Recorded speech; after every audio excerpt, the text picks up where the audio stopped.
story, which I will tell in a minute.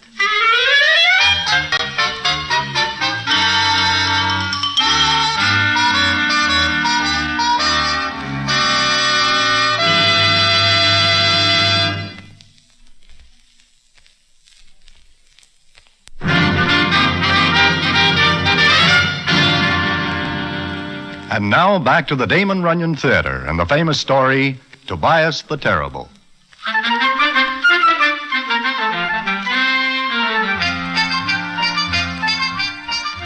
As I am saying, I am partaking of Mindy's Hungarian goulash when in pops a guy who is a stranger to me and sits down at my table.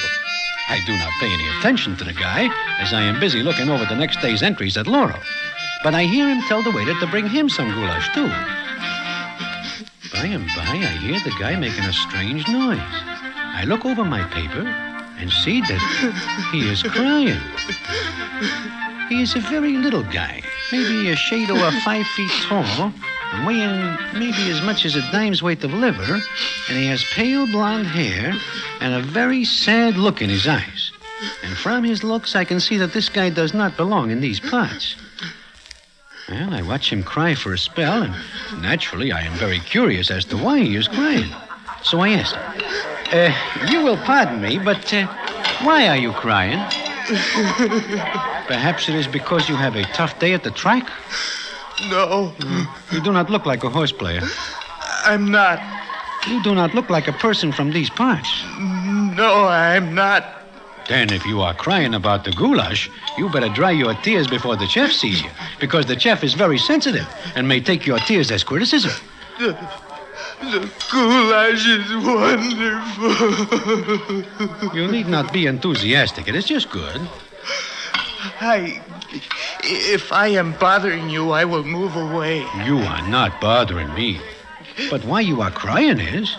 Are you ever in love? I have never. And barring a bad break, I never expect to be. If you were acquainted with Miss Deborah Weems, you wouldn't speak that way. I am not acquainted with Miss Deborah Weems, probably because I do not know her.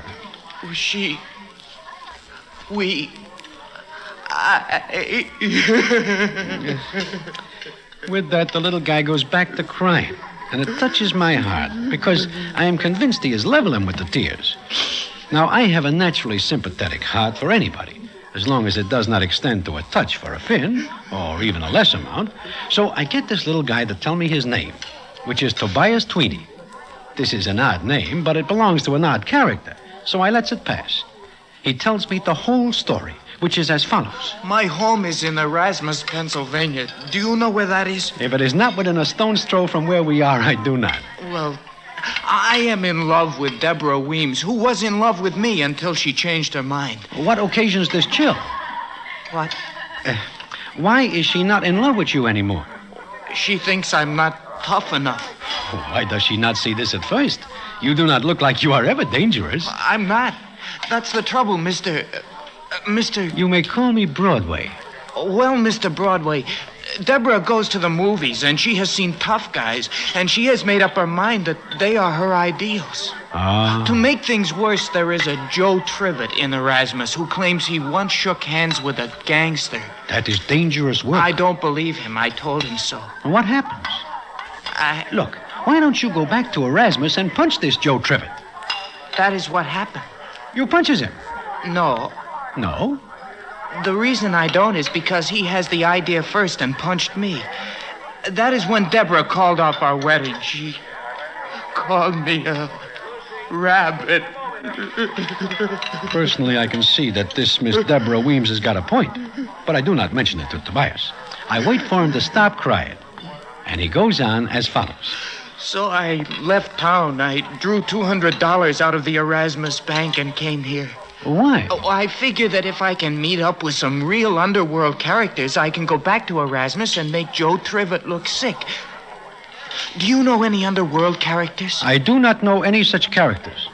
And if I do, I am not going to talk about them. I have not yet met any tough characters, and until I do, I can't go back to Erasmus. If I could just go to a tough joint and see some characters, I could go back to Erasmus. Do you know a place you can take me? Well, your story touches me. I will take you to such a place.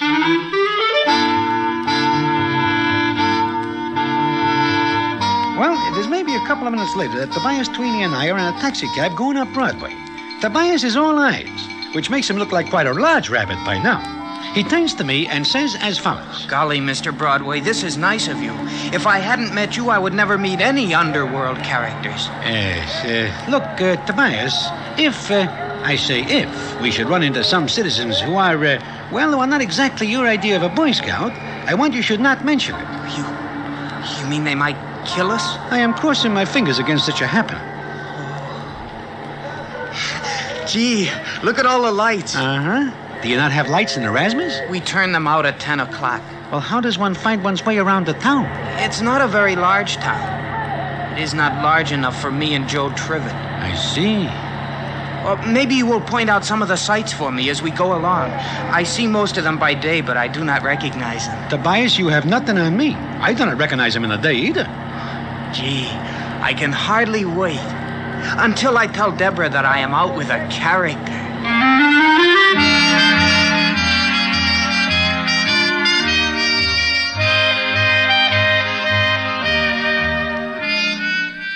So I take Tobias Tweenie to Good Time Charlie's place, which is not a joint, but I figure Tobias will not know the difference. But the moment we go through the door, I am sorry, because who is present but a dozen citizens from different parts of the city, and none of these are a bargain at any time. But I take Tobias around and introduce him. Tobias, meet Harry the horse. Gee. You ain't growed much, have you? And this is Angie the ox. Where did you get this, Broadway? Angie, the ox? You don't like the name, Tobias? Oh, it's wonderful. And this is little Mitzi. Hiya, Tobias. So I introduce Tobias all around. Nice to meet you. And his eyes are growing like saucers. I tell his story, and when I do, Tobias starts crying again. And it affects little Mitzi, who is just tossed around himself more than somewhat by a doll. Little Mitzi says to Tobias, I never hear of such an outrage in my life. If I have time, I will go back to the town with you and make this Joe Trivet hard to catch. Furthermore, I will give this Deborah Weems a piece of my mind. Say, Broadway, yeah, Angie? you say you bring him here to meet some underworld characters? Well, yes, that is what I say. Are you expecting to find them here? Well, I wonder if we can get in touch with anyone who knows such characters and can arrange to have Mr. Tweenie meet them. Although, personally, I loathe and despise characters of this nature. Hey, you guys, we got to talk this over. Come on. Yeah, we got to help this kid. now all this is very odd, especially since little Mitzi himself is a character who the police dislike intensely. In fact, so much so that they are willing to give him a vacation on citizens' money. It is likewise with Harry the horse, Angie the ox, and the others. But I say nothing, which is very smart, not only now, but at any time. Anyway, they are talking this over. And while they are, I see that Tobias Tweenie is asleep. It being after 3 a.m. in the morning, he is done in. He is still asleep in a chair when Good Time Charlie comes hurrying in. Hey, you guys. Harrigan's outside. Harrigan? Harrigan. Yeah, I believe that is his name, and he is still a lieutenant in the police force, and he is in company with others of his ilk. A raid. And I am carrying a rod, which is awkward because it'll be tough on anybody who owes the state some time. And I seem to remember owing some. The police are back and front. Can you hold them off, Charlie? I will stall, Mitzi, but Harrigan is a very determined man. You will stall until we can get rid of our guns. Yeah, all right. But you will please make it very fast, or Lieutenant Harrigan will take nothing to come into the door without opening it first. You will make it snappy, boys. Yeah, where was it put under the block? I am uncomfortable, naturally. But the rest are even more so, especially since being caught with a Roscoe means large portions of grief. But there is no place to chuck the irons, there being an even dozen of said weapons. And then Angie looks up and points to Tobias and says, Him, a Tobias character. What about him, Angie? Harry, now I ask you, does he look like a hardened character? He looks like nothing. But I do not see the reasons for this discussion at the present time. Look, We put our guns on him. Angie, you are a genius. Yeah. Mitzi, I thank you. All right, load him up with rods. I put my rod in his pocket. Stick this in his waistband. Well, they all stowed their guns on Tobias, who is so sleepy he just mumbles as they tuck the irons on his frame and in his clothes. When they finish, Angie looks at him and says, There, Harrigan'll never find him. Who would think of looking for a gun on him? Shh. Listen. That, I believe, is Harrigan and his gendarmes. We will sit down and look innocent. Shh.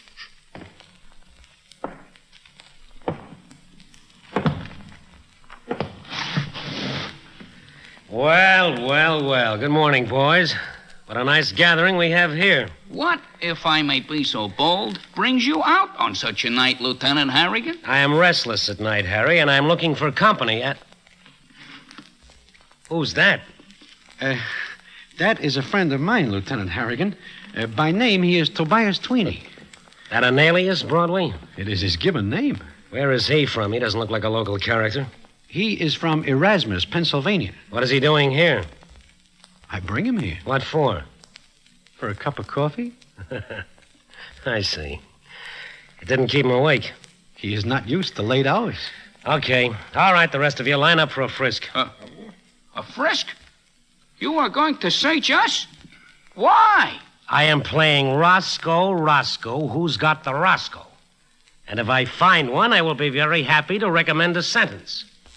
I think I will find one. You mean you think we are carrying concealed weapons? Just line up. Not you, Broadway. I know you're clear. Okay, let's take you first, Angie.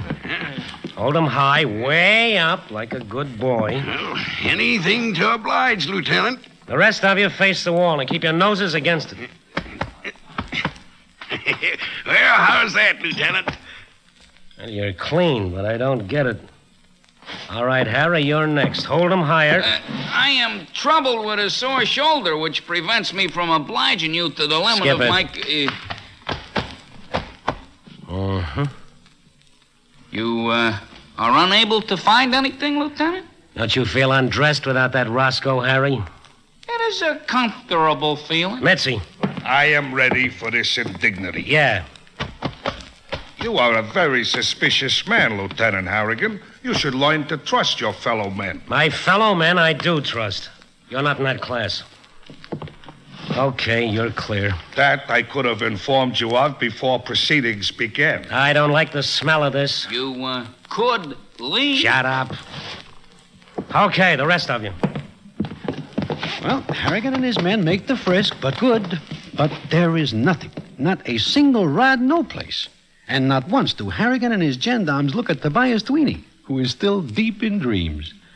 Then Harrigan finishes, and the look on his face is very odd when he says as follows. I find this very curious, very peculiar. It could be that you are given a bum steer, Lieutenant. That could be, Angie, and it's lucky for you it is a bum one. I am going to see my alderman. I am a citizen, and I got rights as such. Harry, you are not a good citizen. But I got no gun. That is correct, and I'm puzzled. All right, boys, let's go. Harrigan and his boys are just about to the door, and one and all are breathing again when... Wait a minute, what the... Holy mackerel. For a minute, there is no sound, because nobody is able to make one. We are all looking at Tobias Tweeny, who falls off his chair and lands on the floor, the 12-gun sliding every which way on the floor. Harrigan's eyes are popping a foot. When he gets back his voice and yells, Grab that guy, boys. Grab him before he gets his hands on one of those rods. I've seen a 2, even a 3-gun man before. But so help me, this is the first time I ever see a 12-gun character. Hey, you, wake up. Wake up, hear me? Deborah, is that you?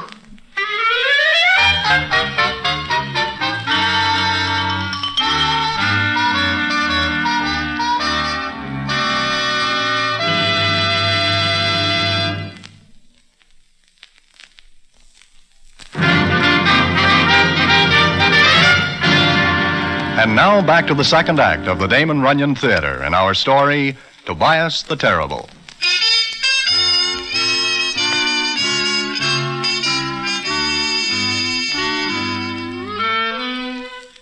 So, that is that. Tobias Tweeny is picked up off the floor with 10 gendarmes grabbing parts of him.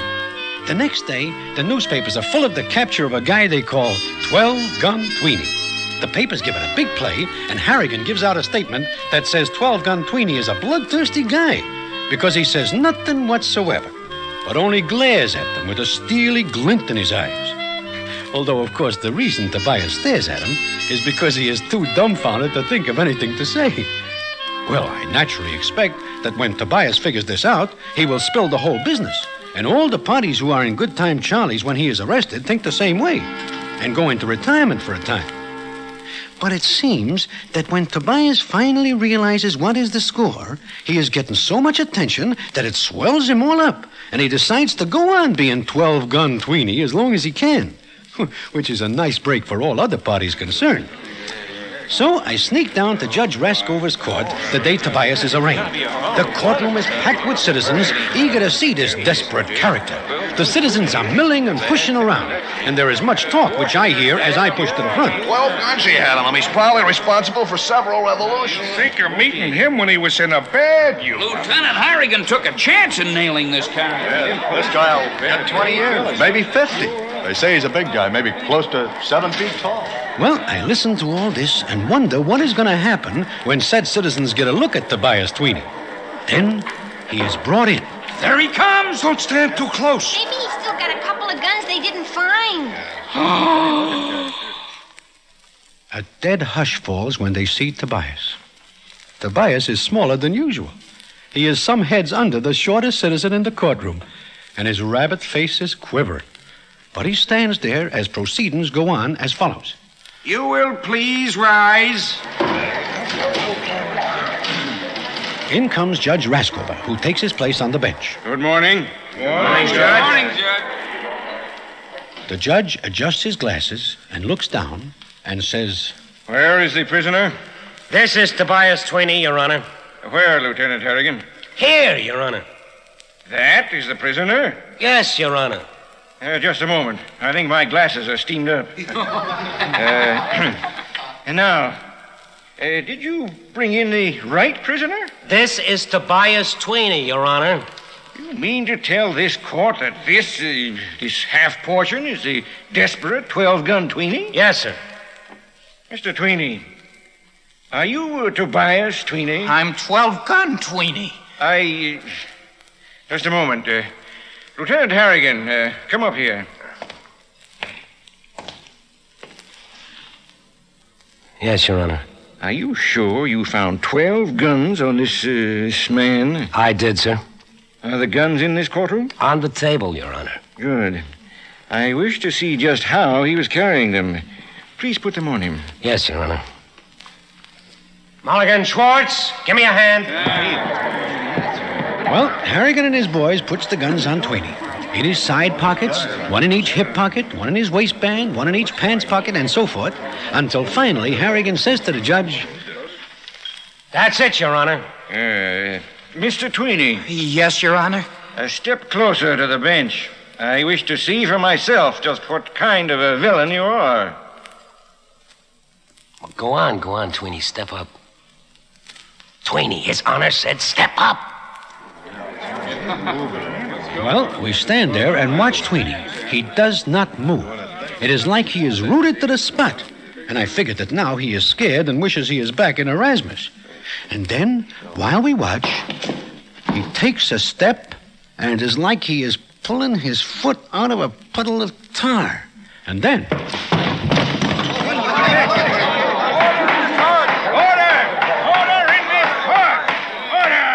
I see what happens. Tobias does not fall off the chair in Good Time Charlie's place. He is just naturally top-heavy from all the guns. And it is the same here.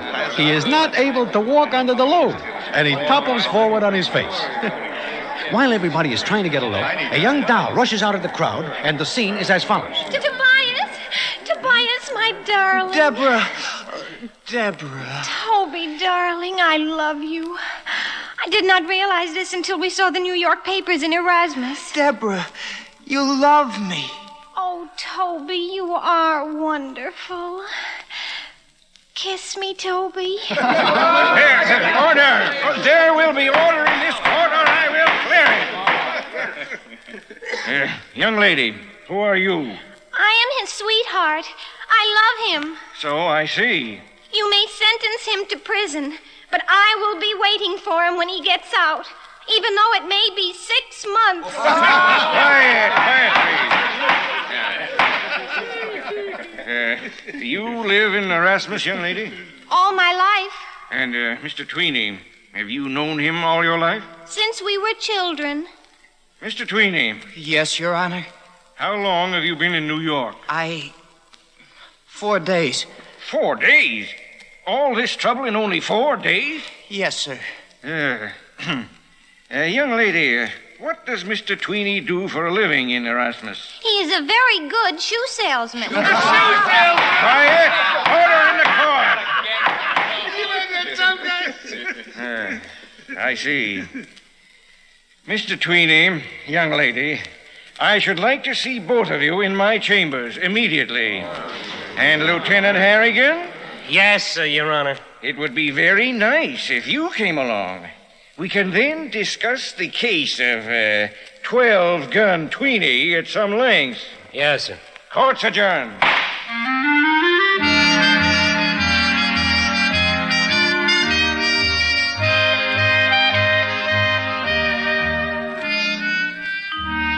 Well, Judge Raskover, being quite a slick codger, he has it all figured out. And it is figured out along the right lines, which makes Lieutenant Harrigan uncomfortable. And also some other characters whose names you know. They are forced to stay undercover. Well, Tobias Tweeny and Deborah Weems go back to Erasmus. And it is not until a month later that I hear the payoff, which I will tell you in a minute.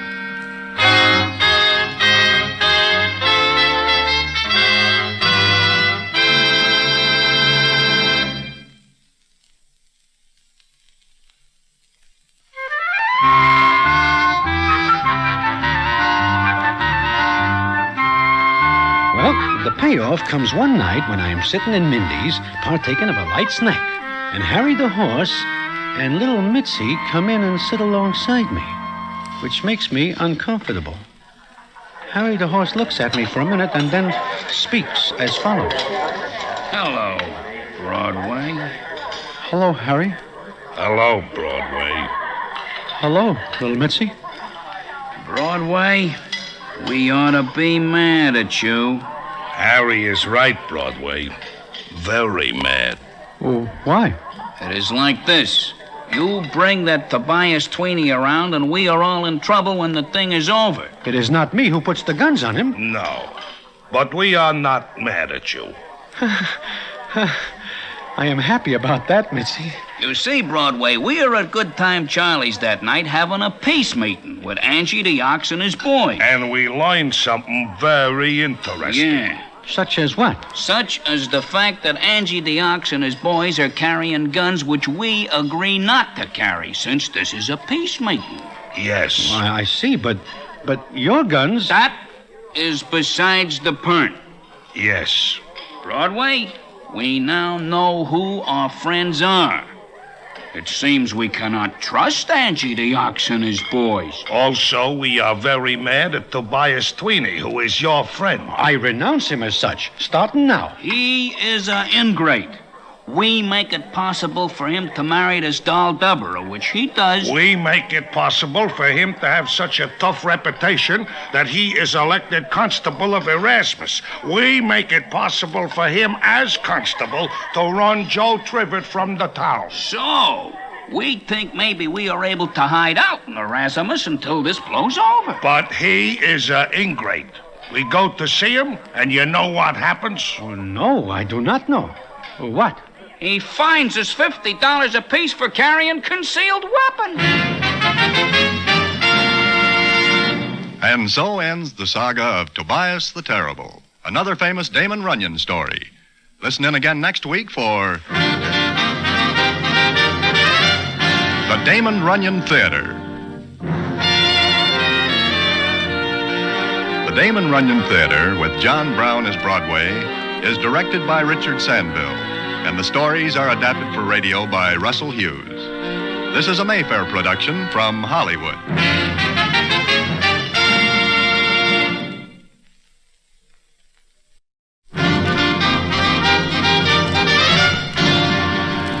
The Damon Runyon Theater.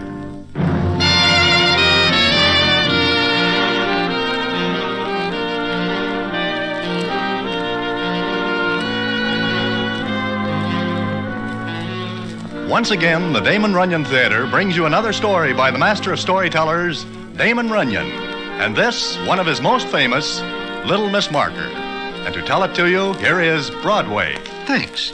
This is Broadway speaking. Maybe you know a guy we call Sorrowful Jones. He makes a living by making book. That is to say, he is slightly illegal because he takes bets on the horses if one is not able to get to the track due to circumstances. Most of the guys and dolls along Broadway tell you that Sorrowful is a rich man. That is true.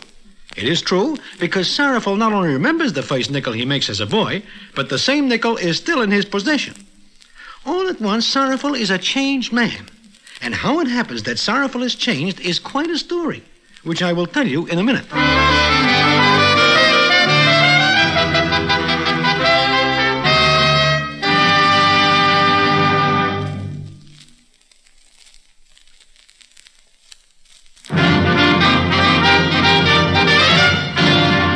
Back to the Damon Runyon Theater and Little Miss Marker.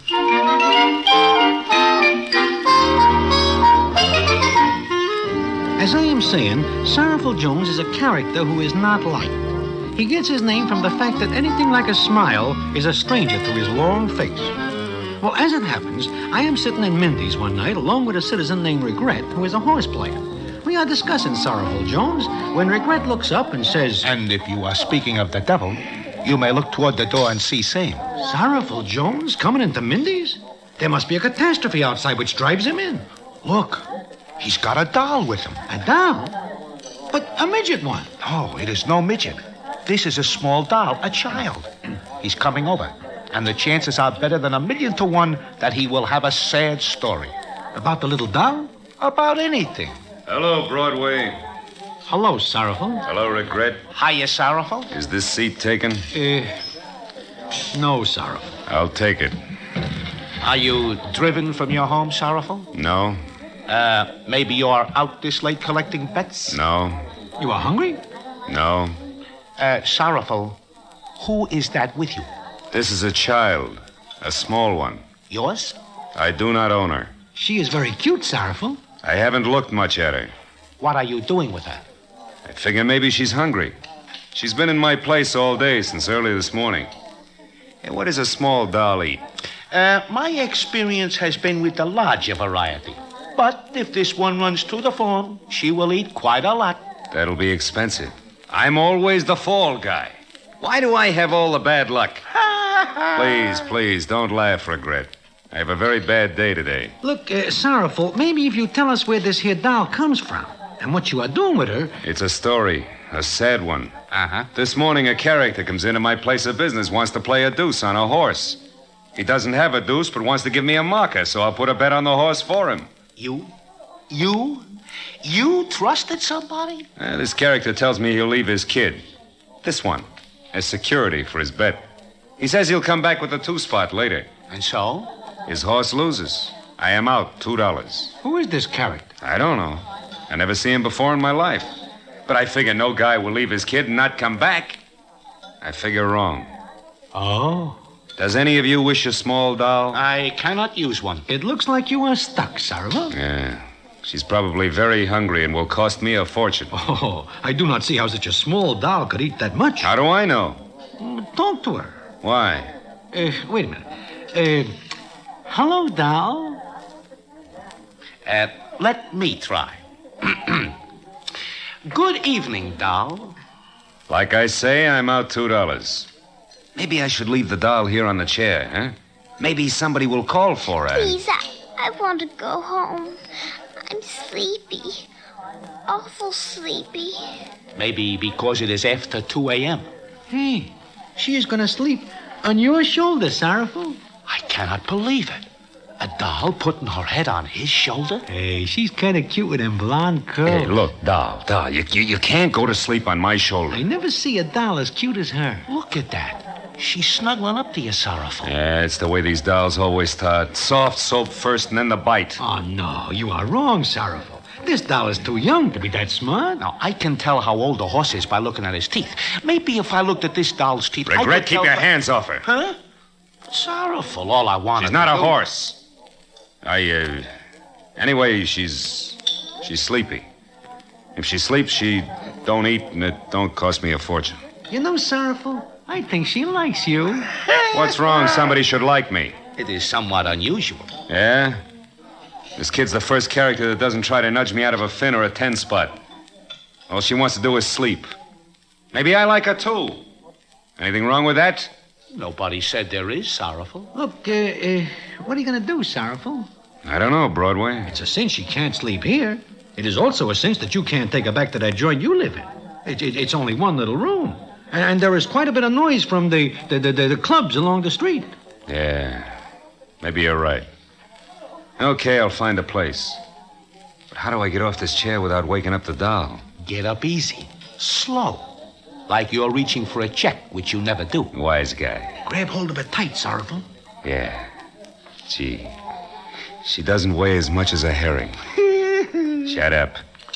First guy wakes her up is the guy I slug. And as for reaching for the checks, you guys can be wrong. Give them to me.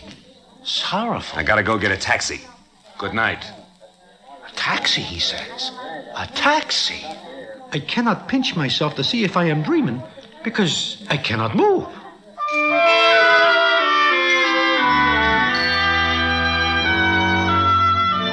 Well, that is that. Sorrowful walks out of Mindy's carrying the small doll, and we do not see him for 3 days. Until we get a message from him that says to come to a 59th Street address. We are all wondering about this because the address is a classy one overlooking Central Park, and there's no place that Sorrowful would hang around at. But we all show up in the apartment. Regret, Big Sam, Little Mitzi, Harry the horse, and several other citizens. It is maybe 8 o'clock at night, and Sorrowful has not come in yet. We are wondering about this when a door opens, and there stands Sorrowful. But what a Sorrowful. He is wearing a new suit. Now that is something in itself, because nobody has ever seen Sorrowful in anything but the blue sage he picks up at a rummage sale years before. What's more, he is smiling, and it makes his long face look a little like a horse. But it is a smile. He walks over to us and begins the conversation as follows. Good evening, boys. Hi. Well, how do you like the place? Oh, it's a very classy place, Sorrowful. You are, keeping it for a friend, perhaps? This is my place, Broadway, and it costs plenty fish a month. I have a long-term lease. From here, you can see the park. And you can hear the handsome cabs. You know there are real horses in that park? No jockeys, though. But now I want to show you guys something. Okay, doll, come in. Look, it's the kid. Boys, meet the doll. Hey, she is the small doll you bring into Mindy's the other night. That is correct, Broadway. You mean you still got her? That is also correct, Regret. But Sorrowful, she don't belong to you. Who says she don't? Well, who says so? Well, look, Sorrowful, maybe the character who left the Witcher will show up. That character welched on a bet, and he leaves the doll as a marker. I keep the doll. But what if he comes back? Shut up, Regret. Now. Marky dance for you, Sorrowful. Not right away, honey. We'll keep that for a surprise, huh? You sit on my lap. Come on, doll. All right, Sorrowful. Up you come, baby. Look at this doll, you guys. I never see a doll like this before. And she don't ask for nothing. Not a thing. Never puts the bite on me. I never know there's a doll like this anyplace. Well, she is a cute doll, Sorrowful, but, why are we here? Because I know nothing about a doll this size, and I figure I'm going to need help. From us? From you, Harry. But... No buts. Today you lose $50 on a parlor. You got the 50? Well, Sorrowful, You have not got it, all right. We'll forget the 50. You are going to forget a 50? That's correct. Regret the same as I will forget the C note for which you are on my books. Well, the same goes for all of you. Broadway. Yeah, Sorrowful? You knows around town pretty much. You ought to pick out a nurse, a housekeeper, a good one. Where am I to find such a character? You'll look. Harry, you will put your attention right here. You will go out and buy clothes, lots of them. With my money? I will open charge accounts at the stores. Now, if anybody does not want to help, then I will see to it that outstanding debts owed to me by some citizens are collected the hard way. We will help you, Sorrowful. After all, she is a cute little doll. Yeah, she is. Marky, Yes, Sorrowful? tell him the story you told me this morning, huh? Which one, Sorrowful? Any of them, honey. Go ahead. Will they listen to me? They'll listen to you, Marky. Go ahead. All right, Sorrowful. Jack and Jill went up the hill to fetch a pail of water. Jack fell down and broke his crown, and Jill came tumbling after. How do you like that, huh? Yeah, that's great. This kid knows more about literature than all of us put together. Marky dance for you now, Sorrowful. Oh, you sure will, honey. Sorrowful, I got an engagement. That's right, and Harry, right here. Go ahead and dance, Marky. Regret, switch on that radio. Okay, Sorrowful. You watch Marky now, Sorrowful. You bet, honey. Go ahead.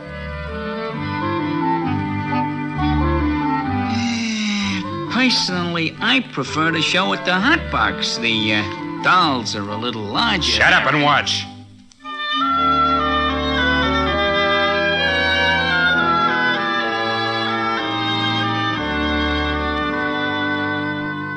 Well, we watch Marky dance. We listen to her tell stories until 3 a.m. Sorrowful never gets tired, and he never stops smiling. It is easy to see he is taken, but good. And it goes on like that for days. And it is wonderful what the various citizens say about the change in Sorrowful. It is even said that he is good for a touch now and then. Provided the touch is not of too generous proportions. Well, one night, several of us are sitting in the hot box, listening to the music and watching the guys and dolls, when something happens as follows. How come you don't bring Marky along, Sorrowful? The housekeeper says it's bad to keep her out until 2 a.m. every night. Oh, I do not believe that. Look at me. Look at Regret. Nevertheless, she's in bed where she belongs. Besides, it's snowing outside. It's cold. Yeah. She sure is a cute little doll. Mm-hmm. You are a lucky man, Sorrowful, to have such a ready-made family. Yeah, What's the matter? I gotta get out of here. What's eating you, Sorrowful? Flo coming in the door. That is Milky or Willie. He looks mad. He is mad. Today we have a slight argument over a parlay bet he claims he wins. Milky or Willie is no citizen with whom to have an argument. Look, I'm leaving by the back way. You don't know where I am, see? Okay, Sorrowful. I cannot see him till he cools off somewhat. I'll go and... Go ahead. It's too late. There are some of Milky's boys at the back. Uh-oh. He sees you. Sit tight. Hello, Sorrowful. Hello, Milky. Broadway, how are you? Never waste in my life. It's too bad. Regret, how are the horses? The ones I pick have 3 legs only. Funny thing is, I pick a good parlay bet today. Don't I, Sorrowful? You do not have a parlay bet today. There is some doubt between us. I think we will clear that up. I will sit down. What do you want? You, Sorrowful. Now look, Milky. Get up and start moving to the door, just like nothing is happening. Milky, you can't. Broadway, I like you, so I will thank you to stay out of this little argument. All right, Sorrowful, on your feet. We are going for a ride. It is snowing outside. It is not a good night for a ride. Sorrowful will not worry about the weather. All right, I said on your feet and move out ahead of me now. All right, Milky. But there are witnesses. They will not talk, will you, boys? It's like I say. They will not talk. Get moving, Sorrowful. That's it. Stay right in front of me and smile. So they move away from us, and I figured that this is the last time we will see Sorrowful. But then something happens which alters things slightly more than somewhat. And I will tell you about that in a minute.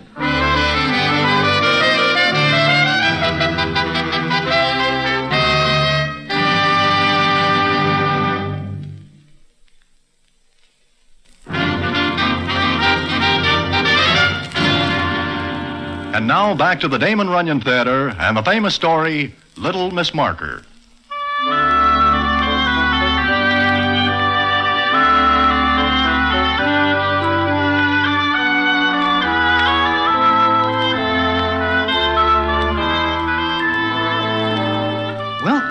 am saying, Milky and Sorrowful move away from us, and we think this is the end. But they are not more than 3 steps away when something happens as follows. Sorrowful. Marky, beat it. Get out of here. No. You left me alone, Sorrowful. Look, honey, you shouldn't come out. You got only your nightgown on. I miss you, Sorrowful. Sorrowful, get this kid Marky, away. I don't know how you got out, but you go back.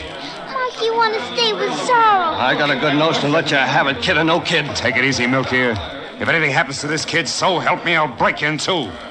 This ain't your kid. Yeah, it's my kid. Marky loves Sorrowful. Marky's Sorrowful's doll. That's right, honey. You're my doll. You dirty, double-crossing Welsher letting a kid pull you out of this. Leave this doll out of our argument, Milky. I love you, Sorrowful. I love you too, honey. Come on. Up you come. That's the doll. Sorrowful's gonna take you home.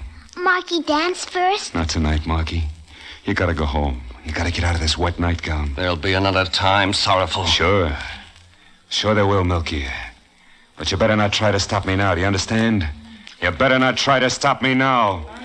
And what happens is that Sorrowful turns his back on Milky, and without even looking back once, he carries Marky out of the club, her blonde head snuggled on his shoulder. But that is not the end. It seems that Marky catches a bad cold because of the wet nightgown. And Sorrowful will have it no other way but that she goes to the best hospital in town. And all the citizens who know Marky are right there, too. We are waiting outside Marky's room when Sorrowful comes out. How is she, Sorrowful? Not good, Harry. Well, she looks like she's got pneumonia. Oh. What's the doc say?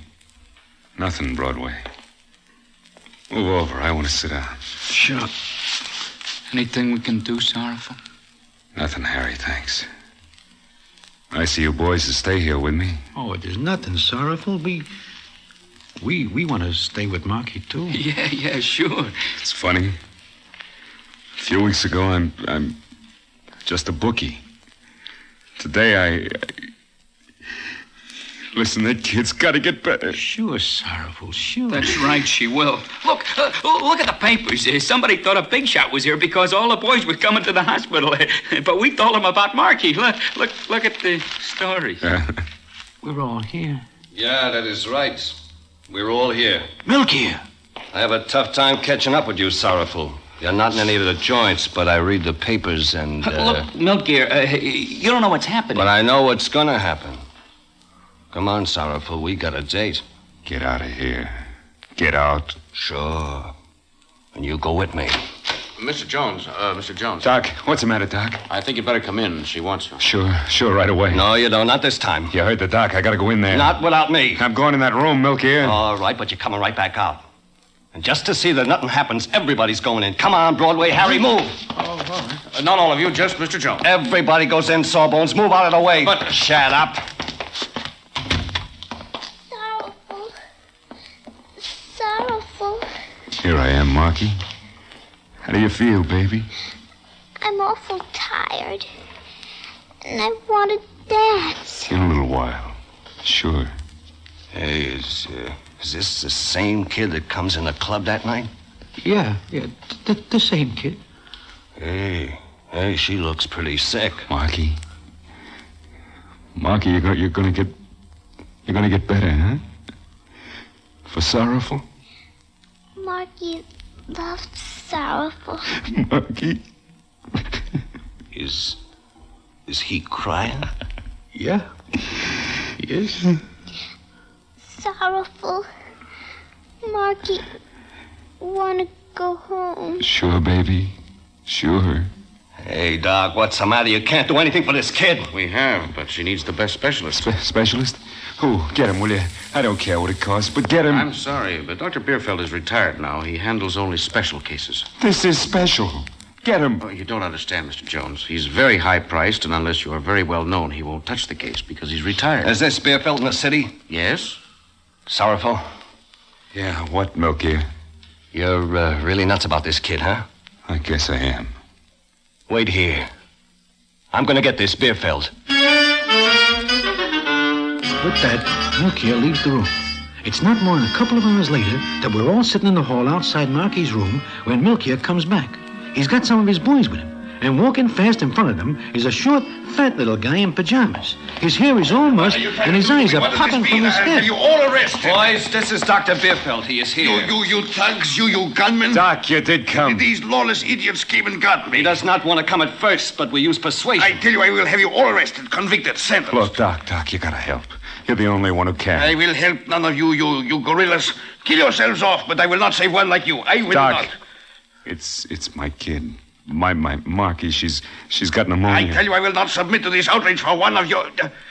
Did you say a child? Yeah, mine, Doc, my kid. My doll, Marky. A child? Well, why don't you say so in the first place? Where is she? Right there, Doc, in that room right there. Good. We wait out here. And somebody, please get me some pants.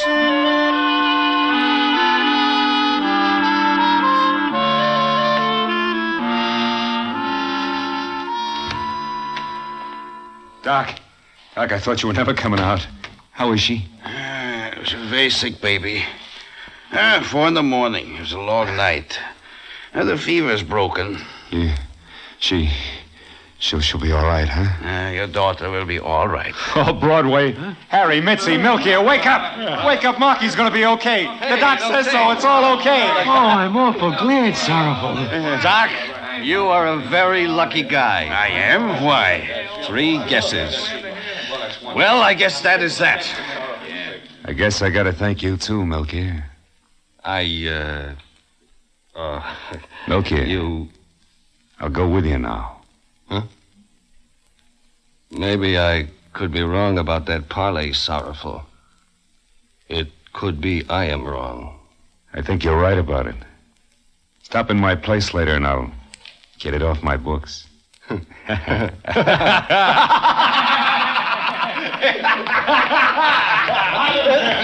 little girl. Where is she? Little girl? Your little girl? Yes, I read it in the paper. Oh, Mr. Jones. You, huh? You come back, huh? Where is she? Is she all right? I do not understand. Are you talking about the same child? Yeah, the same doll. She's in that room. Is it all right if I go in? It is not. Let him go, Milky. He's her father. I'll be right back. Well, I've done all I can. I will go now. Yeah, send me your bill, Doc, will you? Sorrowful Jones is the name. Anybody will tell you where I am. All right. Goodbye. Sorrowful. You're gonna give up Marky? Got any ideas? But look, Sorrowful. He's her father. Maybe I kind of know how he feels. Especially after tonight. But Sorrowful, he gave her to you. Gave her to you for a marker. He's her father. A real father. And I'm thinking that maybe I'm not so good for the doll. That character is? Shut up.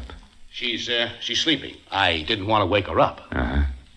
Broadway. Yeah? Come on in with me, huh?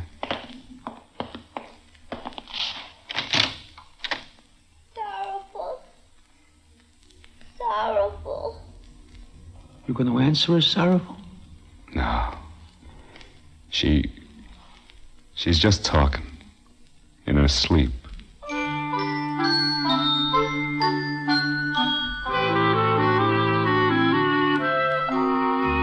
Well, there is nothing Sorrowful can do about it. Marky does belong to her father, whom we find out is a kind of a black sheep, but he is due for a lot of money when his grandfather leaves it to him. Sorrowful does not even bother to ask him what becomes of him that day he leaves the doll as a marker. Well, it is a funny thing, but it happens that Sorrowful changes again. He puts back on the old blue suede suit, he gives up the classy joint on 59th, and he loses his smile. But it is not until some days later that the payoff comes, which I will tell you in a minute.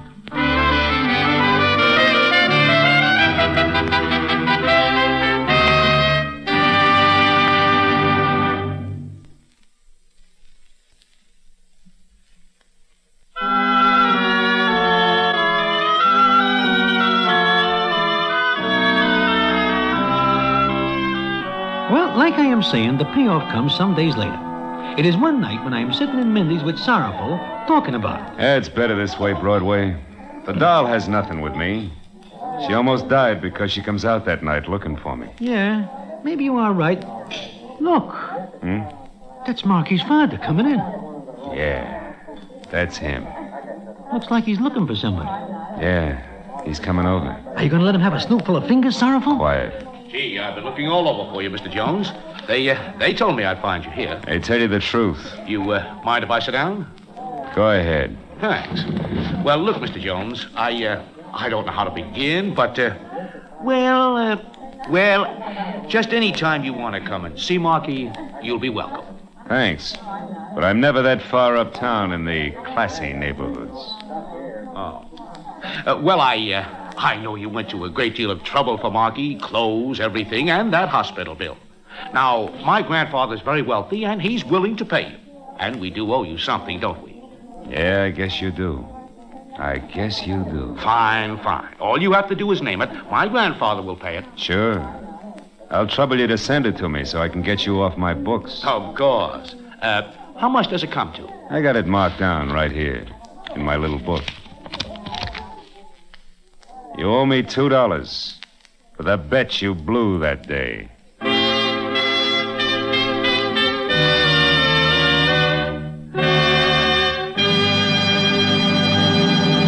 And so ends the story of Little Miss Marker, another famous Damon Runyon story. Listen in again next week for the Damon Runyon Theater.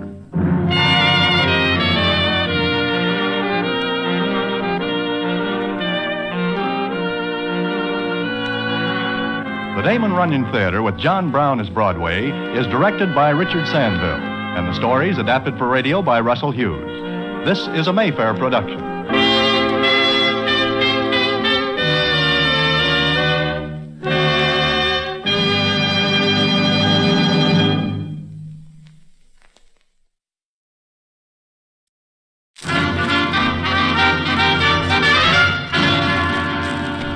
The Damon Runyon Theater.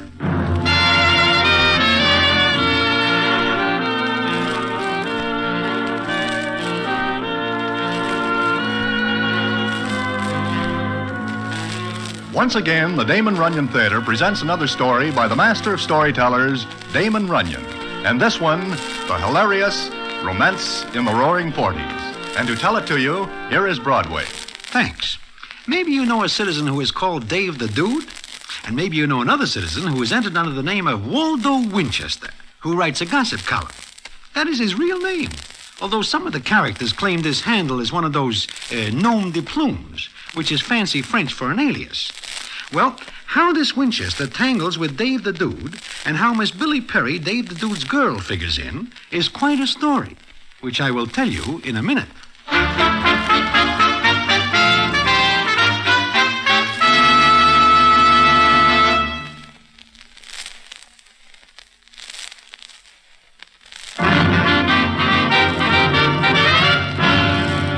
And now back to the Damon Runyon Theater and the famous story, Romance in the Roaring Forties.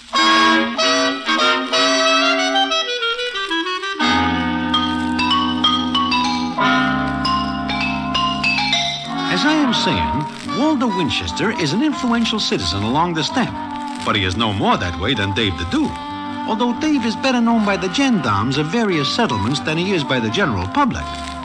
Well, one night I am sitting in the 1600 Club, which belongs to one Miss Missouri Martin, whom we call Mizzou for short.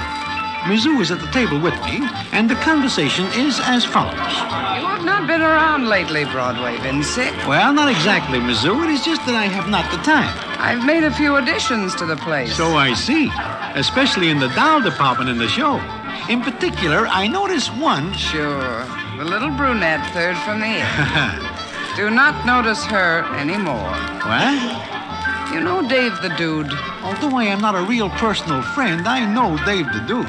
Would you say he is a man to double-cross? I would say that Dave the Dude is a man not to cross, even in the singular. Then forget the little brunette, third from the end. Oh, why?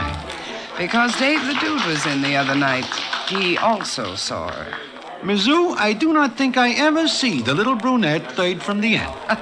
And you better tell all the boys. I will give the information around. Her name is Billy Perry. Would you care to meet her? Oh, no. She is not my type.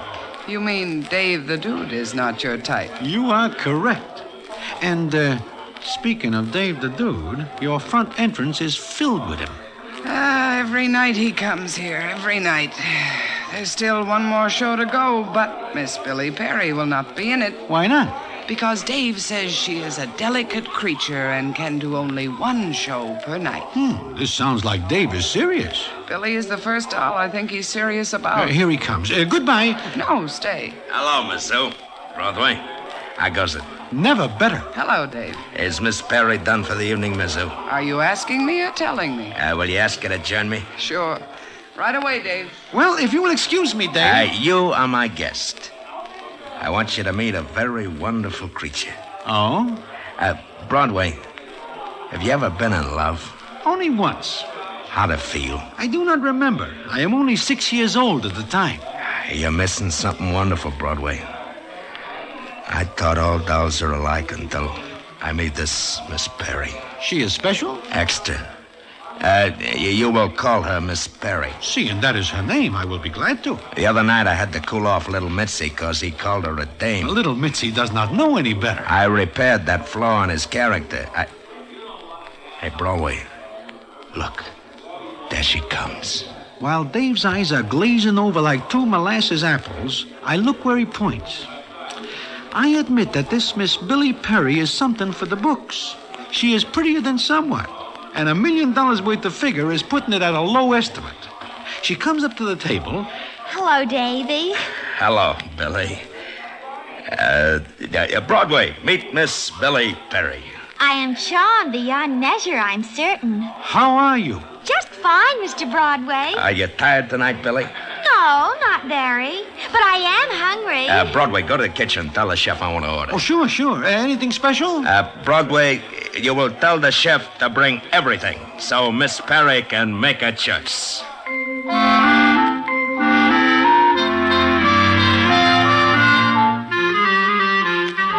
Well, I am able to tell by Dave's actions that he is more than somewhat on the ropes for Miss Billy Perry.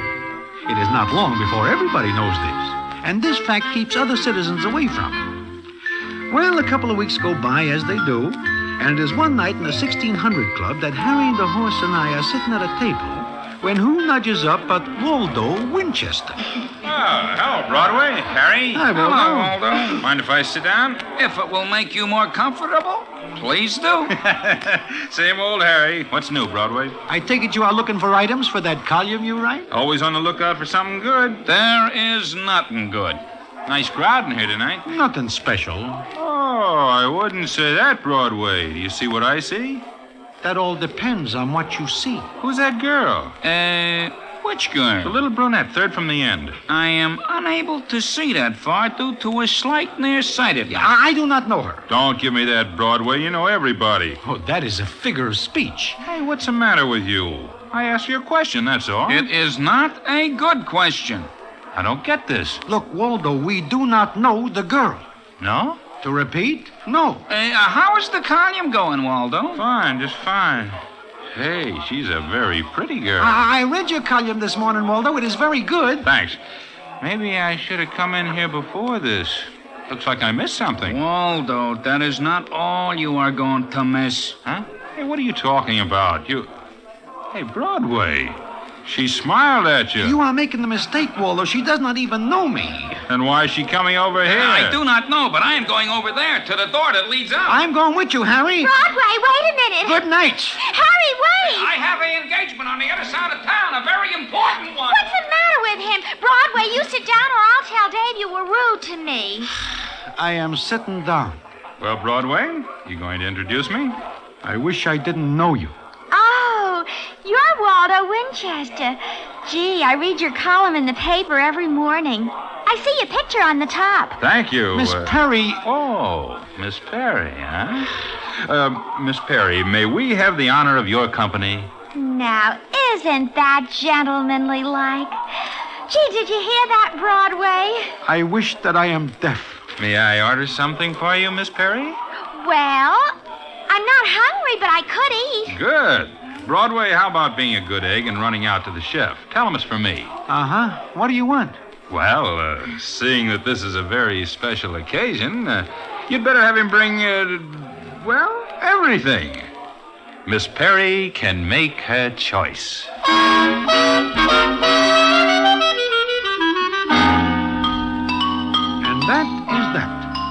It so happens that Dave the Dude is out of town when this happens, and he does not get back for 2 weeks.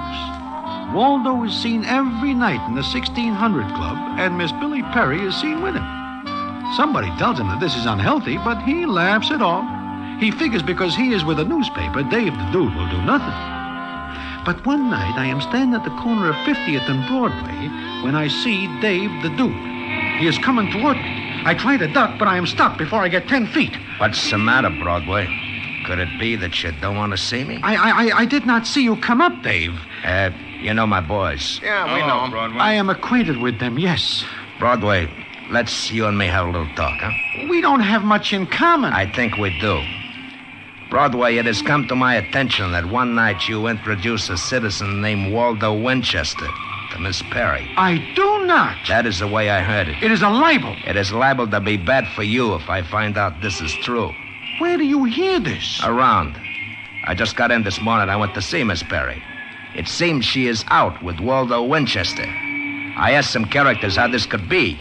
And I hear that one night you introduced Miss Perry to the said citizen. Look, Dave, it is none of my doing. I am inclined very much to believe you because I know how very careful you are of your health. But, I want you to tell me something. Sure, Dave. What is the information you are seeking? Is it a bigger rap to bump off a newspaper guy than anybody else? Dave, this is very foolish of you. Miss Perry is only one doll. 1 in a million. So I want you to do me a favor. I will do anything I can. I want you to call off this Waldo Winchester. Me? How? That is up to you. It is now 12 o'clock at noon. At 10 o'clock tonight, I would like very much to know that Miss Perry and Mr. Winchester are strangers. Totally. It is up to you.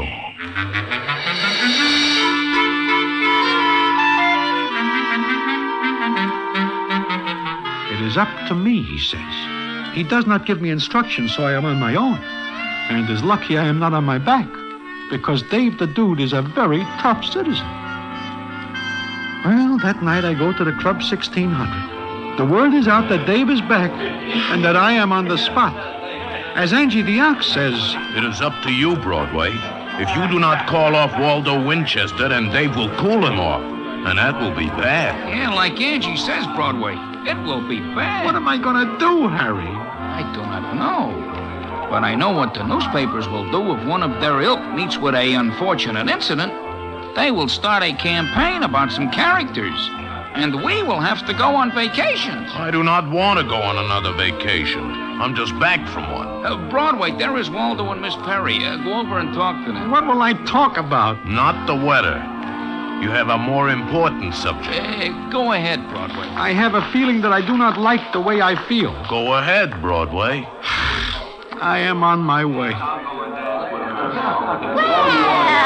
if it is not Mr. Broadway... Hello, Broadway. Hello. Well, sit down. Have something to eat. I will sit down, but my appetite is not with me.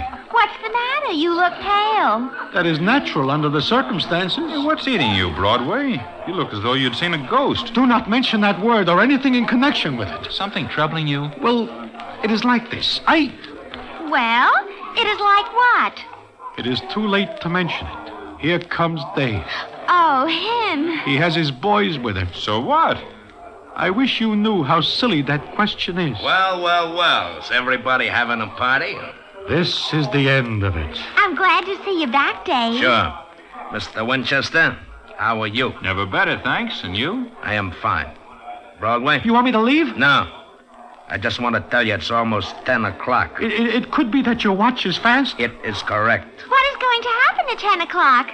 Miss Perry, anything could happen at 10 o'clock. Say, what is this all about? You don't know, Mr. Winchester? Of course I don't. I take it then, Broadway, that you have not spoken. Look, Dave, let me explain. I will take matters into my own hands. No, wait! Boys, close it. Hey, what is this? What's the pitch, Dave? I am going to write a column for you, Waldo. And this one will be in the obituaries. And you will have company. Broadway? Yeah? It is now 10 o'clock.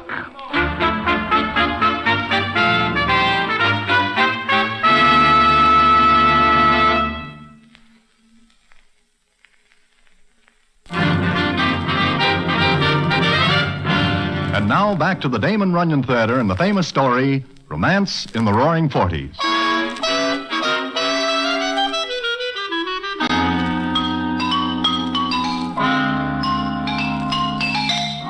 Well, there we are. Dave and his boys, Miss Billy Perry, Waldo Winchester, and me. It is not long before Waldo gets the idea that things are more than somewhat wrong. He looks at Dave the Dude, and the scene is as follows. Dave, what is this? Mr. Winchester, I am going to erase you. Oh, listen, Dave. Shut up. I don't get this. You will. But before I put a permanent chill on you, I will give you this for an appetizer. All right, get up, Mr. Winchester. I will never shoot a man when he is lying down. You're crazy. Get up. Dave, don't. You don't realize what you are doing to the man I love. I know what I am doing. The man you love? Yes, the man I love. He is a fine person, a man of tastes, and well, he is a fine man.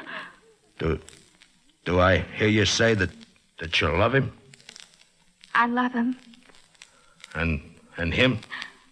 He has never told me, but I have every reason to believe that he does. I want him to tell me. Boys, lift him up. You hear what Miss Perry says?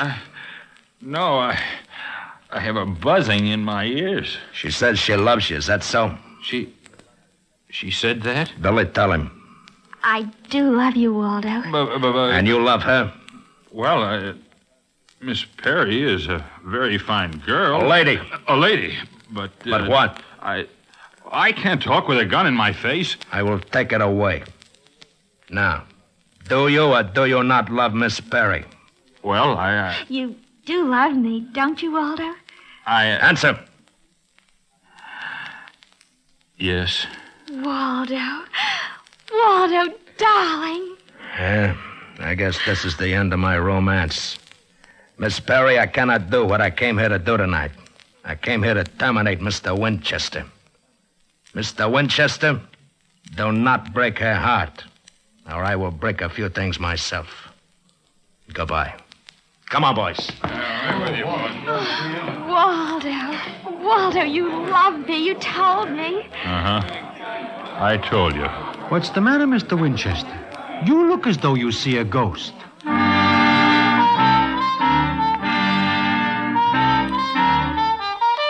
Well, that is that. Dave the Dude disappears, and nobody knows where he is. Now, this may look like the end with everybody happy, but it is not. We are all wondering where is Dave the Dude and what he is holding up his sleeve, because we know it is not his custom to back away so easily. One day I find out. I am sitting in Mindy's when in comes Angie the Ox. He is very excited as he says to me, I'm glad I find you, Broadway. What's the matter? Broadway, this is a bad day for all the boys. Huh? Why? Dave has put the snatch on Waldo Winchester. This is not true. It is true. I get the word from little Mitzi, who gets it from one of Dave's own boys. He's crazy. He should know that kidnapping anybody is bad, much less a citizen connected with a newspaper. Not only that, but he sends for all of us. Where is he? At the Woodstock Inn. What is Dave doing out in the country? The fresh air will kill him. I do not know, but he sends for all of us to come to the Woodstock Inn. Quick and very fast. But why? Well, there's only one thing we figure. That he invites us to watch him put the chill on Waldo Winchester. I am not going. Oh, we will all go to Dave's party. If we do not, we will not go any place at any time later. I think you are right. Oh, we are caught. There is no train fast enough to get us away. Come on, Broadway. Little Mitzi passed the word we should be there by 1 o'clock. It is only 9 now. Broadway. In a case like this, we allow ourselves plenty of time. Well, it is like Angie said. It looks like we are all witnesses to the Winchester execution. It seems that Dave the Dude blames all of us for not keeping a better eye on Miss Billy Perry. Anyhow, we get to the Woodstock Inn, and the place is more than somewhat crowded by characters. But when I get in the door, I am almost knocked over by what I see. I am standing there when Dave the Dude comes up to me, and the scene is as follows. Well, how do you like it, Broadway? I do not understand this, Dave. Broadway, you are at a wedding. Huh? It is like this. I figured that I should do something for Miss Perry. What could I do better than give her a big wedding to Mr. Winchester? I mean, does Mr. Winchester know this? It was more than somewhat of a surprise. We did not tell him until he got up here. I see. But he is here. Yeah, my boys brought him. There he is, over there. He does not look very happy. He is still surprised at developments. I see. Well, as soon as the minister gets here, we'll have the wit. Say, Broadway. What, Dave? I do not like the way Mr. Winchester is taking this. Go over and cheer him up. From his looks, I think that will be impossible. Try it. Go on. I'm going to see about this. Hello, Dave. Go with Broadway, Harry. Oh, sure. Where you going, Broadway? To see Mr. Winchester. Come on. Hello, Mr. Winchester. Hello. Hey, for a man about to be married, you do not seem happy. I am not happy. But why not? Miss Perry is a very lovely doll. But not for me. Do not let Dave hear you say that. I've got to get out of here. How? Are they still watching me? Yes. Oh, this is terrible. You do not love Miss Perry? No. Never mind. Love will grow on you. But what about my wife? Huh? You did not say something about a wife, did you? Yes. Does that mean you are married? Yes, and my wife is very strict with me. She won't approve of this. Neither will Dave. Broadway, if this shindig today goes on the rocks, that will be all. He will bump this Mr. Winchester. Oh, please, go somewhere else and talk about that. I don't like it. You don't. Mr. Winchester, you have put us all on the spot. You're on a spot. How does it happen you do not mention your wife before this? Why, Oh, you know how it is. No. Where is she? She just came into town today. Not many people know I'm married to her. She is in town? At the Park Plaza Hotel. She does not live there? No, she travels with a circus. With a circus? Yeah, she's an acrobat. Her name is Lola. She's the one who holds up the 5 others in the big finale. Is she big? Very. She's even bigger than Angie the Ox. Mr. Winchester, you are on a spot. But you will marry Miss Perry because otherwise we will be in a spot. I can't marry Miss Perry. Then you will tell her, because here she comes. Waldo, darling, look, Dave gave me an engagement ring from you and a wedding ring, and he is going to be the best man. There is no question about that. Isn't it all too thrilling? It's just like a movie. You can leave a movie. Oh, you're funny, Broadway. Very funny. But, Waldo, you look so sad. You should be happy and laughing. Well, the minister will be here in a half hour. Meanwhile, everybody have a good time. Oh, Dave, you're such a wonderful, kind man. It's all for you, Miss Perry. It's for your happiness. And his. You know, something tells me this is gonna be a peculiar wedding. Well, Dave arranges things. He is very happy seeing that Miss Perry is made happy. Waldo tries to get away 3 or 4 times, but they run him down and bring him back before he is 10 feet away. The minister gets there, and we help Waldo to the altar, where Dave has given Miss Perry away. But then something happens. The minister is just about ready to begin when... Hey, where do you think you're going? You can't go in there. Who says I can't? Where's my husband? Where's Waldo? Hey, what's the idea? Who let this doll in here? She is a very big doll. Lola! Waldo, baby, what are they doing to you? Lola, please get me out of here. Just a minute. Boys, watch the doors and windows. Look, who are you? Lola Winchester, you cheap tin horn sport. What? This is my husband you're trying to marry off. Husband? Waldo! This is my wife, Lola. Wife? Why, you... Get away from him! I'll cook him. I'll take him apart. I'll say this... Come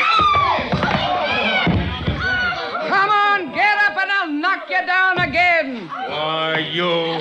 Take my husband away, will you? Kidnap my darling, will you? Stop knocking me down. I'll knock anybody down who tries to stop me.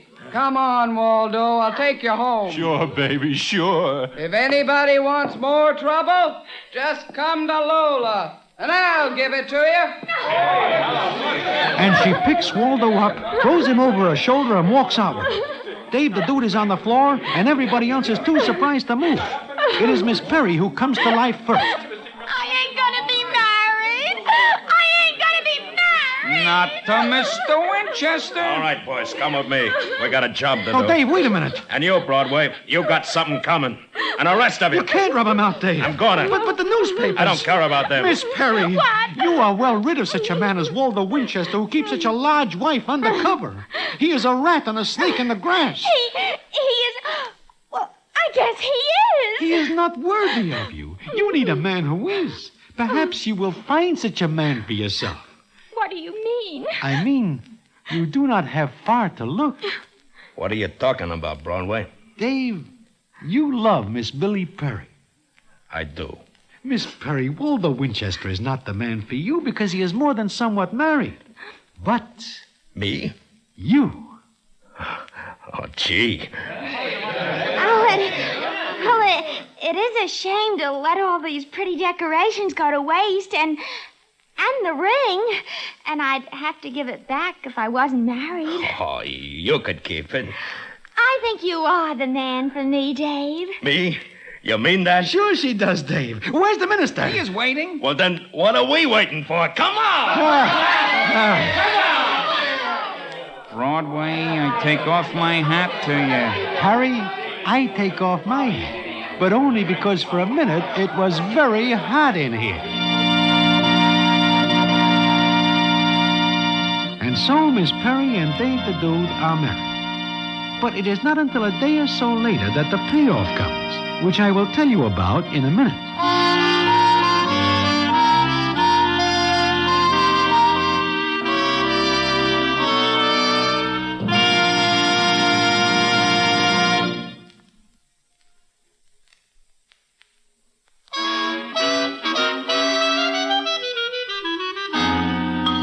Well, it is a day or so later that I am sitting in Mindy's having some goulash when Harry the horse comes in and sits down. Hello, Broadway. Hello, Harry. It was a nice wedding. I am glad it was a wedding. I am very glad it was a wedding. However, there is one thing that is causing me some trouble. What is that, Harry? It is this. Only the boys know that Dave puts the snatch on Waldo Winchester and takes him to the Woodstock Inn. Is that correct? That is correct. But this Lola doll comes right out there. Now, how does she know we are there?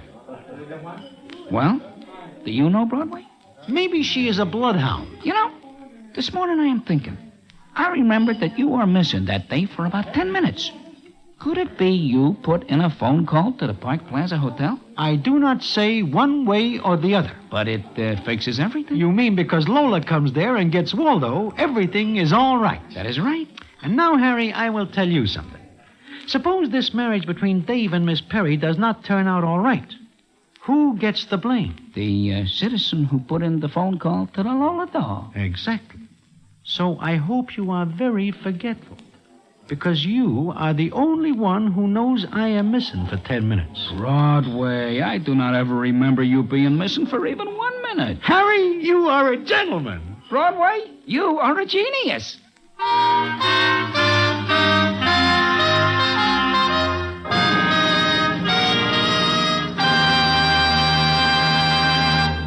And so ends the story, Romance in the Roaring Forties. Another famous Damon Runyon story. Listen in again next week for the Damon Runyon Theater.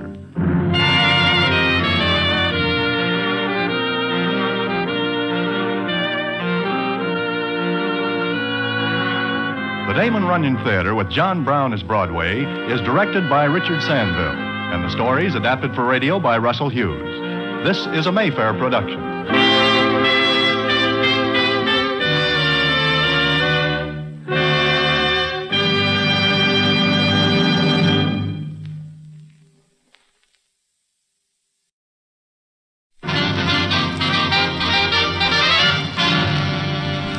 The Damon Runyon Theater.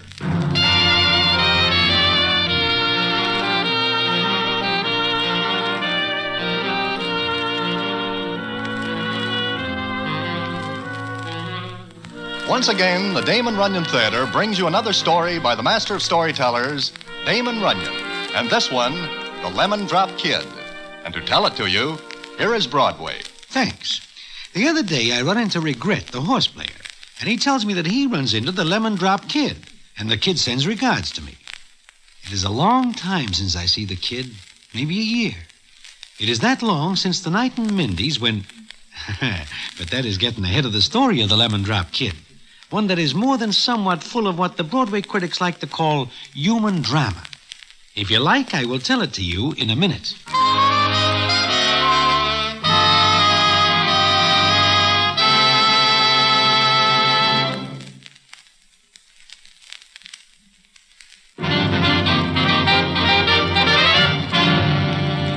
And now, back to the Damon Runyon Theater and the famous story, The Lemon Drop Kid.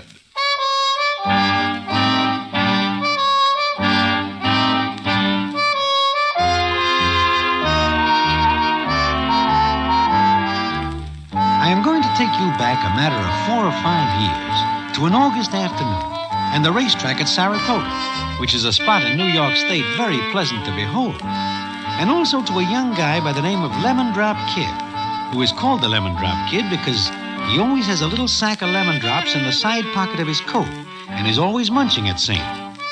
Now, the Lemon Drop Kid's business is telling a tale, which means he will spot somebody at the racetrack and give them a tip, for which he expects to be cut in on the lettuce when it is gathered. On this day, the kid and I are standing at the rail. The kid is looking gloomy. Finally, he turns to me and says as follows. Broadway, have you ever been broke? Oh, at times the condition with me is somewhat of a chronic disease. It is with me now. You? Uh-huh. I have no place to live. But you are living at that boarding house, are you not? I am not. The landlady made derogatory remarks about my lack of funds. Got so I could not enjoy my meals.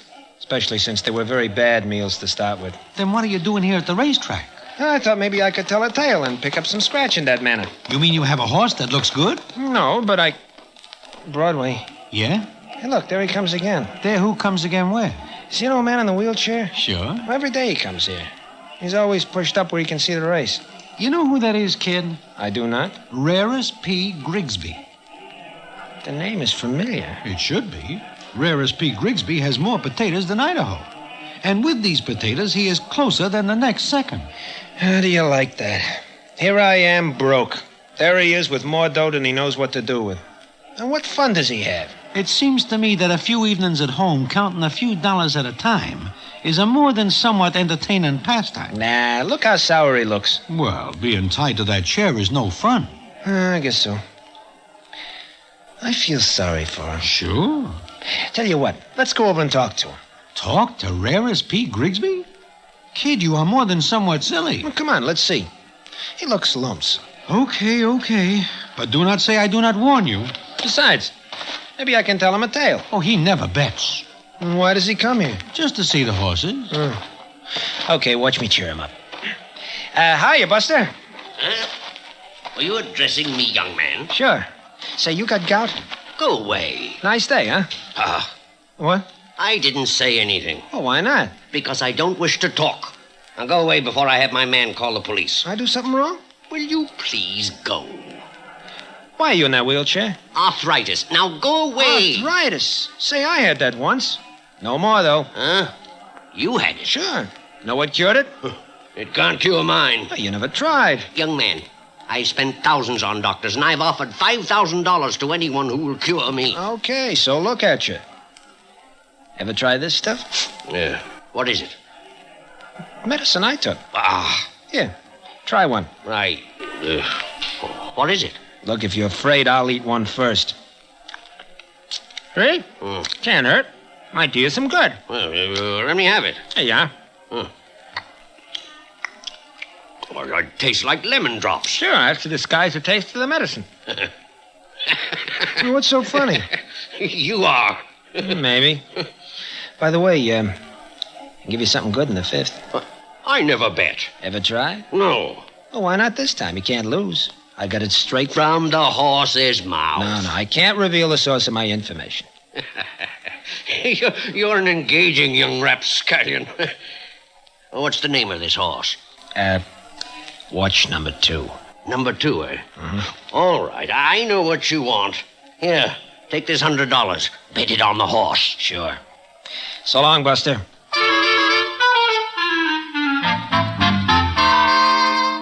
And I am flabbergasted because I know the kid does not know what horses are running in the fair. But the kid just smiles and walks away from me. He is gone maybe 10 minutes. Then he comes back, and he is smiling more than somewhat as he says as follows. Hey, Broadway, I found out that horse number 2 is an old walrus by the name of Sunshine, and he could not win even against a field of mud turtles. And you are going to bet that C-note on him? No. But Sunshine will lose. Mr. Grigsby will not miss the C-note. He has many, many more. Besides, I made him laugh. I figure he owes me something for that. Now, come on. We'll watch the race, and maybe in the 6th we'll put down a bet. Oh, there's post call. There's Sunshine coming out of the paddock. Broadway, he is a sorry-looking walrus. Nevertheless, I see walruses do funny things. Don't borrow trouble. I have plenty without dipping into the bag for more. Sunshine will lose.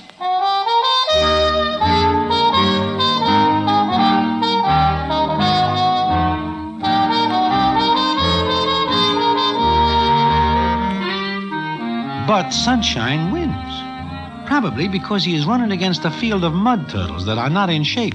And the price is 20 to 1, which means Rare as P. Grigsby wins $2,000. Now, at this point, it seems the Lemon Drop Kid should be hard to catch. But he does not run away. He is funny that way, because he figures Mr. Grigsby should be told why the tip does not stand up. So I stand back when the kid says to him, Well, what do you say? Say. That's the most fun I've had in years. I'll give you a liberal reward, young man. That's generous of you, Mr. Grigsby. Well, where's the money? Money? What money? Why, the money I won. Well, Mr. Grigsby, why are you under the impression that you won? Huh? What did you say? You did not win. We lost on that race. Wait, what? Well, young man, you... Horse number 2 won that race. Sure, horse number 2 won. It is a matter of history now. Then where is the money? Mr. Grigsby, I think you misunderstood me. I meant that horse number 2 was the horse to watch against ours. Remember? I said watch number 2. You crook! You young thief! You swindler! Police! Detectives! Police! Help! Now, take it easy, Mr. Grigsby. Your condition... Confound my condition!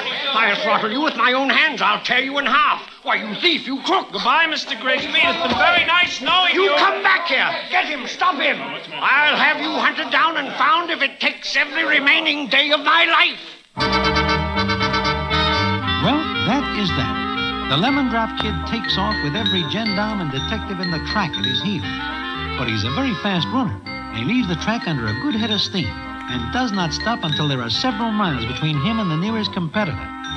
He stops only when he comes to a little town named Kibbsville. Now, the rest of the story I do not see in person, but I hear it later from the kid. And it goes as follows. Will that be all, sir? Yes, thanks. Goodbye. Goodbye, sir. Say, I wonder if you could give me a drink of water. Oh, you scared me. Didn't see you come up. Sorry, but I'm kind of dry. You been running? Yeah, I was in it in the last race and lost direction. You want some ice water? Any kind. Thanks. Well, why don't you sit down? I'll bring it to you. Here, sit on this stool in the shade. Oh, thanks. Is your gas station? It's my father's. I take care of it. Here you are. Oh, thanks. Drink it slower. That's better. Yeah. Why were you running? Exercise. Do it all the time. Were you running away from something? Nah. Say, you got change for a $100 bill? For 100? No. Business good here? Sometimes. Not much traffic comes down here. You say, you mind this place all by yourself? Well, my father helps. Well, where is he? He's in the house. All I have to do is call for him. You scared of me? Well, don't worry. I'm not a stick-up man. I didn't say you were. You don't look like one. No? What do I look like? Like a nice young man. Nice young man, huh? Yes, why? Oh, nothing. Well, okay, thanks for the water. I'll be on my way. You're welcome. Oh, were you at Saratoga? Why? Oh, I was just wondering what the girls there were wearing. You know, their hats, dresses, suits. You don't get out much, do you? Oh, yes, sometimes. Sure. Was it pretty there? Oh, yeah. Lots of dolls. Dolls? Dames, girls. Were they pretty? Pretty? Yeah. Yeah, I guess they were. Why are you looking at me like that? Maybe because I never seen a doll. A girl like you before.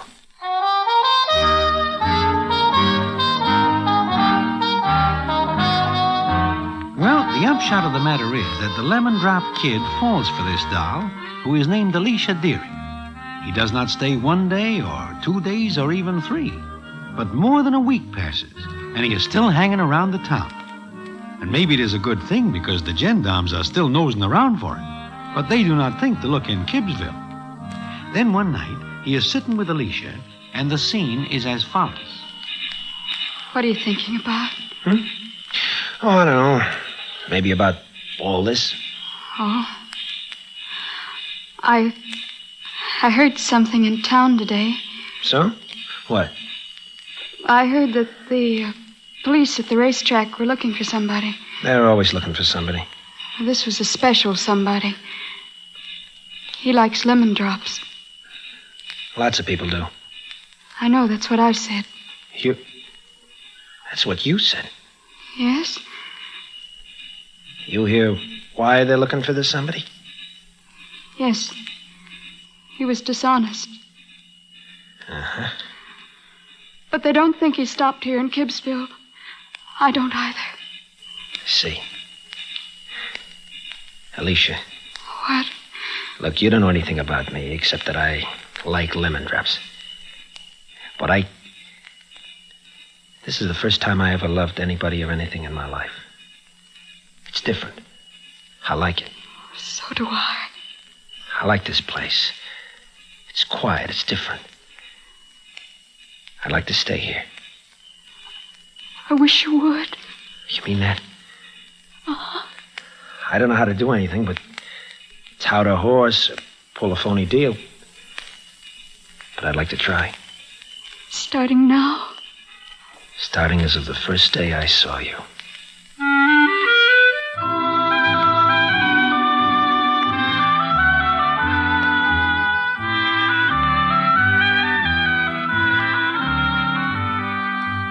And that is how the Lemon Drop Kid proposes and is accepted. What comes later is quite a story, which I will tell you about in a minute.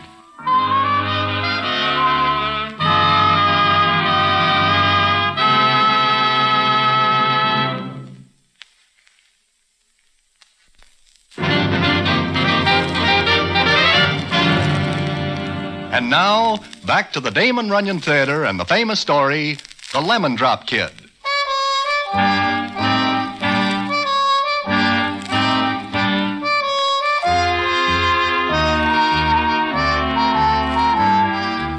So it happens that the kid stays in Kibbsville. Now, it turns out that he and Alicia are very much in love.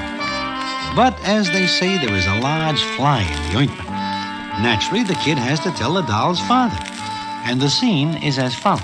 So you want to marry Alicia? Yeah, that's the idea. On what? Well, I got a few bucks. 100. How long will that last? I don't know. You ain't got a job. Well, not yet.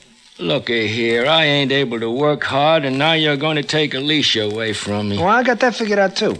I can work at the station. You? Look at you. I know your kind. I seen a lot of you come and go. Well, I'm figuring on staying. Maybe you'll want a salary, too. Well, we gotta live. I'll give you $10 a week. Huh? $10? Oh, you're kidding. $10. And you and Alicia can live in the back. Gee, I figured on a place of our own. On what? You know, I can't figure you. Her father. Seems to me you ought to want to see her happy. You're taking her away from me, ain't you? Okay. $10 a week. You know... What? I was just thinking. What about? $10. That used to be a pretty good price. For a necktie.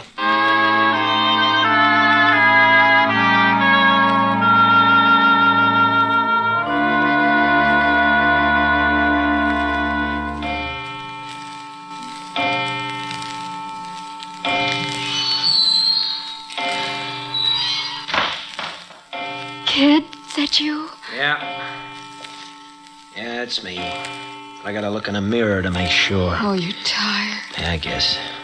6 a.m. to 10 p.m. Long hours for short pay. For 8 months. Yeah, for 8 months. Want a glass of milk? Nah. I'm sorry, kid. I'll forget it. Alicia. What, kid? We gotta get out of here. You and me, we gotta get out of here. You want to leave? But why not? What have we got here? $10 a week in one room. It's not much, is it? Much. I see. Well, Oh, look, baby. Honey, I didn't mean that for you. Well, I'd cut my arm off if you passed me the sign to do it. Oh, honey, I'm sorry. I know. Oh, kid, I love you so much. Double that in spades for me, honey. Look, I had $100 when I came here. I've been getting 10 a week. We put some away. Maybe we can make a start someplace else. I don't want to go away, kid. But you said you loved me. And I do. I'd go any place with you, darling, any place. But not now. Why not? Why not? Not now, kid. Alicia. Okay. Kid, I'm glad of you. Glad? Look at me. Everybody in the world, look at me.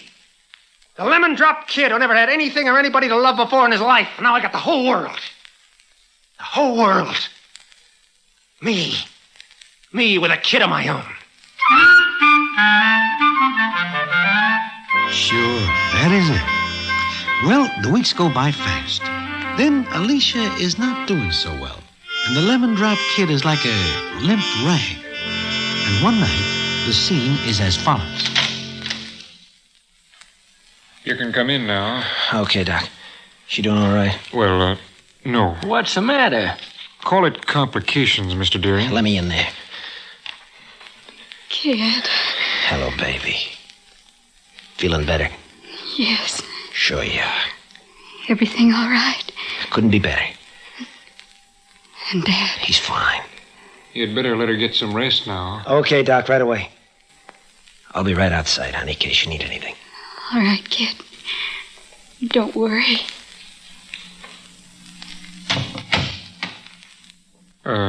I've got to talk to you. Yeah? What's the matter, Doc?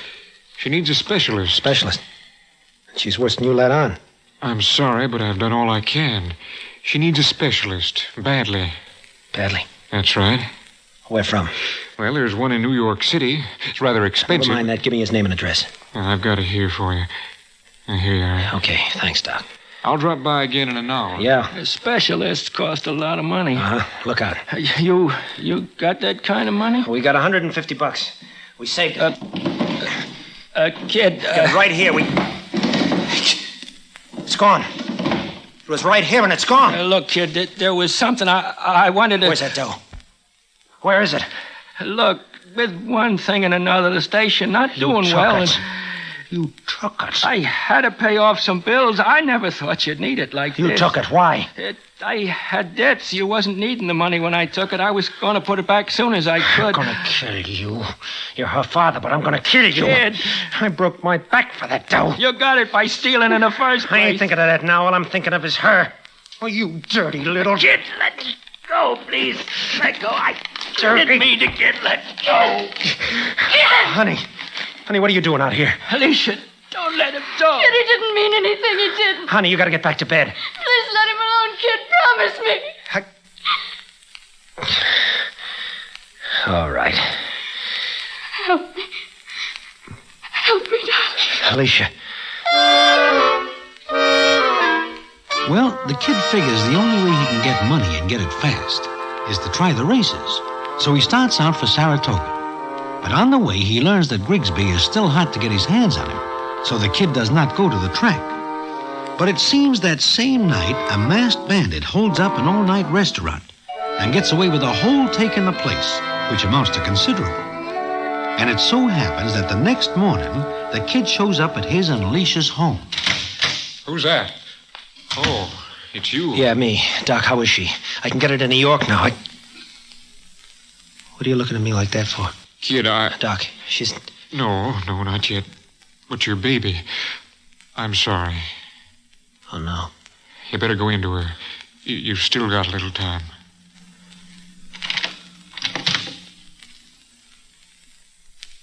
Sleeping, honey? Kid? Kid, is that you? It's me. I've been waiting for you, kid. Just waiting. I got a little delayed. But I got the money, baby. Baby. Oh, no, don't, honey. Please don't. Look, you're going to be okay. Promise me something. Sure, anything. Will you take care of Dad? We'll both do it, baby. Both of us. He's not bad. He just doesn't think. Take care of him. All right. I'm sorry, kid. I'm sorry. Sure.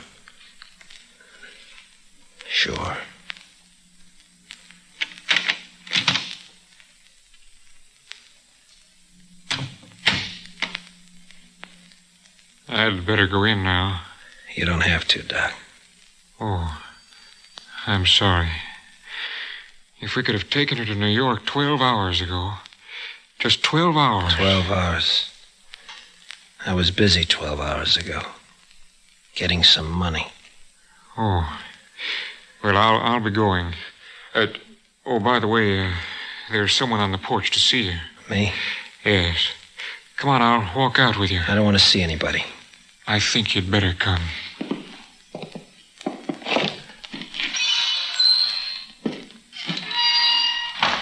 Thanks, Doc. It's all right, Sheriff. Goodbye, kid. Goodbye, Sheriff. Kid, I've got to ask you some questions about last night. 12 hours ago. That's right. We found this spigot wrapped in tin foil. Looks mighty like a gun. Yeah, it does. Somebody used it to hold up an all-night restaurant a good piece from here. Uh-huh. And that somebody was a man who took a lemon drop from his pocket and ate it while he was doing the hold-up. Know why the guy did it? I think so. But the law is funny that way. It don't ask a man's reasons lots of times, kid. It just goes ahead and does its duty. Guess we better go, kid.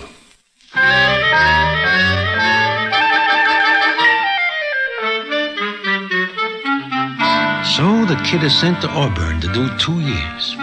And all the while he's there, he sends money to Alicia's father. Money he gets by selling knickknacks to visitors. And then he gets out, and his hair is kind of splashed with gray, and there are lines on his face. Now, this is still not the end of the story. The payoff is big, and I will tell you about it in a minute.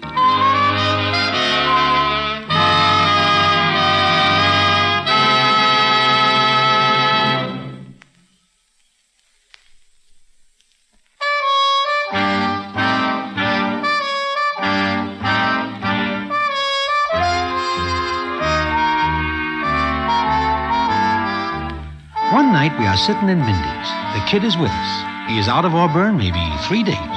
He does not talk much, just sits there.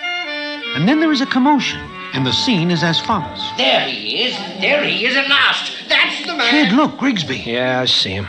Beat it, kid, beat it. What for? Ah, there you are. There you are. I finally chased you down. Congratulations. It took me a long time, but I swore I'd find you. You see, I'm walking. I'm no longer in my wheelchair. Well, what do you say to that? Again, congratulations. To you, too. I'm giving you a check for $4,900. I offered $5,000 to anyone who could get me out of that chair. Lemon drops. Bah. I forgot all about my arthritis. Oh, my doctor said it was they who did it, but I know better. Oh, you made me so furious that I got up and ran, and I haven't been in that... Well, what's the matter with you? You were in Saratoga maybe 2 years ago? Yes, why? I could have had this check then. Yes, it's minus the 100 you cheated me out of, but there it is.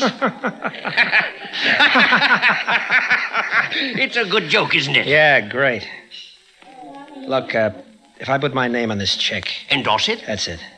If I do that, can I send it to anyone and could he cash it? Well, the check's as good as gold, young man. Okay. Okay, I'll endorse it. You send it to a man named Henry Deering, Gibbsville, New York. Kid, what is this you're doing? Keeping a promise, Broadway. Always do that. It's better for everybody. Where are you going? I am out of lemon drops, Broadway. All out.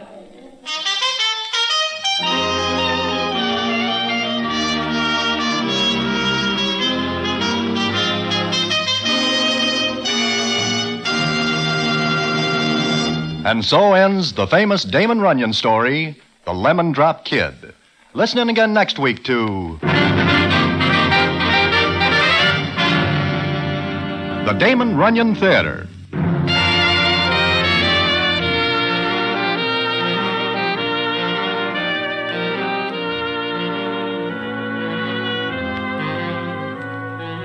The Damon Runyon Theater with John Brown as Broadway is directed by Richard Sandville and the stories adapted for radio by Russell Hughes. This is a Mayfair production.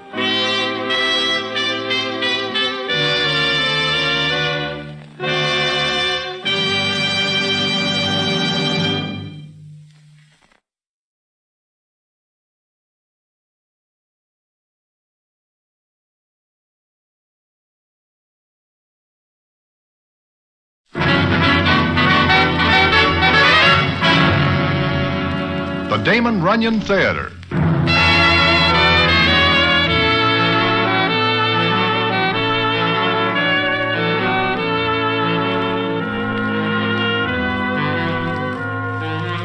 Once again, the Damon Runyon Theater brings you another story by the master of storytellers, Damon Runyon.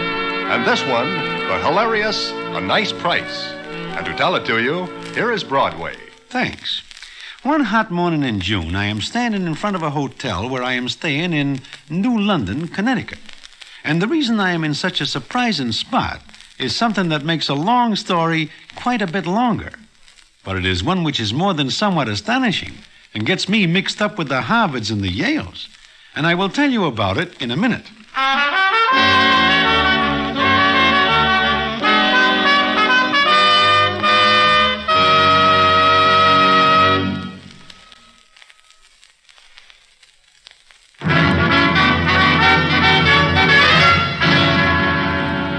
And now, back to the Damon Runyon Theater and the famous story, A Nice Price.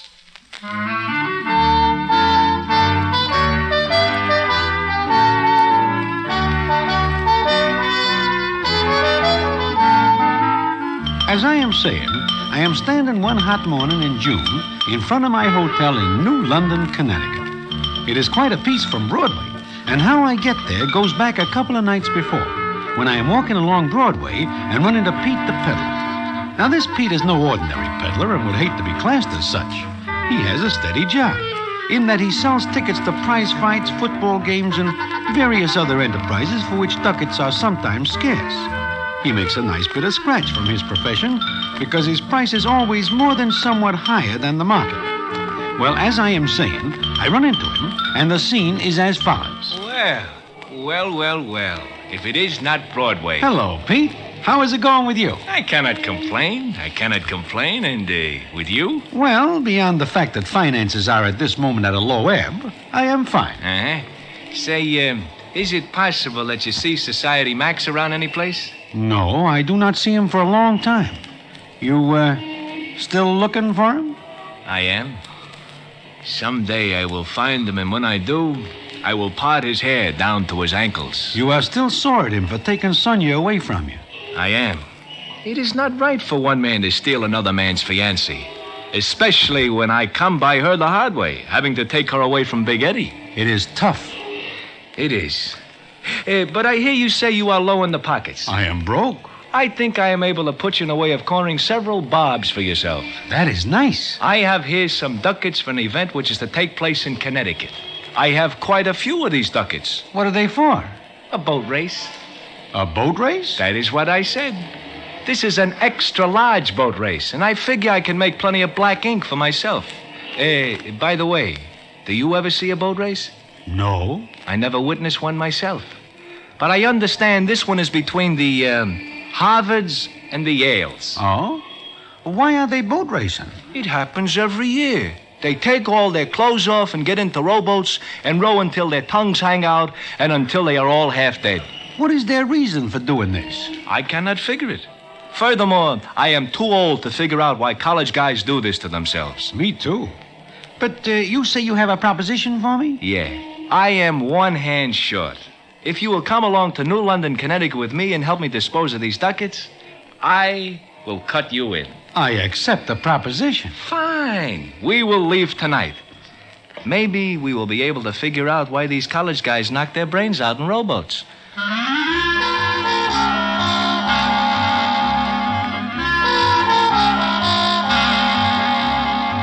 And that is how I happen to be in New London. Little Mitzi is along because Pete the peddler figures that 3 are better than 2 to sell the ducats to the boat race. The town is full of characters who are wearing little flags with Harvard and Yale on them.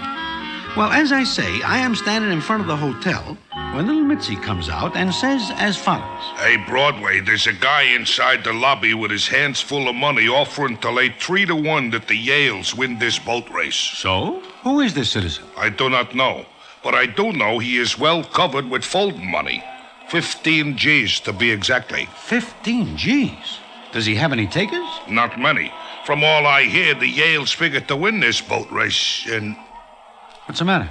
Does anybody know why they are racing in boats? No, it is just a custom among the Harvards and the Yales. But what about this man with the 15,000? He does not get much play.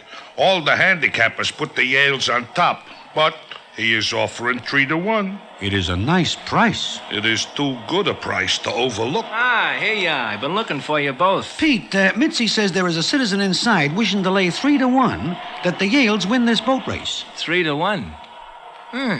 That is a nice price. I wonder if he has inside information. Maybe it is fixed. No, it is not. It is hard to understand, but from what I hear, these college guys level. Then why is this citizen giving the odds? Why do we not approach him and ask? Why not? Come on. Come on, you Harvard men. Afraid to bet on your own team? 3-1 on Yale. That is the citizen. Hey, that is Mr. Hammond Campbell. The name is not familiar. He is very wealthy. Oh, and with the Yales the favorites, he figures to get richer. It is a nice price. In fact, it is so nice that I cannot bear to let it go by. You are going to take some of it? 3-1 is a nice price. I still Come on. say I'll give 3-1 on Yale. 3-1. Any Harvard man want some of this? I will take some of it. Well, you've got to bet. How much? Half a G. I beg your pardon? 500. Oh, you're on. Sucker. I cannot pass up such a nice price. Here's my 500. And mine. Who'll hold the stakes? You. I trust you. Very well. Here's my card. And my yacht is anchored in the river. You a Harvard man? Me and my 2 friends have that honor. This is little Mitzi. Hiya, chum. And Broadway. Hiya, Mr. Campbell. So you're betting on your alma mater, huh? Listen, I placed a bet on Harvard. Do not ring in any other college. You say you're Harvard men? That we are. Sure. Why do you ask? Well, what class? Beg pardon? I said, what class? Do you have a degree? 2nd degree, but it was a frame. I see. Great kidders. Well, anyone else care to make a bet? I would like about a 10-spot worth of that 3-1. You're on, Mr. Broadway. Mr. Mitzi, how about you? Seeing that it is a nice price, I will buy 100 bobs, White. Bobs? Harvard for dollars. Oh. All right, Mr. Mitzi, you've got yourself a bet. Well, so that is that. Now, Mr. Campbell, would you care to buy some ducats for the race? Sit in the grandstand? When I've got my own yacht? Oh, pardon me. But I'll tell you what, seeing that you 3 were the only Harvard men with enough faith to bet on your crew, come aboard my yacht and watch the race from there. What do you say? Thanks, we will. But we have business of the moment to attend to first. Good. You can't miss the yacht. It's called Hibiscus. Anyone will tell you where it's anchored. Now, if you'll excuse me, I'm offering 3-1 on you. I do not like this. The price is too nice. There is a fix someplace. He is too anxious to give that price. Maybe there is a way we are able to insure our bets. You mean a fix? Maybe. Suppose the Yales do not show up for the race. What is to prevent them from going to the post? They could come into ill health. Maybe I should get in touch with Harry the Horse. He does a fair job of getting rid of people. Even Harry the Horse finds it difficult to get rid of 8 people at once. 8? 8. That is what I hear. Now I know it is a fix. It does not take 8 men to make a rowboat go.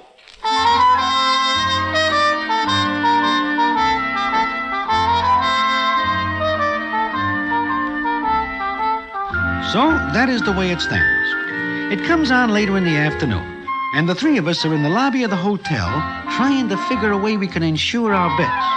I am deep in thought, so I do not notice the young doll right away. It seems she is standing in front of me. Little Mitzi does not see her either.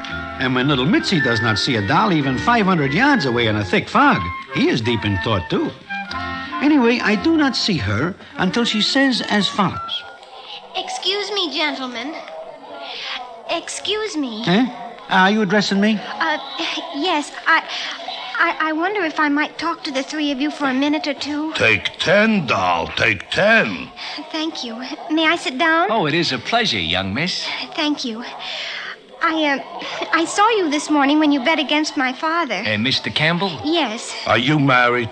No, why? Have you ever given it a thought? Oh, shut up, Mitzi. I'm only looking to the future. You are crying, miss. Yes, Oh, gentlemen, Harvard must win this evening. Miss Campbell, you take the words from 3 mouths. You bet on Harvard. Do you know they'll win? If you mean, is it a fix? No. Oh. Do you have a large bet on the Harvards? My whole life. What price do you get? Price? Oh, my happiness. My whole life depends on this race. Perhaps you will explain. It's about my fiancé, Quentin. She's got a fiancé. What about him, young miss? He goes to Harvard. He's in his last year there. He serves his full time? Oh, shut up, Mitzi. Go on, Miss Campbell. My father doesn't like Quentin, but I love him. Your father? Quentin. Oh. You love Quentin, who goes to Harvard. That much we got. Now what? One night, Father and Quentin had a quarrel about me. You wish your father knocked off? Oh, no, please. Then what? Father is a Yale man. Excuse me, but he is a little old for school, is he not? Oh, you don't understand. He's so loyal to Yale. And Quentin being a Harvard man, well, they don't get along. So they had a quarrel one night, and Quentin said that if Harvard lost to Yale, he'd give me up and never see me again. He bets you against 8 men in a rowboat? And Father will hold him to it. Besides, I agreed to go to Europe if Yale wins. Oh, I was so sure. Quentin was so sure. Why do you not elope? We can't. You don't understand Quentin.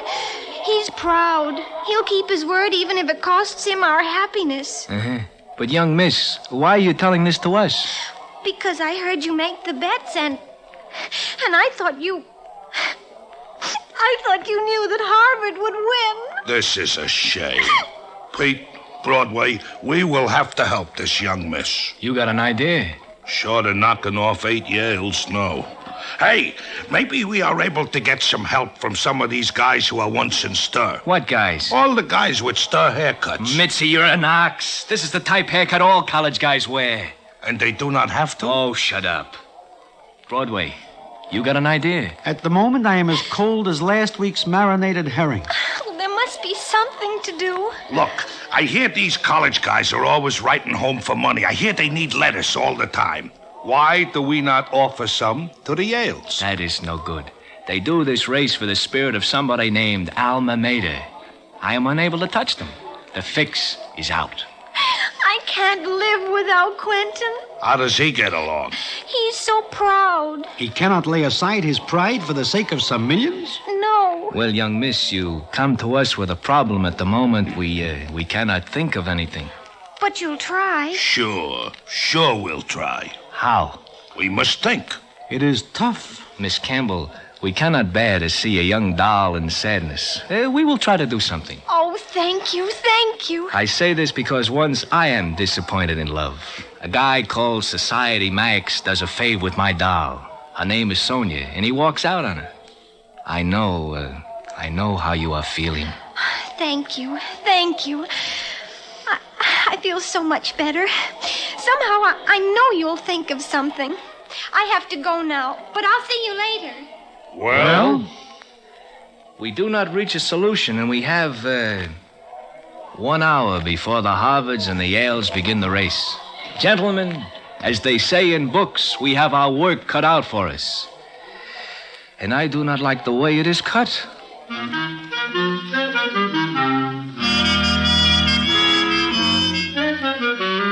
So that is the way we leave it. But it is not the way it stays, because something happens that is right out of the books, and which I will tell you about in a minute.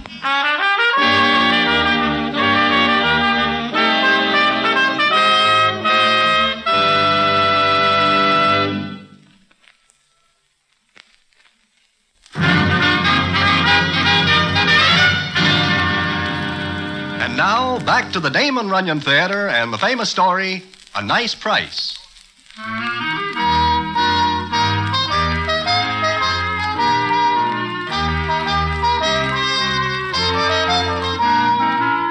Well, that is the way we leave it, with Pete the peddler promising to do something about the Harvards for Miss Clarissa Campbell.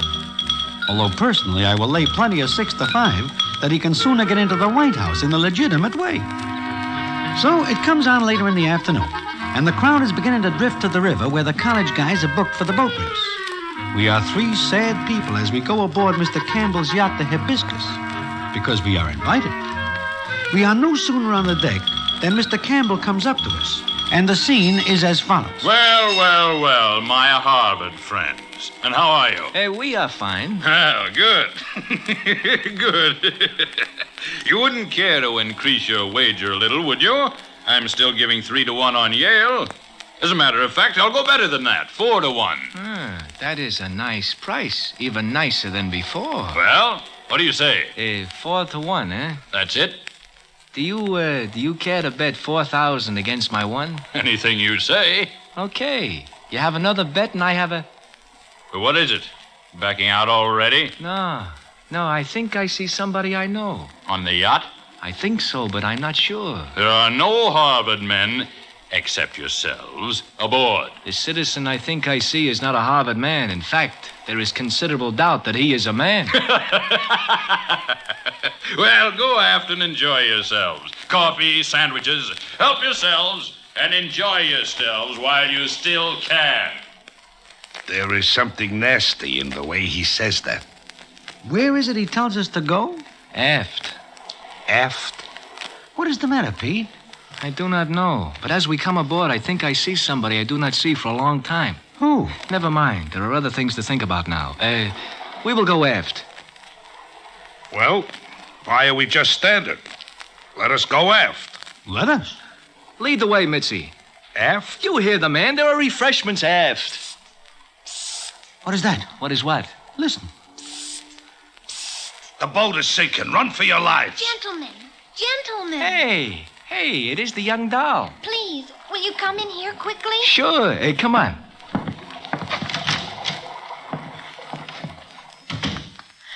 Oh, I'm so glad to see you. Is it all fixed? Well, you see... Young miss, we are at a loss. Oh, I'll never see Quentin again. You know, I wish that guy had another name. Somehow I do not like Quentin. Miss Campbell, believe me, it is our wish also that the Yales do not win. But I thought you'd do something. There is nothing. I trusted you. I trusted all 3 of you. Wait, Miss Campbell. Yes? Where is aft? Opposite the bow. To add to our troubles, we are now lost on a yacht. There is something I do not understand, Pete. Hey, what is that, Broadway? How does it happen you throw down another $1,000 on the Harvards? Hey, it is such a nice price. I cannot turn it down. But I will tell you something. What? If we do not win, we are in trouble. Because I do not have a $1,000.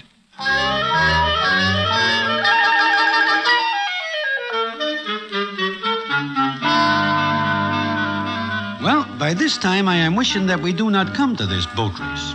I am also wishing that there are no such things as the Harvards and the Yales. Nevertheless, it comes up a little later, and we are standing on the deck. Mr. Campbell pushes over to us, and the scene is as follows. Well, gentlemen, just 3 minutes until starting time. There is no chance the boat race will be called off? Called off? Getting cold feet, huh? You don't feel so good about the race now, is that it? I'm thinking that maybe I take advantage of the nice price you are giving. What's that? I am willing to call the bet off, if you are. I am not. And what's more, if you think you're going to crawfish out, you've got another thing coming. Mr. Campbell, we have no idea. You better not have. Did you think you were fooling anyone with that Harvard talk? No, not at all. I spotted you for what you were, sharpers. Well, let me tell you something. Please do not tell us. I will tell anyway. I have quite a bit of influence around here and in other places. If you don't pay off your bet, I'll see to it that you're made uncomfortable. Very uncomfortable. Understand? I seem to have a complete understanding. This will teach you to bet against my alma mater. And another thing. Look!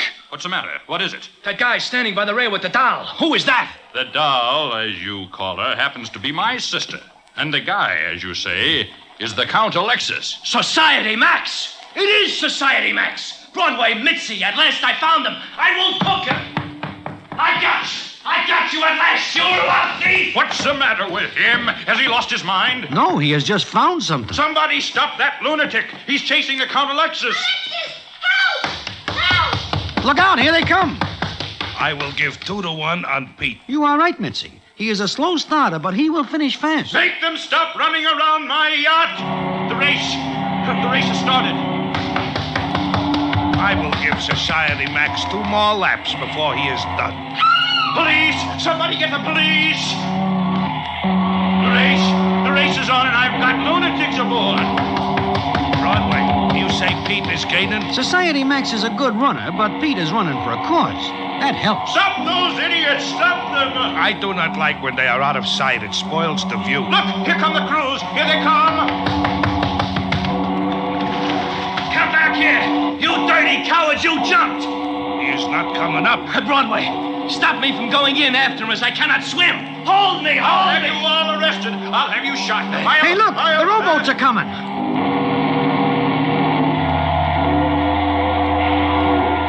Yale is in the lead. Come on, you Eli's. The dirty coward jumps into the water. We lose. It seems like a good place for the 3 of us. Eli, come on, Eli. Today we fight a lost cause, Pete. Wait! Today... Look! Row, Yale, row! The Harvards are winning! The Harvards are winning! Quentin, my darling! Quentin! Yale, come on,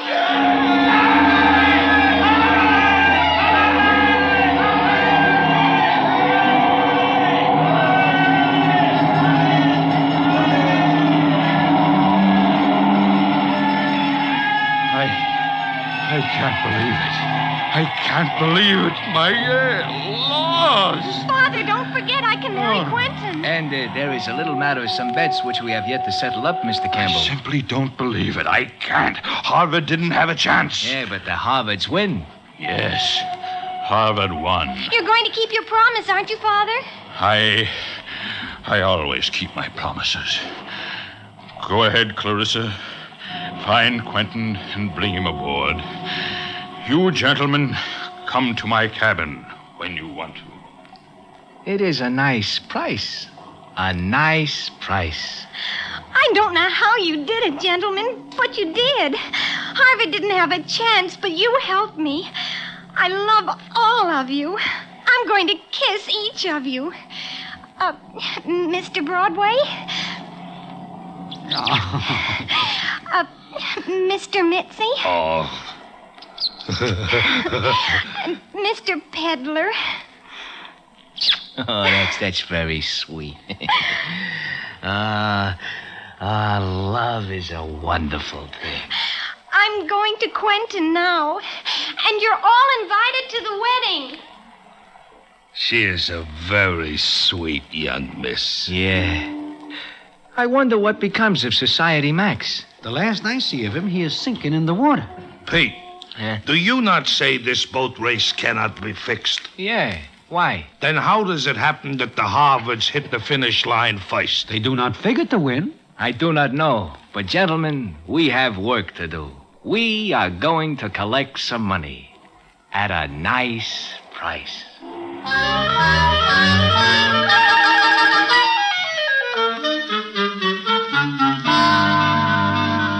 And we do.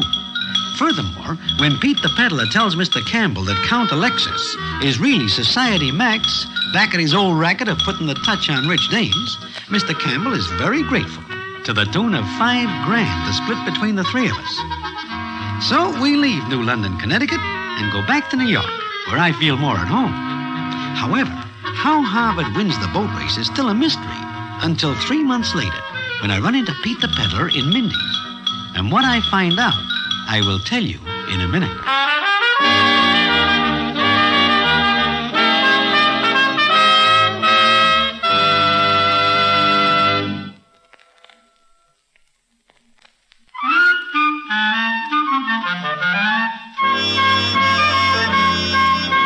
As I am saying, one night I am sitting in Mindy's when I am joined by Pete the peddler. He sits down, and the scene is as follows. Say, Pete. Do you remember the boat race between the Harvards and the Yales? Sure. As a matter of fact, I come in here to find you and tell you all about it. I am listening. Well, it is not until a couple of days later that I hear what happens. I hear it from a sports scribe. So? It seems that the number 6 man in the Yale rowboat breaks his oar, and that lets the Harvards win the race. Now it seems that a broken oar in a race is by no means uncommon. But it seems also that this number 6 Yale claims that he breaks his oar on a man's head. Is that possible? That is what everybody asks. They think he is crazy. But you know what? What? It is maybe a week after the Harvards and the Yales have their race that I see Society Max. Alive? And he is still alive after you see him? I am no longer mad at Society Max. I am no longer mad at Society Max because I see he is wearing a bandage on his noggin. Do you tell anybody else? Nah. I want the young miss to think I do it for her. But, I have another problem with her. Which is? It seems that next month there comes up a football game between the Harvards and the Yales. She wants me to do something about that.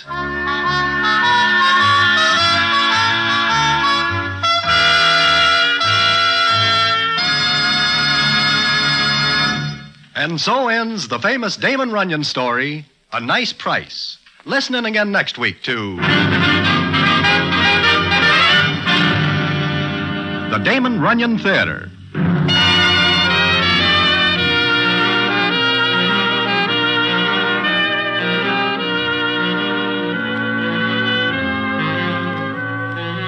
The Damon Runyon Theater with John Brown as Broadway is directed by Richard Sandville and the stories adapted for radio by Russell Hughes. This is a Mayfair production.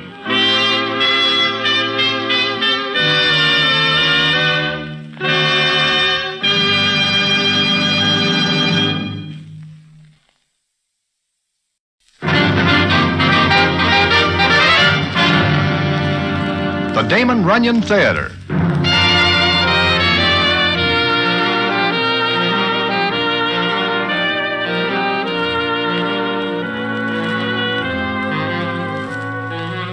Once again, the Damon Runyon Theater brings you another story by the master of storytellers, Damon Runyon. And this one, The Idol of Miss Sarah Brown. And to tell it to you, here is Broadway. Thanks. Well, maybe you never hear of a citizen who is known as the Sky. And also, maybe you never hear of Miss Sarah Brown.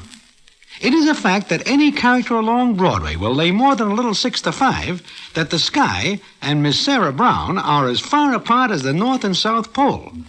This is because the Sky is a gambler, and Miss Sarah Brown is a mission worker and a 100% all-right doll.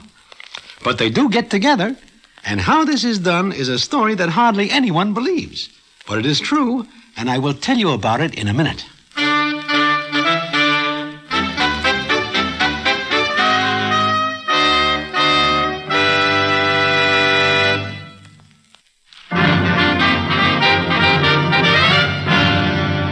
And now, back to the Damon Runyon Theater and the famous story, The Idol of Miss Sarah Brown.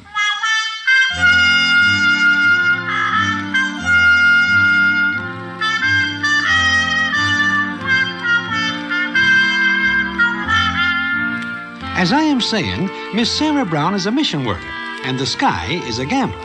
How he gets that name is because there is no limit on a bet he will take or make. The sky is the limit with him. And he is very smart. Like the day we are at the polo grounds at the ball game. The game is over, and the Sky and me are walking across the diamond when we are approached by a character who is called Bates. Now, this Bates is a hard citizen, and he is also a big bettor. The Sky is eating peanuts, which he pulls from his pocket, and we are near second base when Bates comes up to us. And the scene is as follows. Hiya, Broadway. Hi, Hello, Bates. Sky. Oh. Well, Sky, you win or lose on the game today. I win? Not me. I lose 100 on the game. That's so. I win 5. Have a peanut. Thanks. Broadway? Oh, thanks. No. It was only that punk throw from second to home that makes me lose the C note. A good throw would catch the runner, and I'm in. I get a bad break. That's a pretty big throw from second to home plate. Yeah. You know, I was a pretty good ball player when I was a kid. Not so bad now. Yeah? Yeah, and I still say if the throw is good, the Dodgers do not get the run, and I am in. Bet I could make the throw from second to home plate. So what? Anybody with an arm could do it. Bet I could throw one of those peanuts from second base to home plate. You're crazy. A peanut is too light to throw that far. Maybe. Wait a minute, Sky. You are now standing on second base. You are willing to bet you could throw a peanut from here to home plate? Mm-hmm. In the air, not roll it on the ground? In the air. You're crazy, Sky. A peanut is a very light object and would not travel 20 feet through the air. I'm willing to make a bet.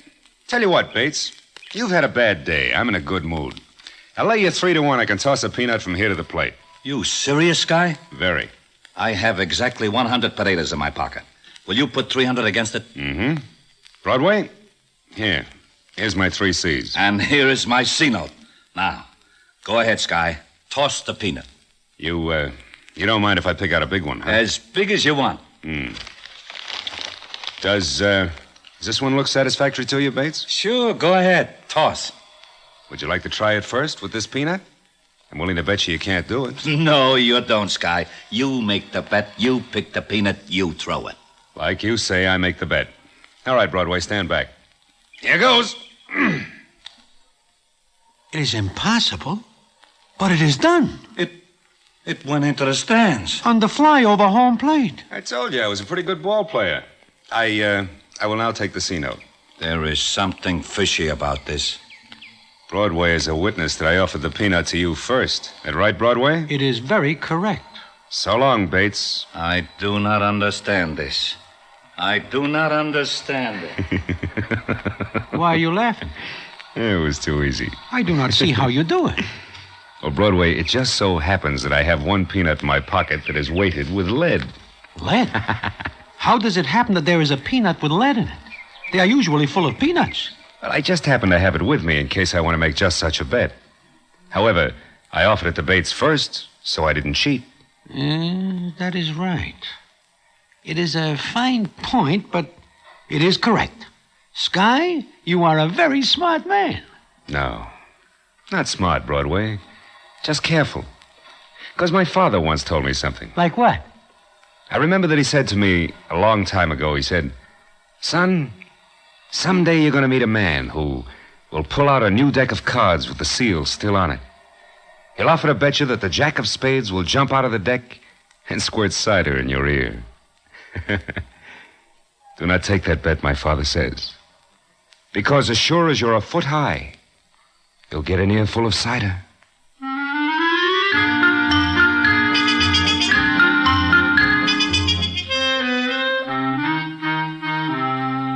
Well, I tell you that to show you what kind of a citizen the Sky is.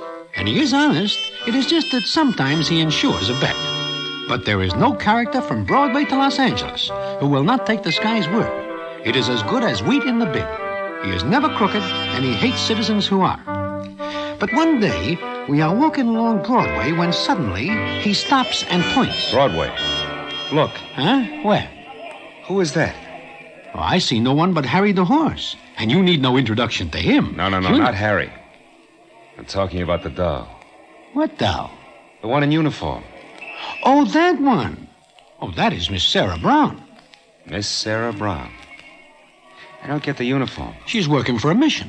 What does she do? What she is doing now, she collects money for the mission. Oh, she's quite a lovely doll. 100% all right. I take it you know her, huh? just from seeing her around. Oh. If you are thinking of meeting her, it is better that you put it out of your mind. Why? Because she has nothing to do with citizens of our ilk. Oh? She doesn't like us, huh? Not very much. She does not even accept money for her mission from us. Mm-hmm. She's very young to be doing such work. There is no accounting for tastes. Oh, she's the kind of doll I'd like to meet.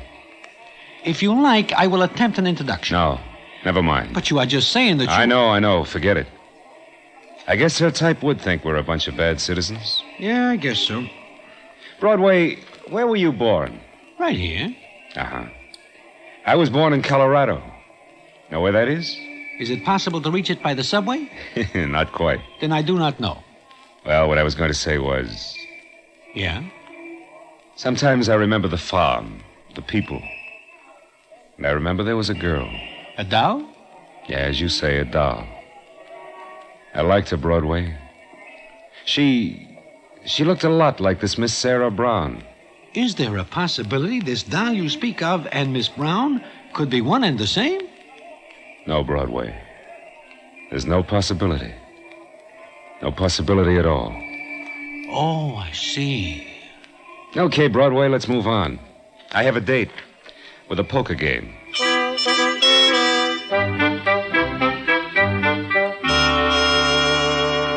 Well, I do not see the sky for a couple of days after that.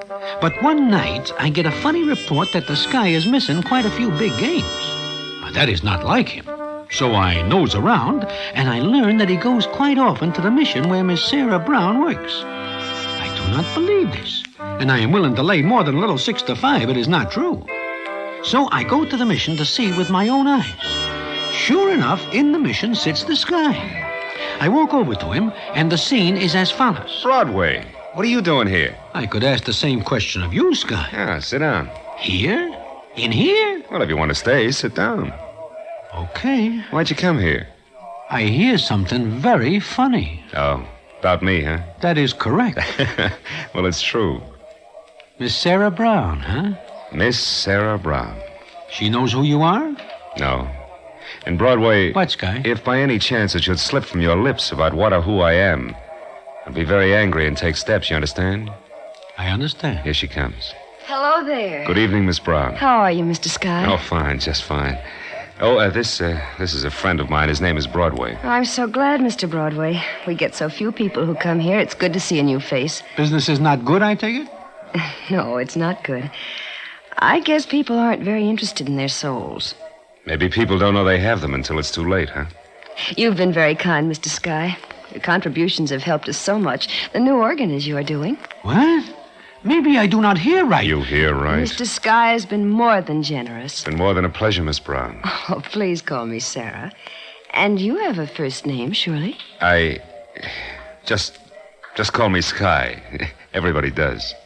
But why? It's such an odd name. Yeah, it is. Just call me that, huh? All right. Sarah, maybe after the mission closes, you and I... what I mean is maybe a cup of coffee. Oh, we have coffee here. Please stay and have some. In here? Why not? All right. Well, I guess I gotta be going. Oh, no, please, stay with us. Yeah, stay, Broadway. But... Miss Brown asked you to stay, Broadway. And I'd like it very much if you did. Good, that's settled then. And now, if you'll excuse me for a minute, I have some things to do. I never see a doll look at me the way she looks at you, Sky. Broadway, I've made a lot of money in my racket, but you know what? What? I'd be willing to drop every potato I own if I didn't get it the way I did.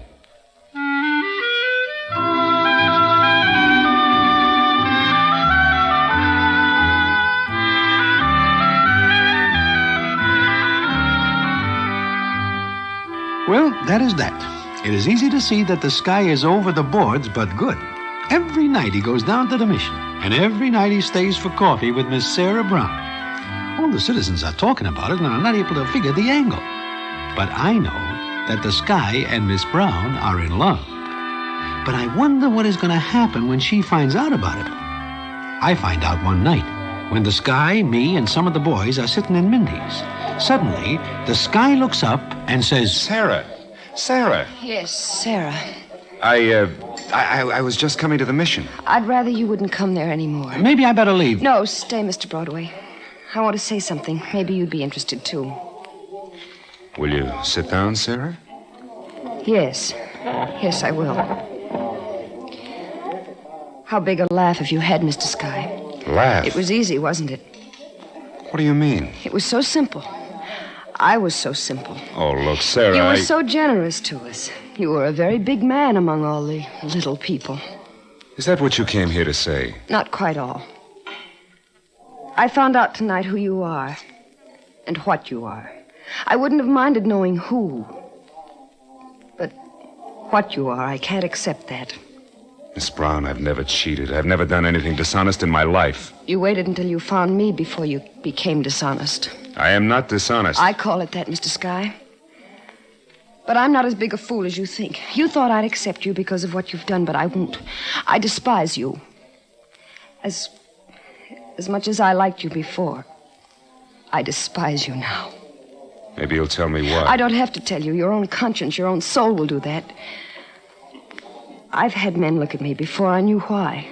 But they were honest men, Mr. Sky. They didn't pretend to be anything other than what they were. You did. I gave the money because I wanted to. I'm sorry we can't return the money you gave us. But I can ask you to stay away from the mission. And me. That's all, Mr. Sky. Goodbye. I never hear a doll talk like that before. Yeah. I thought it was a sure thing. But it looks like I got an ear full of cider.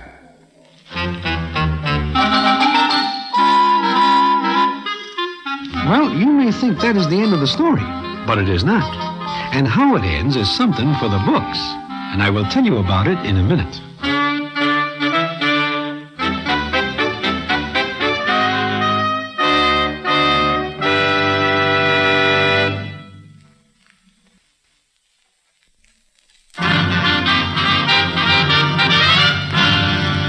And now, back to the Damon Runyon Theater and the famous story, The Idol of Miss Sarah Brown.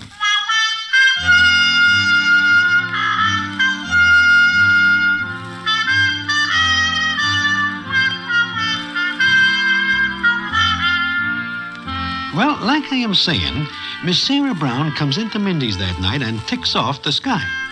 Furthermore, she has nothing to do with him from then on. And when the Sky meets Miss Brown on the street, he keeps walking straight ahead. And she does likewise. Then one night, I accompanied the Sky to a little game at Nathan Detroit's place, where a few of the boys are playing at dice. And what happens there is something that everybody still talks about. It is like this. We walk in and watch for a couple of minutes. Then the Sky walks over to Bates, who is also watching the game. Milky and Willie has the dice, and he is rolling. The Sky says as follows to Bates. How's he doing, Bates? Milky, I wish I have his luck. He's hot, huh? Like a firecracker. 6 passes in a row. Uh-huh. Hiya, Milky.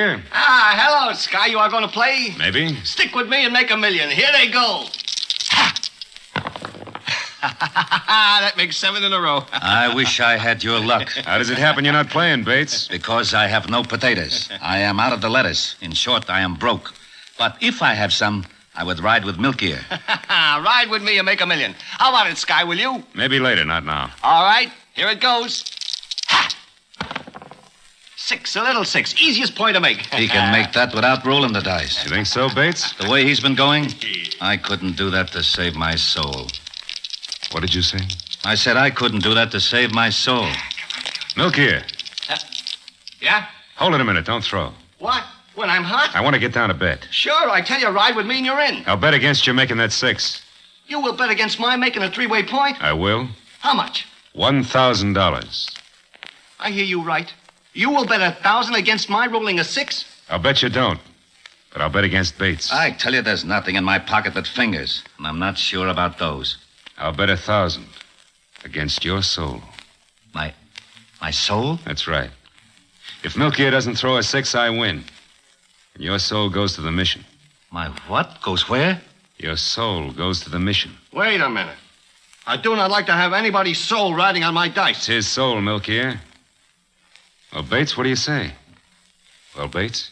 How you feel, Milky? You better make up your mind soon before I cool off. $1,000 against my soul. If I lose, I go to Miss Sarah Brown's mission. That it? That's it. Well, okay. You got a bet. And if you lose, you better keep your bet. You got it? We will see to it that he does not welch Sky. You feel all right still, Milk Ear? It is a three-way point, and I feel good. You got a bet, Sky. Go ahead, Milk Ear. Roll 'em. Right. Come on. A 5. Come on, Milk Ear. We'll do better this time. A 6. Looks like you owe me $1,000, Sky. Here it is. Pick it up. It's yours. I got $1,000. I will now get in the game. That is a bad bet you made, Sky. It's worth it. And don't forget the night is still young.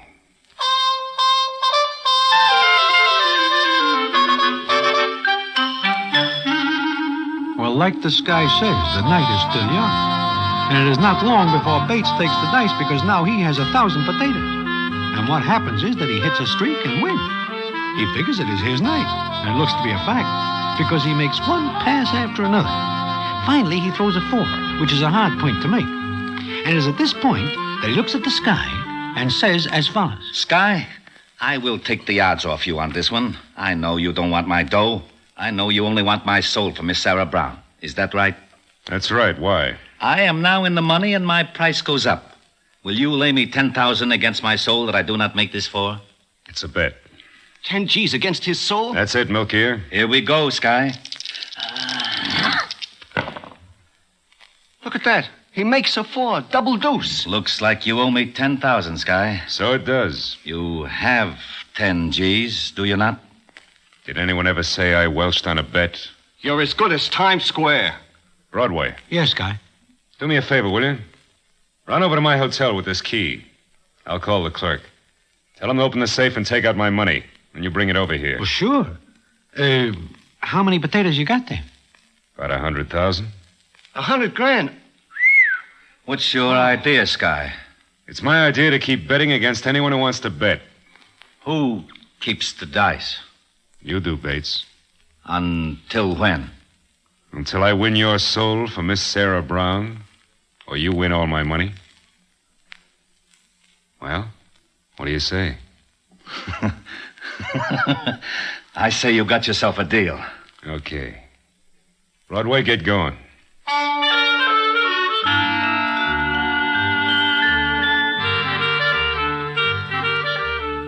So I get Sky's money from the hotel, and it is quite a bundle.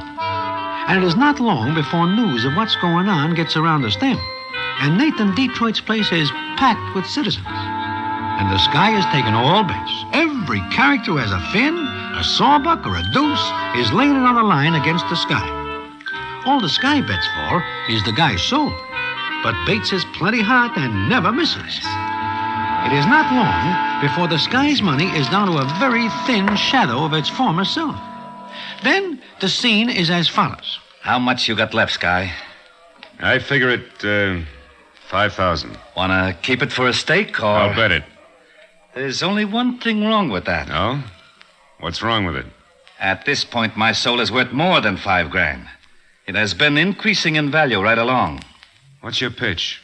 I'll take the 5, and you mark her for 20,000. 20 grand? Sky, you're nuts if you take that bet. Maybe so, Milk Ear. You'll be in the hole. You'll owe that if you lose. I'll still take the bet. But why? Listen, Sky... I figure one soul sent to Miss Sarah Brown is worth it. One guy. Just one. Throw the dice, Bates. Okay. This Watch is Bates shake the dice. We know that if the Sky loses this bet, he's cooked. But I see that he is watching Bates with a funny look on his face, and he is reaching slow-like for an inside coat pocket. I back away because I want no part of fireworks. I am not able to figure what Sky is doing or what is wrong. And then Bates rolls. A natural. A 7. You're very lucky tonight, Bates. Like you say, I am very lucky. You owe me 20 G's. I owe you 20 G's. Maybe. Huh? What do you mean, maybe? Just that. Bates? Good evening, everyone. Holy cats, Miss Sarah Brown. Good evening, Mr. Sky. Good evening, Miss Brown. Hey, what are you doing here? How'd you get in? I walked in. I see almost everyone is here. Yes, that's right. How many souls have you won for me? None. I seem to be about half out of luck. I see. Don't you think you're taking too much upon yourself? I can win all the souls I need myself. I tried to help. In your way. In my way. Have you ever thought of your own soul, Mr. Sky? Sometimes. I see. By the way, when I heard this was going on, I wondered about something. What? Are you risking your soul on these bets, or just your money? My money. But not your soul. All right, Mr. Sky. I'll gamble with you. What do you mean? I know something about gambling. I should. It ruined my father and my brother. It broke my mother's heart. Yes, I know something about gambling. Will you gamble with me, Mr. Sky? Look, Miss Brown, maybe you better go. No. I'll gamble with you on the same terms that you gambled with everyone here. I will bet $1 against your soul. That's all I have. $1. $1. Shut up, look here. Miss Brown, that's a very small bet. It's a very small soul. Bates. Yeah? Give her the dice. Huh? Hey, listen, I don't Bates, give her the dice. But I'm You heard me, Bates. Sure, Sky. Here you are, Miss Brown. Thank you. Do we have a bet, Mr. Sky? $1 against the life you lead. $1 against your soul. Will you keep the bet? I never welch. That's right, Miss Brown. He's good for it. That is correct, Miss Brown. All right. Roll the dice. 11. She wins. There is a dead hush. Miss Brown looks up at the sky. The sky looks at Miss Brown with a little smile on his lips. Then he says, I never welch on a bet. You're a fool. You're a fool. I love you, Miss Sarah Brown. I hate you. I hate you. I hate you. Let me out of here. Please let me out. Yeah, it's like I said. I'm half out of luck. But the half I've got left, it's pretty good. well, that is that. But it is not really. The payoff comes some weeks later. And what the payoff is, I will tell you in a minute.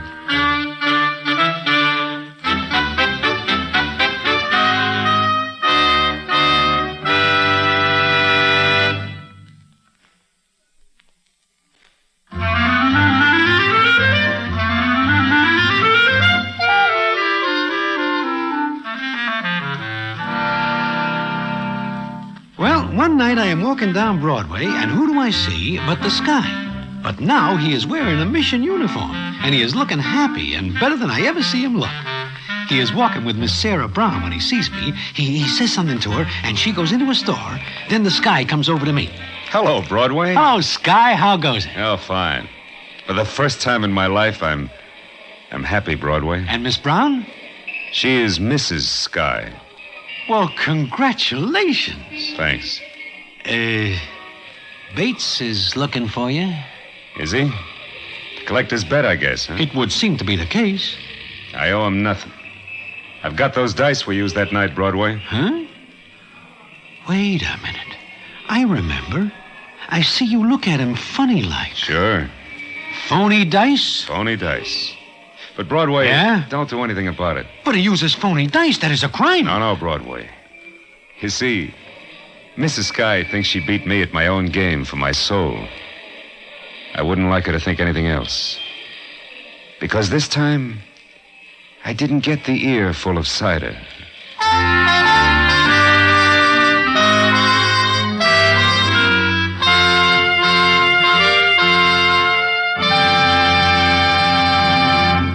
And so ends the famous Damon Runyon story, The Idol of Miss Sarah Brown. Listen in again next week to the Damon Runyon Theater.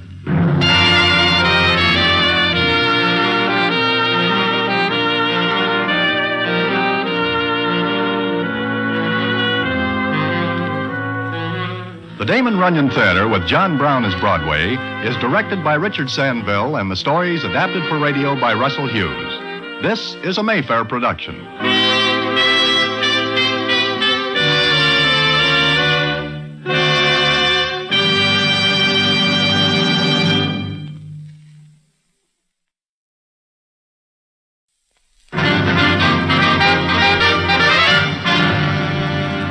The Damon Runyon Theater.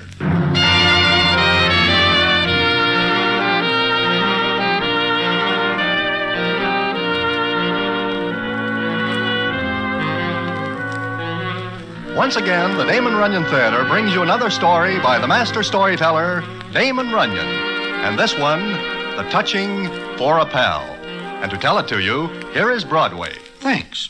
It is just the other night that I am sitting in Mindy's when who comes in but little Joey? Little Joey is all by himself, which is more than somewhat strange. The reason for the strangeness is because he is pals with Blind Benny. I asked little Joey why he is not with Blind Benny, and he tells me a story that at first I do not believe. But it turns out later that Joey is telling nothing but the truth, and I will tell you the story in a minute.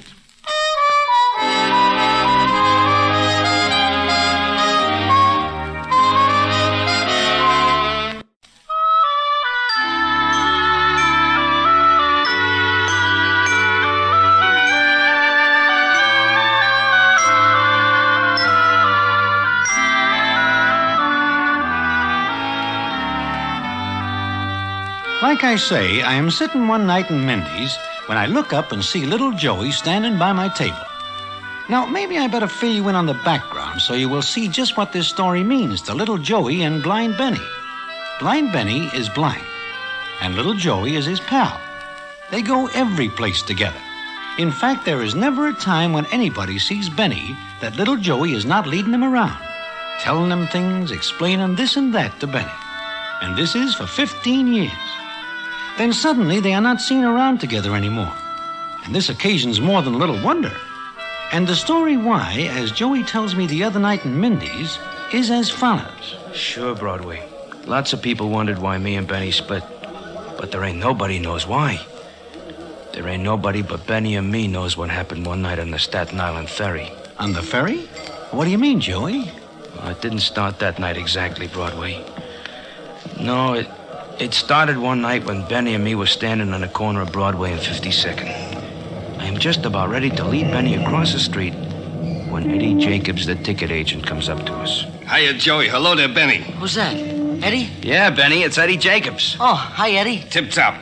Say, what are you two guys doing tonight? What? Just moseying around? Why? Tell you what, I got a couple of ducats to a new play that just opened. Thought maybe you two'd like to go. Hey, it's swell. Ain't it, Joey? Sure. Matter of fact, we were thinking of a movie. Yeah, but a play's better. Where is the play, Eddie? At the Majestic. I don't know how it is, but the fact remains that even I couldn't get rid of all the ducats. It must be pretty bad. Maybe. What do you say? You want the ducats? Oh, sure. We'll go, won't we, Joey? Well, Benny, I'd rather see a good movie than a bad play. Oh, come on, Joey, let's go. Well, okay. Give us the tickets, Eddie. Sure. Have a good time. Eddie's a nice guy, huh? How far down front are the seats, Joey? Third row, right in the middle. Oh, swell. I can hear good down there. You can tell me what's going on the stage. Sure. Okay. For you, I'll do it. You're a real pal, Joey. Anything for you, Benny. Anything. Okay, we just got time to hit the theater before the curtain goes up. Okay, let's go. Here, wait till the light changes, Benny. Oh. It's red now. Okay, there we go. Easy now. Watch your curve. So. Yeah, I got it. Broadway's pretty tonight, Benny. The signs are all lit up. Big one on the Winter Garden? Like a lot of diamonds in the sky. Here's a doll looks like $1 million. Hey, careful of the curb now, Benny. That's a boy.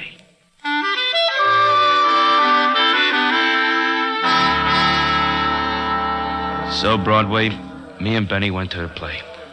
If I had $1 million, I'd give it if we hadn't met Eddie Jacobs that night. Why? I do not understand. He gives you tickets for a play. Benny wants to go. Players were done it. See, it was a very bad play. Benny and me are talking about it so loud that the actors hear us and we get the bums rush out of the place. You mean you and Benny are tossed out? Practically on our ears. We're standing in the lobby outside wondering whether we should ask for our money back. Money back? But those are free ducats you get from Eddie. Uh-huh. But it was such a bad evening, we figured we ought to get something out of it. Then, while we're standing there, she comes up. She? Who is she? Miss Mary Marble. Anyway, she comes up to us, and the first thing she says is... Oh, gentlemen, just a minute. I want to talk to you. Hey, Joey, who is this? I've never seen her before. Excuse us, miss, but we don't know you. I know you don't, but I heard your remarks in the theater about the play. And you wish to take exception to them? Look, miss, we got a right to give honest criticism. That is a terrible play. Oh, sure it is. And it was terrible acting. Hey, let's go, Joey. No, wait. You didn't give me a chance to explain. There was something to explain. Not about that play. Now, let's go, Oh, Benny. please. Don't be angry at me. No, we're not. But we will be. And we've been tossed out of the show, and we... Yes, and I left because I agreed with you. You agreed? I agreed with every single word you said about it, and I think it's a sin and a shame that you should have been treated the way you were. Hey, you mean that? I certainly do. Hey, Benny, you hear that? Yeah. Miss, we apologize. Miss, you are a very smart doll. You sure are. Thank you. Look, my name is Joey. They call me Little Joey. This is my friend, Blind Benny. Blind? Oh, it's all right, miss. Don't let it worry you. As a matter of fact, tonight I was glad I couldn't see the actors. The play would have been twice as bad. And that is strictly true, miss. Miss... Oh, well, my name is Mary. Mary Marble. Oh, we are pleased to make your acquaintance, Miss Marble. Likewise. Well, I'm sorry I burst in on the two of you like I did, but I just had to let off steam. Sure. Hey, me and Joey are going for a cup of coffee. Maybe you'd like to come along, huh? Well, sure, why not? Come along, Miss Marble. Well, if you're sure I won't be intruding. No, nobody intrudes on Joey and me. Right, Joey? Not a chance. Okay, let's go, huh? There's a coffee place down the street. Oh, thanks. I'd love it. Yeah. So would we.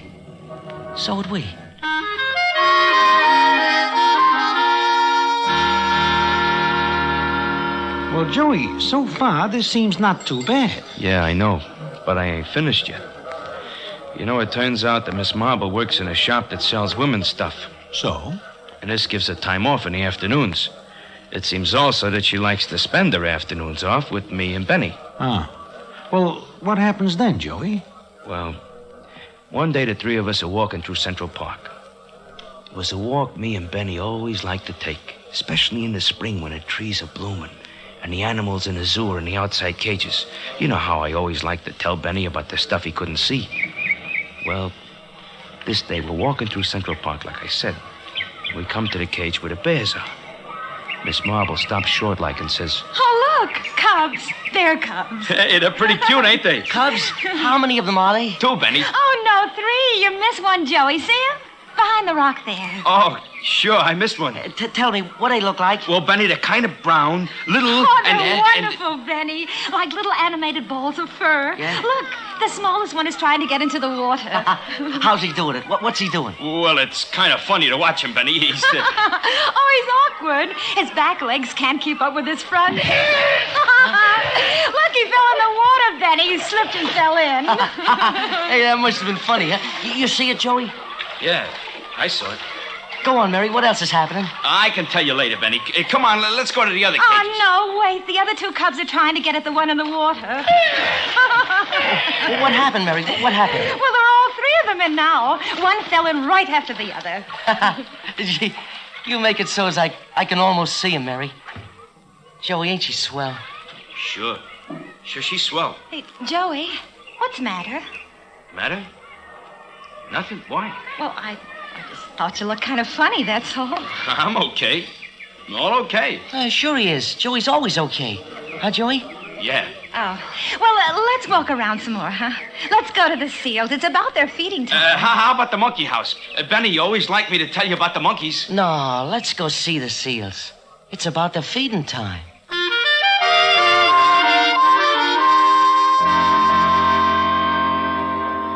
That's the way it went, Broadway. It ain't long before Mary's doing all the talking and I'm like a third wheel on a bicycle. I see.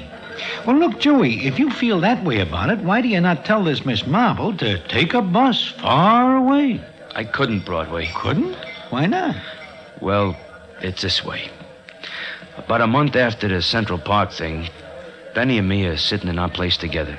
Remember we had a couple of rooms up on 61st? Sure, I remember. But what happens there?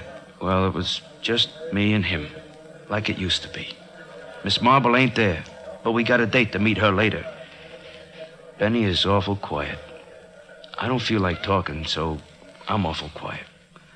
Finally, Benny says... Joey? Joey? Yeah, Benny? I want to ask you something. Something awful important. Sure, go ahead. It's about Mary. Oh?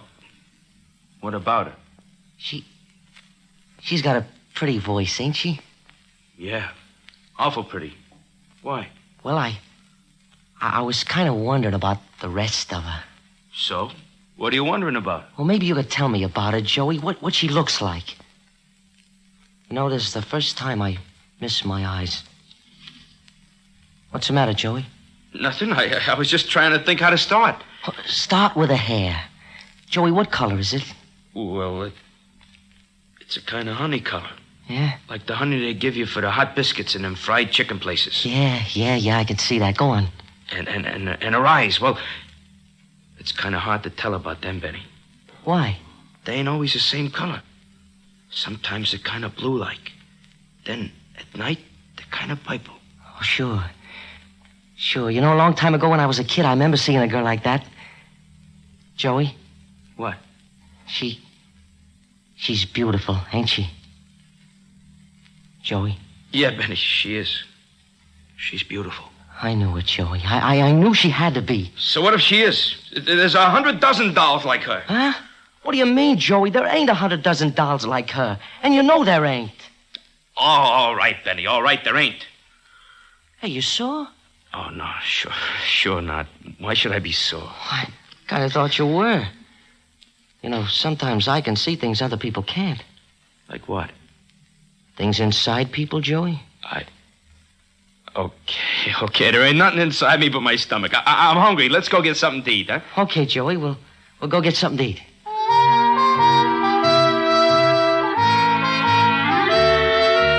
Well, Joey tells me that much. Then he tells me the rest of the story, which is something that nobody would believe.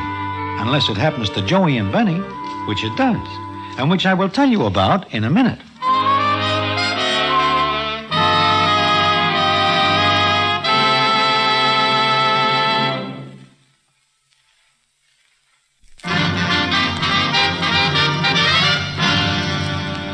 And now, back to the Damon Runyon Theater and the famous story, For a Pal.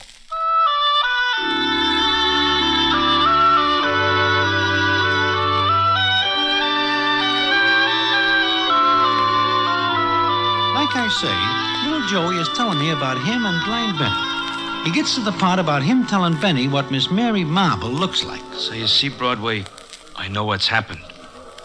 Benny's in love with Mary Marble. In love? But he does not ever see her. So, what difference does that make? I gave him a build-up about her, and he falls just like that. Well, what happens next? This is the part I don't like to tell. Look, Joey, it seems to me that you are aching for an ear into which to put this story. Mine is a pretty good ear, and here's a lot of things. Things that stop right in the middle of my head without ever going out again. Okay, I gotta tell somebody. Well, it was about a year ago. Yeah, just about a year. By this time, Benny is all gone about Mary Marble. There ain't nothing I can do about it. Leastways, that's what I thought. Then, one night, Benny and me are sitting in our place, and I get an idea. Benny must have felt something was up because he turns his head toward me and he says... Joey? You're awful quiet. Is there something the matter? No, I was just thinking. What about? You know, it's been a long time since I saw my folks over in Staten Island. I thought maybe I ought to run over and peek in on them. Oh, yeah, sure. Good idea. You go ahead. Well, what about you? I'll wait here. Mary's coming by later. Oh, I forgot to tell you, Benny. She phoned before, said she couldn't make it. Huh? Oh, gee, I was counting on her coming over. Maybe the three of us taking a walk or something. Yeah. But tell you what, Benny. My folks always like to see you. Take a run over to the island with me. Well, Mary might show up. Maybe. We'll leave a note for her. Tell her we went to Staten Island and to wait here. You don't figure on being gone long, huh? Nah, just peek in, give the folks the nod. That's all. Hey, what do you say? Yeah. Yeah, sure. Come on, Joey. I'll go with you.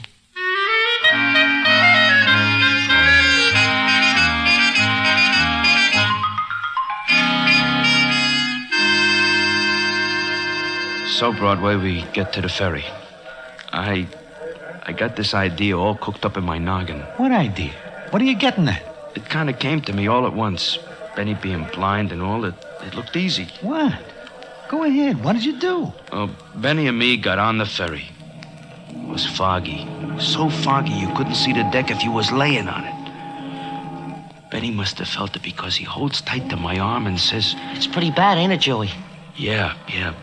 Pretty bad. I can feel a fog on my face. It's cold. Oh, here. Put your coat collar up, Benny. Yeah. Ain't many people on here, is there? No. Come on, we'll walk to the back of the ferry. Don't you want to sit down? No, I don't want to sit down. Okay, Joey. Let's go.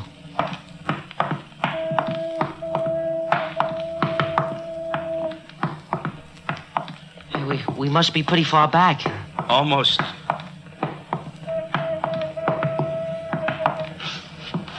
Here. Huh? You want a cigarette, Benny? Yeah. Light one up for me, will you? Oh, sure. Better let go of my arm first. I gotta reach in my pocket. Oh, sure. Here, wait a minute. Here, open your mouth. I can hardly see you. There. Thanks. Hold it. I'll give you a light. What was that? You dropped something? Yeah, my lighter. Stay where you are. I gotta find it. Hey, sure, Joey. I can't find it. You're getting farther away from me, Joey. Oh, it's all right. You can find me by listening to my voice. Oh, okay. I got the lighter.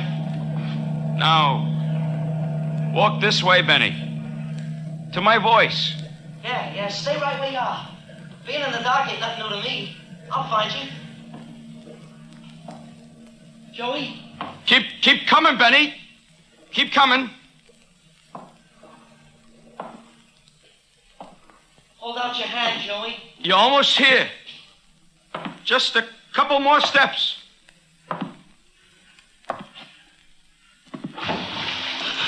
Benny. It's all right, Joey. It's all right. No, Benny, keep swimming, Benny. I can't, Joey. Hey, I'm coming after you, Benny. I'm coming after you. Hey, somebody stop the boat. Stop the boat. My son's overboard. Benny, I'm coming in after you.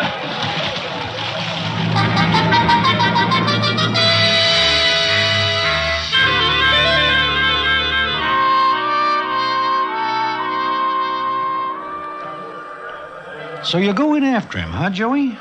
Yeah, I did, Broadway. I got to him all right. Yeah, you get to him. Then what happens? We get back to our place. I got Benny wrapped in some warm blankets. And I'm just sitting there, watching him. I don't know what he's thinking. I don't know until he says... You shouldn't have jumped in like that, Joey. You might have been drowned. Forget it. You saved my life. I didn't save your life. I wanted to kill you. You hear? I wanted to kill you. I knew you couldn't swim. How do you like that, huh? Sure. I knew that, Joey. Oh, you're crazy. You didn't know a thing. You walked off the back of that boat like a dumb sheep. Yeah, I walked off. Right over the place where the chain should have been. The chain that keeps dumb people from walking off. You hear me, Joey? I heard you take that chain off. Nobody else could have heard it, but I can hear things nobody else can hear. I can see things, too, Joey. You're crazy. You didn't know nothing. You didn't know nothing at all. Joey, I've been blind for a long time. Ever since I was a punk kid about 15. What's that got to do with it? I learned how to take care of myself, Joey. You think I'd have walked like that on a boat? You think I'd have took the chance? That's one thing a blind man learns, Joey, when he ain't sure of himself. He stands still and waits till he is. What'd you go and do it for then, huh? What'd you go and do it for then? 'Cause you wanted it that way? What do you mean? I told you. I can see a lot of things nobody else can see. Like Mary. What's she got to do with it? You kind of love her, don't you? Don't you, Joey? No. I knew it the night you was telling me how beautiful she is. Yeah, I could tell it, Joey. Just as soon as you started to talk, I could feel it in the room. Your voice kind of shook. Benny, I didn't want to do it. I didn't want to do what I did tonight. I must have been crazy, Benny. Ah, you got eyes. That's your only trouble. Huh? Look, Mary don't want a blind man, Joey. Oh, she does. You take her, Joey. I'll go away. Sure. After I pull you out of the harbor, you're just going to bow out like that. No. What are we going to do, Joey? What are we going... Benny. Mary. Oh, Benny. Take it easy, Mary. I ain't hurt. I'm all right. Oh, you could have been drowned. How'd you find out, Mary? Well, I came here and found your note. I thought I'd go down to the ferry and meet you coming back, and then I heard people were talking. It's okay. And you, Joey, where were you? Mary, wait, Why didn't you watch him, Joey? You let him get away, and he was almost drowned. Mary, Joey jumped in after me. Oh, Joey, I'm sorry. Then they didn't tell me that. Sit down, Mary. Well, look, maybe I've got something to say now, too. You have, Mary? Yes, I have. Benny, Joey, how can I say it? What are you trying to say? That I love Benny. Me? Oh, you'd never say anything to me because you think you have no right. Well, maybe I ain't. Look, do you love me, Benny? Well... I'm going to answer that for him, Mary. He does. Joey, He don't do nothing but talk about you, Mary. Night and day when you ain't with him, he does nothing but yap. Mary this, Mary that, and well, that's it. Benny, I hoped you loved me. I gotta go. What? Sure, I was on my way over to the Staten Island to see my folks when it happened. I guess maybe it'd be a good idea if I went over now. But it's late. Too late. Yeah, you ain't got any idea how late it really is. Well, so long. See you later. Joey, the three of us, we can keep right on, can't we? Oh, sure. Just like it always was. Yeah, that's right, Joey. Just like it always was. So long. So long, pal.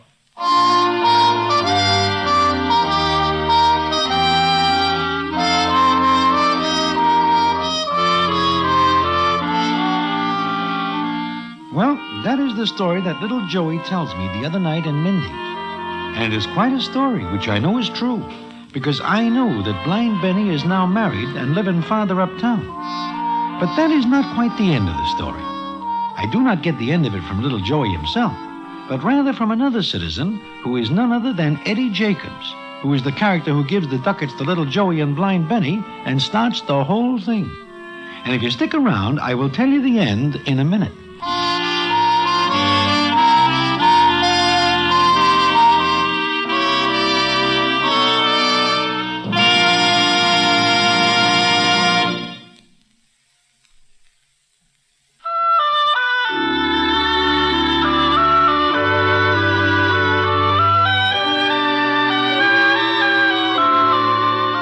As I am saying, the end of the story comes not from little Joey, but from Eddie Jacobs. When Joey finishes the story, he looks at me and says as follows.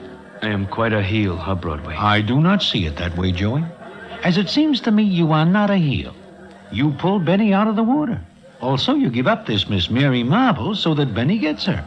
What makes you a heel? The fact that I did what I did? Well, that is not a matter for me to decide one way or the other. It is all ended well. And as they say in the books, what ends that way is not a crying matter. Period. You make me feel better about it, Broadway. Uh-huh. And you are still carrying the torch for this Mary Marble doll, huh? I guess so. A guy like me don't have much choice when it comes to dolls. I fell hard. Well, it is late. I must be getting back to the Staten Island.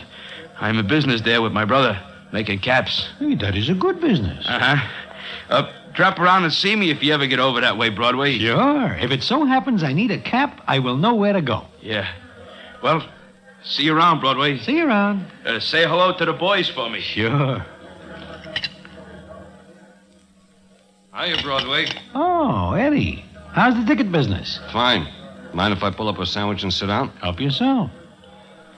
I saw you talking to little Joey. I would have come over sooner, but I didn't want to be seen talking to such a heel. Huh? A heel? Just how do you figure that, Eddie? You know something, maybe? All I know is the dirty trick he plays on Blind Benny. Dirty trick? You mean little Joey tells you something? Tells me something? You kidding? You don't have to.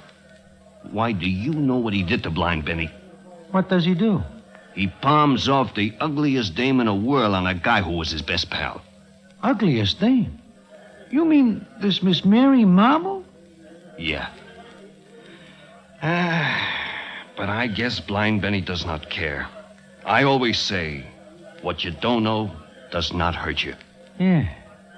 I guess you are right, Eddie. What you don't know don't hurt you.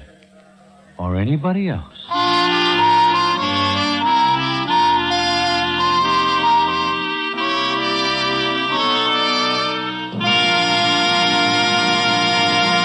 And so ends the famous Damon Runyon story, For a Pal. Listen in again next week for the Damon Runyon Theater.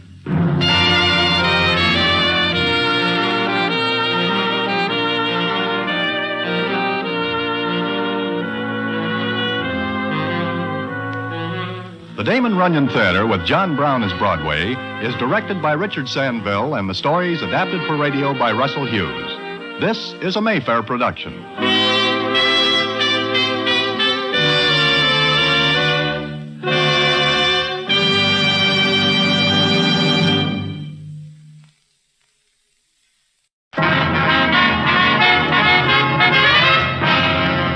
The Damon Runyon Theater.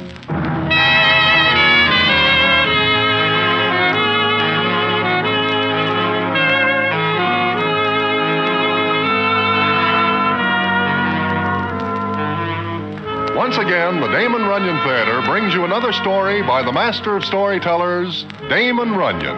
And this one of his most famous, Princess O'Hara. And to tell it to you, here is Broadway. Thanks. I guess nobody who is not a patron of Broadway ever hears of Princess O'Hara. But there are quite a few citizens along the stem who do remember. I am among said citizens. Indeed, I will lay more than a little 6 to 5 that I am not likely to forget. Because it is because of the princess and a racehorse named Gallant Godfrey that I almost put my checks back in the rack before the appointed time for my demise. And how this comes about is a story I will tell you in a minute.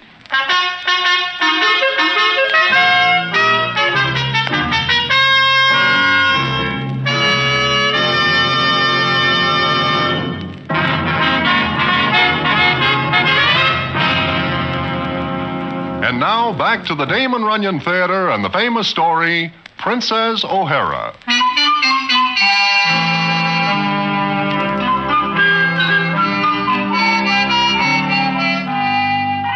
As I am saying, it is Princess O'Hara and a racehorse named Gallant Godfrey who almost occasioned my early departure from this earth.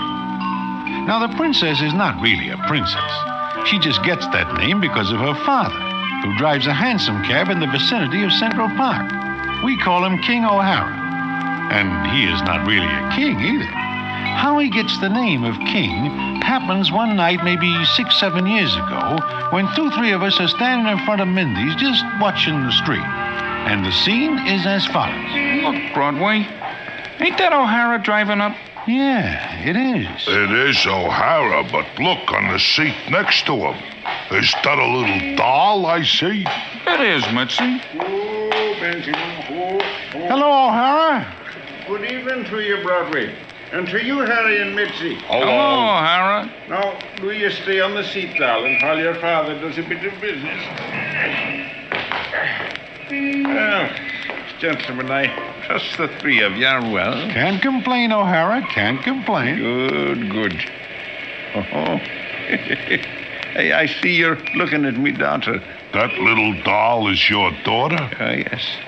Me daughter Maggie. She is a cute little doll, but why is she on the hansom with you? And why not? 'Tis time Broadway saw the likes of her. This is her vacation from school. Oh, she goes to school? Oh, yes. She'll not grow up behind a horse like I did, and my father before me. No, sir, gentlemen. She'll read and write and do sums like the fine ladies I take through the park of a Sunday. Well, that is a laudable ambition, O'Hara, but it seems to me such education requires more than just a little scratch. Yes. Every penny I make goes for her. Her which has the blood of kings in her veins. Like her father. Kings? What kings? The ancient kings of Ireland, gentlemen. You are a king?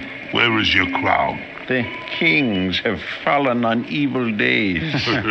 Look, if you are a king, then your daughter is a princess. Princess O'Hara. Hey, that sounds good. Princess O'Hara. Yes.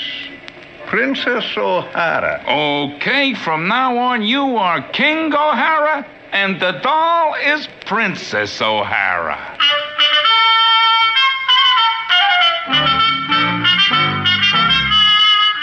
So that is the way it is. Then it happens that King O'Hara falls on even more evil days. In fact, there are no more days for him because he dies. And we do not see his horse Benjamin anymore. There is some talk about what becomes of the princess. But nobody does anything, and we forget about it, what with this and that occupying our attention now and then. Then, one night in front of Mindy's, I am standing with Last Card Louie the Gambler, and the scene is as follows. As I am saying, Broadway, Harry has no right to... As you are saying? Look, Broadway, do you see what I see? I do not know. Perhaps I am not looking in the same direction. Ain't that Benjamin and King O'Hara's hansom pulling up? Yeah. Yeah, it is. But may I always draw it the inside straights if it ain't a doll in the driver's seat. It is. And what? It's the princess. Princess? What princess? Princess O'Hara. Good evening, gentlemen. Well. Where has this doll been keeping herself? She is grown up. Yeah, she is. Excuse me, but I'm looking for a gentleman called Broadway. I am called Broadway. Oh, I'm so glad. You don't remember me, do you? Princess O'Hara. Oh, that's right. It's easy 7 years ago when I first see you. I was only 11. Broadway, I am still here, not having left. Oh, sure. Princess, this is Last Card Louie. Princess, I am happy to kiss your hand. Go along with that blarney. Princess, you say you are looking for me? Why? Well, Dad told me to find you. He said you could help me. Me? Help you? How? Well, since Dad died, I have to earn a living. I can't spend all my life in school. Well, there was just enough money to get me this far. Oh, you are low in scratch. What? Money. Princess, I will deem it an honor to advance you the loan of some bobs. No, thank you. I'd rather do what my dad did. Huh? You mean drive a hansom? Why not? But that is just what he does not want you to do. Oh, I'm not afraid. He put me through school doing it. I can support myself doing it. I have a license. Well, how do you like this? Princess, what can I do? Well, Dad said you knew everyone, and maybe you'd tell your friends about me. Sure. Princess, you have your first customer. 92 times around the park will be all right for a start. Oh, I hope Benjamin will hold out. That is a very ancient horse. Oh, but wonderful. Dad drove Benjamin all his life. Well, what are we waiting for? Princess, you are in business.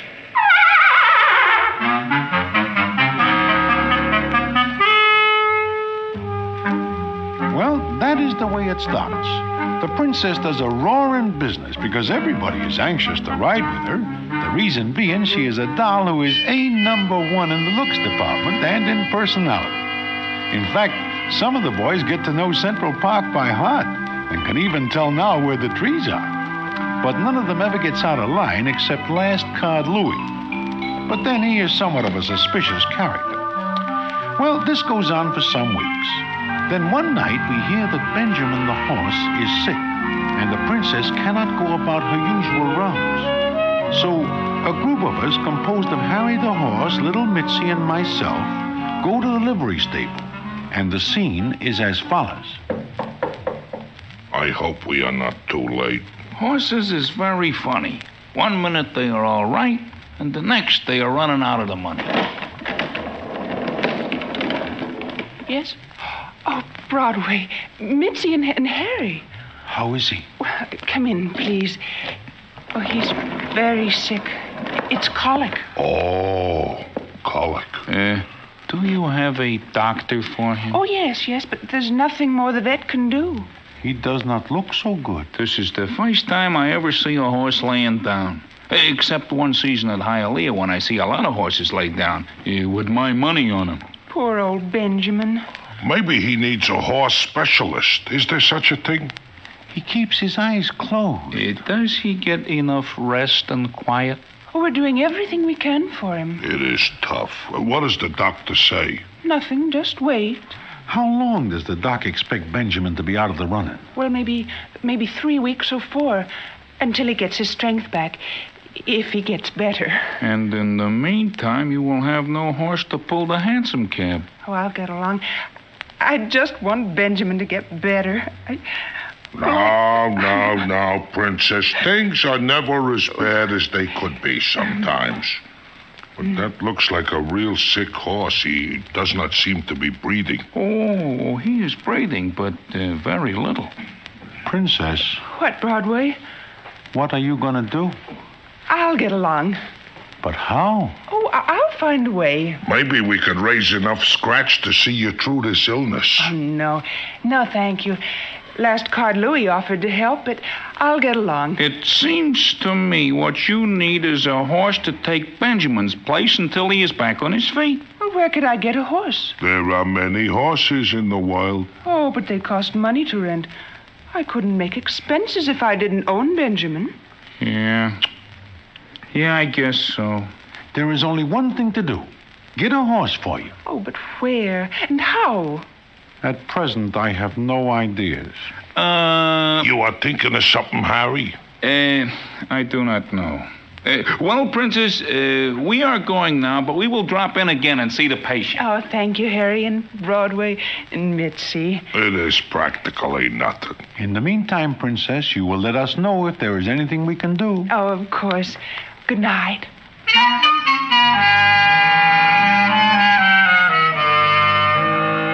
Well, that is that. We know that the princess will not accept charity. We are a little mad at last card Louis, because we know that his offer is not bona fide.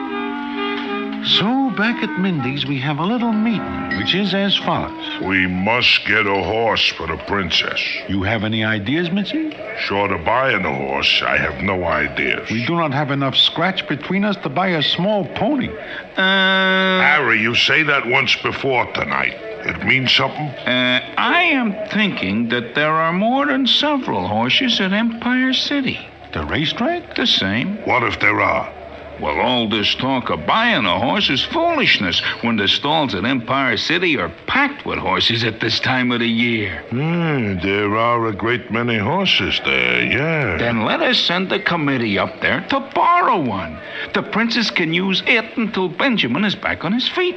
But suppose nobody wishes to lend us a horse. I do not mean to exactly ask anyone to lend us a horse, Broadway. Then what are you hinting? Let us borrow one without asking nobody. This sounds a little like stealing. Well, I look at it this way.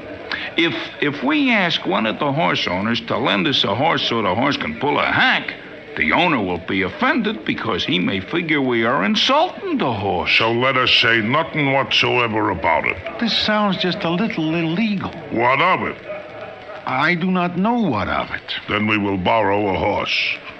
But who will we get to borrow it? Who? Who? I have no experience whatsoever in borrowing horses. Once or twice I borrowed other things, but never a horse. We will scout around. Sooner or later, we will run across somebody who can borrow a horse for us.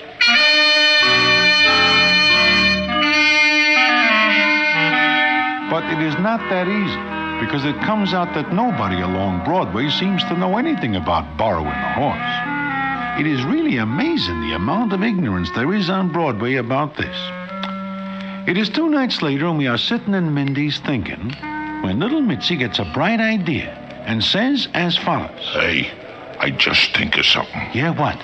Look, this week at the Madison Square Garden, there is a Wild West show. So there is a Wild West show. We are looking for horses, not Indians. It is not a Wild West show. It is what is called a rodeo. It has got horses in it.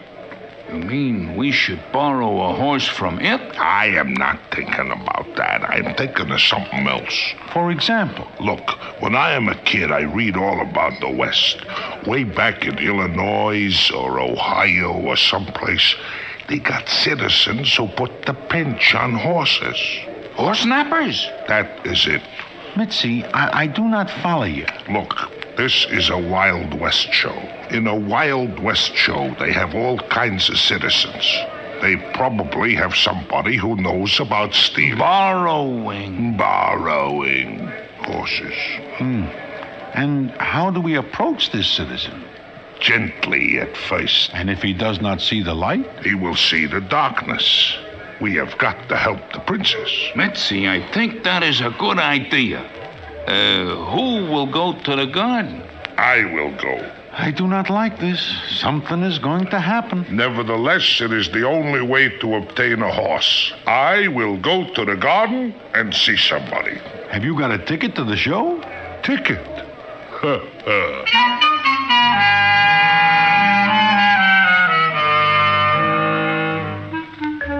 Well, comes up the next day, and we do not see little Mitzi, and we wonder what happens.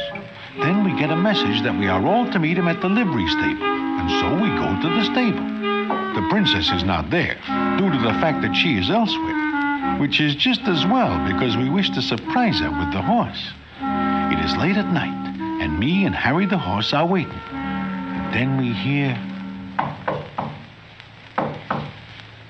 That must be little Mitzi. Yeah, I wonder if he's got a horse. I think if we open the door, we will be able to see. Sure.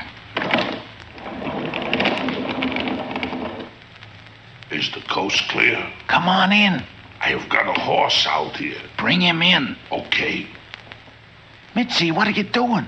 How does one make a horse go where one wishes? I will give you a hand.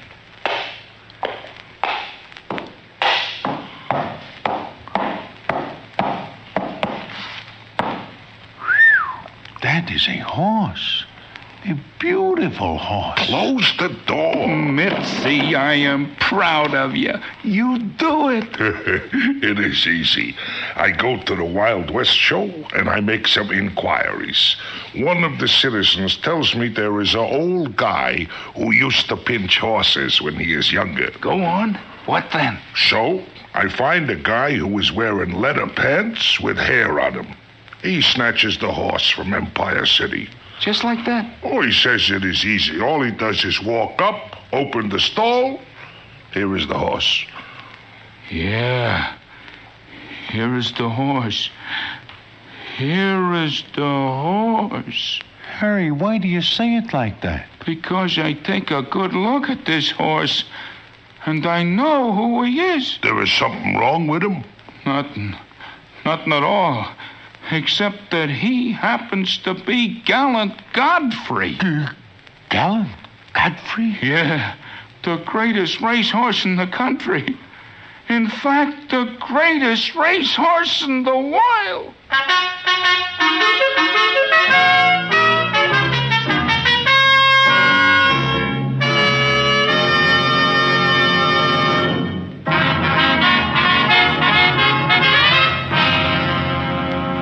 And now, back to the Damon Runyon Theater and the famous story, Princess O'Hara.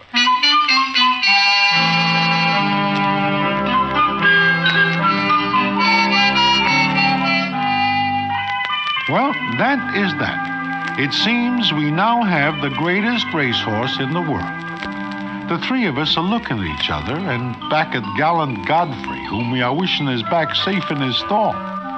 Indeed, there is a move to return this borrowed horse when the princess comes back just as we are about to leave. And the scene is as follows. Boys, you... Oh, where did you get him? To tell the truth, Princess, we... The horse will have to be returned. That is right. Yes. Well, naturally, as soon as Benjamin is better, we'll take this one back. Oh, my, he's wonderful. Where did you get him? We borrow it. Oh, I know, but where? It is a long story, and it is very late. Oh, this looks like a wonderful horse. He doesn't look as though he's built for pulling a hansom. Maybe his looks are deceiving. Oh, come on. Help me harness him to the cab. You are gonna harness him to a cab? Well, isn't that why you brought him? Well, isn't it? Yes. I guess it is. Yeah, I guess it is. Well, then, come on. Please help me. A handsome cab. We'll see how he looks. I wish I know how I will look in a few days. What? Nothing. Help me, boys. He is objecting. You are going to put the blinkers over his eyes? Oh, sure. Yeah. There you are. Hey, look. He looks like a different horse with those things on him. Yeah, he does not look like the same horse at all. I do not think anyone would recognize him. Broadway, I think you are right. Oh, he's wonderful. Beautiful. Almost as beautiful as old Benjamin. Princess, any similarity between this horse and Benjamin is very lucky for us. Why'd you say that? Because we are very glad the horse fits the harness. I'll tell you what. Let's all get in and go for a ride. With him? Well, why not? Princess, we are due someplace else any minute. Well, I'll take you. I will walk. My doctor says I need exercise. Oh, please, boys. Please go for a ride. I want to try him out. Boys, let us face the music. We are going for a ride.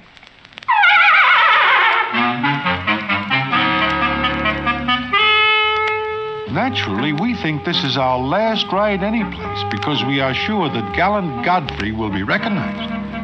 But he is not. Nobody thinks of looking for a racehorse on the front of a hansom cab. And so it goes for 3 days. Meantime, Harry noses around and finds out that gallant Godfrey's owners do not wish to make the loss public, as they figure Godfrey just wanders from his store. And because he is due for some big races later, they do not wish to alarm those who want to place bets on him. Now, it so happens that about a week later, I am standing in front of Mindy's talking with Last Card Louie when the princess drives up, and the scene is as follows. Well, the princess. Hello. Hi, Broadway. Good afternoon, Princess. How is the hansom cab business? Oh, just fine. There's just one thing wrong. Wrong? What is wrong? The horse you lent me always wants to gallop. That's so. Oh, that is a very nice-looking horse. You know, I think I have seen him someplace before. Well, sure. He is around a lot with the princess. That head. Princess, where did you get this horse? Oh, the boys borrowed him for me. That's so? Where from? From the rodeo at the garden. Rodeo? I have never seen a bronc like this. This horse looks very familiar. Maybe because you are acquainted with many horses, and one horse often looks like another, especially since they are all horses. Broadway, Princess, get back in the hansom. Oh, what's the matter? Get on the seat, Princess. Broadway, inside the cab, fast. What for? Never mind, get in. Okay, Princess, get going. Where? Central Park. Get all you can out of this horse. I do not care for a ride. Shut up. Princess, get moving. Louis, what's the idea? Look behind us. I see nothing but a big black automobile. Oh, and in that big black automobile, a Big Eddie and Spanish John. Huh? They are after me. They claim I drew one too many last cards in a game last night. I want out of this. Stay right where you are. They might not shoot if you are with me. If I know Spanish John and Big Eddie, and I do, they will shoot into a Sunday school picnic if they are in the mood. I feel that they are in such a mood. Princess, faster! Faster! We're at full gallop now. Oh, this is a wonderful horse. We are passing all the traffic. I will open my eyes and look after a while. Turn in the park, Princess. Through the transfer. They will catch us in the tunnel. It is our only chance. Are they gaining? We are holding our own. Once we are through the park, I can duck in one of the apartment buildings. Ooh, like I say before, they are in the right mood. Those are shots. We gotta make it faster, Princess. He's got the bit between his teeth. If he likes it, let him have it. Come on, gallant Godfrey. Gallant Godfrey? Broadway, what did you say? I am in no mood for chit-chat. They're gaining. Louis, look back. Princess, when you get to the transverse, turn left. We'll be going into a one-way street. Sure, then we cut across the lawn and back around. My last day on Earth, and I spend it behind a horse. We are almost to the transverse. I will spend the rest of my life indoors if I have any more life coming. Now, Princess, now, turn him! Turn him!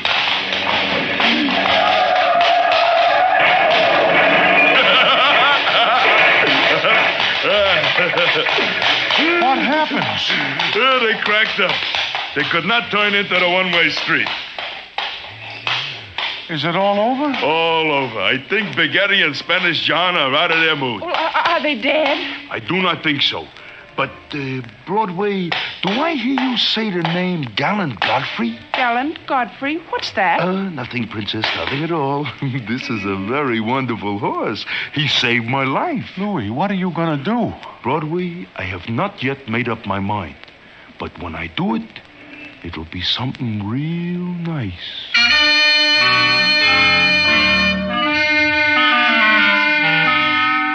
Well, I do not like the way Last Card Louis says that. But I am in no condition to offer argument because I find I cannot move due to the previous excitement. However, the payoff does not come until several days later, and I will tell you about it in a minute.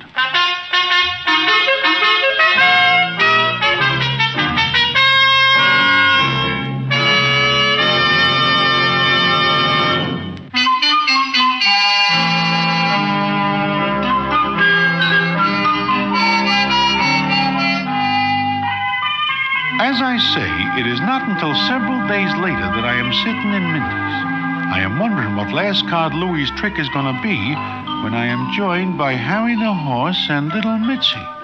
And the scene is as follows. Hello, Broadway. Harry, how are you? Broadway, I am glad to see you. Yeah, I am glad to see you. You know, Broadway, we are wondering who it was that tips Louis that the horse is Gallant Godfrey. Yeah. Puts us in a bad hole. Now, look, boys, I can explain. It is all right, Broadway.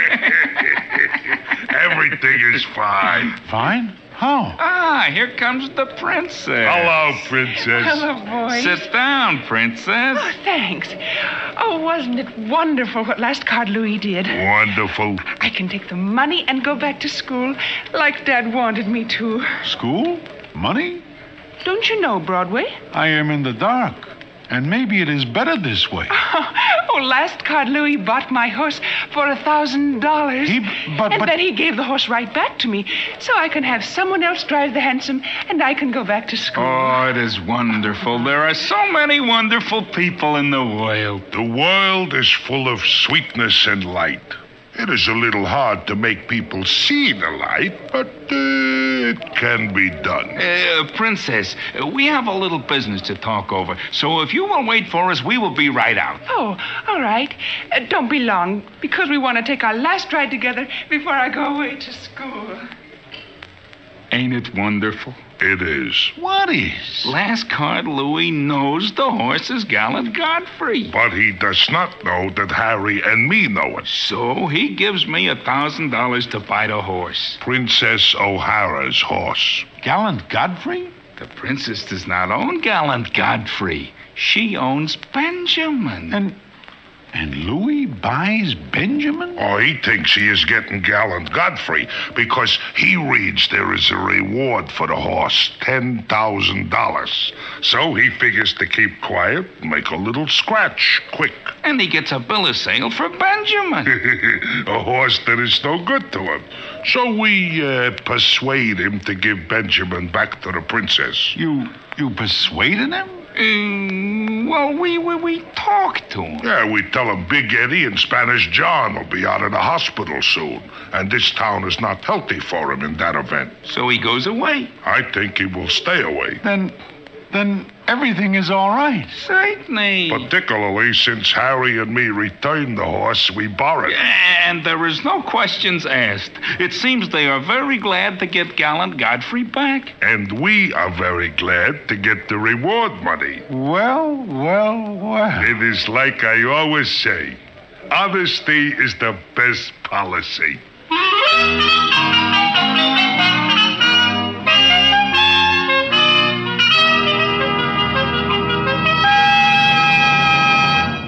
And so ends the famous Damon Runyon story, Princess O'Hara. Listen in again next week to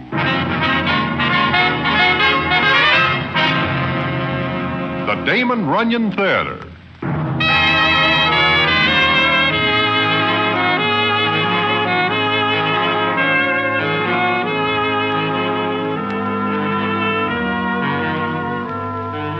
The Damon Runyon Theater with John Brown as Broadway is directed by Richard Sandville and the stories adapted for radio by Russell Hughes.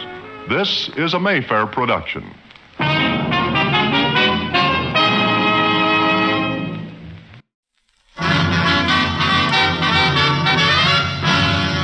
The Damon Runyon Theater.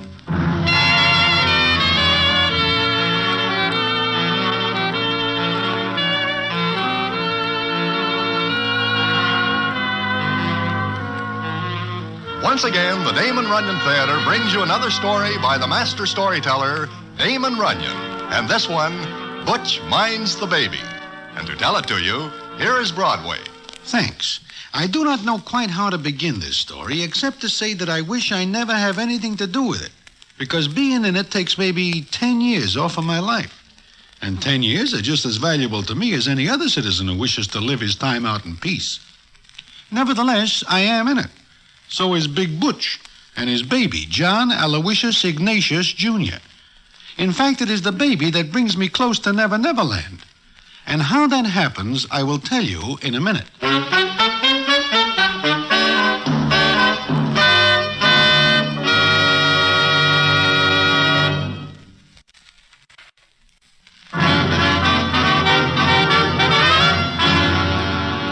And now, back to the Damon Runyon Theater and Butch Minds the Baby.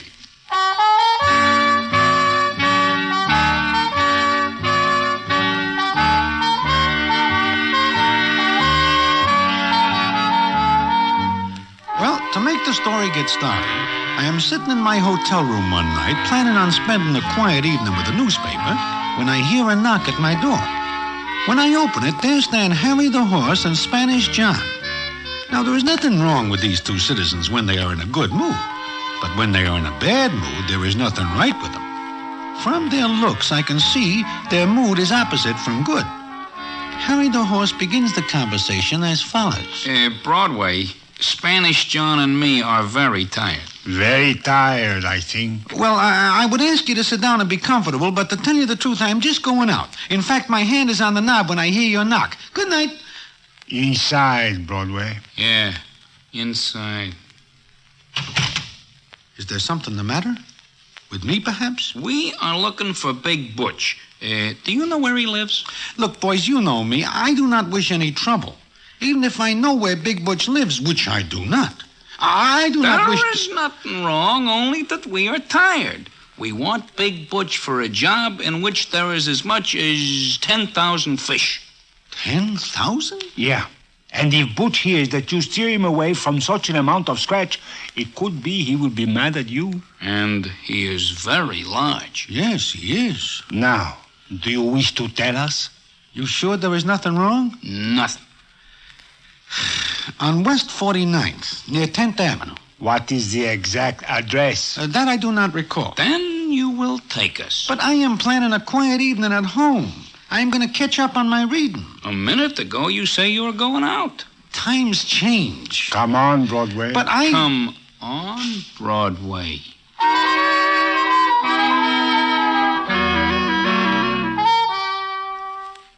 So, there is no other way to it but I take Spanish John and Harry the Horse to where Big Butch lives. And I am very nervous, because if Harry and John wish to play rough, then I will get the blame. We get to where Butch lives, and there is Butch sitting on the front stairs, holding a bundle in his arms. I close my eyes, but I open them again when I hear Big Butch say, Well, if it ain't Spanish John and Harry. Hiya, Butch. Hello. Well, come on and sit a while. It's a hot night.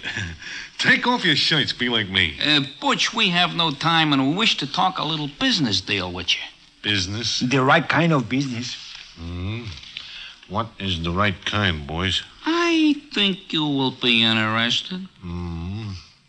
Well, Boys, I am not interested in any business. This is right in your line, Butch.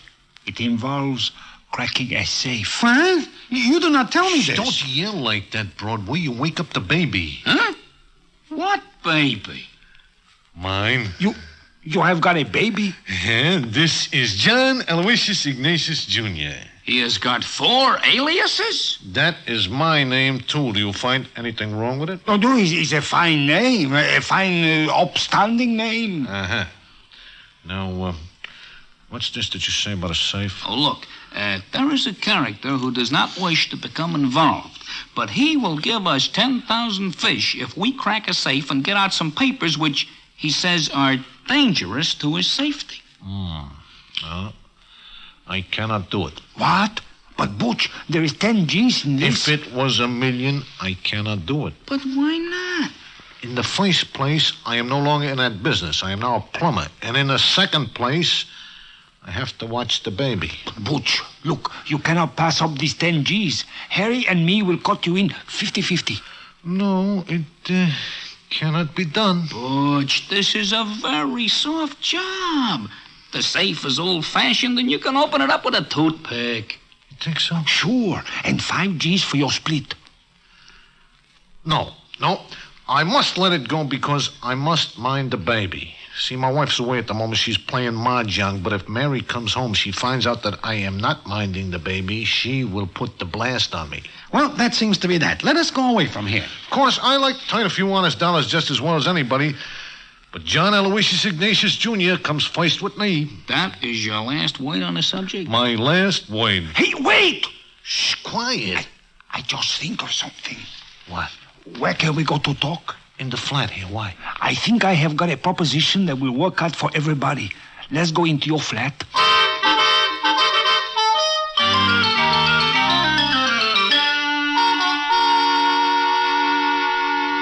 Well, we mosey into Butch's flat, Butch carrying John Aloysius Ignatius Jr.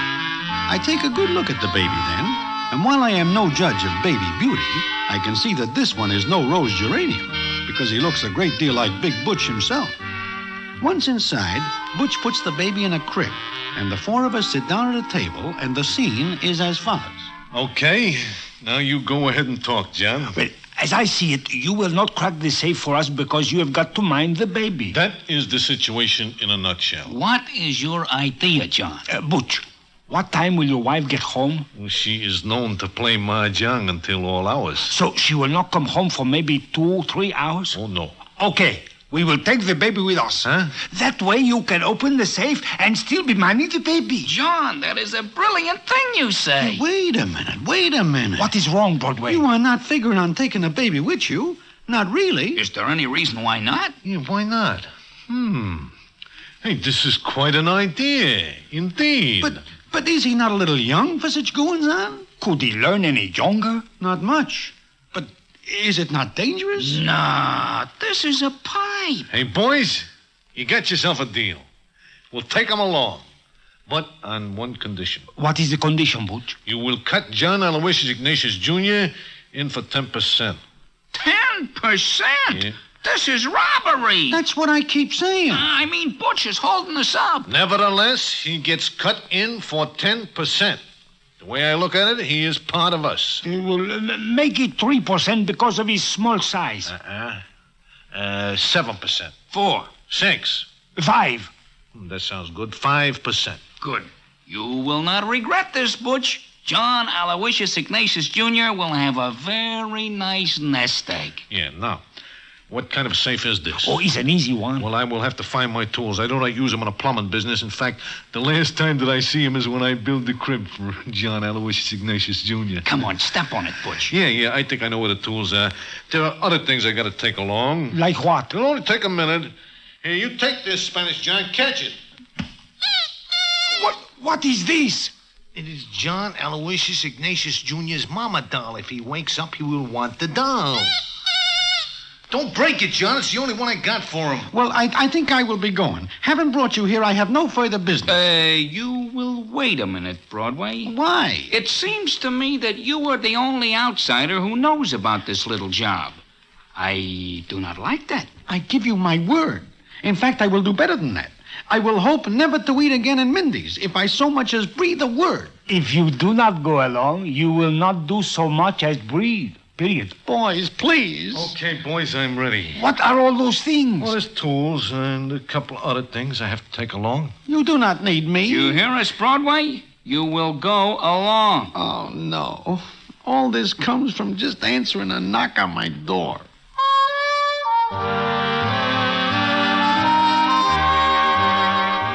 To this day, I am not able to say why I let myself be talked into going along, except for the fact that Harry the Horse and Spanish John are citizens with whom one does not argue too much.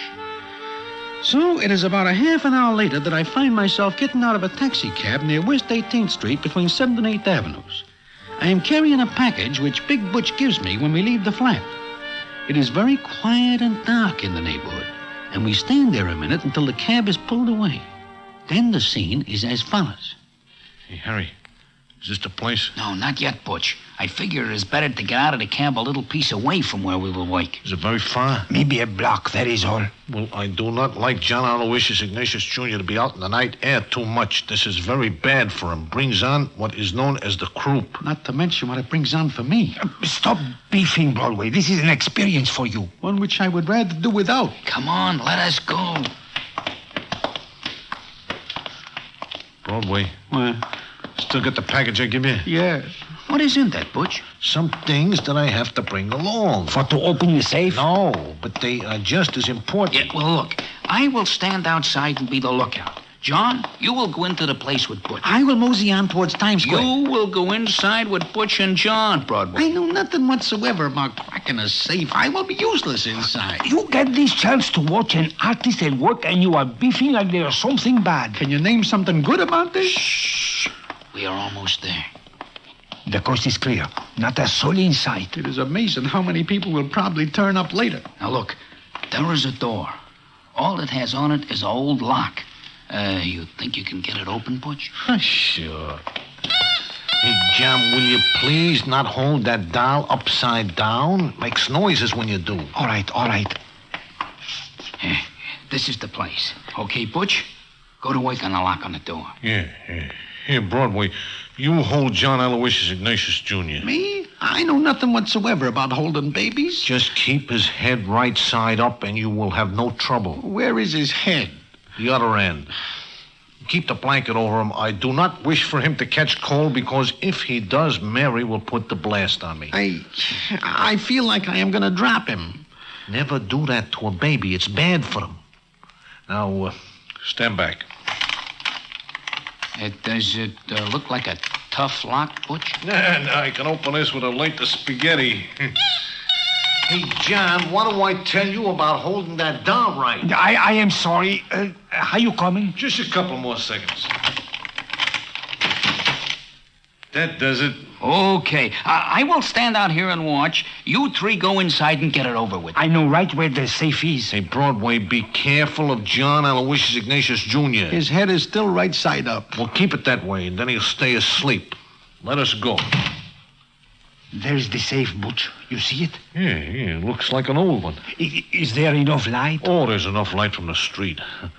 I'll get to work. I will have to drill several holes around this combination knob. Oh, there's nobody else in this house, that much we know, so you are all right to use the drill. Okay, all right. Now, boys, you will see Big Butch back at his old train. First, what time is it? Oh, it is just going on 11.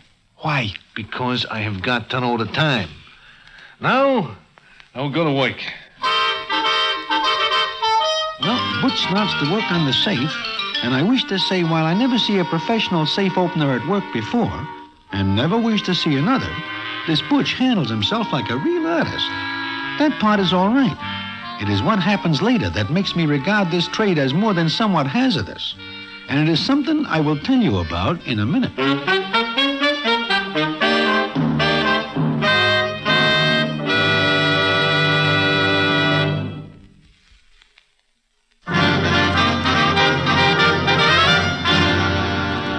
And now, back to the Damon Runyon Theater and Butch Minds the Baby.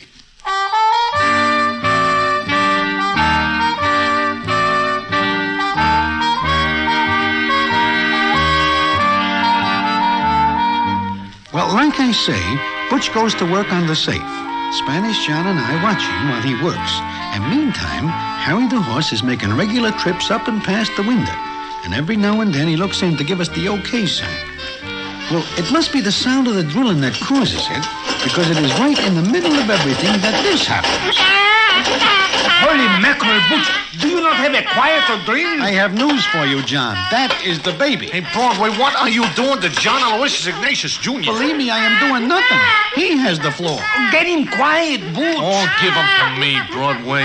Here, you are welcome to him. Butch, do something. He's just like a foghorn. Hey, yeah. You ever hear a pair of lungs like that? This is no time for admiring his wind power. There, mighty hoodlums, there. Daddy is here. The kid does not understand English. That is Harry tapping on the window pane. See what he wants, Broadway. What do you want, Harry? What happens? Does Butch break a drill? No. Well, it sounds like it. Is that the baby? It is the baby. Butch, for the mother might do something. His sleep is broken. That is not all that will be broken. If you do not like my child, I will take him away and me with him. No, I do not mean anything, Butch. You better put the window down again, Broadway. John Aloysius Ignatius Jr.'s voice is carrying to the battery.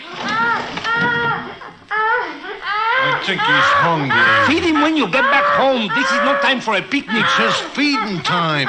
Hey, Broadway, hand me that drill. Here. He likes to play with it. Now there, honeykins. He's Daddy's drill. Hey, he's your son, all right. Now, what was that crack for? Well, I mean, he likes the drill. Yeah.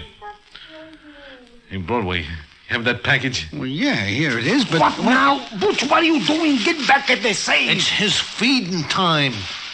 Hey, Broadway, here's a pan. Find some water. Fill a pan about half full. Where am I going to find water? I am a stranger here. There's a sink over there. Go ahead. Butch, we have not got the time. I should let John Aloysius Ignatius Jr. go hungry? Can he wait? Oh! Broadway, be careful of that pan. It's easy to see, Spanish John, that you do not know much about babies. I find out all I want to know about them tonight. Here's the water, Butch. Yeah, good.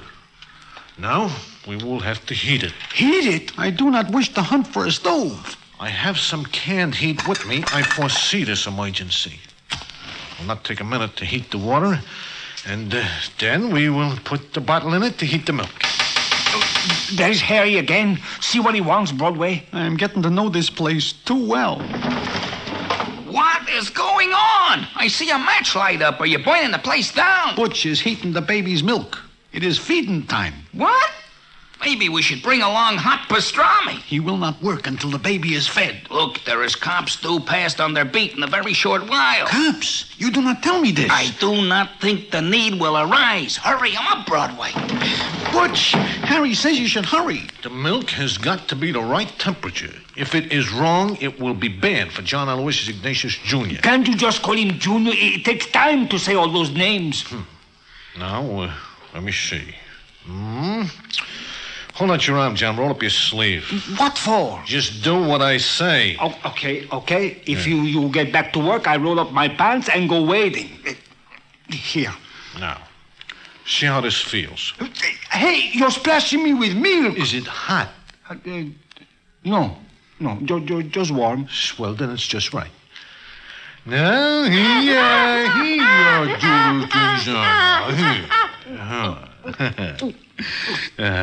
you see, he was hungry. Okay, now get back to that safe. Yeah. Harry thinks he's a woodpecker. Look, we gotta get out of here in a couple minutes or we cook. See what he wants. All I'm getting tonight is exercise I do not care for. What now? I just see the cops on the beat turning the next street. They ought to be up this way in a few minutes. Can you hold them off? Oh, sure. I'll tell them we're cracking a safe and to come around later.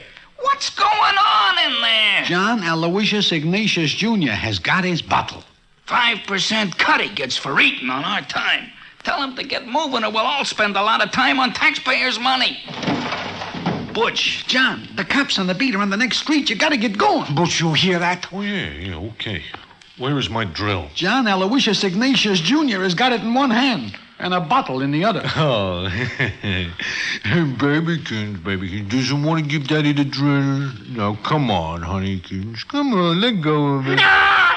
What's the matter with him? He likes the drill. Use another one. This is the only one I got. Just like a plumber, he brings only one drill. Hey, what's the matter? You don't like the way I'm doing this, John? Oh, I love it, but get the drill away from that... That what? Lovely baby. Get it away from him. Ain't no use. John Aloysius Ignatius Jr., he wants the drill. He holds tight to it. Just feel that grip. Hey, Johnny Broadway. So he's a very strong baby.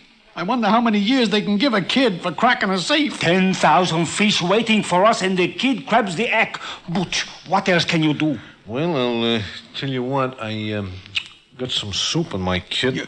You're gonna blow the safe? It's the only way I know. Then go ahead, but do it fast. Yeah, sure. Oh, no, those cops, they'll hear it. Oh, no, not the way I blow the safe. Why, won't make no more noise than snap of the fingers.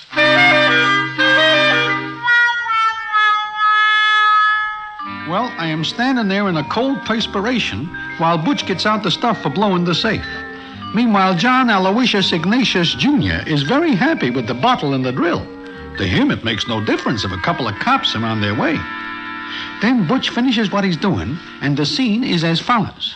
Okay, I got everything fixed. Broadway, you get John Aloysius Ignatius Jr.? I got him. Okay. We will all go into the next room until the safe blows. Butch, you are sure this is going to make no noise? Oh, like I say, I used just enough soup to knock off the knob. It'll be like snapping your fingers. Like this? Maybe not that much. Okay, you two go in the other room. I will light the fuse. Go on. I wish I am very far away. If this goes off like I think, you will be very far away, but not under your own power. You all set? Okay, we are ready. Then here goes. It'll be a couple of seconds. Butch, are you sure that... Oh, don't worry. I know my business. Maybe the fuse goes out. It is a long time since you light it. Just a couple of seconds. I hope those cops are hard of hearing because... That is the biggest finger snap I ever hear. Hey, John, grab the stuff that you want and let's get out of here. Come on. You have to yell and wake up the baby. What happened? Who tosses a bomb at us? I just... Holy mackerel! Hey, here, take this stuff. This is what we want. I gotta go now. Listen, you stick with Butch. John and me will cut out the side and you two out the back. Go on.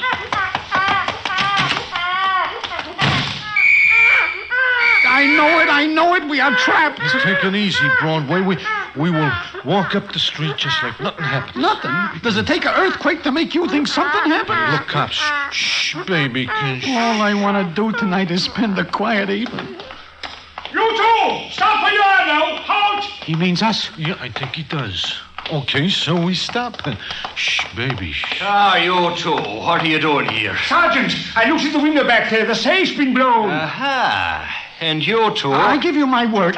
The safe is blown, eh? Now, who does a thing like that? Now, what have you got there? Oh, it's a baby. Oh. Whose? It's mine. Name is John Aloysius Ignatius Jr. What are you two doing here? Murphy, hold it. Now, why was the baby crying? Well, now, I think that it is a touch of colic. In fact, I think so much that it is colic that I get Dr. Schmidt here out of bed. Oh, that's Dr. Schmidt. Oh, how are you, Doctor? Oh, me? Look, Sergeant Cassidy, we'd better be getting along. Murphy, take yourself a run down to the box and put in the call. Go on, now step on it. He'll never make a good cop. Thinking a man with a baby and a doctor would blow a safe. Yeah. Now, let's have a look at the baby. Yeah, sure. Yeah. Looks like it's teeth to me. Yeah? What do you say, Doctor? I do not have much to say. You're a doctor. I have no chance to examine the baby. We are going to my office when we are stopped. Yeah, that is correct. Yeah. I still say it looks like teeth. And you say it's colic, eh, Dr. Schmidt? Doctor, I'm talking to you. Huh? I'm sorry. Well, it could be more serious. I am going to take x-rays. Uh-huh. Oh, well, run along now. Get that baby and out of the night air. Good night to you both. Good night. Good night. Is it all right to run now? You know, it could be his teeth at that. Well, so ends that evening, of which I am not too fond. In fact, it lays me up for several days. And it is not until almost a week later that I am able to leave my hotel room with any comfort at all. And it is not until I am sitting in Mindy's one night that I hear the payoff, which I will tell you in a minute.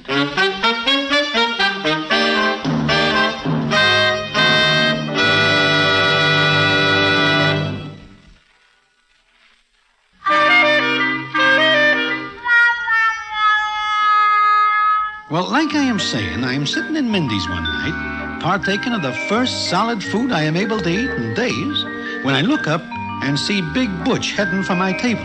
I make a move to escape, but he sees me, and the scene is as follows. Hey, Broadway, glad I find you. Why? Because I am looking for you. Where is John Aloysius Ignatius, Jr.? Well, he's home. Why? Well, I am thinking that maybe you bring him along. What? Bring him into a place like this? Excuse me, but I only figured that little John Aloysius Ignatius Jr. is pretty grown up. Well, now, the fact is that it is about John Aloysius Ignatius Jr. that I wish to talk. What is the matter with him? Well, I am worried. I am certainly worried, Broadway. Now he worries. What about? Well, you remember the night that we do that job for Harry in Spanish, John? I am not likely to forget it even if I live on and on. Uh-huh, yeah. Well, now, I think that I am wrong in taking him along that night. Oh, you are, huh? Yeah. I read a book on infant psychology, see? Says something about the way that the twig is bent so something else will grow. I forget what. So? Well, it so happens that John Aloysius Ignatius Jr. will not go to sleep anymore. He'll not go to sleep until I put a drill in his little hands.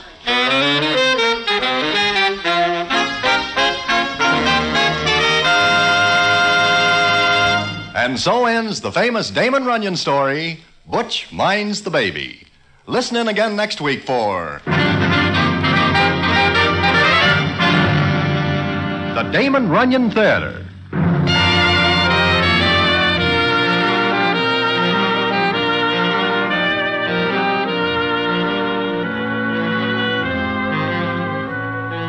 The Damon Runyon Theater with John Brown as Broadway is directed by Richard Sandville and the stories adapted for radio by Russell Hughes. This is a Mayfair production.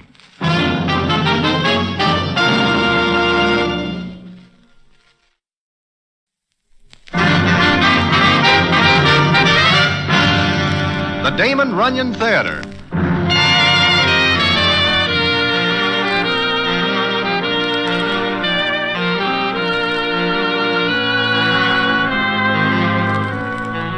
Once again, the Damon Runyon Theater brings you another story by the master storyteller, Damon Runyon.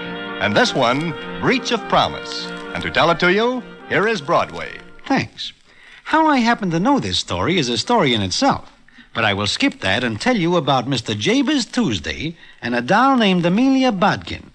It also concerns Harry the Horse and Milky Willie. And how they get mixed up in something like this is quite a story, which I will tell you in a minute.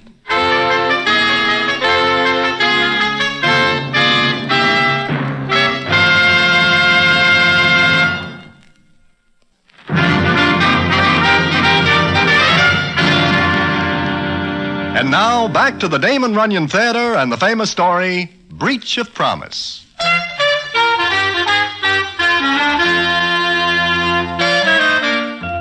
Well, one day, a certain party by the name of Judge Farber sends word that he wishes to see me in his office.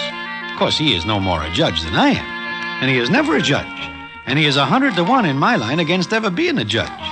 But he gets his name from being very smart and being able to help certain citizens out of difficulties when the need for that arises. Well, I call on Judge Farber, and he takes me into his private office, and the scene is as follows. Broadway, I'd like very much to get in touch with a couple of friends of yours. Friends of mine? Mm-hmm. Who might they be, Judge? They might be anyone. But these particular friends happen to be Harry the Horse and Milky Willie. Ah? Why do you wish to contact them? I have a little job for them. Ah? What is the job? Well, it's out-of-town work that requires tact and, some nerve. The nerve is with them, Judge, but by no stretch of the imagination can I conscientiously recommend their tact. I have a client who is willing to pay quite a large sum of money to obtain some letters. Letters? Letters. Well, you see, Judge, as much as I like to help out a friend, I am afraid I cannot do this. Why not? Because if I steer them into anything that is bad, they will come to see me. I do not like Harry the Horse and Milky Ear Willie to come to see me with anything on their minds but their hats. I see. Well, suppose you just tell me where they live, and I'll contact them. They do not live exactly anywhere.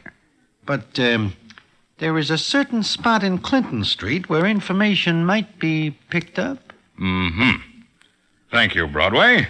Thank you very much. If I can ever return the favor, please let me know. Judge, I hope I am never in a spot where I need a favor like the ones you are able to return.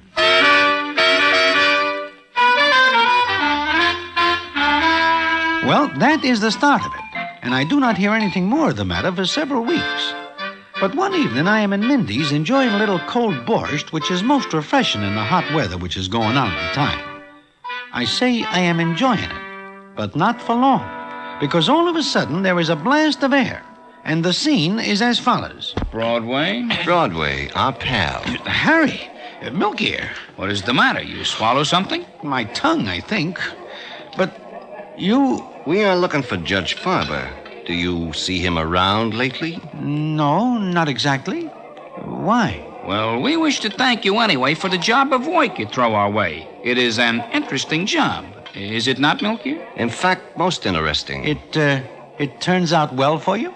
Well, yes and no. Do you wish to hear about it? Well, You go ahead with your borscht, and I will give you all the details so you will understand why we wish to see Judge Farber. All right, Harry. Well, it turns out that the job is not for Judge Farber personally, but for a client of his. Yeah, and who is this client but Mr. Jabez Tuesday? The millionaire? The same. The one who owns all the restaurants. What does he want with you? I am coming to that. Well, we go to see this Mr. Jabez Tuesday. He lives at a Fifth Avenue hotel where he makes his home. And me and Milky are going there to see him. Yes, I see. You're the two gentlemen whom the judge sent to do...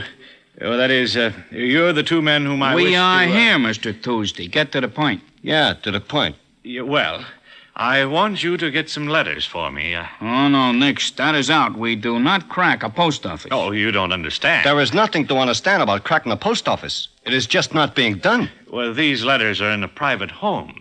Oh, that is different. Proceed, Mr. Tuesday. I wrote them to a Miss Amelia Bodkin, and there are, well, certain things in the letters I wish I hadn't said. What do you write? Well, certain things which, you see... What you mean to say is that you write things which this doll, Amelia Bodkin, could use to put the blast on you. Precisely. Why do you want these letters? Well, because I'm going to be married, and I do not think my fiancée would appreciate the fact that I wrote them. Mm-hmm. I'm afraid Miss Bodkin may sue me for breach of promise. What is that? Well, it's when someone promises to do something and then fails to do it. Oh, we have got another name for it, but it is practically the same thing. And we go about correcting the situation a little different. Will you do this for me? We must settle first the matter of finance. Well, I'll pay $10,000 for those letters. That sounds like you once are a busy fellow with a pen. Valerie must never find out about them. Now you bring in a ringer. Who is this Valerie? Oh, she's my fiancée, Valerie Scarwater. She comes from a fine family. Any breath of scandal would result in wrecking my coming marriage to her. Okay. Now, what's the layout? The what? He means where are the letters? And is the crib hard to crack? What? He means, is it a tough job? Oh, no, not at all. Amelia lives in Tarrytown. There's only a butler beside her in the house. But you've got to make it look as though you didn't just go after the letters. If they are missing, it is better than 6 to 5. Someone will say they are taken. That is very logical, Harry. It is more than that. It makes sense. Look, the letters are in an inlaid silver box. Take the box along with other silverware. There is other silverware? Yes, a Paul Revere teapot. Paul Revere? The jockey? The teapot is worth quite a bit, so you can make the whole thing look as though it's an ordinary burglary. Ordinary? You wrong us, Mr. Tuesday. Oh, I'm sorry.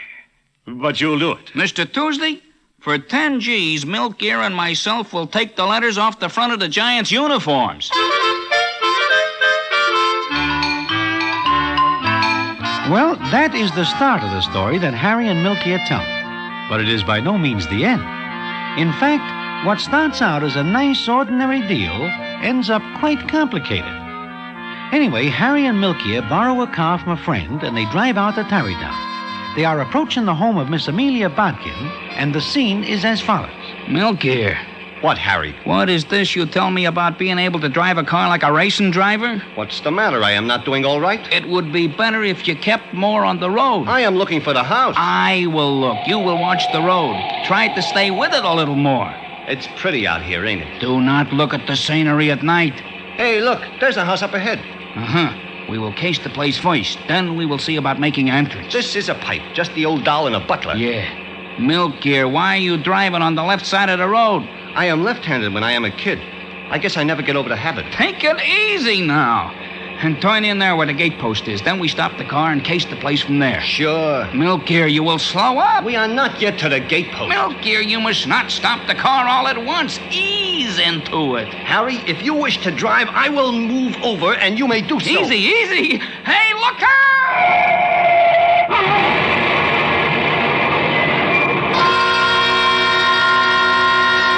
Well, from what Harry the horse tells me, Milk Ear misjudges the distance and does his stopping by means of a concrete gate post, which is considerably harder than the car. Also, it is considerably harder than Milk Ear's head, which is quite a feat in itself. Anyway, it is somewhat later when Milk Ear wakes up. He is in a nice white bed with nice clean sheets. The room is very pretty.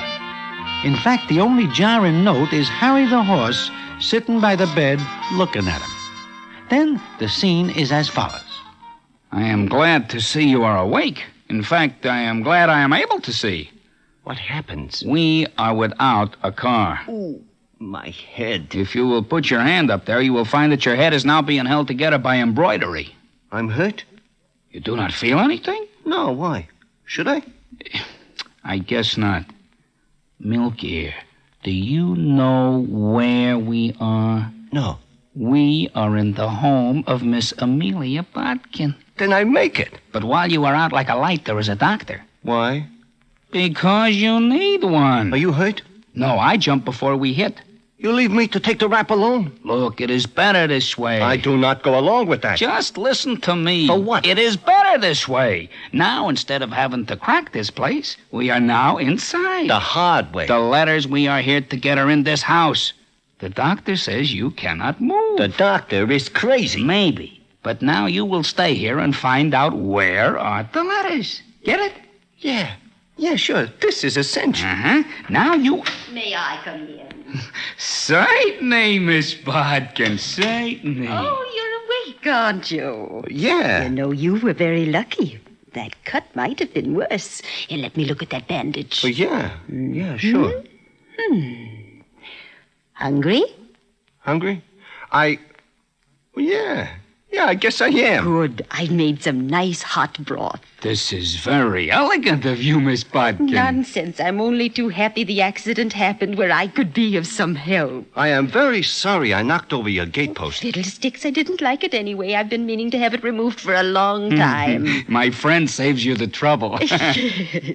Well, now I'll get the broth. Yeah, thanks. Now, don't move around too much. The doctor says you're to be quiet. What is so funny?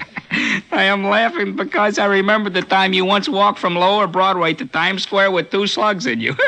Now all you got is a scratch. And some hot broth. She's a nice old doll, ain't she? Yeah, a nice old doll, but you never can tell about people. Here she is, a nice old doll, with some letters she is going to use to put the blast on Mr. Jabez Tuesday. Yeah. Sometimes I am not very happy about human nature. You got any idea where the letters are? No, you've got to find out yourself. Myself? What about you? You crazy, I cannot stay here. Why not? It is not my head which is caved in. Yeah, I see. So now all you gotta do is be smart. Is that possible? What do you mean? Nothing, but... The broth on the bed table, Charles. Thank you. Will that be all, Miss Amelia? I think so, Charles. Yes. Oh, This is Charles, I don't know your name. Oh, mine is Harry, and this is my friend. My name is Clarence. What? But I would not like for it to get around. It will go no further. Well, now that's settled. Now let's have some of this nice broth. You are going to feed him? The doctor says he mustn't move too much. Harry, you hear what the doctor says. I must not move too much. Uh-huh. Well, I will be getting back to town. We have got some business to attend to, and the sooner it is settled, the better it will be for all parties concerned. You know that, Clarence? Ta-ta, Harry. I will see you later. I will keep in touch by telephone. Charles, show Mr. Harry out. Yes, Miss Amelia. Now, some nice hot broth. This is a very nice thing you do, Miss Amelia. Piffle, it's the only thing I can do for a fellow human being. Oh, careful, It might be too hot. You, cooked this up yourself? Yes. Don't you like it? It is good. In fact, it is by far the best soup I ever eat. Why, thank you. Oh, it's so seldom that I get to make anything for anyone but Charles and myself that I... You are going to say something, Miss Amelia? I'm almost ashamed of what I was going to say. But go ahead. Say it. You are among friends. Well, it's just that your accident... I mean, it happened here... Do you like homemade apple pie, Mr. Clarence? I do not think I ever eat any. No, come to think of it, I do not. Then you will. And roast beef, Yorkshire pudding, brown potatoes, and I have a whole cellar full of canned fruits just waiting to be put into pie. Look, Miss Amelia, maybe it is better if you do not go to so much trouble for somebody you do not even know. But I want to. It gets rather lonesome here. And you seem so nice. Yeah? I seem nice? Now, this isn't getting you some nourishment. Come. Eat the rest of the broth.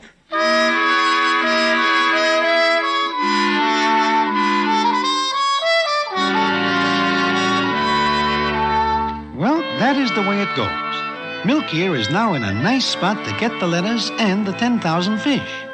But what happens? Well, I will tell you about it in a minute.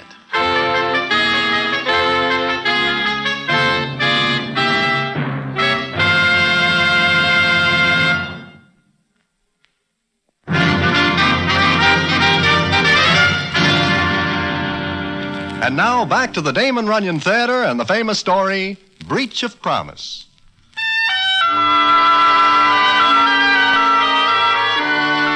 Well, Milky Willie stays in Miss Amelia Bodkin's house. It comes up some days later, and Milky is able to sit up.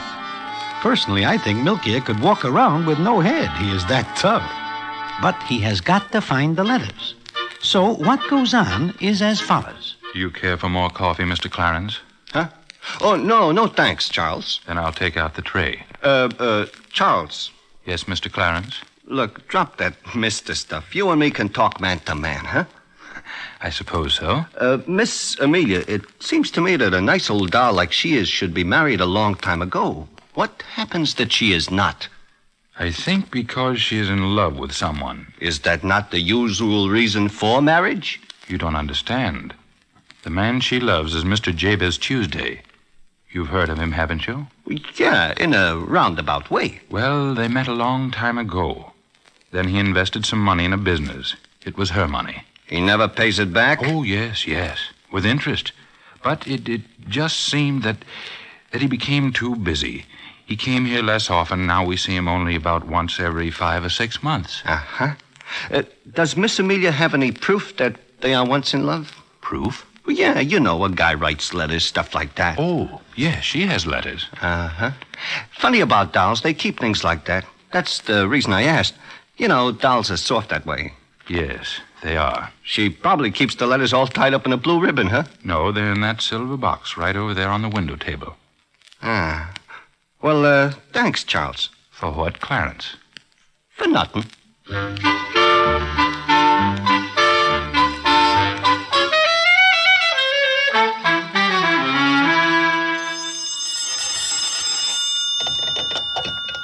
Yeah?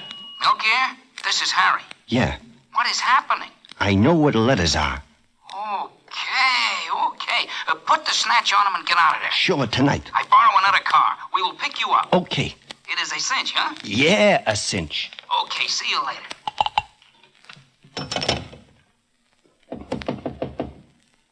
Come in. I heard the phone ring. Uh-huh. Harry wants to know how I am. Oh. I thought the phone might be for me, but I hope I didn't disturb you. No, not at all. I really came in for something. Yeah? I came in for this box. The box? Yes, there's something in it. Oh, it looks like it is a valuable box. Oh, it's very old, but what's in the box is worth $1 million. $1 million? Maybe more like 10,000. What? Nothing. Mr. Clarence, would you think me a foolish old woman if I talked to you about something? Like, for instance, about what? These are letters. Yeah, I see. I've kept them for years. Now I'm going to burn them. Huh? What for? You say they're worth $1 million? Not anymore. They were as long as I thought he'd come back. You are not really going to burn them? Yes. They don't mean anything now. He's going to marry someone. But look, if these letters... Oh, I mean, they're love letters, huh? Yes, they are. But then why burn them? Maybe you could sell them. Oh, no, that's silly. Not the way I look at it. Here's one. I've read it 1,000 times. He wrote it to me after we'd had a quarrel. A silly, stupid little quarrel about another girl. Yeah? Well, to get back to the selling, I would like... blonde hair. Oh, she was very pretty, much prettier than I. I was jealous, and he and I had a fight. We didn't see each other for 2 days. Yeah, that's swell, but do not burn these letters. And then he wrote me this letter. Listen, I'll read you part of Yeah. it. Sweetheart, can you forgive me? I was foolish and I admit it. Right now I'm thinking of the last time I saw you with the evening sun turning your brown hair to bronze. No blonde hair could look like that. Darling, I hate blondes. I shall always hate them, and... We made up then. Yeah, I see, but still we ought to get back... That's that, I guess. Times change, don't they, Mr. Clarence? Not much. Where you going? To my room. With the letters? Why, yes. Why do you ask? Well, look, you say you are going to burn them. Yes. You do not wish to change your mind? You actually seem disturbed about it. You're very sympathetic, and I'm just a foolish old woman. Well, no, you are not. I'm sorry I embarrassed you, but I wanted to talk to someone besides Charles. Look, Miss Amelia, I am thinking that burning those letters will be a very distasteful job. Why do you not let me do it for you? That's very kind and thoughtful of you. It is nothing at all. I really do hate to burn them myself. If you will give me the box? Well, It's the least I can do for you, Miss Amelia. All right. Here. Thank you. You will not regret this action on your part. You can use the fireplace there. Good night, and thank you. Good night, Miss Amelia, and thank you.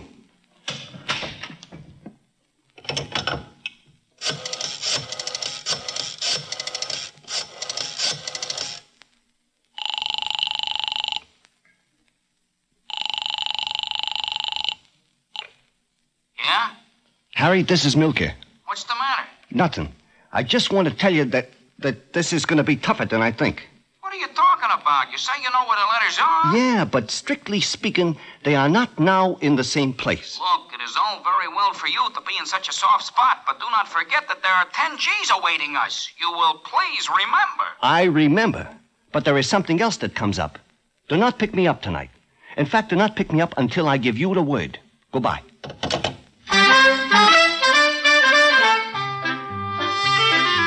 Well, that is the way it stands.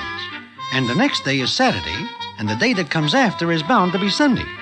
And it is on Sunday that something happens at Miss Amelia Bodkin's house.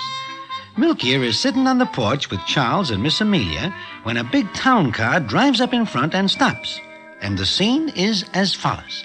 Jabez. Oh, Jabez. Mr. Tuesday, sir. Mr. Tuesday. Hello, Amelia. Hello, child. Amelia, darling, can you ever forgive me? Jabez, why, what do you mean? Oh, I was a fool, a stupid idiot, and I... Oh. Oh, Jabez, this is Mr. Clarence. Mr. Clarence, this is Mr. Jabez Tuesday. Yeah, I recognize him from his pictures, which are in all the papers. How do you do?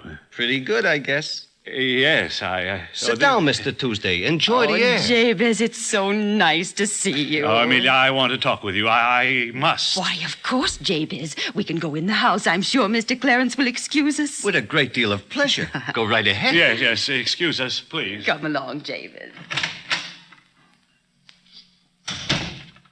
This is very odd. It is? Why?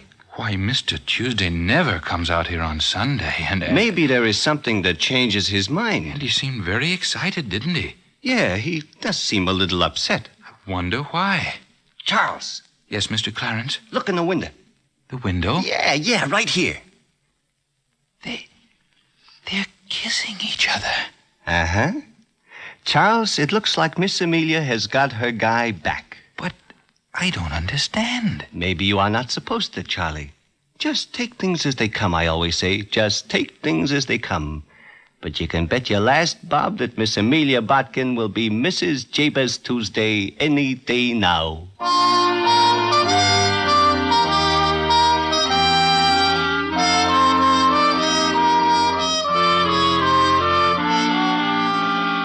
So it seems that Mr. Jabez Tuesday and Miss Amelia Bodkin get together. But there are still a few things that need a little clearing up. And they get cleared up when I hear the rest of the story, which I will tell to you in a minute.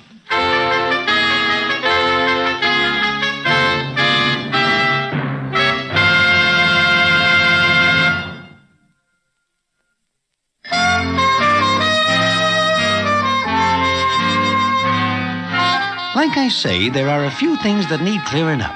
And the clearing up comes that night in Mindy's. Harry is just finishing telling me what happens before, and the scene is as follows. So, that is that. It is? But there are a few things I do not understand. Uh-huh. No, what I mean is, what happens? Well, it happens that I sent the letters to Miss Valerie Scarwater. What? You send Mr. Tuesday's letters to Miss Bodkin, to his fiancée? That is what he does. At first, I am burned enough to put the blast on Milk here. Yeah, but I sent the letters to Miss Scarwater. And it seems she is a blonde, so it is better than even money she does not like the letter referring to blondes. So she slugs Mr. Jabez Tuesday with an 18-karat vanity case and turns him out. Then is when he discovers he loves Miss Bodkin. But what about your 10 G's? You do not get them. Oh, yes, we do. We have got Mr. Tuesday over a barrel. He gives us the money. But there is one thing for which we are very mad at Mr. Tuesday, and that is why we wish to locate Judge Farber. You get 10 G's and you are mad? Yeah. You remember he tells us that we should collect the silverware so this looks like an ordinary robbery? Yeah, I remember. Well, as it turns out, we do not get the silverware. In fact, we go back there some nights later to collect it, and we are turned away by a shotgun. After he promises us we can have the silver. So, we wish to locate Judge Farber to find out if we can sue Mr. Jabez Tuesday for breach of promise.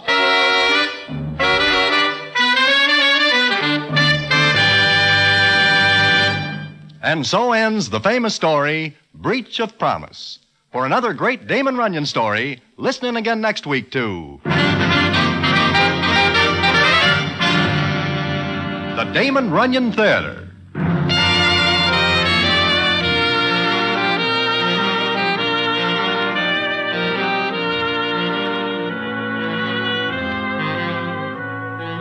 The Damon Runyon Theater with John Brown as Broadway is directed by Richard Sandville and the stories adapted for radio by Russell Hughes.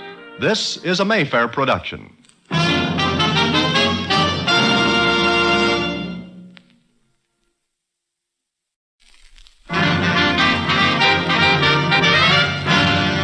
The Damon Runyon Theater.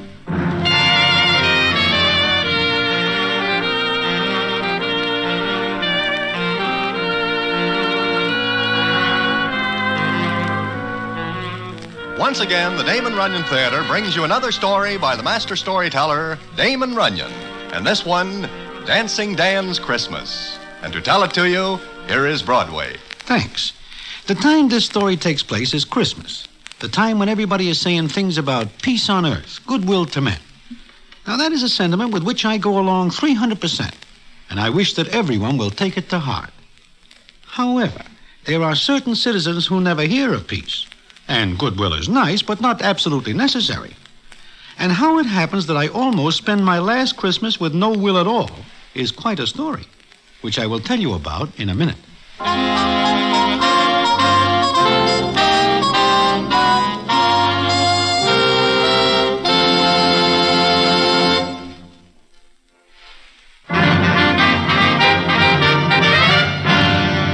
And now, back to the Damon Runyon Theater and the famous story, Dancing Dan's Christmas. It is just 2 days before Christmas that I am sitting in Mindy's enjoying some cheesecake and coffee. My enjoyment is not long-lasting because no sooner is the first bite in my mouth than I am joined by a character named Shotgun Sam, so called for reasons that are plain.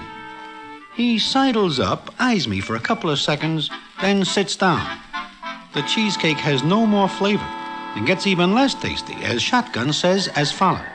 Broadway, how are you? First rate. How are you, Shotgun? Tired, very tired. Is the cheesecake good? I just take my first bite. Oh. I don't see Dancing Dan any place around, do you? I am not looking for it. I am. Oh? He is as hard to find as warmth in the bookie's heart. It seems to me that the places to be looking for Dancing Dan would be the nightclubs. He likes to dance. Mm-hmm. And that is just why I'm looking for him. Because he's such a slick dancer. You wish to take lessons? I do not. I wish to give Dancing Dan one. And one he will not forget. I tell you, I do not see him any place. I believe you. Thanks. Broadway, I do not like the job I gotta do. Which is? It seems that Dancing Dan dances too much here lately with the wrong doll. Muriel O'Neill? The same. You know about it then? Well, there is a rumor that Heine Schmitz likes her. Said rumor is absolutely true. And because it is, Heine wishes Dancing Dan to know it. Look, Shotgun, what harm is there in dancing with Muriel O'Neill? None, except that Dancing Dan does it more than once. Now I've got to find him and end his career. You're sure you do not see him? As sure as I am a foot high, I do not. Okay. But if you do, you will let me know? Well, to tell the truth, I do not get to many places which are apt to see Dancing Dan. But in case you do, Heine would take it as a personal favor if you would tell me. Also, he would take it as a personal affront if you do not. But, Shotgun, I also would take it as a personal affront. I have got this job to do for Heine. And I would like to get it over with because I wish to get home for Christmas. I do not like to spend the Christmas season hunting for somebody, eh? I hear. Okay. See you now. Now, when a citizen like Shotgun Sam says he would take it as a personal affront, he means just that. So I make it strictly my business to keep more than somewhat away from the spots where I am likely to see Dancing Dan. Not that I would tip off Shotgun, because I like Dan. But if Shotgun finds out that I see Dan and do not tell him, that is not only the end of my peace on earth, it is the end. So it is on Christmas Eve that I am in Good Time Charlie's, a place Dancing Dan is never likely to show up. The scene is as follows. This is what is known as Tom and Jerry, Broadway. You like it? It is very good. A great thing for Christmas. Charlie, yeah? How does it happen you have no other customers tonight? Christmas Eve. Everybody stays home. I figure I'll close up early and... Who's that? It does not make any difference. Let him knock. Now, as I was saying... Whoever it is wants to come in. I gotta close up. No more customers tonight. Maybe it is someone who wants to see you. Oh, okay. Leave the door on its hinges. I'm coming.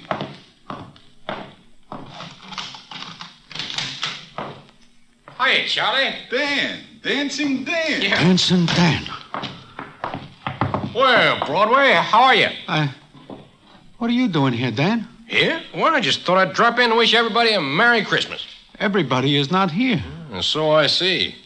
Hey, Charlie, is that a Tom and Jerry? Yeah, you wish one? Yeah, just one. Then I gotta go. Here, store this someplace for me, will you? Yeah, what is in the package? Iron?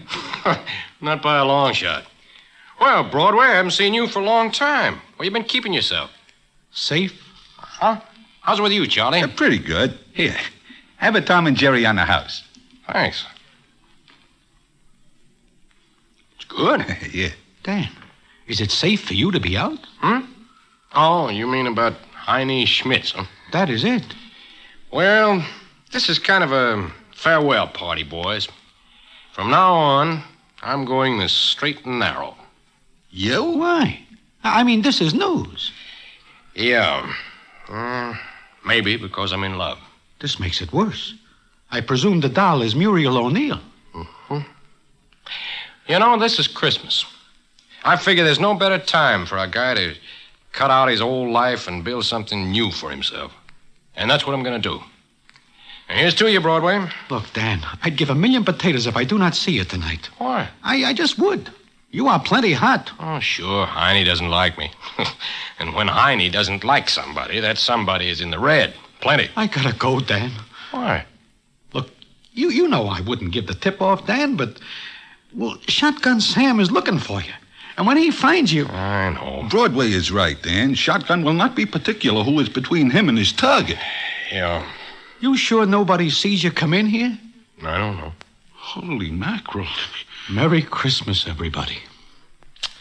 It's funny, isn't it? Here I am, in love with a doll who loves me. I want to go straight. I want to forget the old life and build up something new for Muriel and me. I gotta do it the hard way. Yeah, it is funny. Okay, tell you what. I'll stay just a couple of minutes. Then I'll take the heat off you two by getting out of here. Okay? Sure, Dan. You are an all right guy. Broadway, what do you say? It's Christmas Eve. What else can I say? Thanks. Well, Merry Christmas, boys.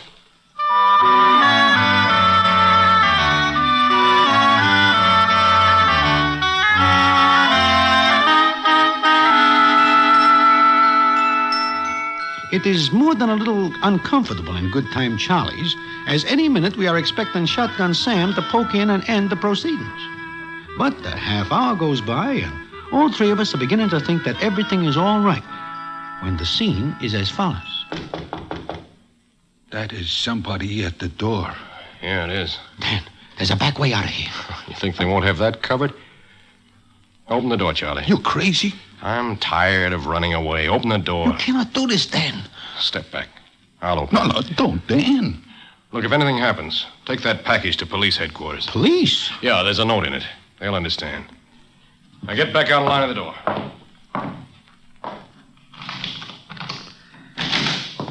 Merry Christmas. Look, it's Santa Claus. It is somebody who looks like it. Hey, look. Hi, Charlie. Hi, Broadway. Look, it is Ookie. Yeah, Ookie dressed up like Santa Claus. Yeah,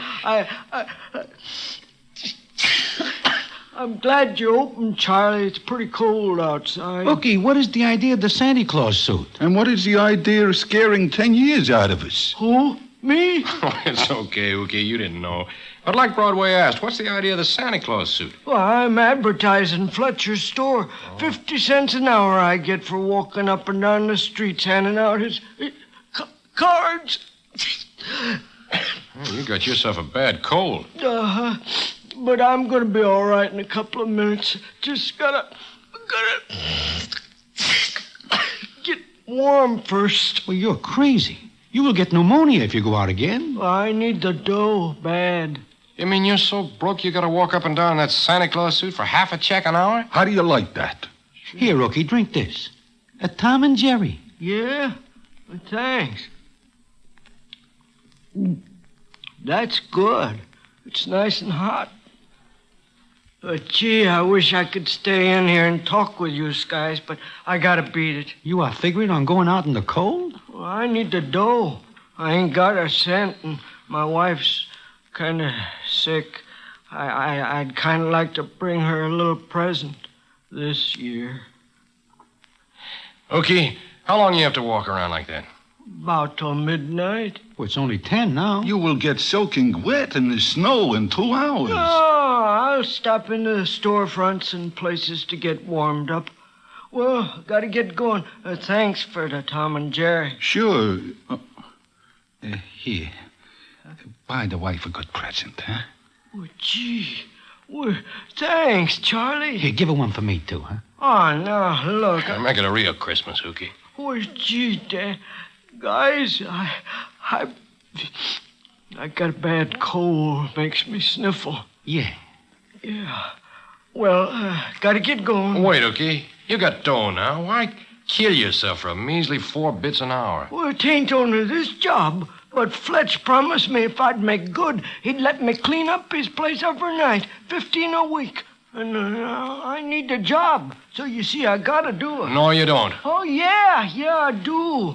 I've been pretty sick the past year. Couldn't hold no job, but this year's gonna be different. I promise Midge, my wife. Ookie, take off that suit. Huh? But Dan, I got... Take it off. Dan, what's the idea? I'm not going to let Ookie walk around with that cold. Oh, now, please, Dan, I need the job I'm gonna get. You get it, because Fletcher's Santa Claus is going to walk around. What are you talking about, Dan? Me. I'm going to be Santa Claus. Now I hear everything. Oh, Dan. Dan. Go on, start taking it off. You stay here till you get good and warm. Then take a cab back home. Dan, I won't never forget this. I won't either. Well, I'll have it off in a jiffy. Dan, you are crazy. You'll be walking around the streets. You'll be a setup for shotgun. You got a chance if you keep out of sight. I'm going to make this the best Christmas I ever had. It says peace on earth, goodwill towards men. Okay, I'm through running away. If Shotgun wants to rub me out on Christmas Eve, let him. I'm not going to run away anymore. But what about Muriel? Why do you not think about her? I am. I'm giving her a Christmas present. Huh? What? Yeah. Together, we'd only have to keep running away. By herself, she'll do a lot better. Hurry up with that suit, Ookie.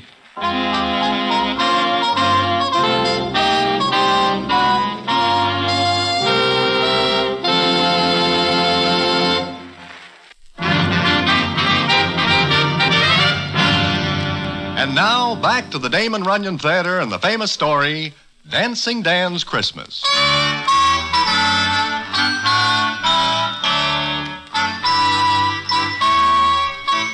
Well, Dancing Dan puts on Ookie's Santa Claus suit, beard and all. We get a pillow from Good Time Charlie and make Dan look quite a bit like the real thing. And then, just as he is about to leave, the scene is as follows. Now, who is calling me on the phone? Answer it, Charlie. Yeah. I'll be back in just a second. Dan, for the last time, do not do this. I'm doing it for Ookie and Muriel. Oh. It's funny, isn't it? Yeah, Me being Santa Claus. I tell you got a chance No, if you... nothing. All right. Hey, Broadway, Yeah, Charlie. this call is for you. What? For me? But nobody knows I am here. Well, you better take this. But... Go ahead, Broadway. I'll wait here till you're through. Yeah. Yeah, okay. You are not going to like this, Broadway. Who is it? Here, take it. I will go back and talk to Dan. Hello? This is Broadway? Broadway, this is Muriel O'Neill. What? Charlie told me Dan's there. Well, yeah, he is, but how'd you know? He said he was going to say Merry Christmas to everybody. Broadway, watch him. Don't let him do anything crazy. Please. Miss O'Neill, I have no control whatsoever over Charlie that. told me what he's going to do. You mustn't let him, Broadway, please. What is there I can do? Talk him out of it. I tried that for a solid half an Then hour. go with him. We have a bad connection. I think you say go with him? Yes. It is a very bad connection. Broadway, look, it's Christmas. I love the big goof. I know what he's thinking and I know what he's doing. Please, stay with him. Miss O'Neill, I know it is Christmas, and I would like to see what it is like next year, too. Broadway, they might not try anything if there's somebody with him. Don't you see? I do not. You're afraid. All right. Hold him there until I get to him. I'll go with him. Oh, no. Hey, no, please. Hold him there. No, look, Miss O'Neill, there is no... Miss O'Neill, Miss O... Step on him, Broadway. I want to get going. Yeah, I'm coming. Friend of yours on the phone? Uh-huh. A friend of mine. Yeah, well, What does the friend have to say, Broadway? Nothing much. Say, Dan. Yeah? I think I will walk a piece with you. Huh?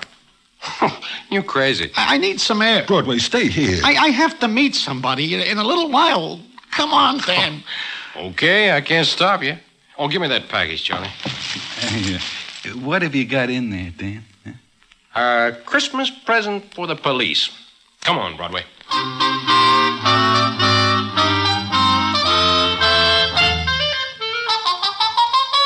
Well, so I am crazy.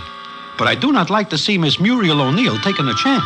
So I figure I will go with Dan, so that if Miss O'Neill comes into Charlie's, he will tell her I am with him. We step out into the street. The snow is sparkling under the lights, and the bells are ringing. It is a beautiful Christmas Eve, and everybody looks happy. But me. I am very sad, and more than somewhat jumpy, because I expect any minute to hear something that is not Christmas chimes. But we walk up the street, and the scene is as follows. Look, Broadway, did you ever see a night like this? Truthfully, no. Fresh snow on the street, people laughing, talking. What makes people laugh like this, Broadway? I wish I know. So do I. Look, Dan, how far do you expect to walk? Not far, just to Muriel's place. Muriel's? Yeah. I want to put something in her grandma's stocking. I do not know what you are talking about. Oh, her grandmother hangs up her stocking every year and gets nothing. But this year, she's going to have a good Christmas. Just one before she dies. This year, that stocking's going to get something good in it. Like what? You see this package? Know what's in it? If it is at all like the rest of this evening, there is a bomb in it. No. I made a haul. 50,000 clams worth of jewelry. This is Christmas Eve, and so I figured I'd take it back to the police because I am going straight. You are walking around in a Santa Claus suit with 50 grand worth of jewelry wrapped up in a newspaper? It's the only paper I could find. And I am with you? Take it easy, Broadway. No one will think of frisking Santa Claus for jewelry. Hey, look. Where? What? Who? A Salvation Army doll. She is not doing a good business. Come on. Dan, please, let us get in off the street. You now have your fun. I have to pass out these cards for Ookie, sure, but meanwhile, we're going to drum up a little business for the Salvation Army doll. Merry Christmas. And the last. Good evening, miss. Oh, hello there, Santa. I don't see much folding money in that kettle. Well, people are too busy to stop, I guess. Uh-huh. Okay. I will see what I can do. Dan, please, let us get off the street. Ah, there's a customer. Hey, you. Hey, you talking to me? Uh-huh. You know who I am? You look like Santa Claus to me. I am. Now, you be one. Huh?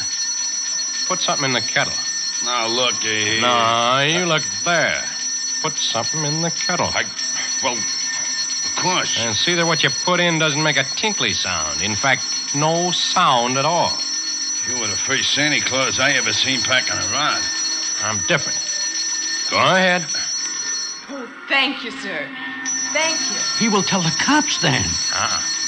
Hey, you. Come here. Well, I put a $5 bill in the kettle. Good. Here's your fire. What? I don't understand. I want the little lady to think that it came from you. Now, beat it. Oh, sure, Santa Claus. Thanks very much. Now, let's proceed.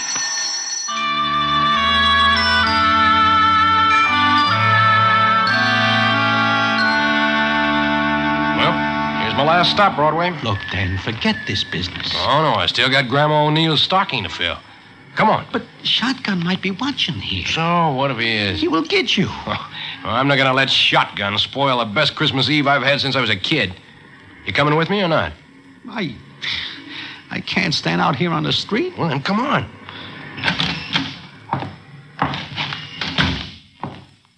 She lives on the second floor. Look, Broadway, you stay back of me. No use you getting it, too. That makes good sense. See anybody? No. I do not like this. It is too quiet. Yeah. Well, here we are. See if the door's locked. Open. Uh-huh. Let me go in first. Be careful, Dan. I'll go in first and light the light. Nobody here. Nobody but Grandma O'Neill. Sleeping. I do not like this, Dan. They will come looking for you here. Oh, let them.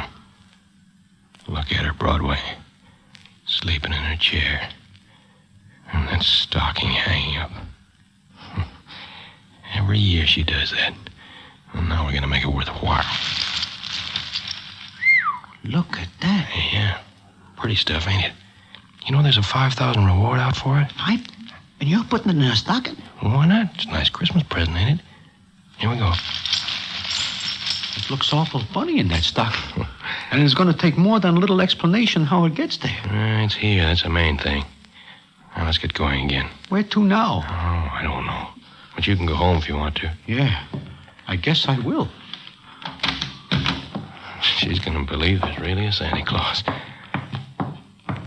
Wait. Somebody came in the door in the hall. Coming up. Yeah. Get down, Broadway.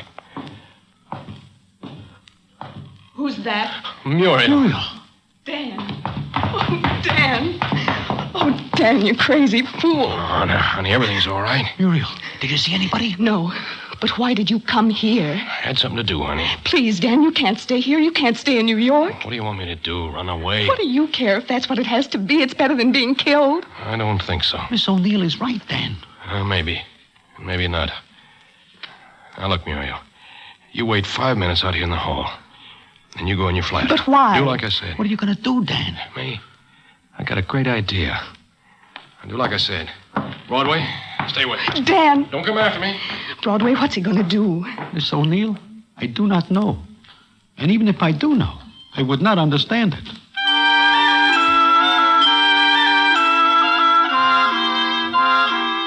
Well, we do like Dan says. We wait 5 minutes, and then we go into Muriel's flat.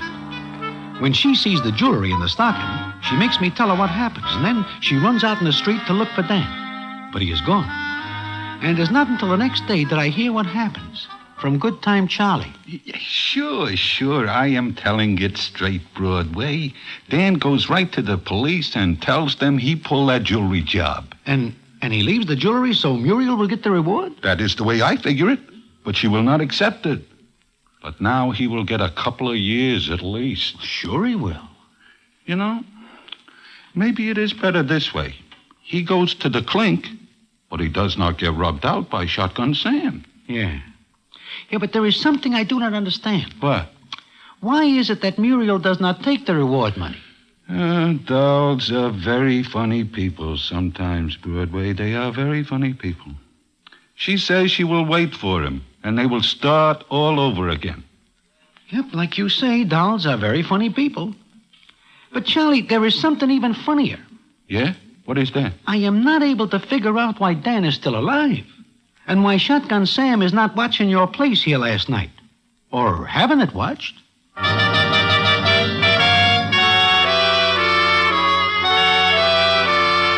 Like I say, it is hard to figure that out. Anyway, Dan goes to the pen, but he gets a light sentence because he says he is going straight, and besides, he gives himself up. He gets out and marries Miss Muriel O'Neill, and the last I hear, they are living happily. But that is not the end of the story. And what the end is, I will tell you in a minute.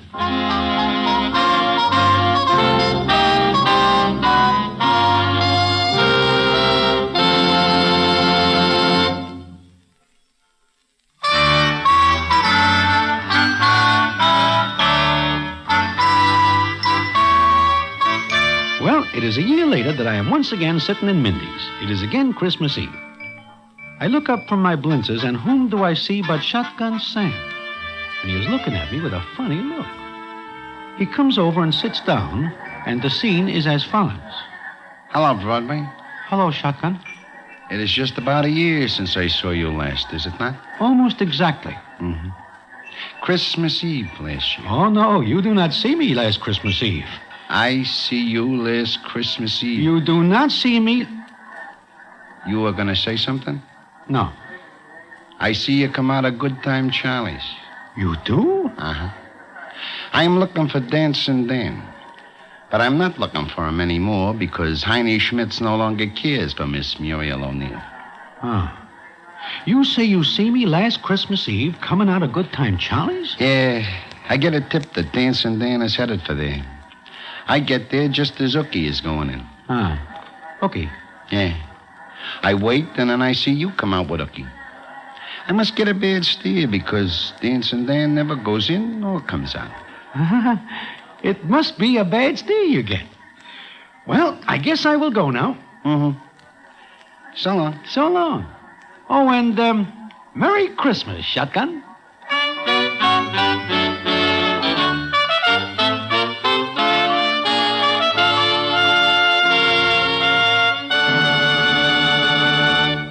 And so ends the famous Damon Runyon story, Dancing Dan's Christmas. Listen in again next week for the Damon Runyon Theater.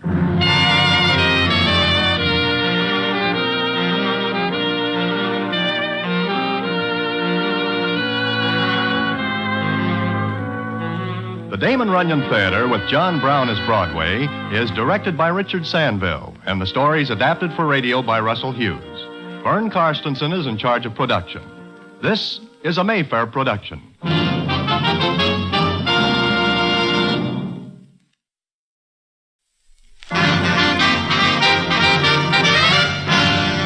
The Damon Runyon Theater.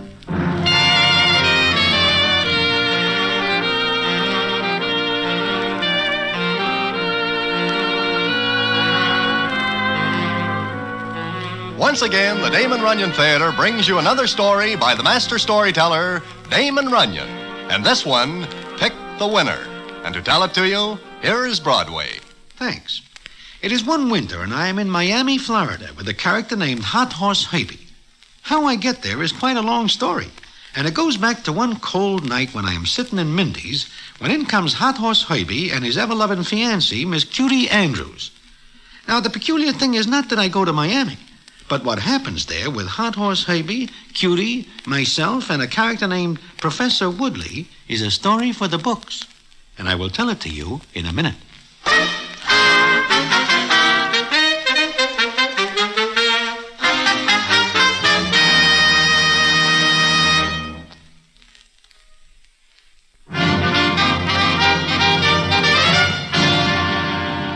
And now, back to the Damon Runyon Theater and the famous story, Pick the Winner.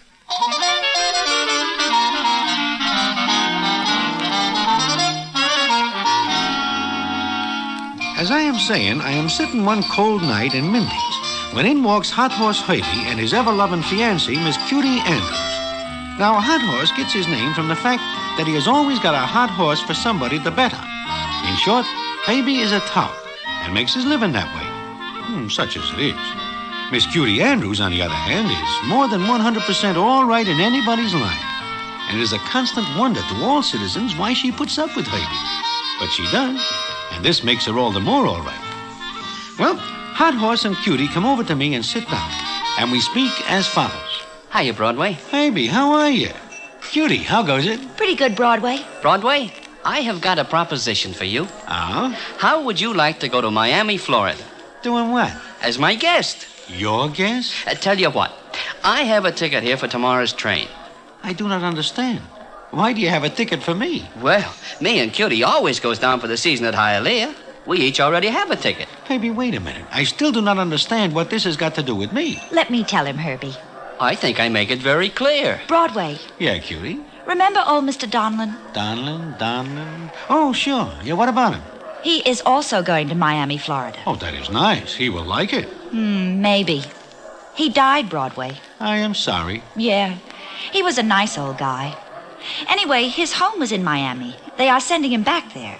And the railroad company says he has got to be accompanied by a passenger. Wait a minute. You want me? Oh, no, that is out. But look, Broadway, you get a free trip to the land of sunshine. You will bask in the sun and bathe in the waters of the Gulf. Like Cutie and me will do. When there is a racetrack around?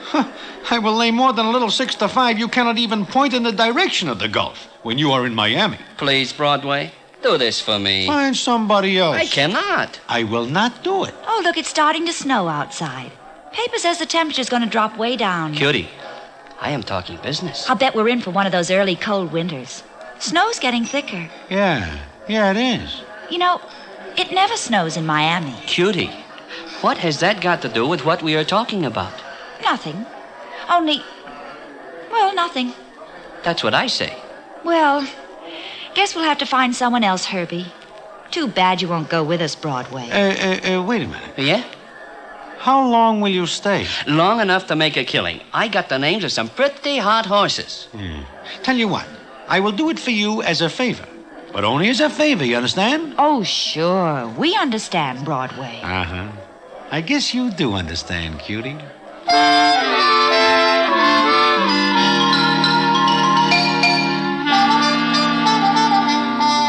So, that is how I find myself in Miami, Florida.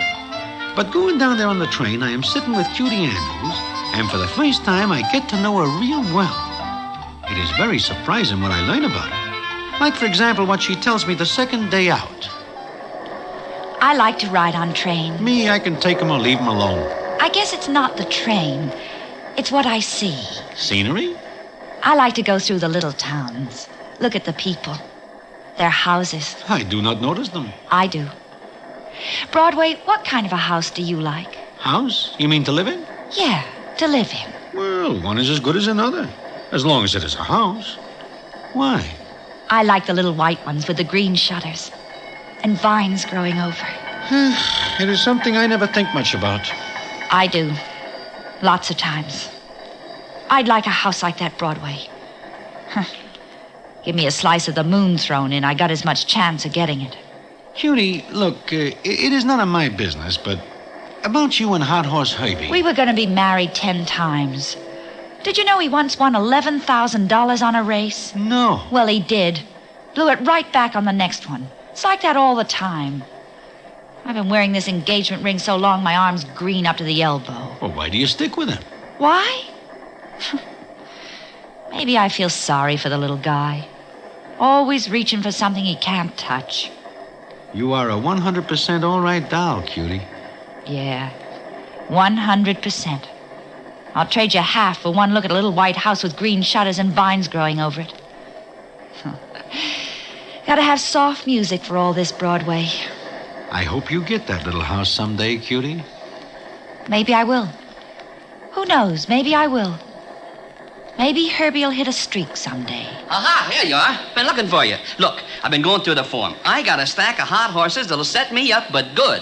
But good. I hope it does, Herbie. Mm-hmm. See what I mean, Broadway? Huh? What are you talking about? Oh, nothing at all, Herbie. Nothing at all. Well, we get to Miami, Florida, and put up at a hotel.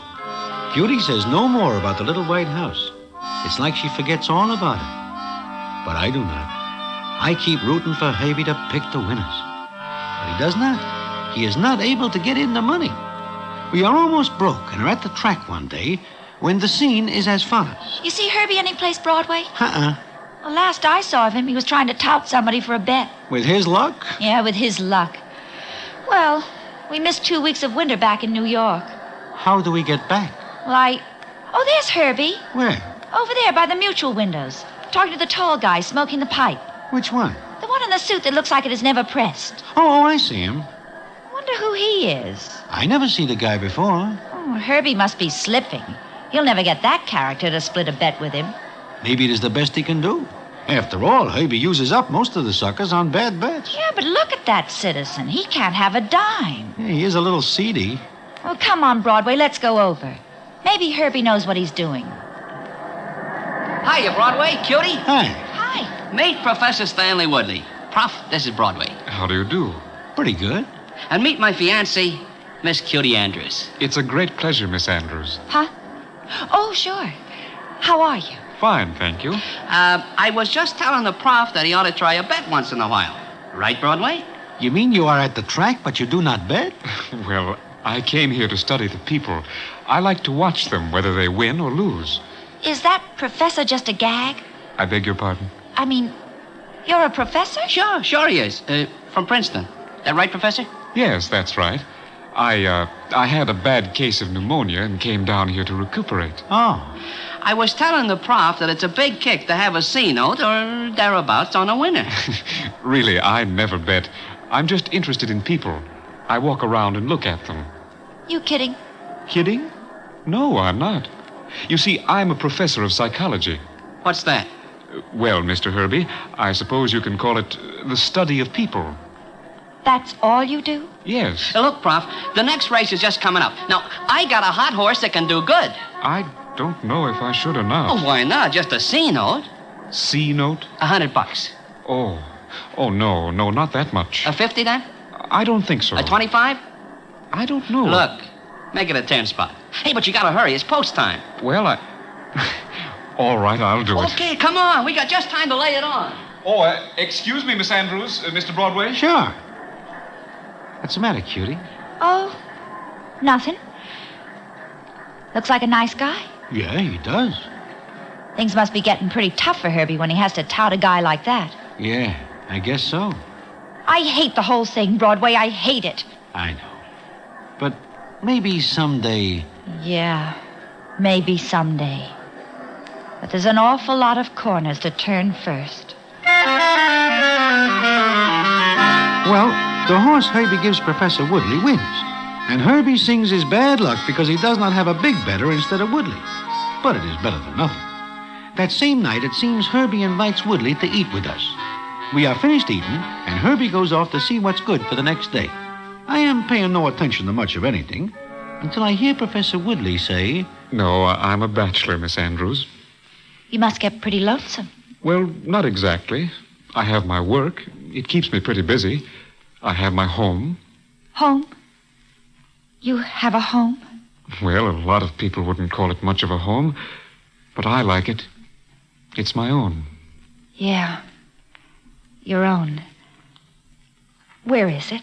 Princeton, fairly close to the university. Uh-huh. Well, I guess there's not much excitement, is there? Not real excitement, no. But you like it. Yes, I do. What about your home? You live alone? I have a housekeeper. Oh. Nobody else? No, no one. What kind of house you got? Just a small white one.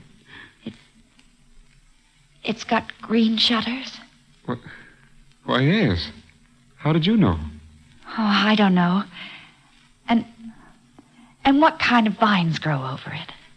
Why, this is the most amazing thing I've ever heard. You couldn't possibly know all this. Oh, that's what you think, Professor. Yes, but you've never seen me before. I've seen the house. Oh, you're joking. I wish I was, Professor.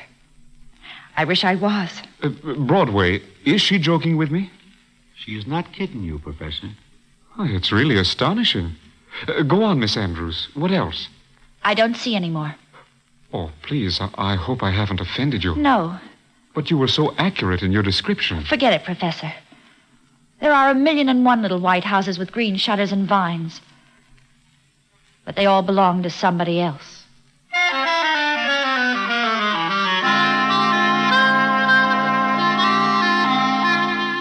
And that is all the talk about white houses and green shutters. But I noticed that Professor Woodley looks more at Cutie than he does before. And she looks at him, too, like she has seen a man for the first time. Well, it comes up a few more days, and it is late afternoon, and Herbie comes rushing in to where Cutie and me are sitting. Cutie, Broadway, this is it. Huh? What do you say? What's got into you, Herbie? Listen, Professor Woodley. What about him? Here we are thinking he is a $2 bet. But listen, I catch a quick look in his wallet today. You know what I see? No, what do you see? The guy has got big bills back to back. He is loaded. So what? So what? Broadway, she asked, so what? Well, so do I, as a matter of fact. Look, you two, use your heads. I am looking for a citizen with enough cabbage to lay a big bet so we can clean up. I find him, and you ask, so what? You crazy? Lay off the guy, Herbie. What? He's a nice guy. He's Santa Claus. Sure, you pick one of your hot horses, get him to lay his money. What if the horse loses? I got a horse that can't lose, breezing along. That is a good horse. And he is ripe. Look, all we gotta do is con Woodley into the bet. You're figuring on getting him to put up his whole bankroll? Why not? If he wins, I get a split, a good one. And if he loses? So he loses. What's it to you? Well? Nothing, I guess. Okay. You're always yammering about that joint with the shutters. Okay, here's our chance to grab it. We had 1,000,000 chances before. And this is another one. Cutie, this time we take it.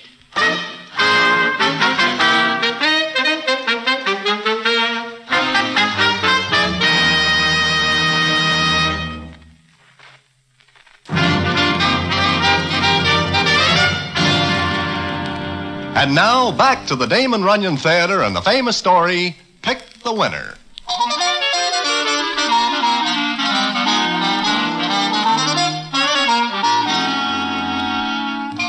So, that is that. Herbie has it all figured to con the professor into putting his role on breezing along. I know Cutie does not like this because by now she is more than somewhat interested in Woodley. But Herbie is pretty excited, and he remembers something I tell him. I wish I never told him, because he is going to use it to con Professor Woodley. That makes it perfect, Broadway. Just perfect. Look, Herbie, maybe it is all the money he has. So what? I ain't got a red cent. I see my chance to make a fast pitch. What do you want me to do, throw it out the window? Cutie does not like any part of it. She will. Look, you tell me the professor is wild when she tells him about his house. So? So? When she tells him she has a dream about breezing along. Herbie, that guy is not a dope. You think he's going to fall for that? No. He falls for Cutie. Do not do it, Herbie. Since when is it any of your business? I guess it is not. You guess right. Okay, Cutie tells him... Cutie tells who what? Hiya, Cutie. Listen, I got it all worked out. What have you got worked out? Woodley's a cinch to listen to you. Now, all you gotta do is tell him you had a dream about breezing along. You fool. Do you think he'll go for that? Play it right, and he will. You don't mention the horse, just something about wind, stuff like that. Make it look good. You've got a pretty slim idea about his brains. But a pretty fat idea about you and him. What's that cracked for? What do you think? Every time he looks at you, he drips sugar. You do, too. Cut that out, Herbie. You and a professor. Do not talk like that, Herbie. Who asked for you? Let her alone. Shut up. Is it any of your business? He's right, Broadway. It's between me and him. You were going to say something, Herbie? Want me to? Why not? Okay. You and him don't mix, Cutie. He's Princeton. I'm 42nd Street. Is that it? And there's nothing wrong with it as long as you don't step off. Shut up. No, I won't. Figure how you'd look at Princeton. That'd be good for a lot of laughs, wouldn't it? Please, Herbie. Please. Think about it for a while. Think hard, Cutie. Oh. You maybe want me to leave, Cutie? No. No, Broadway. I am very sorry I hear all this. How can a guy be so right, Broadway? Herbie, right? Yeah. Me, Mrs. Princeton, with a white house and green shutters. Look, Cutie, what are you going to do? Do? Play it his way. Of course, breezing along is a good horse. Maybe he will win. Maybe. And if he does, Herbie will get a good split. And me? I lose either way, Broadway. I lose either way. I know what Cutie means. If the horse loses, she is a part of conning Professor Woodley into losing his money. If breezing along wins, then Herbie has got his stake, and she is stuck with it. Well, it comes up the next day, and Herbie has got Professor Woodley to have breakfast with us. And the scene is as follows. Say, Professor. Oh, yes, Herbie? You say you're a professor of psychology? That is right? Yes, why? Well, maybe you know something about dreams. Well, in what way? Cutie tells me when I see her this morning that she has had a funny dream last night. Is that right, Cutie? You hear me, Cutie? Yes. I heard you. What was the dream, Miss Andrews? Nothing much. Oh, maybe you'd rather not talk about it. But she would. Go ahead, Cutie. Tell us. I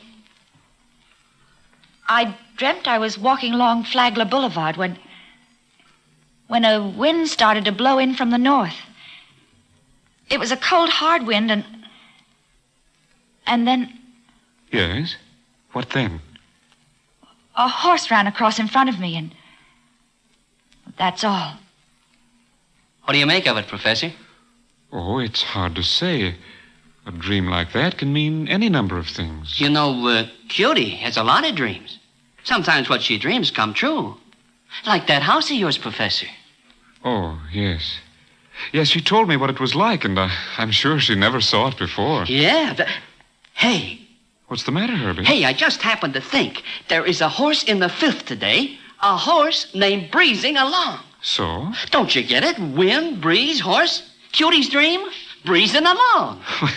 Herbie, that's a little far-fetched, isn't it? Oh, no, it's not. Look, Professor, let's play the hunch. You're asking me to bet on a horse on the strength of a dream? Why not? It's better than just a hunch. And Breezing Along is a good horse. And he figures to go to the post at a little better than 3-1. I'm afraid you can't talk me into it, Herbie. Look, put a bet on him. I got him all handicapped. He can't lose. Not after that dream. It was a very convenient dream, wasn't it? Convenient dream, Professor? Yes, very. Would you advise me to bet on the horse, Miss Andrews? Sure she would, Professor. That right, Cutie? If I had any money, I'd bet it all on Breezing Along. All right. I'll bet. How much, Herbie? How much can you put on him? I have $5,000. On you? No, in the bank here. I'll put up half of it. It's a deal. Horse, I expect a little split for my tip. Yes, I understand that. Okay, you wait here. I'll get a form sheet, and I'll find out what the odds are going to be. Do you have very many dreams like this one, Miss Andrews? No. Let's forget it. Broadway. Yeah? That $5,000 is all the money I have in the world. Even losing only half of it would be rather bad. Well, look, Professor, you can still change your mind. But Miss Andrews advised me to place the bet because of her dream. I am sure she wouldn't tell me to do such a thing if she... Forget it. Of course. You know, I've never believed in hunches before, but I do believe that there are times when odd, peculiar things happen. Your dream, for example, Miss Andrews. It's really very odd that you should have described it as you did. What's funny about it? I told it like I dreamt it. Yes, but you... Well, never mind. Maybe I should forget my training, scientific training, and play the hunch. Is that what you are going to do? Yes, Broadway. That is exactly what I'm going to do. Because of Miss Andrews. Okay. Play it. Play it, you sucker, all the way. Maybe you don't know that Herbie never won a big bet in his life. He's a jinx, a hoodoo. You'll end up in the rain if you go along with him. Out in the rain with no coat, no umbrella. Play it his way. Go ahead. See if I care. Are you still going through with it, Professor Woodley? Yes, Broadway. Now more than ever, I'm going to play my hunch. And he does. He goes to the bank, and when he comes out, he hands Herbie 2,500 potatoes. But it is a very funny thing that he does not go to the track with us. And we do not see Cutie that afternoon either. But Herbie does not care because he figures he is all to the good. However, Breezing Along loses, and a 20-1 shot cops the race. Herbie cannot believe his bad luck. Then we go back to the hotel, and the first thing Herbie does is go see Cutie. This is very funny. She does not show up at the track. She does not answer the door. Well, try the door. Oh, yeah. It's open. Cutie. Cutie. Hey! Cutie! Broadway. What is the matter? Look, all her stuff's gone. She does a run out. How do you like that? She does a run out on me. Maybe she is very tired of waiting for something, Herbie. For what? Someday I was going to make a steak. I have bad luck today, or I'd have it right now. Herbie. What? Maybe you better read this note. What note? It is right here on the dresser. Let me see. So she's going to marry the professor. Okay, let her. You are not sure? Me? Nah. If I forget your 10, she'll come back. I am not so sure. Why shouldn't she? Well, I do not know right now. But I think you are wrong, Herbie.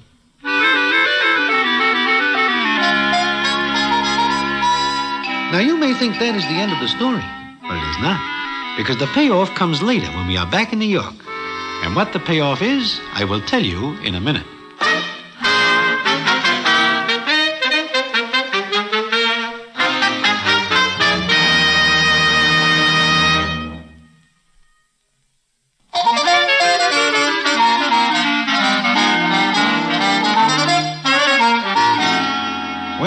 Herbie and I get back to New York when Herbie manages to hit one good race, and we get the fare. Then I do not see him for almost a week, until one night I am sitting in Mindy's when who comes in but Herbie? He sits down and speaks as follows. Broadway, today I hear from Mr. and Mrs. Professor Woodley. Huh? You what? I get a letter from them. And what does it say? Look, there is a check for $1,000. Now, it is a cashier's check, so I know it is good. They send you a check for $1,000? That is right. And do you know why? I wish I did. But you tell me. You remember the dream I cook up for Cutie to tell the professor so I can con him into a bet? Oh, sure. The one about the cold wind from the north and the horse? That is the one. Well, the professor plays a hunch about that dream. Now, wait a minute. He gives you the money to bet on breezing along. Sure. But the other half he plays on another horse. But he does not know one horse from another. But he bets, and he wins. On a 20-1 shot in the same race that Breezing Along is in. Now, wait a minute. Where does he get the tip? Besides, he guesses that the dream is a phony. Sure. But listen to this. I will read you something from the letter. I thought it rather peculiar that Miss Andrews, now Mrs. Woodley, should describe a cold north wind. That same morning, I had looked at the entries for the races and had seen the name Mistral. I played the hunch. The horse won. So, I am sending you our check for $1,000 in the hope you will not think too harshly of us. Mistral? I do not get it. I do not get it either. Until I look in the dictionary and see that Mistral means... Yeah, what? A cold north wind.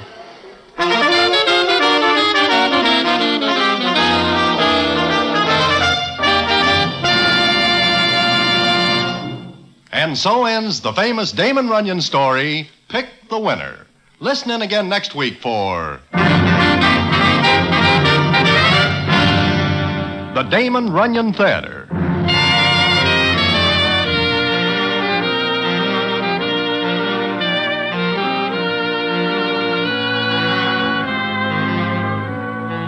The Damon Runyon Theater, with John Brown as Broadway, is directed by Richard Sandville, and the story is adapted for radio by Russell Hughes. Vern Karstensen is in charge of production. This is a Mayfair production.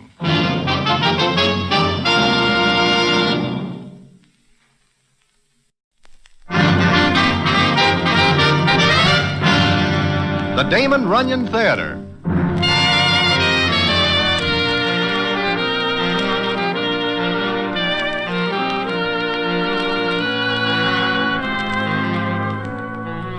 Once again, the Damon Runyon Theater brings you another story by the master storyteller, Damon Runyon. And this one, The Brain Goes Home. And to tell it to you, here is Broadway. Thanks. This is a story about a guy we call the Brain. Now, it so happens that there are not many citizens along the stem who will have a very good word for the Brain. In fact, said citizens are scarcer than win bets on a horse with no legs. But I say he does not deserve the deal he gets the night that... But that is a story which I will tell you in a minute.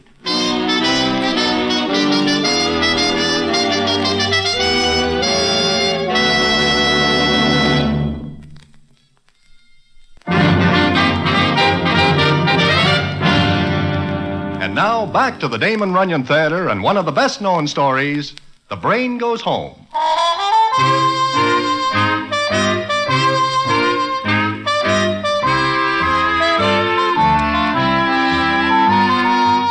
Well, it so happens that one night I meet the Brain outside Mindy's. I have nothing in particular to do, so when he wishes me to walk a piece with him, I do. He is very quiet for a little while, and I see that he is thinking. In fact, that is why he is called the Brain, because he does quite a bit of thinking. And what he thinks is usually smart. Then, just when I am thinking this is going to be a pretty quiet walk, the Brain says to me as follows. Broadway, you get around a lot, don't you? Here and there and there and here. Why? Well, people tell you things. I mean, people like Harry the Horse, Sorrowful Jones. If you wish to know something that is told to me in confidence, I cannot tell you. Nothing like that, Broadway. I just like to know what people think of me. In what way, for example? Well, maybe I ought to tell you, huh? Well, maybe. Okay. You know, I got a lot of dough. There are some citizens who might say I made it the hard way, right? Yes. Okay.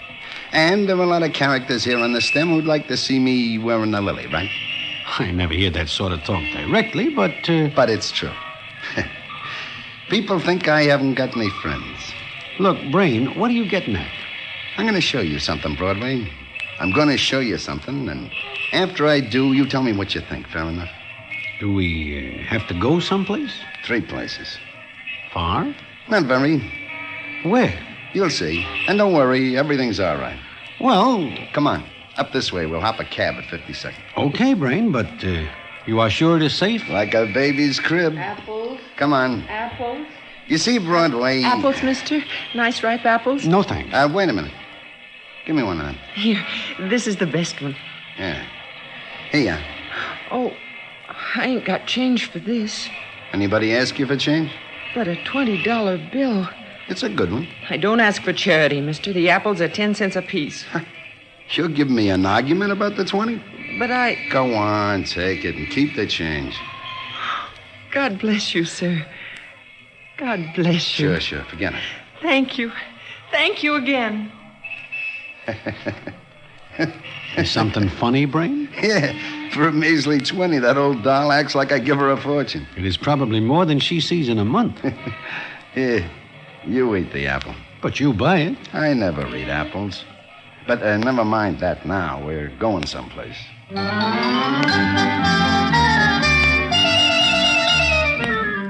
So, the Brain and I hop a cab and cut over to Sutton Place, a very swell neighborhood. The Brain does not say why we are going there or what he is going to show me. Naturally, I am more than somewhat nervous because he is acting funny, kind of smiling to himself. I see nothing funny at all. Then we get out of the cab and stand in front of one of those swank places where the rent is about 3 G's a month. The Brain looks up at it for a second, then turns to me and says... Nice place, isn't it, Broadway? Very, very nice. But you do not live here. This is not your home. Maybe it is. Come on. You know somebody here? Something like that. I do not understand. Ask questions later. Let's go in.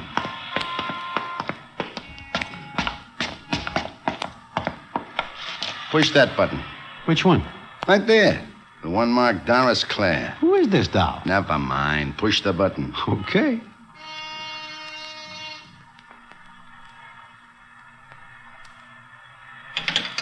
Come on. Look, Brain, why do you not tell me what this is all about? Don't be so nervous. Here we are. Where? You'll see. Why, Brain, I didn't expect you. Hiya, Doris. Can I come in? Why, of course. Please do. Hey, you really fixed up the place. Oh, Broadway, this is Doris. Doris, meet Broadway. How do you do? How are you? I want to look over the place. They sent you the furniture you wanted? Oh, yes, it came yesterday. Swell. How about the studio? That turn out okay? I'll show you. Look. Just the way you wanted it, eh? Oh, yes, every bit of it. It's so wonderful. I can paint all day. Come here, Broadway. Look at this. What is it? A painting, you dope. Doris does stuff like this. She's got talent. Oh? What do you mean, oh? Just plain oh. Mr. Ferranti says my brushwork's quite good. Of course, he's a very expensive teacher, and he charges twice as much to come here as he would if I went to a studio. He comes here. I set this place up for you, and you're working it. I knew you'd say that. Sure. You happy, huh? You know I am. But... Oh, what? Nothing. Oh, what's wrong? Nothing. But... Well, it's the money. Oh, that's not your worry. Just keep working, Doris, and let me drop in once in a while, huh? Of course. Anytime, Brain. I'll remember that. Please do. Okay. Come on, Broadway. We got to get going.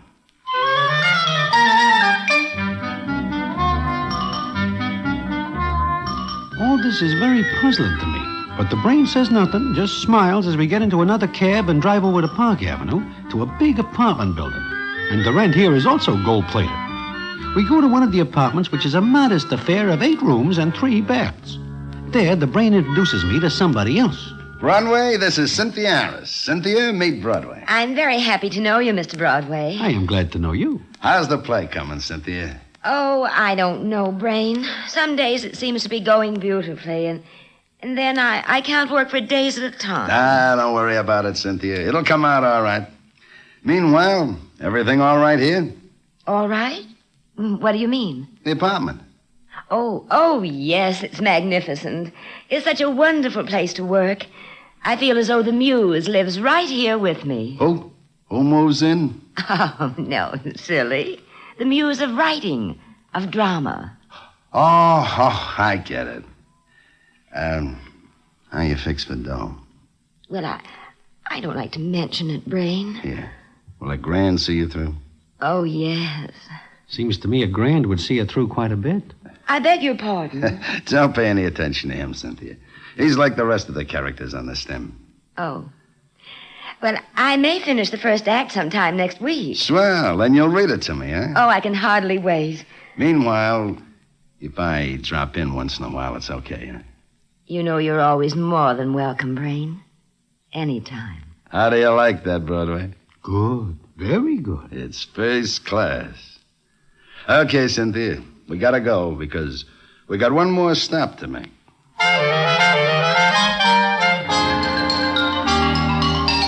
So we make one more stop after we leave Cynthia's place. And it's the same story, only a different doll. This one is named Charlotte, and it seems she is studying dancing. Then the Brain and I go back to Mindy's. And it is there that he finally opens up. Well, what are you so quiet about, Broadway? Huh? Me? Well, just thinking. Yeah, I know. And I'll lay better than 6 to 5. I know what you're thinking. So, what am I thinking? I am a sucker, a 14-carat solid gold sucker. Well, that what's on your mind? It is none of my business. Go on, talk. You afraid of me? I have got nothing to be afraid of you for, Brain. That's right. So, go ahead and talk. I still think it is none of my business. Now, look. Sooner or later, some of the other citizens are going to find out what you did tonight. You think they won't talk? You think they won't give a long, loud laugh? Do you care? No. Now talk, Broadway.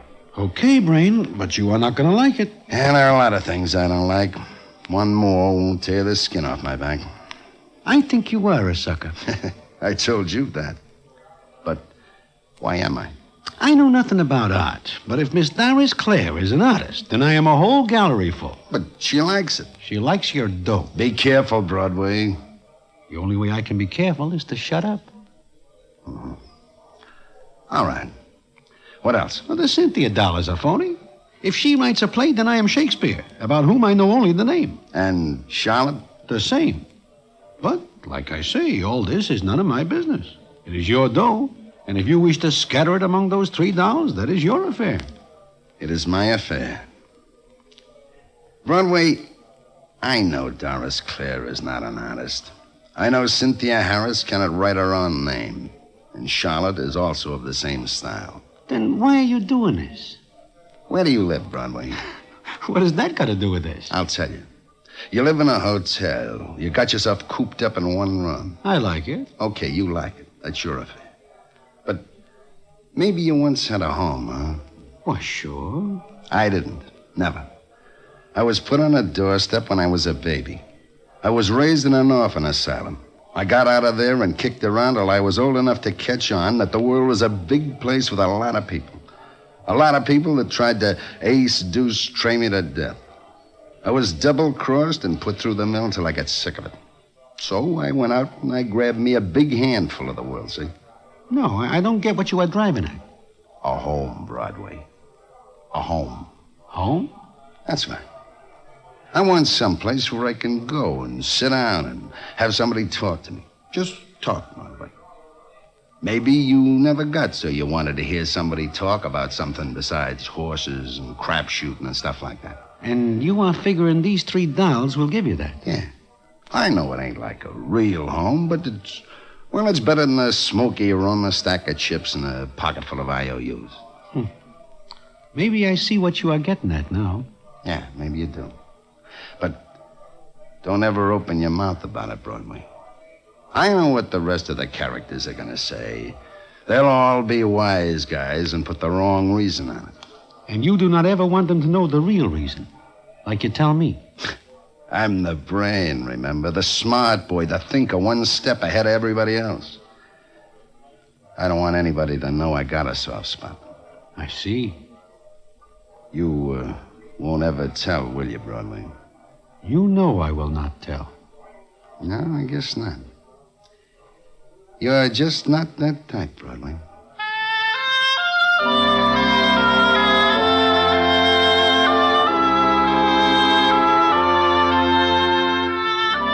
So I keep my mouth closed. But it is not long before the other citizens along Broadway find out about the $3 in the brain. And he is right about what they say. They all give the wrong reason, and there is quite a bit of laughing. Then I do not see the brain for quite some time, and I wonder how he is getting along. I find out one night, and what happens I would not believe if I do not see it myself. And I will tell you about it in a minute.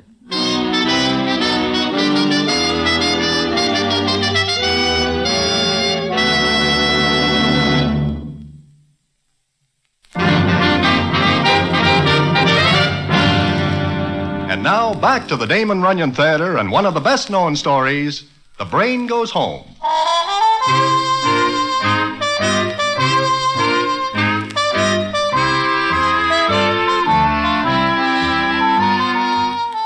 Well, it is one night, maybe about 11, that I am standing in front of Mindy's talking with Slugsy Sachs about this and that, when a taxi cab pulls up and stops.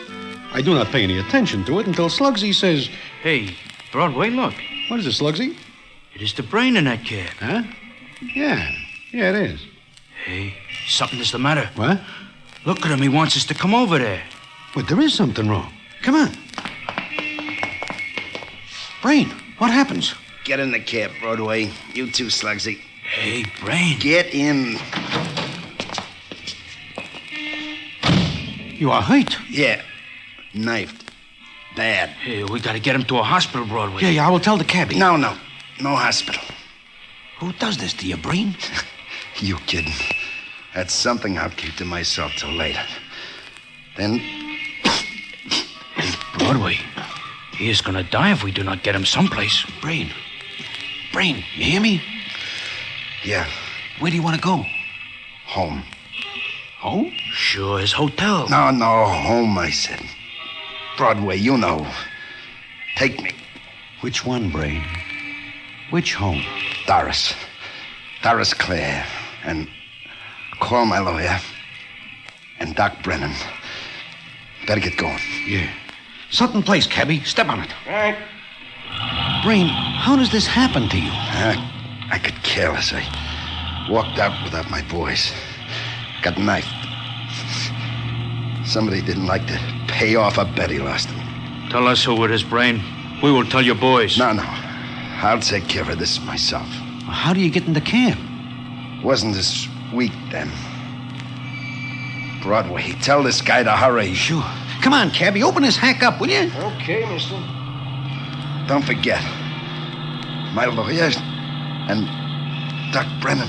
I still say it ought to be a hospital. He does not want it that way, Slugsy. They ask questions. He does not want questions asked. But me and you, if we are picked up with him like this, we will have to answer questions. You wish to get out here, Slugsy?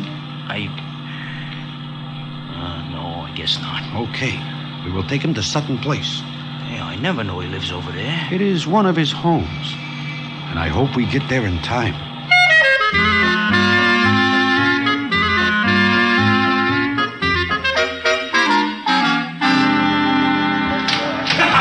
Hello there. Who are you? I am looking for Miss Doris Clare. Oh? But who are you? Just tell her Broadway wants to see her. Broadway? Is that your name? Look, I got no time to talk about names. Tell Miss Clare I have got to see her right now. Well, all right. Doris, there's somebody at the door for you. Yes, what is it? Oh. Hello. Shut the door, Miss Clare. What? What's the idea? Shut the door. Well, wait a minute. Let me fix the latch.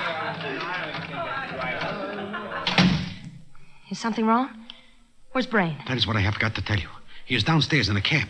He has got to come up here, quick. Well, why doesn't he? Because he is in trouble. What? Bad trouble. He has got to have a place to rest. And a doctor. Trouble? He's hurt? Yeah. Somebody is very rough with the knife. Oh. But Look, you can't bring him up here. You can't. He is not able to go bouncing around in a hack all night. He has got to rest. Not here. Can't you see Well, I have friends here. You also got one downstairs. Take him to a hospital. That is the last place he wants to go. He has got to come in here. No, there are people here tonight. I can't afford to. Well, don't you see? If he's hurt the way you say I am bringing him up. If you do, I'll call the police. You will what? I can't help it. He simply can't come in here. Not tonight. I get it, doll. I get it. Okay. See you later.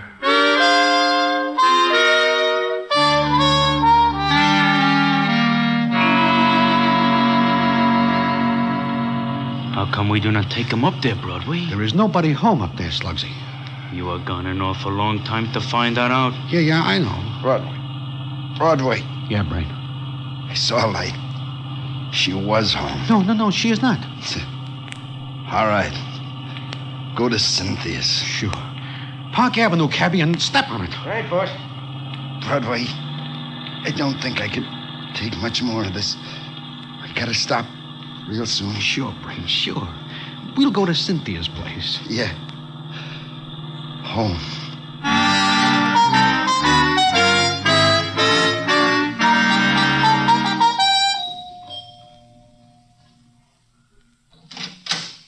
Well, hello, Broadway.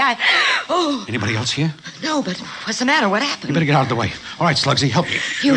You're not bringing him in here. Why not? He's hurt. No, don't bring him in here. Get out of the way. Open that door. Look, he'll have to have a doctor. The doctor will ask questions. I can't afford the publicity. My play, it's being read. And who gives you the chance to write that play? I know he did, but you must understand. I can't afford to have it known that he... That you know him, You do understand. Yeah. But all the same, open that door. Please, no. Slugsy, see if she's got a key. Sure. Okay, doll, do we get the key the easy way or... Leave her alone, Slugsy. Brain, but we think you passed out. I did. Brain, go to a hospital. I'll come to see you first thing in the morning. Thanks. Let's go, Broadway. No, look, Brain, 5 minutes more bouncing around in that hack and you will be putting your checks back in the rack. I said let's go. You know where. Okay. Come on, Slugsy.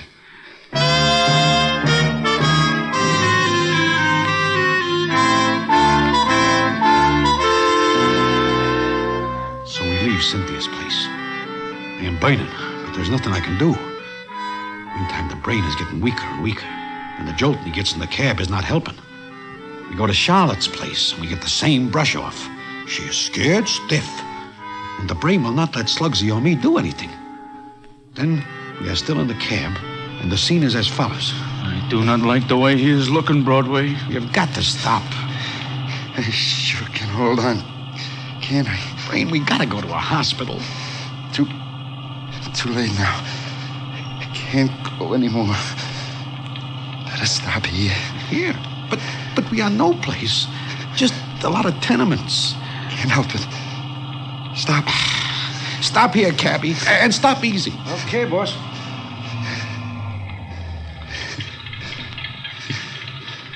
Get me out of this. Pay the cabby. Here. Okay, easy, Slugsy. Yeah. Hold him while I pay the cabby. There ain't no place here he can stay. Stay there. Here you are, Bud. Keep the change. Oh, thanks, mister. What are we going to do, Broadway? Brain, let us go to a hospital. Set me in the doorway there. Easy. Okay. Here now. Easy, Brain. Now, back you.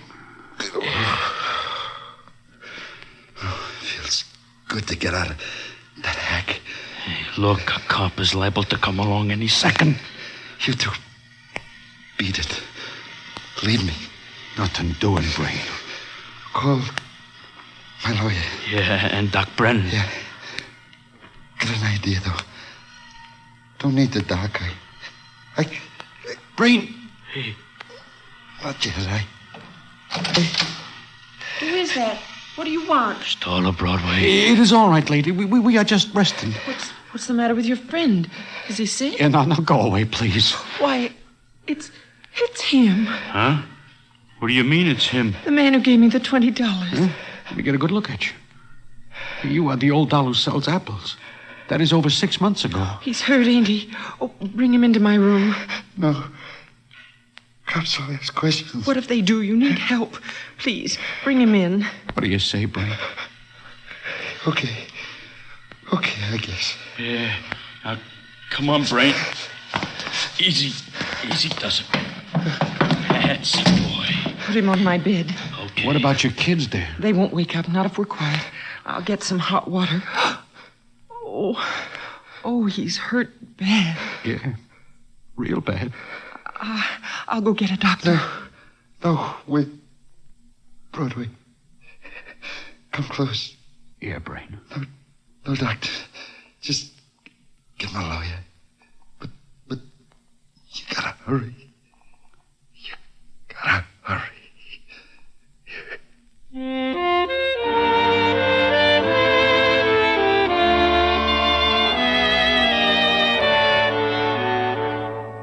So I get the Brain's lawyer.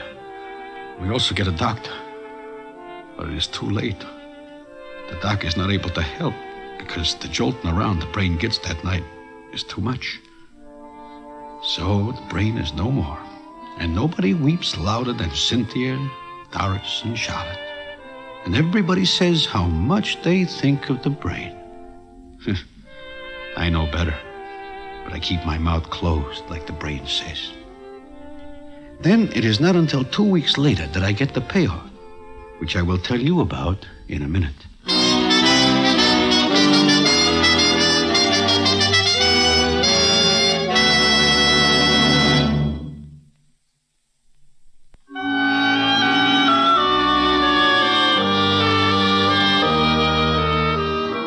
It is 2 weeks after the Brain turns in his checks that I am sitting in Mindy's when in comes Eddie Winters, who is the Brain's lawyer. I see he's looking for somebody, so I wave to him, and he comes over and sits down. Just the guy I'm looking for, Broadway. Uh-huh? You are looking for me? Uh-huh. You and I have a little business. We have? Uh-huh. You remember the night the Brain died? I remember it. I will never forget it. Well, I'm just checking on a couple of things. Like, for instance, what? How much do you know about the 3 dolls? Too much. But I do not talk. I figured you wouldn't. Well, just before the Brain died, he made a few quick changes. Huh? Changes in what? You see, I knew the setup with the 3 dolls. You know, he spent a fortune on them. He does? Uh-huh. But I've got a copy of his will here. What does that have to do with me? The Brain leaves you $1,000. Oh, I see. And each one of the 3 dolls gets $1. They should have to give back some change. Maybe. But, remember the old apple lady? Uh-huh. The Brain leaves her the rest of his money. $1 million, or close to it. You're not surprised? Maybe. Maybe not. Only, there's one thing he told me just before he died. Something he wanted me to write in the will. Huh? What is that?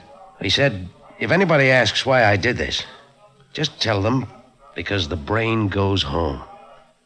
You get it? No. I do not. Come on, Broadway. What was he talking about? I do not know, Eddie. The Brain is a funny guy. Maybe it is some kind of a joke. Eh? Well, so long, Eddie.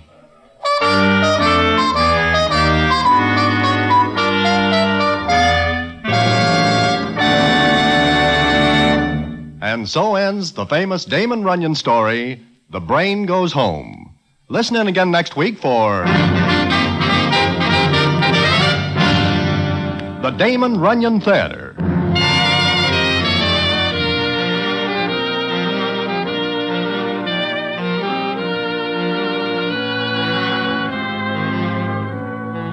The Damon Runyon Theater, with John Brown as Broadway, is directed by Richard Sandville, and the story is adapted for radio by Russell Hughes. Vern Karstensen is in charge of production. This is a Mayfair production.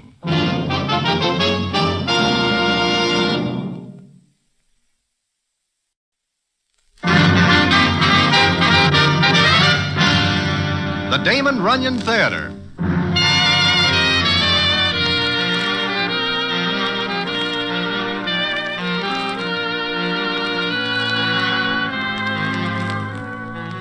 Once again, the Damon Runyon Theater brings you another story by the master storyteller, Damon Runyon.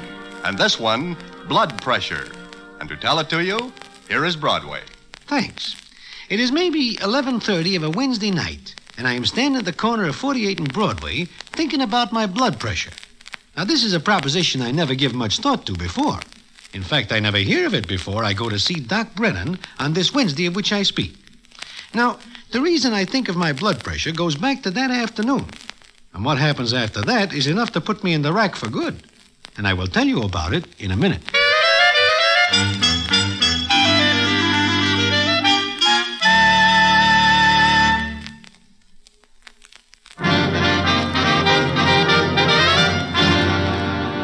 And now, back to the Damon Runyon Theater and the comic masterpiece, Blood Pressure.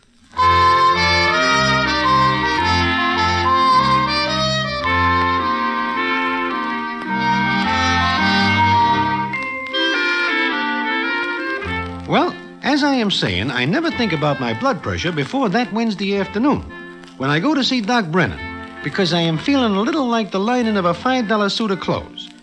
I go to see Doc Brennan, and the scene is as follows. Well, Broadway. I'm a little surprised to see you here. I am a little surprised myself. But to tell the truth, Doc, I am a little seedy. Oh? In what way? I seem to have something wrong with me which I cannot get over. Okay, Broadway, have a chair. We'll look you over. Sure. Diet pretty regular? When I eat, it is very regular. Colds? No. All right, we'll take a look at your blood pressure. My what? Blood pressure. Ever had it taken? I do not even know I have such a thing.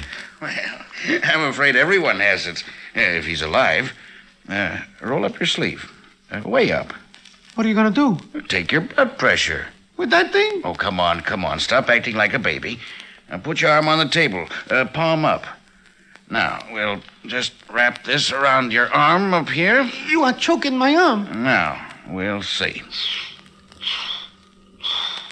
That is not my temperature going up in that thermometer, is it? If it were, we could bake pies in your head. No, it's your blood pressure.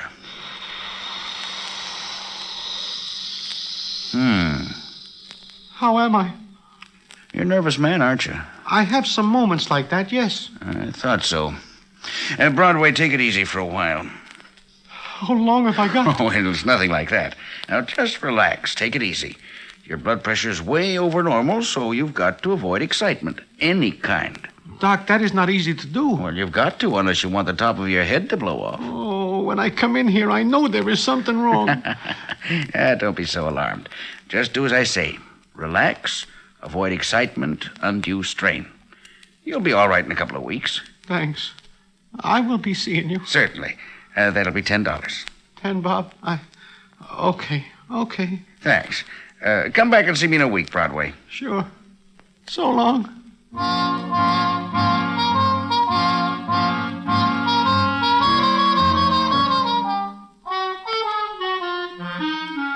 So I leave Doc Brennan's office feeling low with high blood pressure.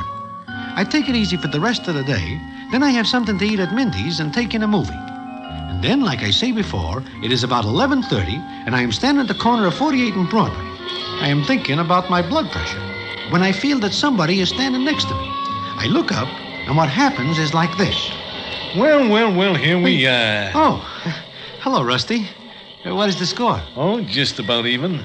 I am glad to see you, Broadway. You are? Yes, because I'm looking for company. I just get back from Philadelphia. Oh, you are just back from Philly? Yeah, I was there on business. Business? Yeah. You hear about it? All I hear is that Gloomy Gus meets with an accident in Philly. Yeah. He is now in a hospital. Oh? He is likely to be there for quite a spell. This much I can imagine. He should ought not to have welched on a bet. Somebody got to him for doing it. I wonder who the somebody is. I have no idea. Have you? No idea. The cops are looking for the citizen who plays soccer with Gloomy Gus. I can imagine. However, that is neither here nor there. What are you doing? Oh, I am just on my way home. You were just standing when I come up to you. I am resting. You are tired? Doc Brennan tells me I need to take it easy because my blood pressure is up. Up where? From what he says, it is about 1.5 feet over my head. Well, good night. Just a second. What? How much dough do you have on you? Oh, I do not have more than a couple of bobs, Rusty. But you are welcome to it. Here. Couple of bobs is no good to high-class guys like you and me. Hey, let us go someplace where we can pick up a few pounds. I have got to go home. I wish company. Yeah, but, Rusty... I hear there is a little dice game at Nathan Detroit's. You will accompany me. I gotta go home. I gotta put my blood pressure to bed. You do not like my company? Any other time I will be glad, but now I... Pretend it is some other time. Come on. The 2 bobs you've got will just get us a taxi to Nathan Detroit's place.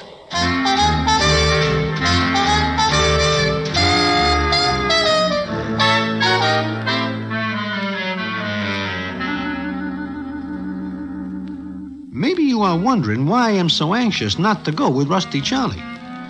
Well, when I tell you that he once takes on Harry the horse, Little Mitzi, and Angie the ox all at one time, you will have more than somewhat of an idea how rough Rusty Charlie is. And there is bound to be excitement, not to mention trouble, wherever he goes. But one does not argue with Rusty when his mind is made up. So we find ourselves a little later at Nathan Detroit's place, where a little game is in progress. We walk in, the citizens look up. Rusty Charlie!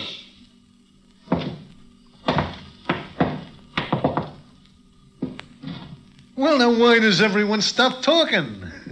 Well, to tell the truth, it is a little surprise to see you here, Rusty. Oh, you think I am in Philly, huh, Louis? Yes. I am not. Like you say, you are not. Hey, look, boys, do not let me disturb the proceedings. Proceed with them. Yeah, Louis. Nothing. Go on with the game. The various citizens do not like this. In fact, several of them give us nasty looks. Harry the horse gives me one that raises my hat because he figures I steer Rusty Charlie to the game. I can feel my blood pressure pushing my veins out like inner tubes. And that is not all. The dice comes to Rusty Charlie, and I know he has no money. But he takes them, looks around, and the scene is as follows. Seems that the little cubes are now mine, huh? Sure they are, Rusty. Good. Louis, give me your derby hat. Huh? My hat? What for? You ask too many questions. Just pass me the iron lid. Sure, Rusty. Thanks. Now, any of you guys ever hear of peekaboo dice? Well? I never hear of it. Yeah, well, it is a very popular game in some quarters, and I will now teach it to you. What is it like, Rusty? I will show you. I shake the dice like this. Then I toss them in a hat, so. See, catch on? We are not able to see the dice. That is why it is called peekaboo dice. I will now play for keeps. That way? You do not like it? Sure. Anybody else who does not wish to learn this fascinating new game? You say something, Angie? I just clear my throat. Okay. Here I go. Sure. Go ahead. I will shoot $100. I cannot put it on the line because I am holding the dice in one hand and the hat in the other, so you will have to trust me for a minute. Is that okay? Sure. Well, who fades me? Angie, fade me. Now, look, Rusty. At what? You're faded. Okay. Here I go. Well, now, what do you know about that? What do you throw, Rusty? The hard point, a big 10. It was not a 7 or 11? No, I guess I am not too lucky tonight. But I tell you what, Louis. What? Since this 10 is a very hard point to make, I will take the odds of 2 to 1. That is about right for a 10. Good. Put up 1,000 against my 5 C's. Me? Put up $1,000 Go ahead. Maybe I will not make it. But I... Go ahead. All right. Here. Yeah. Here I go. I draw a 5. Well, I will have to try again. Oh, I am having a tough time tonight. That is an 8. But I will try again. A 10! I make a 10. You do? He makes a 10. Well, I pick up the money. Now I am tired of playing. Come on, Broadway, let us go. I think I will stay here a while, Rusty, and watch the game. The night is very young. Not for me. Old age is already caught up with me. That's a lot of bunk. Come on. Now that we got dough, we'll do the town. It's all on me. So long, boys. Goodbye, Broadway. Good luck, Broadway. Oh, Rusty. Yeah, Louie? About that 10 that you make in my derby. What about that 10, Louie? I do not see the dice in the hat. I do not think I will have to worry about my blood pressure anymore, because this is the last I will ever hear of my blood. Be quiet, Broadway. Now, Louie, what about that 10? Well, I would just like to know, do you make it the hard way? Yeah, I throw 2 5s. I make it the hard way. Well, see you around, boys.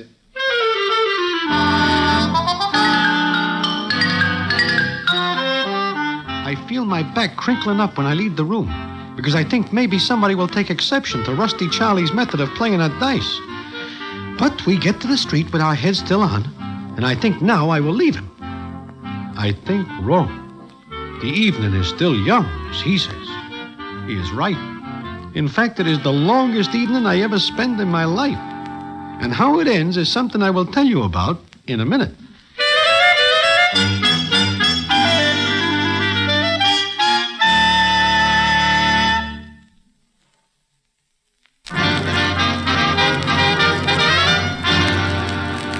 And now, back to the Damon Runyon Theater and the comic masterpiece, Blood Pressure.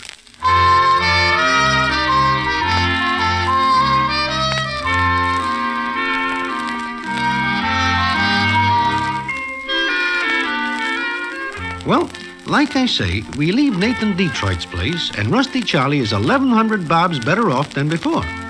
This, as you know, is due to a funny way he has of playing dice. So we stand on the street for a minute. Rusty is thinking. Then he looks up and says, How you feeling now, Broadway? Oh, terrible. I feel like my blood is all gathered together on top of my eyes. Oh, that ain't good, is it? But as soon as I get some sleep and rest, it'll be all right, Doc Brennan says. You sure? What you need is a little quiet after that game upstairs. Okay, rest and quiet it is. Oh, thanks, Rusty. For a very pleasant evening. I will now go home. Home?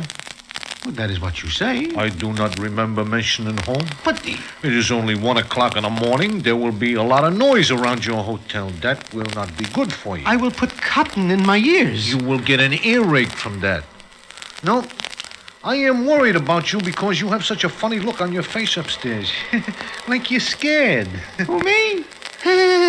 In fact, you still look pale. You must rest. Sure. Good night. I will take you to Knife O'Halloran's Little Bohemian Club. Oh, no, not there. Why not? You say I need rest and quiet. You will get it at Knife's place. At this time of the night, there is not much doing. Look, Rusty, last week 2 guys get bumped in there. There was always a fight. Oh, not this time of the night. That is only when the rough citizens gather there. You and me will sit at a table and just rest. Oh, Rusty, please. I gotta go home. There's a taxi. Hey, taxi! Rusty, remember my blood pressure. I am thinking about it. Come on, get in. I do not wish to go. You will go. I need company. Little Bohemian Club, Bub. Yeah, and the name is Duke, not Bub. Okay, what do I care what your name is? Just get going. Hey, Duke. Do I not see you someplace before? Maybe. I've been places. Yeah, remember? Hey, I never forget a guy as big as you are. I used to fight for a living. Sure, heavyweight. Would have been champ. Only I broke my hand on a guy's head. Sure. Rusty. What, Broadway? This guy is going too fast. He is doing 60. Yeah. Hey, you! Slow it down, will you? Hey, you hear me? Slow it down. Well, what's the matter, scared? Slow it down. Okay, hey, Duke, this is when we get out. Huh? But you said the Bohemian. I changed my mind. We get out here. Okay, Bub.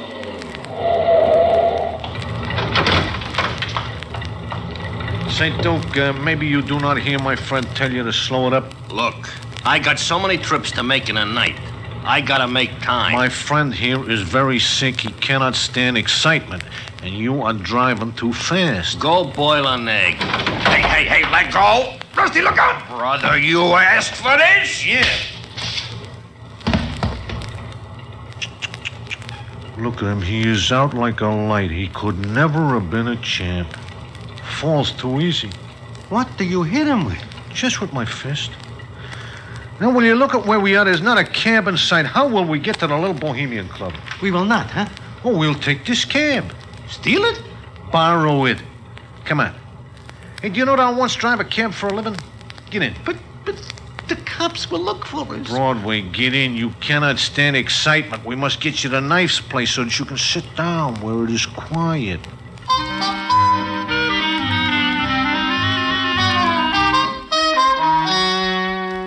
I will never forget that ride. Rusty drives faster than Duke and looks in only one direction, straight ahead. He tells me later that side street traffic makes him nervous, and he does not like to look at it. Then he ditches the cab a block from the little Bohemian Club, and we walk to the club and go in. See, there is hardly anyone here. We will sit down and be quiet. The cops will trace that cab. So what? I do not steal it. It is right on the street. You have a funny way of looking at things. Do not worry about it in your condition. Just take it easy. Here, we will sit here. I want to go home. You must rest first. I will never forgive myself if anything happens to your blood pressure. What else is there left to happen to it? Ah, this is the life, Broadway. I got 1,100 bobs in my pocket. We are sitting in a nice, cozy little club, and you are getting some color back in your face. You see it is cozy in here? Look how dim the lights are. Knife runs this place good. He knows what his customers want. Yes, he does. Now relax, take it easy. You know, when I first see you tonight, I do not believe that story about your blood pressure. But since we are going around and about, I can see that you are telling the truth. It is sad to see one's friends go, one by one. Please stop putting the lid down in my face. Why do you not shut your eyes and try to get some rest, huh? I will sit up with you.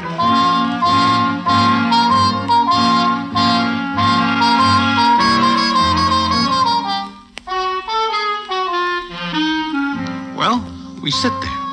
I am too weak to get up. But Rusty has a good time seeing his friends. There are only 1 or 2 fights that night, and Rusty says he keeps out of them because of my blood pressure. It gets later and later, and finally it is about 5 in the morning. It seems I fall asleep in the chair, and it is not until I feel Rusty shaking my arm that I look up, and the scene is as follows. Hey, Broadway, look, coming in the door. Huh?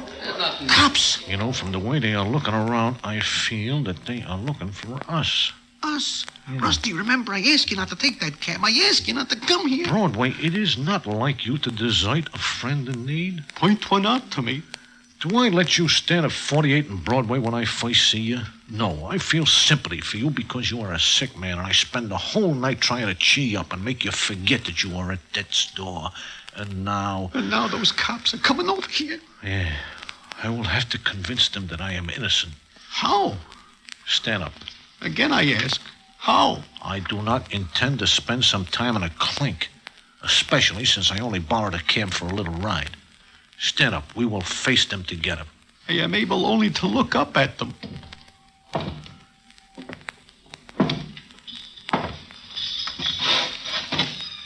Good morning, gentlemen.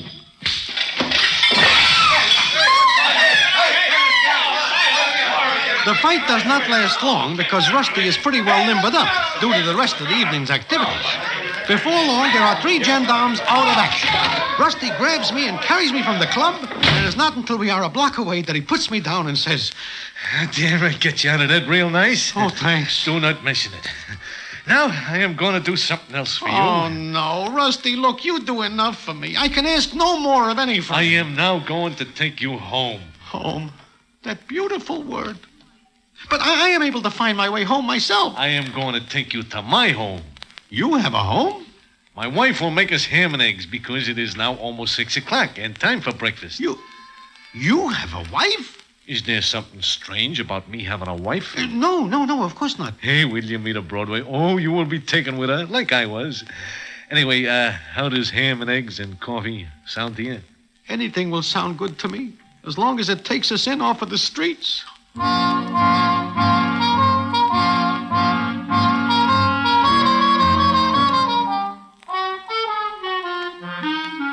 I never figured before that Rusty Charlie has a home, much less a wife. And I think what a wonderful life she must lead. Anyway, it is about a half an hour later that we get to the East 40s, and Rusty leads me to his house. It is very peculiar how all the people we meet there move to one side as Rusty goes past. Then we go upstairs, and Rusty unlocks the door. Standing in the room is a cute doll with red hair. She looks up as we look in, and the scene is as follows. Well, Tootsie, I figured that you will be up and about. Yes, I'm up. You're awful late, Rusty. Oh, not for breakfast. How about it, Tootsie? Oh, sure. And I wish you to meet a very good friend of mine, Tootsie. This is my dear companion, Broadway. Hey, Broadway, this is Tootsie. I am pleased to meet you, Mr. Broadway. How are you? I am fine. How are you? Well, that is what I am about to tell you, baby. Broadway is not a well man. No, I figured that putting on a cargo of your ham and eggs will do wonders, though. How about it? I'll have him ready in a jiffy. Sit down. You too, Broadway. Don't go away now. Hey, what do you think of her, Broadway? Oh, I think she's a very pretty doll. But a real small one. Yeah. No more than 5 feet even. It is funny to think of you having such a small doll for a wife. Oh, we are very happy. Well, I've started breakfast. Now you can both tell me where you went and what you did. I want to hear all about it. Yeah, well, Tootsie, there I am, coming home early, and I'm walking along when I run into my friend here. You know what he tells me? No. What does he tell you? He tells me that he is sick and is not going to live very long. So I figured that he needs cheering up. So we go around and about, here and there. I see. He didn't die, did he? Oh, I think he looks a lot better than when we first start out. And he is, Tootsie. What, Rusty? Why are you holding one hand behind your back? Because I have something in it. For you and your friend. Rusty, is that a baseball bat? I thought I got rid of that. But you didn't, you big lummox. Now, baby, wait. Come look. home at 6 in the morning, huh? Make her put that down, Rusty. It's too late. Bring company home for breakfast, Well, huh? I- Tramp around all night and leave me at home, huh? Yeah, but- Expect me to smile when you put your big empty head in here, huh? Tootsie, be careful.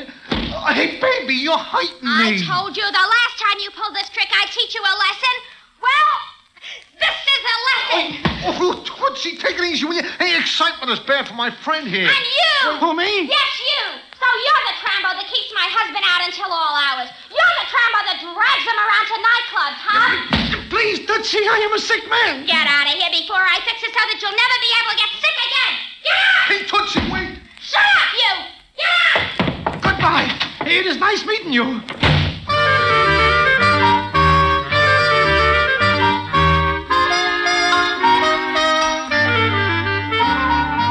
I get out the door and listen for a couple of seconds to what is going on inside. I figured that any minute I will see Mrs. Rusty Charlie come through the door without opening it. But nothing more happens, and I figured this is the end of the most horrible evening I ever spent. But it is not the last I hear of it, because the payoff comes later on that day, and I will tell you about it in a minute.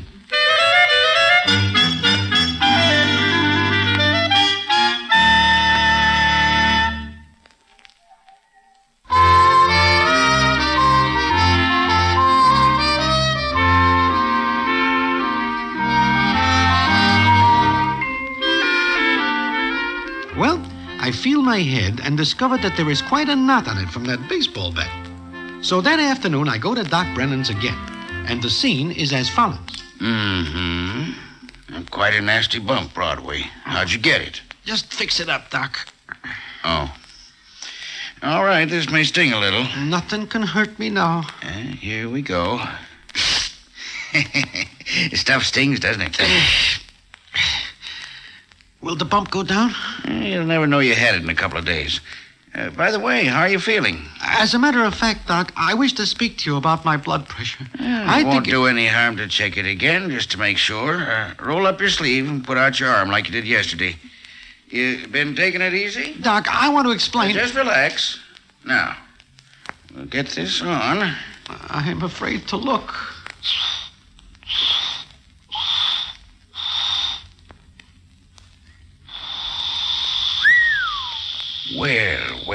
Well. Doc. You know, Broadway, I told you something yesterday. I wish all my patients were as smart as you. What? Good night's rest, relaxation. That's what you needed. Blood pressure's down to normal. $10, please.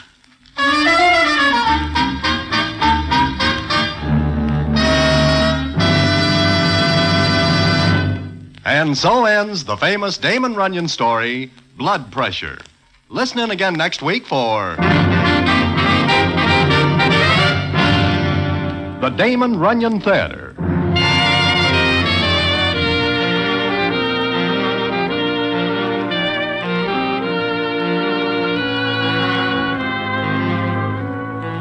The Damon Runyon Theater with John Brown as Broadway is directed by Richard Sandville, and the story is adapted for radio by Russell Hughes.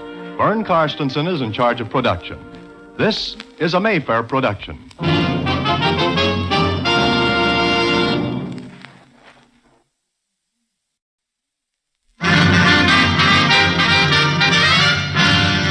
The Damon Runyon Theater.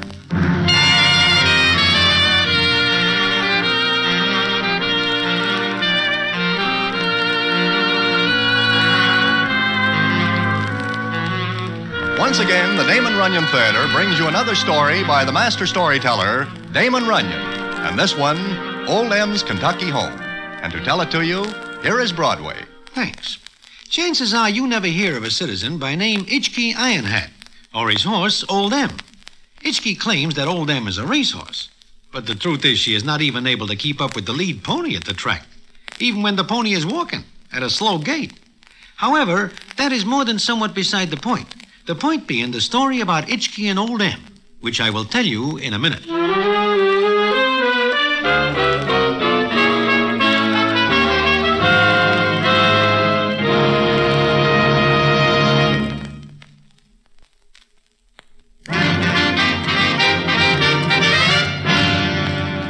And now back to the Damon Runyon Theater and the famous story, Old M's Kentucky Home.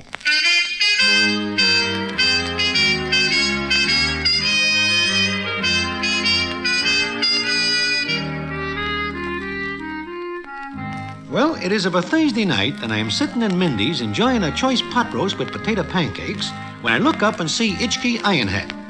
Now, this is not his real name. In fact, nobody remembers his right name, but he is called Ironhat because he always wears a derby pushed down over his head, so he looks like a jug with a cork in it. Itchkey spots me and slides into a chair next to me and opens the conversation as follows. How are you, Broadway? I am fine. And you, Itchkey? Oh, all right, I guess. Things could be better. I am broke and not good for a touch, even a slight one. To tell the truth, I too am in need. The horses do not run right for you, huh? Well, it is not that. Then what is the matter? I have a loving wife and me are no more ever loving. Oh? Since when does this happen? Yesterday. You have a disagreement? Yes. Over Old M. Your horse? My racehorse. I am sorry, your racehorse. So? My ever-loving wife, Mousy, delivers an ultimatum. Maybe you better tell me from the beginning. Does not matter where I start, Broadway. It comes out the same. It comes out that you and Mousy are no longer ever loving because she delivers this ultimatum. But what is the ultimatum? She says to me, Itchkey, either you give up Old M or you give me up. Oh, I see. You are sorry that you lose Old M. That would make me very sad. But I give up Mousy. Itchkey, I do not understand you. Old M never wins a race for you. Meanwhile, you have got no ever-loving Mousy. No. Well, see you around, Itchkey. No, I wish to offer you a proposition. Me? Uh-huh. It comes up soon, the Kentucky Derby. And from what I hear, you would like to see the race. That right? Well, yes. But I do not have the necessary bobs to take care of the transportation to the land of the bluegrass. That is what I figure. And that is why I come to you. Broadway, I am going to take you to Churchill Downs with me and Old M. Wait a minute. You mean to tell me you are going to take Old M to the Derby? The Derby is only for 3-year-olds. Maybe I will enter her in one of the smaller races. And why do you wish my company? I figure I will need you along. Will you go? Is this going to cost me? Not a bob. You have got yourself a customer. Good. Meet me tomorrow morning at Jamaica. We will start out from there. I will meet you at Jamaica.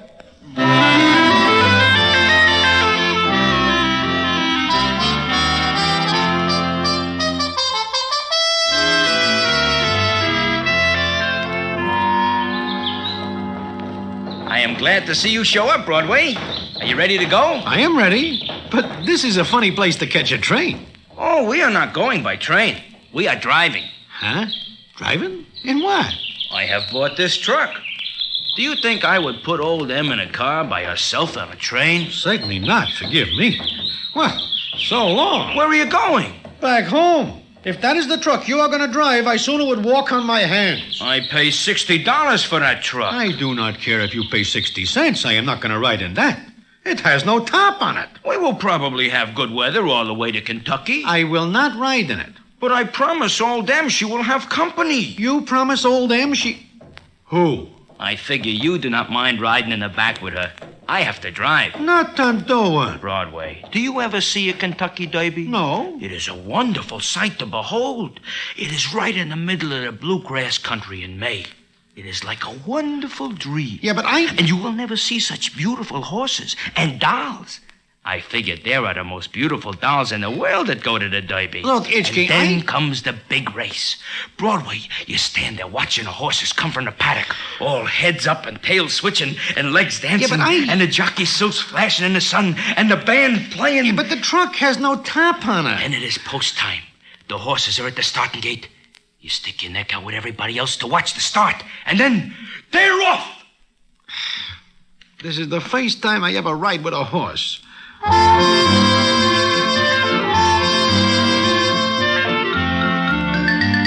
So, that is how I start out for Kentucky with Itchkey and Old Em.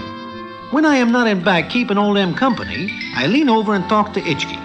And it is along the way that he opens up and tells me how he gets Old Em. I do not always have Old Em, Broadway. And her name is not always Old Em. No? To tell the truth, Itchkey, I always wonder how you come by a horse. Well, it is one day at Hialeah, and I see a race. There is a horse in the race whose name is Emily. That is Old Em? Yeah. But she bows a tendon, and her owner is going to shoot her. Just like that? Yeah. I stand there, and I am not very interested until she looks at me. Who? Emily. Do you know, Broadway? It is just like she talks to me and says, "Do not let this citizen put a slug in me." So I ask for her and get her. And then? And then that is the beginning. I own her now for 5 years. It must cost you plenty potatoes to keep her in food and things. Yeah. Yeah, it does. And everybody says I am crazy, including my ex-ever-loving wife, Mousy. Why do you not get rid of the horse? Get rid of Old Em? Broadway, I could never do that. Look back at her. She looks exactly like a horse. Only on the outside. Watch. Em? You see, she talks to me. What does she say? You know, I think she understands what is happening. I wish I do. You think I am crazy too? Well, let us say that it seems a little odd that you should give up everything for a horse. Especially a horse that never wins a race for you. You mark my words, Broadway. Someday everybody will have to eat their words.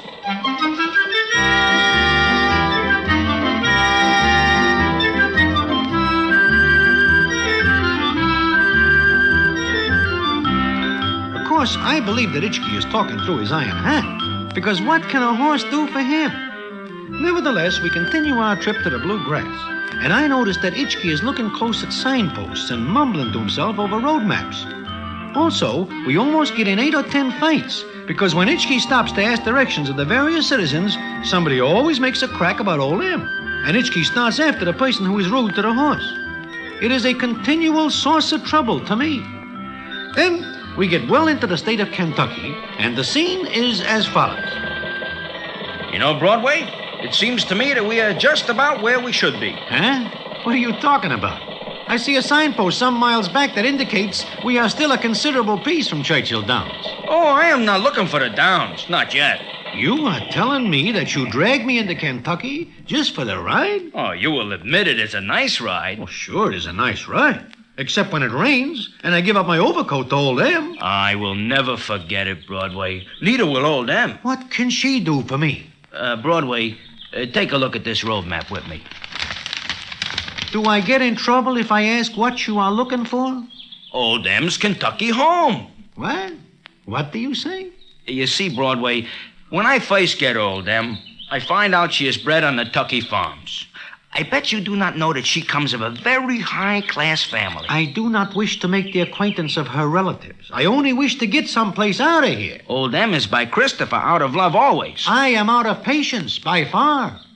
I do not think you like old Em. I love her. Now, will you please drive on? I wish to give her a chance to see her childhood home. Hitchkey, you are a dope. We are 900 miles out of our way because you figure old Em would like to see her cradle.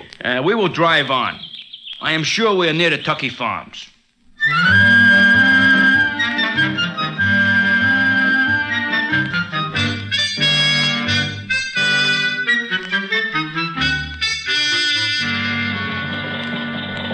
Broadway, look up ahead.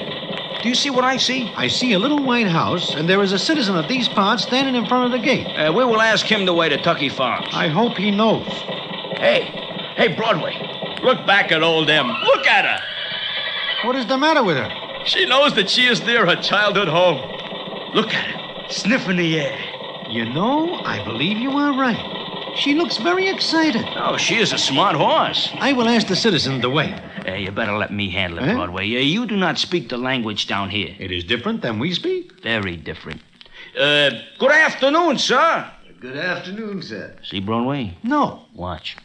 Excuse me, sir, but can you all direct me to a place called Tucky Farms, sir? Tucky Farms? You want to find the Tucky Farms? That is the general idea, sir. You're from New York?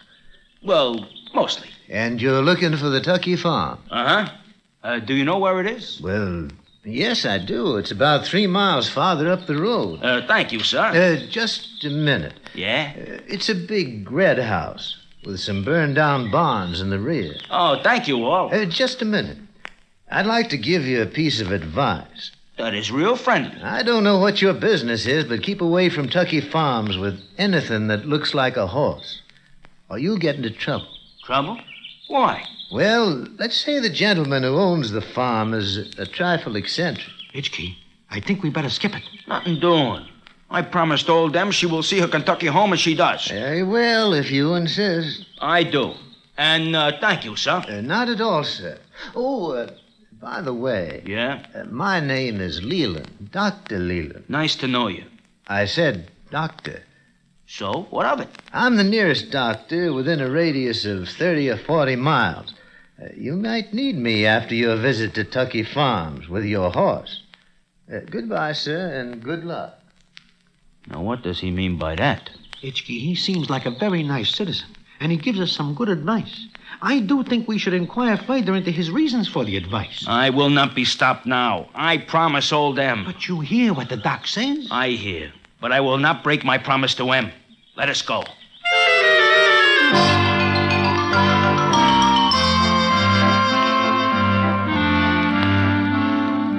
Well, I am unable to persuade Hitchkey to turn back. And because I am in the middle of no place, I go along. And what happens when we get to Tucky Farms, I will tell you about in a minute.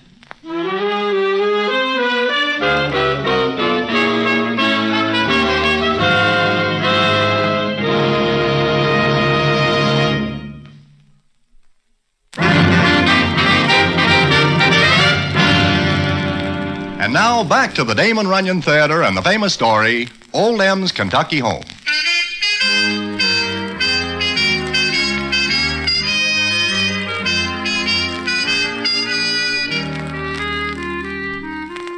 As I am saying, Hitchkey does not pay no never mind to Dr. Leland's advice, but drives straight to Tucky Farms. And what happens is like this.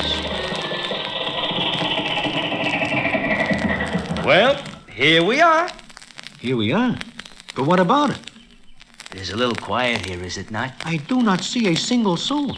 Hitchkey, I do not like this. Let us leave. What is there to be afraid of? I do not know. That is why I am nervous. It looks to me like you never hear of Southern hospitality, Broadway.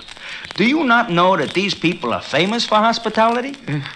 If you will look slightly to your left, you will see some of it. Huh? It has got 2 barrels, and it is pointed right at our heads. A hijacker. He aims to take old M. He's coming over. Mister, you got just 10 seconds to get out of here. Now, wait a minute. Itchkey, 10 seconds go very fast. That's right, mister. Now you got 7 seconds. And he counts fast. Now, wait a minute, sir. Get out of here before you get hurt. And take that load of dog meat with you. Dog meat? On the back of that truck. That is a horse. Ha! It might have been. This is the last straw. All the way down here, old M is insulted. I will take no more. Itchkey, he is much bigger. He will kill you. Roof, I will. Mr. Salisbury. What's going on here? Come on. Put up your dukes. I will make dog meat out of you. Put up that gun. Put it up. Yes, sir, Mr. Salisbury. No, you, sir. Will you please leave my place before I let Roof continue? I will not budge a step until he apologizes. You're an intruder on private property. I'll forgive that if you'll go quickly. He insulted my horse. He insulted Emmeline. You can hardly expect him... Oh, what did you say? You hear me, sir. That name, Emmeline. It is my horse's name. Hola. Oh, let me look at her. How long have you had this horse?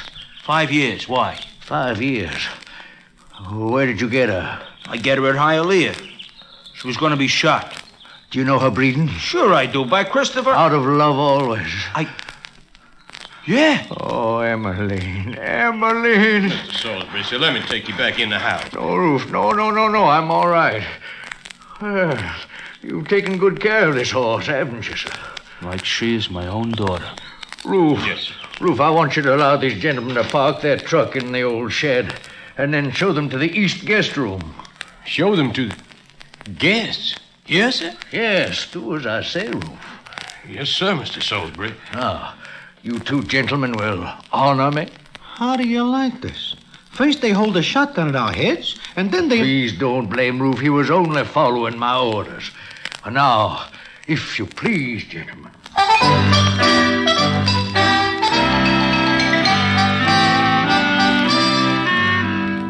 Well, this is a funny setup, and there is quite a bit of mystery. But Itchkey does not seem to think anything is wrong. Well, the day goes by, and we are treated fine. Then we are in the guest room that night. Itchkey talks me to sleep, but then about 1 in the morning, I feel him shaking me, and the scene is as follows. Broadway, wake up. Hey, wake up. Itchkey, what is the matter? There is something fishy going on. The man is here with the gun? No. Take a look out the window to the shed where old M is. I am looking. And what do you see? I see a light moving around in there. Broadway, you remember that Doc Leland tells us that the people here are funny and they do not like horses? I remember. What about it? I bet they are doing something to old M. I'll kill him. Come on. So I pull on my pants and shoes and follow Itchkey. We get outside with no trouble, and then we walk to the shed where old M is bedded down for the night. Is that you, Roof? No, it is me, Mr. Salisbury. Oh, there, Emmeline. Easy now. I wish to know what the pitch is, Mr. Salisbury. But, I come out to see Emmeline. I'm sorry if I awakened you. Good night. Oh, no. I want to know what is going on. What do you do to Emmeline? Oh, nothing. I am very fond of old M. And additionally, I plan to enter her 1 or 2 small races. If she is hurt, you have my word. I would rather lose my life than hurt that horse. I believe you mean that, Mr. Salisbury. I do, sir. Seems you like her as much as I do. Yes, will you please come with me? Where? And what for? Is anything wrong, Mr. Salisbury? Oh, Roof, no. I was coming to get you. You want me to chase these 2 about 10 miles? No, Roof. Give me the key to the west wing. The west wing, sir? Yes, you have it? Well, yes, sir, right with me like it is all the time. Oh, well then, please come along. Gentlemen, follow me and Roof.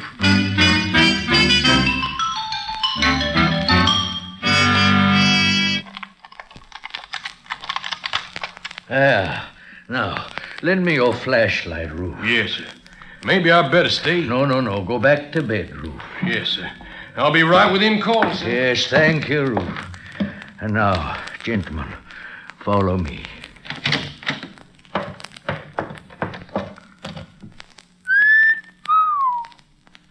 Hey, look at this room. Yeah, and look at the dust. Why, this place hasn't been used in 8 years. There is something wrong with it? Look where I'm flashing the light. Hey, a picture. A doll. A very beautiful doll. She was my wife. That's her portrait. Look closer. Well, there is a name on a brass plate. It says, Emmeline. Yes, Emily. My wife. Then, old Emmeline is named after your wife? Yes. And Mrs. Salisbury? You saw the burned barns? Oh, sure. We seen them. One night they caught fire. My wife rushed in to save her favorite mare, Love Always. That was old Em's mother. Neither one got out. Gentlemen, I'm rather tired. Oh, the poor old guy. No wonder he nearly drops when he finds out about old Em. Yeah. Come on. Let us go to bed. I think I catch a cold.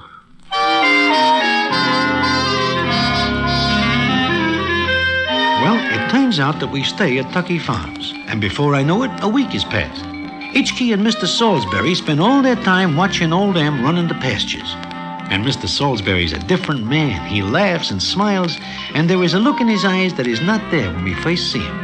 In fact, one day, Dr. Leland talks to us about it. You done more for him than all my medicine, gentlemen. The whole county's grateful. The whole county? Yes. At one time, Tucky Farms were the pride of the state.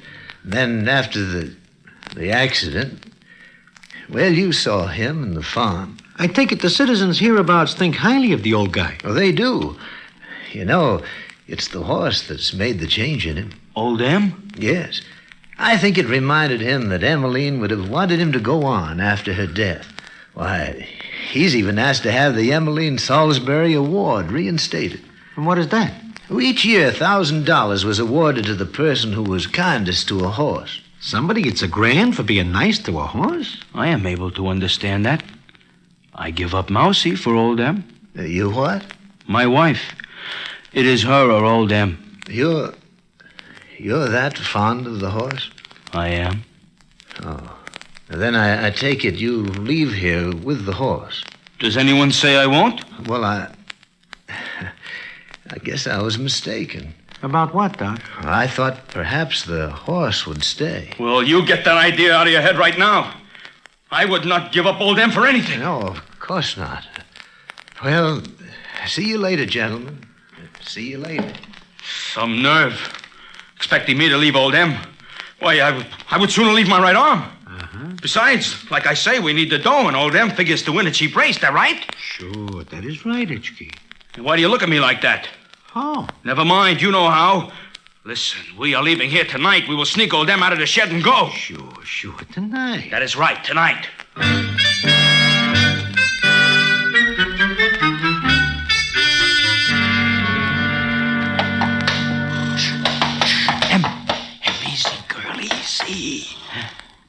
Broadway. You sure the truck has got gas in it? But there is about enough to get us to Churchill Downs. Okay.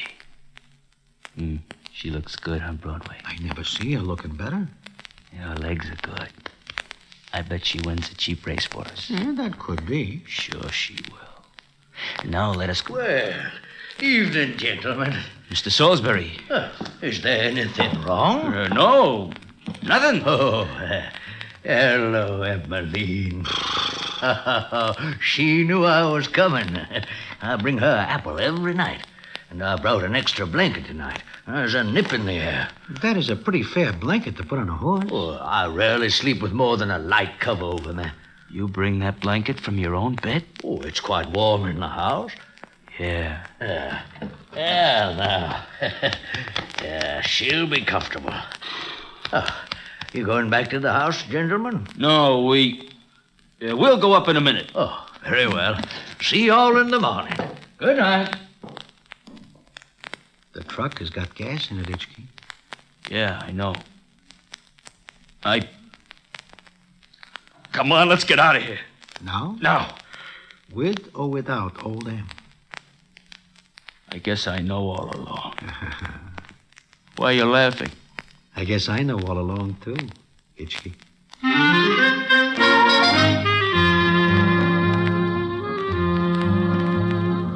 So we sneak out that night, but not until after Hitchkey spends an hour saying goodbye to old M.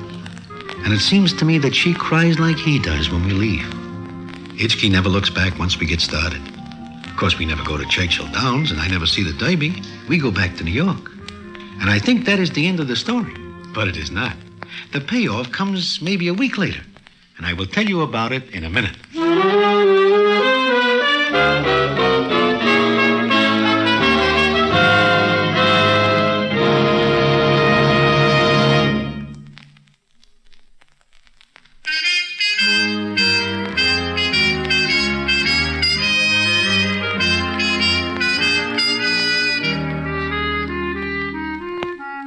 Like I say, it is maybe a week later, and I am walking up Broadway when I run into Hitchkey, who is standing outside a store.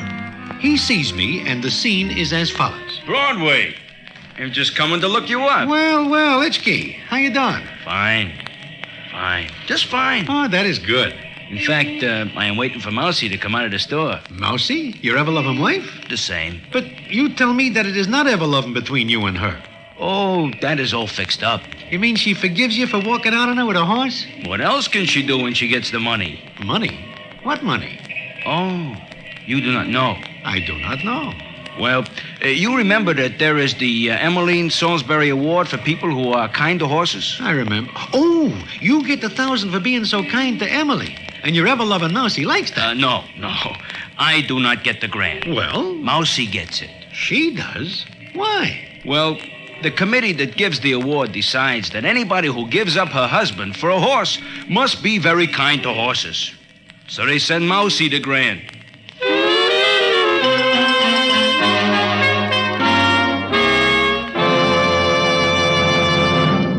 And so ends the famous Damon Runyon story, Old M's Kentucky Home. Listen in again next week for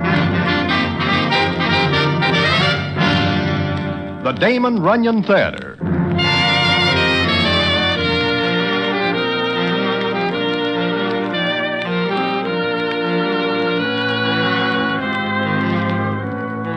The Damon Runyon Theater, with John Brown as Broadway, is directed by Richard Sandville, and the story is adapted for radio by Russell Hughes. Vern Karstensen is in charge of production. This is a Mayfair production.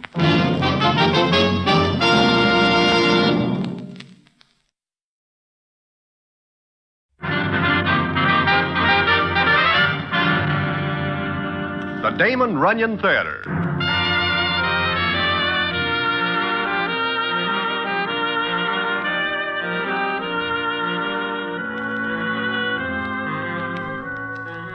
Once again, the Damon Runyon Theater brings you another story by the master storyteller, Damon Runyon. And this one, Blonde Mink. And to tell it to you, here is Broadway. Thanks.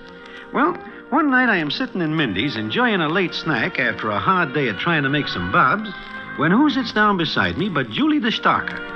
He looks at me for a minute, then says... Broadway, I see slats slaving today. You what? I see slats today. Julie, you are crazy. That is something you cannot do. Nevertheless, I do. Well, see you later. And with that, Julie gets up and walks away. He leaves me with a dill pickle stuck in my throat. Now, why his word should give me a cold chill and make me lose my appetite is something I will tell you about in a minute.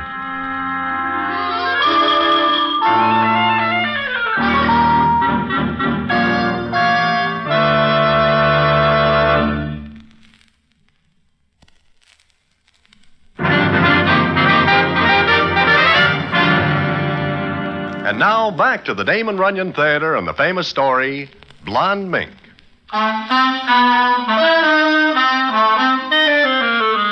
Like I say, Julie gets up and walks away, but I catch my breath and start after him. I grab him just before he gets out the door, and the scene is as follows. There is something wrong, Broadway? I do not know yet. But, Julie, you are kidding me, huh? No. I tell you, I see slats today. Julie, Slats is dead. I know because I go to his funeral a week ago. Oh, sure. I know he is dead. But you see him today. Look, today I go to the cemetery, maybe to put a few posies in his grave, you know? And there is nobody around, only me. I am there maybe 5 minutes and thinking what a great pal Slats was. Yeah, I know all that, Julie. He is a great guy, and we are all sorry he is no more. But that is neither here nor any place. What I want to know is... Like I say, I am there maybe 5 minutes when I hear him talk to me. Slats? Sure. Who else knows me in the cemetery? Go on. Talk some more. So he says hello, I say hello, and we talk. What about? Oh, about this and that, but mostly how cold he is.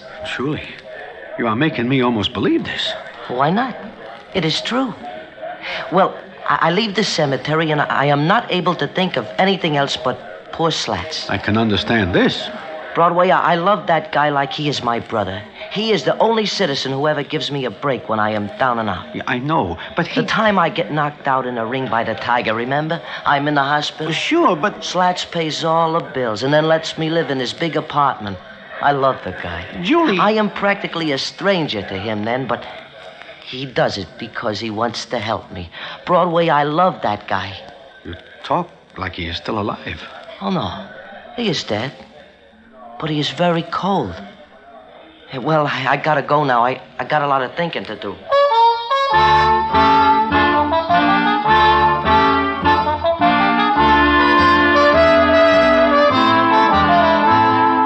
With that, Julie leaves me again. And this time I stay put. Because it being night and more than somewhat dark, I have no wish to listen to more of that talk. Naturally, I figured that Julie has some loose boards, and I feel sorry for her. Well, I do not see him for about a week. Then one night I am getting ready to leave my hotel room when I hear... Come in? Hello, Broadway. Oh, Julie, come on in. If you are going out, I will not bother you. Sit down. I wonder what becomes of you after that talk we have in Mindy's. Oh, I am hearing about. Mostly at the cemetery. Julie, look, you should not spend so much time there. It is coming on winter. Yeah, coming on winter. He's cold, Broadway, awful cold. He tells me that all the time. I gotta do something for poor Slats. I just gotta. Julie, does anybody else see Slats? Oh, no, I go there alone. I see. Broadway, I gotta get some advice on what to do. About Slats? Yeah, and Beatrice. Beatrice? Oh, his girlfriend. Yeah, only she ain't a friend, Broadway. She ain't a friend. Maybe you better sit down and start talking. Yeah, I will. Now, go ahead. If it'll make you feel better, I will listen to you. Thanks. Slats will appreciate it, too. I would just as soon he thanks me through you. I will tell him. Thanks. Well, it is hard to know where to start, but I think I will go back to the day that he first introduces me to Beatrice.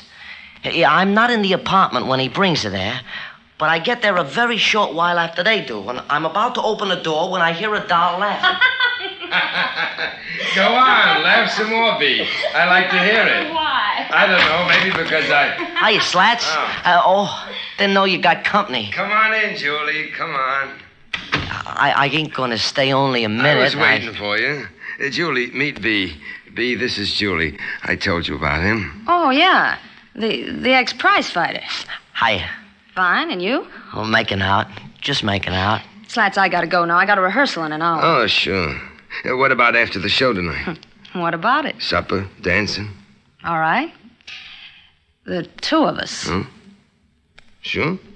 The two of us? Good. I'll get a cab for you. No, I can do it. See you after the show. Nice to meet you, Julie. Yeah. You're here, too. Be back in a second, Julie.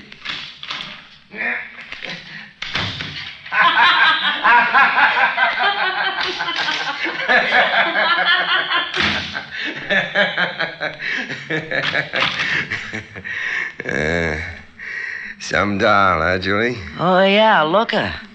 Quite a good-looking Judy. You like her? Sure. You're a liar. Yeah. Maybe this one's different, Julie. Yeah, could be. Sooner or later, you gotta hit a winner. I got a hunch this is it. Sure. Oh, by the way, you win 10 grand on the day. I can pick 'em, huh? You're awful good at picking horses. Just horses, huh? Sore? No, I'm used to it. Sure. Okay, let's get to work and handicap a few GGs for tomorrow. Well, that is the way it starts, Broadway. You know something about it? Not much. All I know is that this Bee is a very fancy doll and very expensive. Yeah, she is. And I guess you remember that Slats and Bee make it a very close twosome. Sure. Yeah, it goes on for maybe 6-8 months. He is a good guy, Broadway. There ain't anything he does not do for her. I remember. In fact, there are several dolls around the stem here who give their ever-loving husbands a bad time when they point out how good Slats is to Bee. Yeah, but he is good to everybody. What about the rest of the story? Oh, sure. Yeah, I almost forgot. Let's see. I'm telling you that I meet Bee that night, and for 6-8 months there is nothing too good for her or too expensive. Well, it's one night, maybe about 2-3 in the morning. I'm in my room when I hear Bee and Slats come in. You see, they often come to the apartment after the show she is in, and I make scrambled eggs and bacon for them. But this night, well, I'm in bed with a cold. They come in, and I don't want to listen, but I can't help it. Oh, now be reasonable, honey. I told you why I can't do it. Sure, you told me why, sure. Come on, laugh for me. What at? Is there anything funny? Mad? Let me alone. Ah, Bee. Bee. You're even prettier when you're sore. Slats, honey, please. Please get it for me. I can't be. I really can't. Please, pretty, please. It's the one thing I really want, real bad. Well, you got 5 fur coats already. What's the difference if you don't get one more? But this is different. It's a blonde mink. Blonde, brunette, redhead. What's the difference? It's the only one I've seen like it. Oh, would the eyes pop out if I walked in with that coat on some night? Think of it, Slats. You and me walking into a nightclub. You'll have to wait to take that walk, honey. Why? You told me how much the coat costs. Only $23,000. That's every cent I got. Oh, Lopey. I haven't been hitting him too well for the last couple of weeks. Oh, but you will. Sure. But until I get back in the win, I've got obligations. Obligations? Yeah. The 23 grand I got will see me through. Just. Obligations. You said obligations. That's right. Like what? Different things. Sure. Obligations. Like that punch-drunk tramp you got living here, sopping up your money. And every wobbly on Broadway knows he can hit you for a touch anytime. Bee, for the love of mine. Sure, go to Slats. He'll give you 100 or 1,000. He won't even put it on the books. I can't even ask you for a measly fur coat. Measly? Yeah. If you had back half, even a third of the money you throw away on panhandlers and down and outers, I could have that coat. You don't understand, Bee. You're so right. I don't understand. And I ain't gonna try until you got better reasons for putting me back of a lot of has-beens and punch-drunk fighters. Bee, wait a minute. Bee, for the love of... Bee! Bee! Julie, you're here. Julie, help me. Slats, what's the matter? I know, I got an awful funny feeling in my chest. Your face is all white. What? I gotta sit down. Yeah, you sure sit. Never had anything like this before. Gee, I better call a doc, huh? No. Be all right. I didn't know you were here. I was sleeping. You woke me up when you yelled for me. Sleeping? Yeah, I do not hear you come in, Slats. You're a liar. Yeah. Bee don't mean anything, Julie. She's a good kid, only spoiled. Hey, sure, that's all. Spoiled rotten. Yeah, Julie, I never had nothing like this before. Julie, I'm scared. Scared stiff.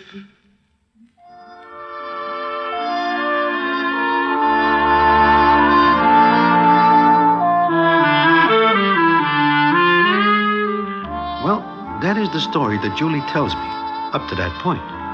But it is not the end. Not by far. And what happens after, I will tell you about in a minute.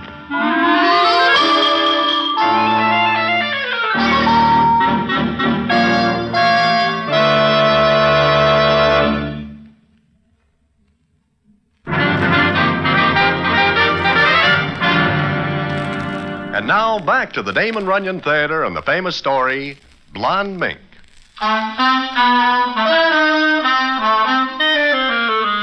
Like I say, Julie is telling me about Slats and B. I listen to him go on with the story as follows. I get Doc Brennan over real fast. Doc looks at Slats, then he takes me aside and tells me that Slats is about ready for the long ride. I do not believe it. I understand why you do not. There is never anything wrong with Slats. Well, Doc Brennan says it is sudden excitement. Besides, I remember that Slats does a lot of worrying for a couple of weeks. Anyhow, the doc tells me, and when he goes, Slats calls me over to him, and he tells me to get Beatrice there real fast. I call her. She comes in maybe half hour later. She goes into him, but I stand right there outside the door. Oh? I do not do it to listen, but I figure if she gets him excited again, I will kill her. Yeah, I see. What happens then? Like I say, I stand outside the door, and I hear what goes on, and it is like this. I came as soon as I get away, Slats. What happened? The chicken took a nosedive. Won't come back up. You ain't gonna... Yeah. You're crying. Slats, don't. Please don't. This is something I can't get for you, honey. This is something I can't fix. What'll I do, Slats? What'll I do? I'm going to tell you that. Now listen to me. Get everything I say. All right. There's an envelope under my pillow. Get it out. Raise your head. Yeah. You got it? This? Uh-huh. There's 23 grand in there. Slats. Give Julie $2,000. Julie, give him... Do it. Then go to Berry Brothers over in Brooklyn. Who are they? B. They got a stone made for me. A big fancy one. Only thing I ever bought for myself. I gotta be in style when they come out to... Slats, stop talking like that. Keep the rest of the dough for yourself. It'll come to about 19 grand. 19,000, but... It's a pretty fancy stone. Cost $2,000. Didn't want to pay for it before because I figured that'd be coaxing what's here. That's all, baby. You'd better go now. Slats, please. Get out of here, Big. Get out fast. Please. I said get out of here now. Yeah, Slats. Hurry it up, B, and don't look around. Julie, you'd better go in there. Yeah, I am. You going? Yeah, I'm going. He tell you anything? No, nothing. Uh-huh. What are you staring at, you tramp? Nothing. Just absolutely nothing. And go on in there. Go on in. And stop staring at me. So long.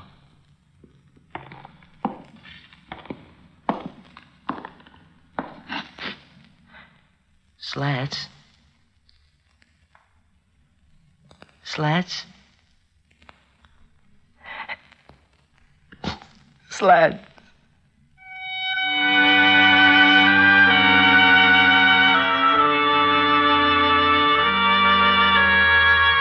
That is the way he dies, Broadway. Yeah, I see. But about the dough he gives B, what do you do about it?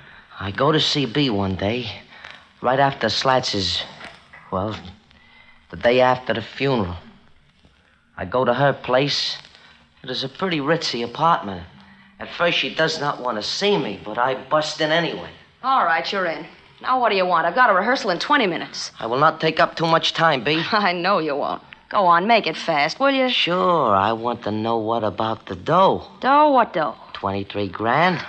You're on a long, big dream, Julie. I hear Slats give it to you. So you can hear through those cauliflowers. All I want is to know what about the dough. There ain't any. You are lying. If you're not out of here in 10 seconds, I'll have you tossed out. I hear Slats tell you to pay for his marker. You're crazy. You took so many punches you don't I know... can also still give him. You wouldn't try it. No, I guess I would. Slats would not like it. I would never do anything Slats does not like. Get out of here. I am telling you, I do not care for the $2,000 he gives you for me. I do not care for it. All I want is for you to buy that marker for Slats. He is expecting it. You talk like he's alive. I see him. You. It is not funny. Did you tell anybody else you saw Slats? Yeah. Why? Did you tell anybody else about the money? No. Why? Tell everybody. See if they'll listen to you. Tell them you saw Slats and about the money. You think they'll believe you? I am warning you, B. If you do not get that marker for Slats, I'll do something about it. But first I will ask Slats.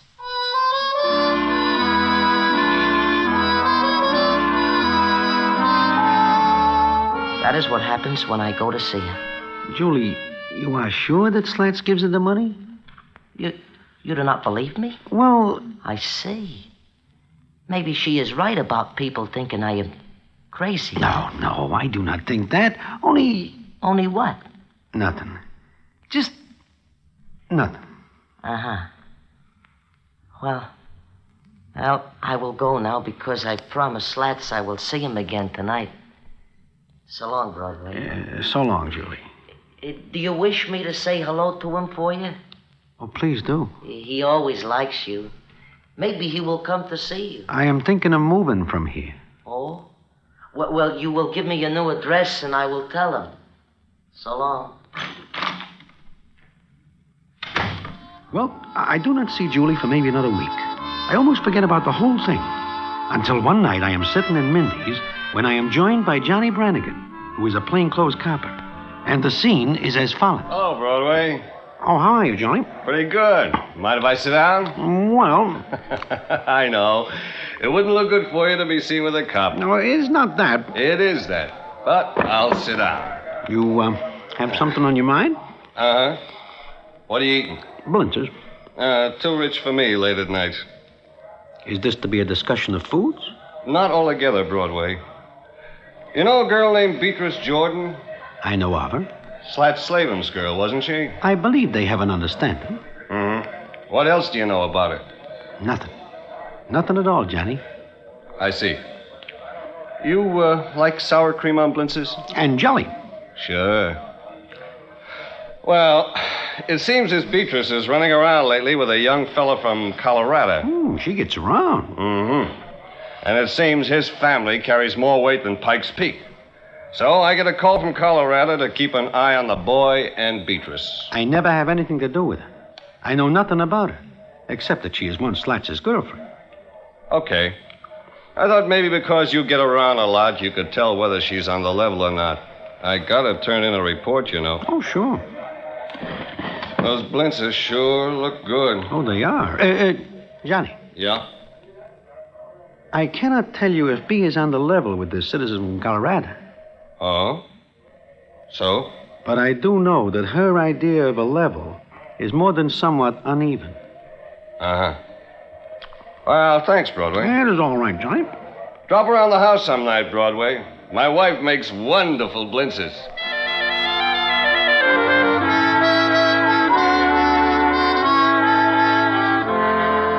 Now, all this talk makes me more than somewhat curious. However, it is none of my business, except for Julie. But I do not see him for some time. In fact, it is 2 days later before I even hear anything.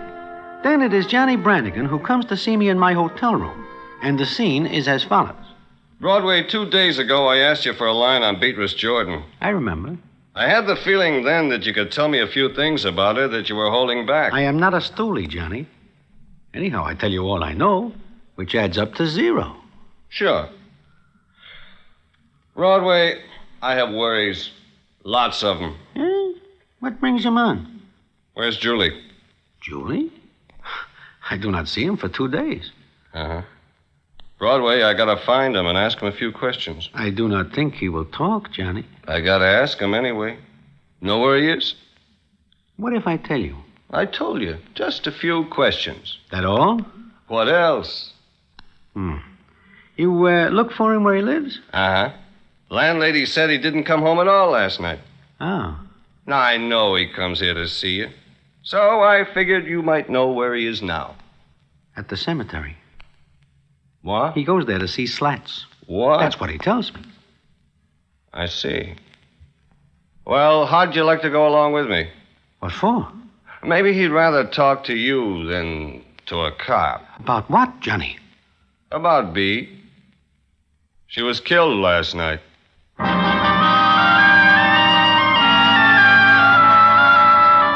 stare at Johnny. He just looks back at me. There is a big hole that is once my stomach. And I feel like a first-class heel for telling where Julie might be. But I can do nothing. Johnny is very gentle when he insists I go with him, so I do. And what happens when we get to the cemetery, I will not forget if I live long enough to see Harry the horse shake hands with the police commissioner. And I will tell you about it in a minute.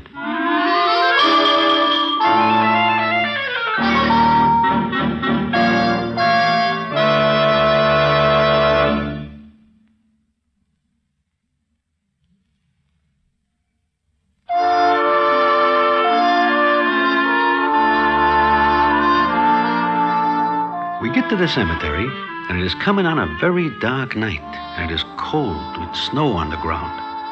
I do not mind telling you that I have a hard time keeping my hair from pushing my hat off of my head. Then I hear Johnny talking to me. We near the place now, Broadway? Yeah, just ahead. But look, Johnny... It's all right, Broadway. I won't hurt him. I just want to ask him some questions. If he's like you say, he'll be all right. I hope so. I hope so. Shh. Look. Yeah, that is Julie. Who's he talking to?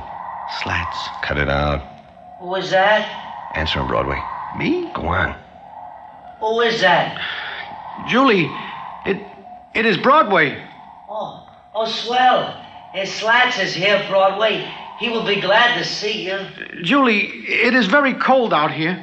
Maybe you better come back to town with me? Oh, come on and say hello to Slats. Then I will go with you. Go ahead. Okay, Julie. There is somebody with you. Huh? I see somebody's shadow. That's right, Julie. It's me, Johnny Brannigan. Johnny. A cop. A cop, Broadway. You bring a cop. It's all right, Julie. We're coming over to talk with you. Please do not do that, Johnny. Broadway, ask him please not to. Johnny, do not go over there. I've got to. I want to talk to Slats, too, Julie. Please do not come closer, Johnny. I know what you are here for. Just ask a few questions. No. Julie, please take it easy. Everything is all right. Stay away. Julie, drop that gun. Drop it. No, I do what is right. I do what Slats tells me to. Julie, drop that gun. Broadway, drop that gun.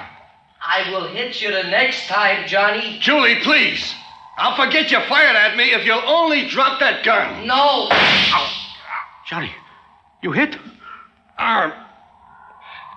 Julie, even now I won't say anything about the gun, please. Julie, everything is all right. I know. I make it all right. But I'm not going with you. Johnny, what happens? I think I winged him. Come on.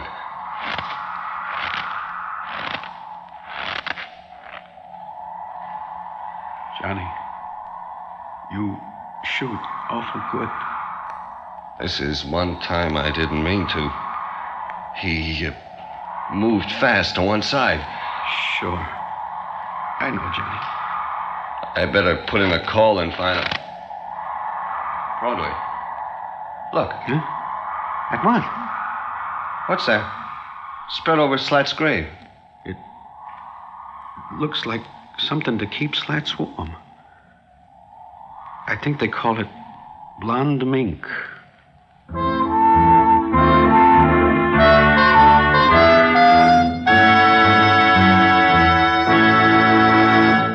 And so ends the famous Damon Runyon story, Blonde Mink.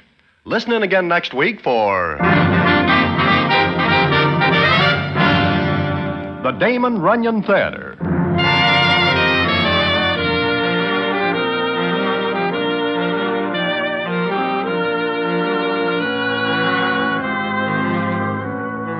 The Damon Runyon Theater, with John Brown as Broadway, is directed by Richard Sandville, and the story is adapted for radio by Russell Hughes. Vern Karstensen is in charge of production. This is a Mayfair production.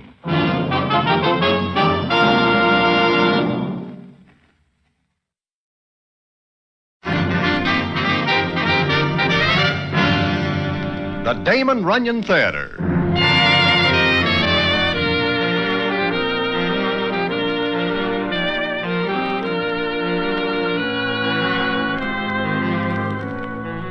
Once again, the Damon Runyon Theater brings you another story by the master storyteller, Damon Runyon. And this one, Leopard Spots. And to tell it to you, here is Broadway. Thanks. Well, I am finally in good shape again after a very trying time in the city of Philadelphia, PA. How I get into bad shape concerns Spider McCoy, a prizefighter named Pigsfoot Grudy, and a citizen named Caswell Fish, who is not a prizefighter, but nevertheless gets into the ring with a common champ. And how that happens, I will tell you in a minute.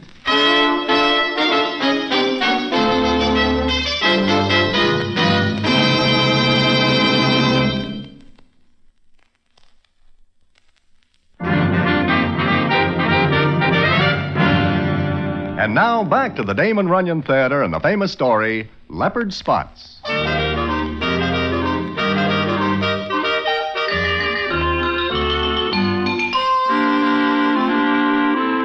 Well, I am sitting in Mindy's one night when I am joined by Spider McCoy. Now, Spider is a prize fight manager and also a good friend of mine. So when he joins me, I am glad to see him. And the scene is as follows. Hello, Broadway. Hello, Spider. What is the score? Well, I ain't counted it up yet. But I see you are doing nothing, so I come over. I am glad you do. Uh-huh. Say, how would you like to take a little run over to Philly, PA? Why? Well, as you know, I am the manager of Pigsfoot Grudy. Good old Pigsfoot. How are his eyes? Eyes? Eyes? There was something wrong with his eyes? The last time I see him, they are giving him trouble from staring up at the bright lights over the ring. Oh, that. It is only temporary. Uh-huh. It lasts only about 10 seconds. But what is this about Philly? I think maybe you would like to be Pigsfoot's second there. Uh-huh. Who is he fighting? Chester Nubbs. Chester Nubbs? Spider, why do you not put old Pigsfoot into the ring against a platoon of Marines? Chester Nubbs needs one more match to warm up for his bout with the champ. He could not even work up a freezing temperature fighting Pigsfoot. I look at it this way. It takes Chester 2 or 3 rounds to get warmed up.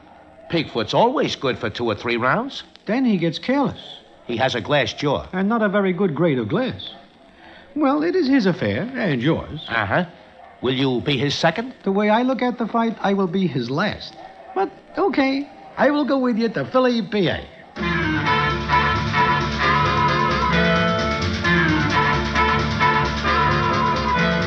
So, that is why I find myself in Philadelphia, PA, one night in May. Spider, Pigsfoot, and myself have a hotel room, and I am sitting there reading the evening paper. It is 2 days before the fight. Spider is out someplace, and Pigsfoot is just staring at the wall, which is his favorite occupation. Like I say, I am reading the paper, when all of a sudden I hear... Oh. Do you say something, Pigsfoot? You will have to speak plainer. Oh, Broadway, Pigsfoot, what is the matter? Oh, my stomach. It hurts awful. I think I am very sick. Oh, you better get over on the bed. Oh, come on. Oh, do not bend me, Broadway. Here, lay down. Well, Easy. Everything's all set. What is the matter? Spider, Pigsfoot is sick. Sick? That cannot be. He fights Chester Nubbs in 2 days. Pigsfoot, be a man. Get up. Speak to me. Oh. Maybe you better call a doctor. A doctor costs money. Look, Pigsfoot fights in 2 days. It is more than somewhat of a cinch that he will not be able to go into the ring against Chester Nubbs, bent over like a headwaiter with important customers. I guess you are right. All right. We will call a doctor.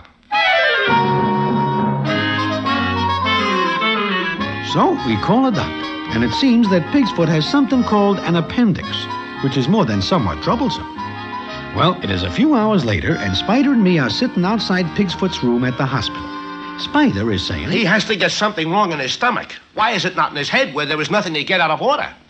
Spider, do not look now, but coming down the hall is Jack Keegan. Chester Nubbs' manager. Uh-huh. How will I explain this to him? I do not know. Maybe if you show him Pigsfoot's appendix. Well, Jack Keegan of all people. What's the idea of telling me on the phone that Pigsfoot's out of the running? That is true. Yeah? Spider, what are you gonna do? Jack, short of canceling the bout, I do not know. Listen, we ain't gonna cancel this bout. Get a substitute. What? Where will I get one? That's your problem, chum, but get one. And see that he's no better or no worse than Pigsfoot. I'm taking no chances on my boy getting rough just before he meets the champ. This is a warm-up bout, just training. Yeah, I see. And another thing. All this has Chester upset. Huh? How? I spent 2 years building him up. And I've spent 2 years trying to convince him there's nothing wrong with him. What are you talking about, Jack? I'll tell you. Chester is what is called a hypochondriac. I think he is a heavyweight. Oh, you dope. That means that he thinks he's got everything wrong with him.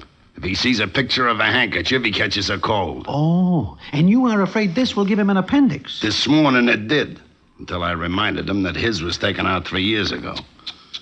Now, you gotta get a substitute and fast. What if I cannot? You will. Or I'll see to it that you don't book a fight for the rest of your life. Yeah, okay, Jack. I will see what I can do. You better. And I want to see the guy you pick. So long. What are you going to do, Spider? Oh, Broadway, I do not know. Can you think of anyone who wants to fight Chester Nubbs? Nobody with a head in working order. Yeah, that is what I think. Everybody dodges him. Hey, look. There is Pigsfoot Nurse coming out of his room. I got to ask her if maybe Pigsfoot can make the grade by day after tomorrow. Oh, Miss Nurse. Yes, were you calling me? Yeah, how is he? How is old Pigsfoot? Mr. Grudy? The same. How is he? Oh, doing very nicely. He has a fine constitution. Sure. As long as he is not hit in the jaw, he is all right. Are you relatives? No, friends. Oh, well, he's fine. Nothing to worry about now. Then he will be able to fight the day after tomorrow? Fight? What are you talking about? He means go into the ring and fight. Are you... Oh, you're joking. No. That's ridiculous. You'll have to excuse me now. Say, she is not a bad looker. In fact, she is almost 100% perfect. Yeah, I noticed that, too. Maybe Pigsfoot is luckier than we are. Pigsfoot. I stopped thinking about him for a couple of seconds. Oh, well, come on, Broadway. Let us hunt up a substitute for the fight.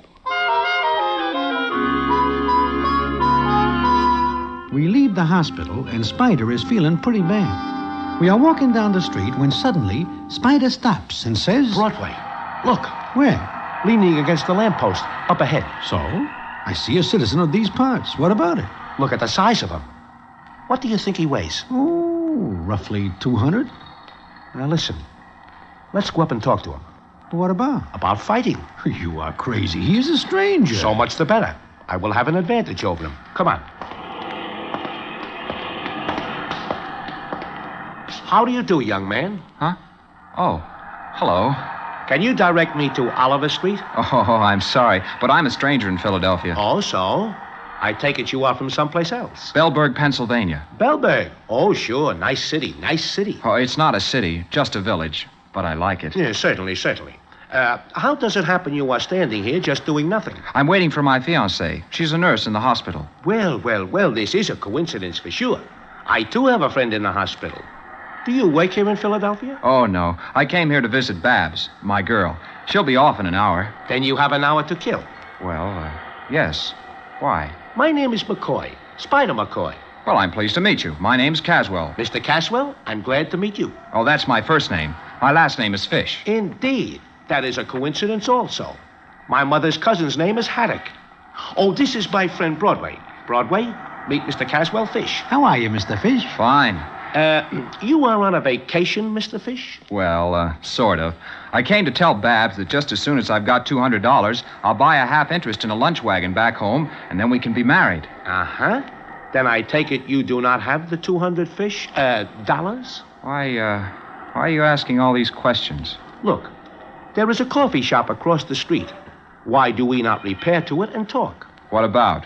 About $200? Maybe even $250? What are you up to, Mr. McCoy? My ear's in trouble. But you can help me, and I will be able to help you realize your dream of having half a lunch wagon. Let us go.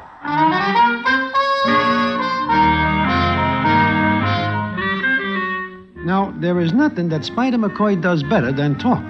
So it is no more than 15 minutes later, and he has got Caswell Fish talked into fighting Chester Nubbs. I am not happy about this because I am beginning to like Caswell. He's a nice young guy. But the thought of $200 gives him a case of temporary insanity. Caswell agrees to meet Spider at the gymnasium to start training. He has got 1 day to get ready. Then at the gym, the scene is as follows. Well, Broadway, I feel much, much better. Look, Spider, what about this Caswell? He knows nothing about fighting. He knows nothing about Chester Nubs. What he does not know will not frighten him. But the odds are a little more than 6 to 5 that Caswell Fish will take a terrible shellacking. He is big and strong. He will recover quickly. Besides, does he not get his 200? How much do you get? 1,800. But look at all the worrying I do. For who? Now look, I am making Caswell Fish very happy. He gets his dough.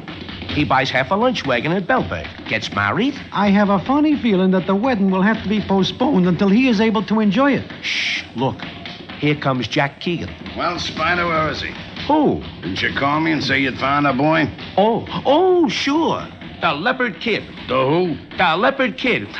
He is called that because of the animal in him. Never heard of him. Between you and me, neither does anyone else. What? Look, Jack, you know the fans will pay to see Chester fight, even if he goes into the ring against his own grandmother. What difference does it make who the Leopard Kid is? Spider, so help me. If you're pulling a fast one, I'll kill you. I didn't bring my boy up from ham and egg prelims to see him get shelled by a lucky palooka. Jack, this can never happen. It better not. Now, another thing. Chester goes to see Pigsfoot at the hospital.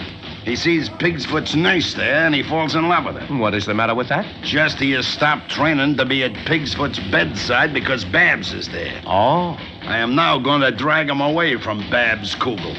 I'll come back later and see your boy. Spider, what if this Caswell Fish does get lucky? Not a chance.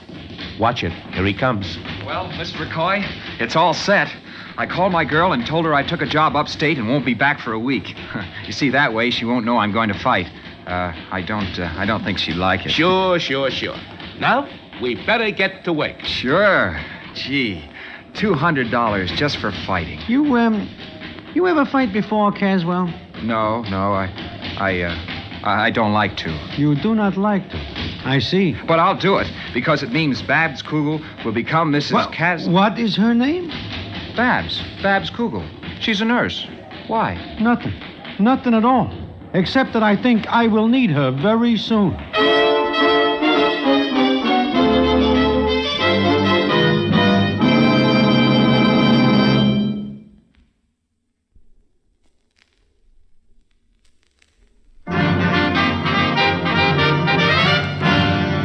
And now back to the Damon Runyon Theater and the famous story, Leopard Spots.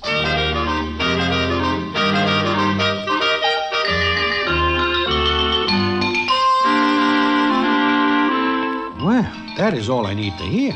That Babs Kugel is Caswell Fish's doll, and that Chester Nubs is also in love with her. It is later that same afternoon that Jack Keegan comes back to the dressing room to take a look at Caswell. And the scene is as follows. So this is the Leopard Kid, eh, Spider? Sure. What do you think of him, Jack? He don't look like a fighter. Oh, I'm not. Huh? What he means is he does not compare with Chester Nubs. Oh, I see. Spider, Broadway, I want to talk with you. Sure. Go get dressed, Caswell. Okay. What is the matter, Jack? Look at his skin. It's all white. What do you want, a color movie? If he goes in the ring with that white skin, the fight will look phony. Looks like he trained in a dark cellar. Jack, I can do nothing about his skin. Get a sun lamp, sit him under it, get him tanned up a little. Sun lamp? But that costs money. Look, Spider, do like I say. And he better look good. Oh, how do you like that, Broadway? Now I got to make this guy look like a lifeguard. He is awful white. But I will not buy a sun lamp. Look. At what? Iodine. What about it? There is lots of it here. And it is a brown color. I can give him a fine tan with it. You are figuring on painting him with iodine? It is cheaper that way. Come on.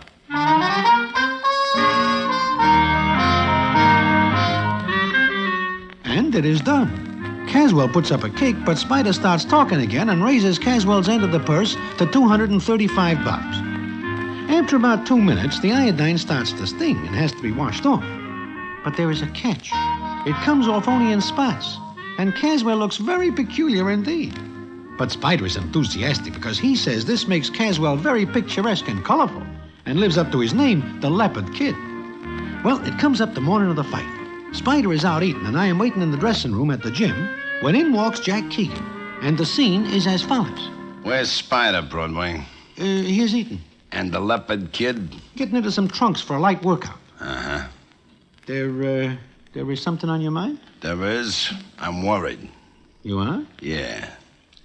Broadway, if you and Spider are trying to pull a surprise, don't. Jack, I promise you, there is nothing surprising about this except the fact that I do not go right back to New York.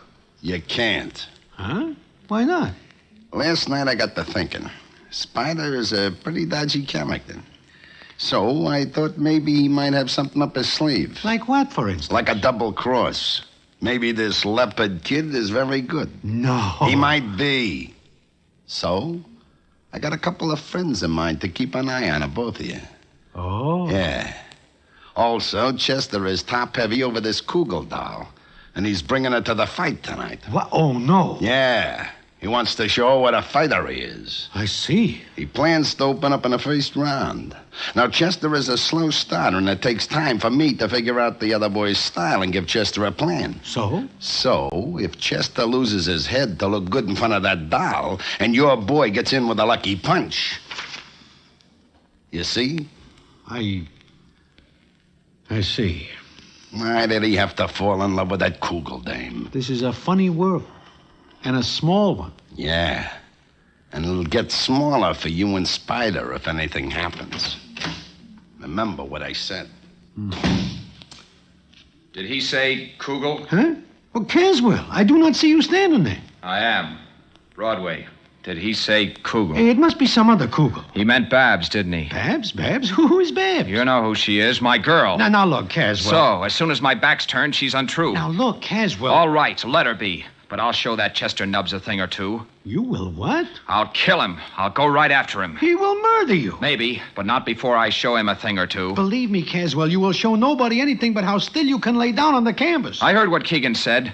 You're afraid for your own skin. No. Well, not only that, but you will get hurt, maybe real bad. I'll take that chance. Come on, train me. Oh, the fight is tonight, and you say train. I've got to get in shape. Caswell, look, there is a way out for all of us. Get sick. Have an appendix. Mine was taken out 10 years ago. Well, catch cold. No. Get sick in any direction, any way. The fight will have to be postponed. I'm going to fight Chester Nubbs and show him and Babs Kugel a thing or two. Now, I'm going to train.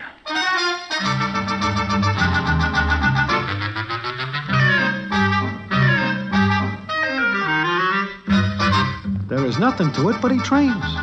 He has got about 10 hours before he gets into the ring with a guy whose left hook is dynamite and whose right cross is always rockabye. I feel sorry for Caswell, so I leave the gym and go to the hospital to see Miss Kugel, figuring maybe she is able to do something.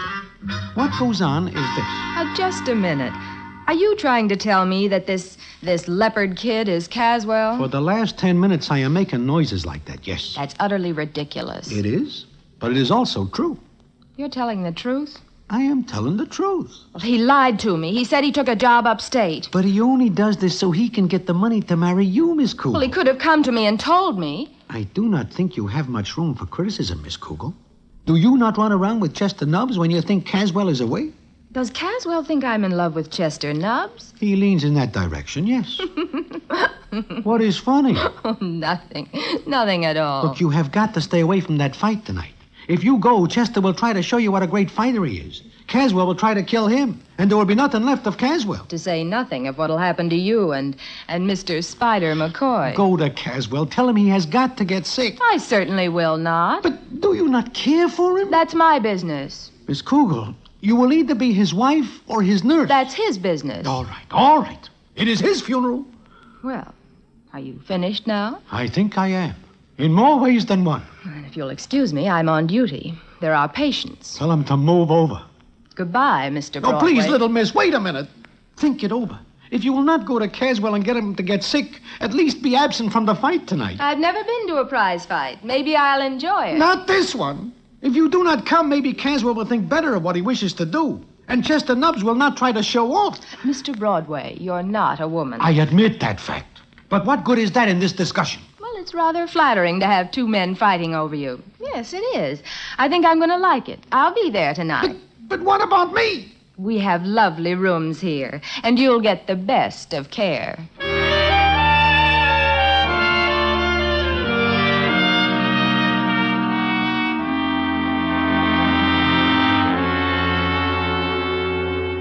I do not like the way she says that, or the thought behind it.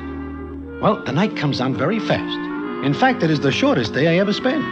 There is nothing to do but go through with a fight, and I find myself in Caswell's corner at ringside. The place is packed with fans who are here to see Chester Nubbs do away with another opponent. Spider is very nervous, and so am I, because right back of us are two citizens who are not here for the fight. They watch us. Then the scene is as follows. Ladies and gentlemen, this is the main event of the evening. Broadway, do you see Miss Kugel? Yeah, I see her. She is sitting right behind Chester's corner. I'll show her a thing or two. And him, boy. Now look, Caswell, do not be rash. If you see or smell anything like a glove coming your way, just lie down. And do not move until you feel me lifting you up. Look, she just passed a note to him. It's a love note. Oh, I'll show them a thing or two. Now just take it easy. Come on, that is your introduction. Spider leads Caswell to the center of the ring. And I notice something funny. Chester Nubbs stays away from Caswell. Does not even shake hands with him. Then Spider and Caswell are back in the corner. Pass him love notes right under my nose, will she? Oh, I'll show him a thing or two. Caswell, the best thing you could show tonight is some sense. Keep away from Chester Nubbs. I'll kill him. My career is over here and now. Remember, stay away from him, Caswell. Lie down quietly. Get some rest.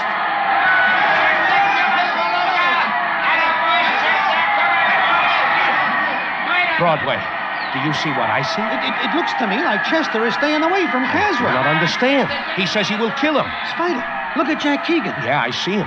He is trying to show me a large pocket knife. I wonder why. I do not think he is trying to show it to you. Broadway, look at Chester. He looks like he's scared stiff. I see. But I wonder why.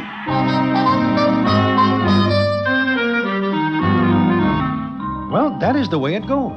Chester Nubbs keeps away from Caswell, and Caswell chases him around the ring.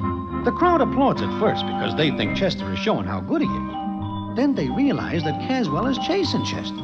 This goes on round after round. And it comes up the last round, and nobody hits anybody else. But the crowd is cheering Caswell for going after Chester.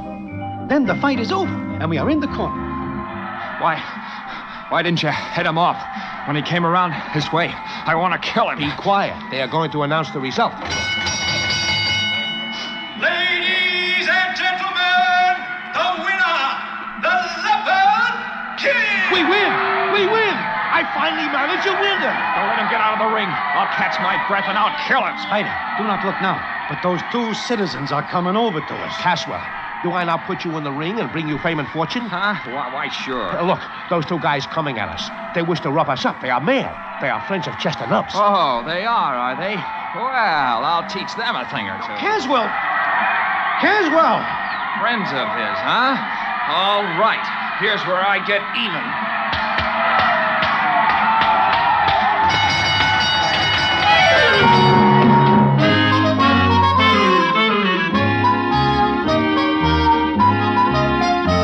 It is all over in a little while. Caswell cools off Keegan's boys, and the gendarmes get us to the dressing room. Now, that is not the end of the story. The payoff comes a little later, and I will tell you about it in a minute.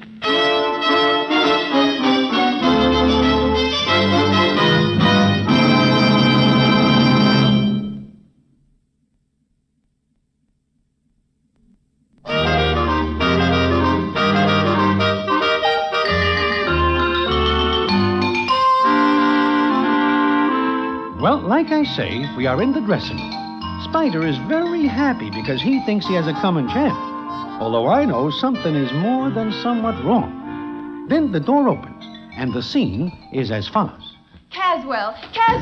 Babs. Oh, you big boob, you might have been hurt. Now she remembers. Miss Kugel, you are going to marry the heavyweight champion of the world. I am not. Oh, so you don't think I can fight, huh? Chester Nubbs knew I was mad. That is right. Chester sees the killer instinct in Caswell's eyes and is afraid. Caswell, do you think you can get that look again? All I have to do is to think of Babs and that Nubbs. Oh, what's so funny? Oh, you big lummox. I love you. But Chester Nubbs. Why, Chester Nubbs was only an interesting case, a hypochondriac, one of the finest cases I've ever seen. Miss Kugel, please leave. I wish to take my boy away. He is a great fighter. Fighter? Caswell, you and I are going back to Bellburg and be happy. You and I? But my career. Look at you. Mr. Broadway, look at him. I am looking. Oh, what do you see? Caswell fish. Caswell fish with spots all over him. Big brown spots. Those spots won the fight for you big idiot. What are you saying, little miss? Because Chester Nubbs is a hypochondriac. I sent him a note just before the fight began. Oh, yeah, that love note. What about that? Love note?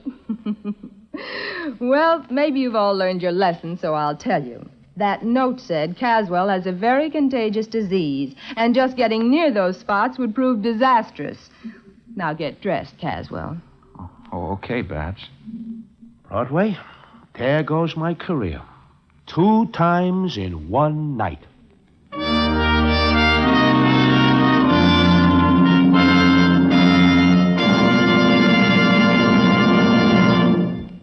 And so ends the famous Damon Runyon story, Leopard Spots. Listen in again next week for the Damon Runyon Theater.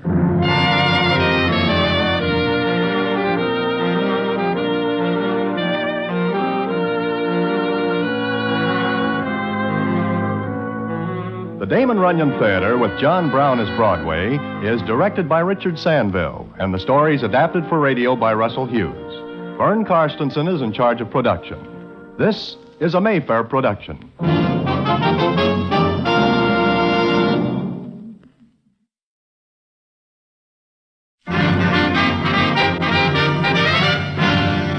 The Damon Runyon Theater.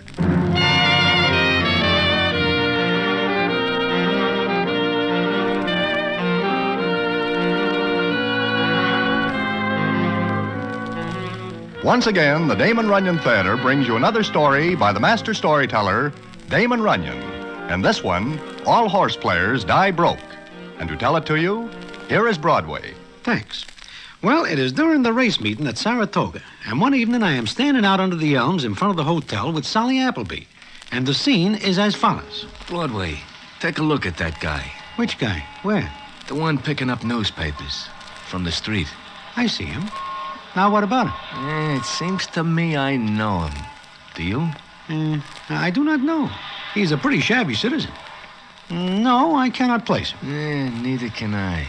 But he looks familiar. Well, this is neither here or any place. Let us get something to eat. With that, Sally walks inside the hotel. But I stay behind for a couple of seconds to take another look at the guy who is picking up newspapers and tucking them under his arm. It seems to me that his face is familiar. But right then, I cannot place it. However, later I find out who he is. And what happens when I do is something I will never forget. And I will tell you about it in a minute.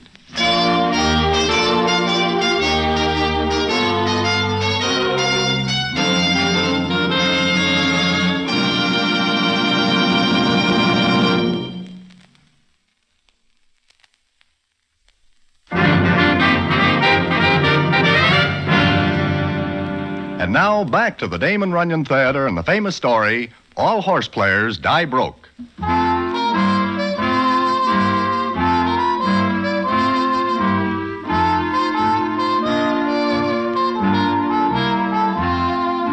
Well, it is after I have something to eat, and I am once again standing outside the hotel. I forget all about the old guy until suddenly I look over and see him standing next to me. He is looking at me hard, and I begin to feel a little uncomfortable because I am sure this is going to be a touch. Then the old guy says as follows. How has your luck been, Broadway? Pretty good. Wait a minute, you call me by name. Yes, I did. Don't you remember me? Let me see. Come closer to the light. Now, do you know who I am? I am very sorry. Your face seems to slip my memory. That is, for the moment. For the last 10 years, you should have said. 10 years? Look closer, Broadway. Yeah, sure. I do know you. Fritz. It is Fritz. How are you, Broadway? I am first rate, and you? Very well, thank you. A bit older, of course. Oh, sure. Getting older is a habit nobody breaks himself of. Well, Fritz, how are you doing? At the moment, quite badly. Quite badly, Broadway. I take it the GGs are running out on you. Well, to tell the truth, I haven't been able to play so far this meeting. I see. Nevertheless, I expect to put down a few bets before the meet ends. Oh, sure. Do you know, this is the first time I've been in Saratoga in 10 years. It is that long, huh? Tell me, Fritz, where do you keep yourself for 10 years? Oh, here and there, but I had to come back to Saratoga. I had a feeling I should come back. Feeling? I do not know quite what you mean. It's quite foolish, I suppose, but I had a feeling I'd find her. Her? Oh, I remember. Emerald M. Yes, Emerald M. You remember her? Oh, sure. How is she?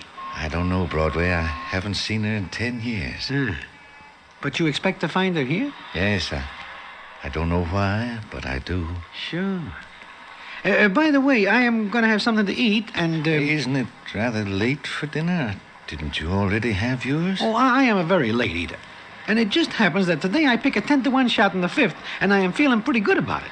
In fact, I believe that when good luck hits, it ought to be spread around a little, huh? Thank you, Broadway. I'll just have a cup of coffee.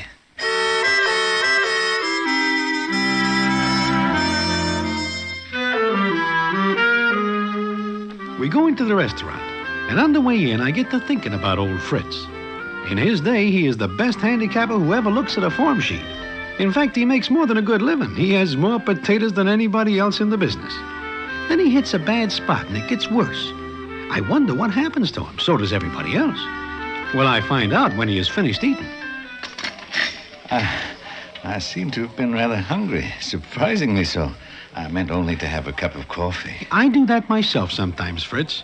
In fact, just smelling food makes me hungry even when I think I am full. Yes, well, I insist on taking the check. Next time, Fritz. Well, all right. Next time. Perhaps tomorrow. That could be.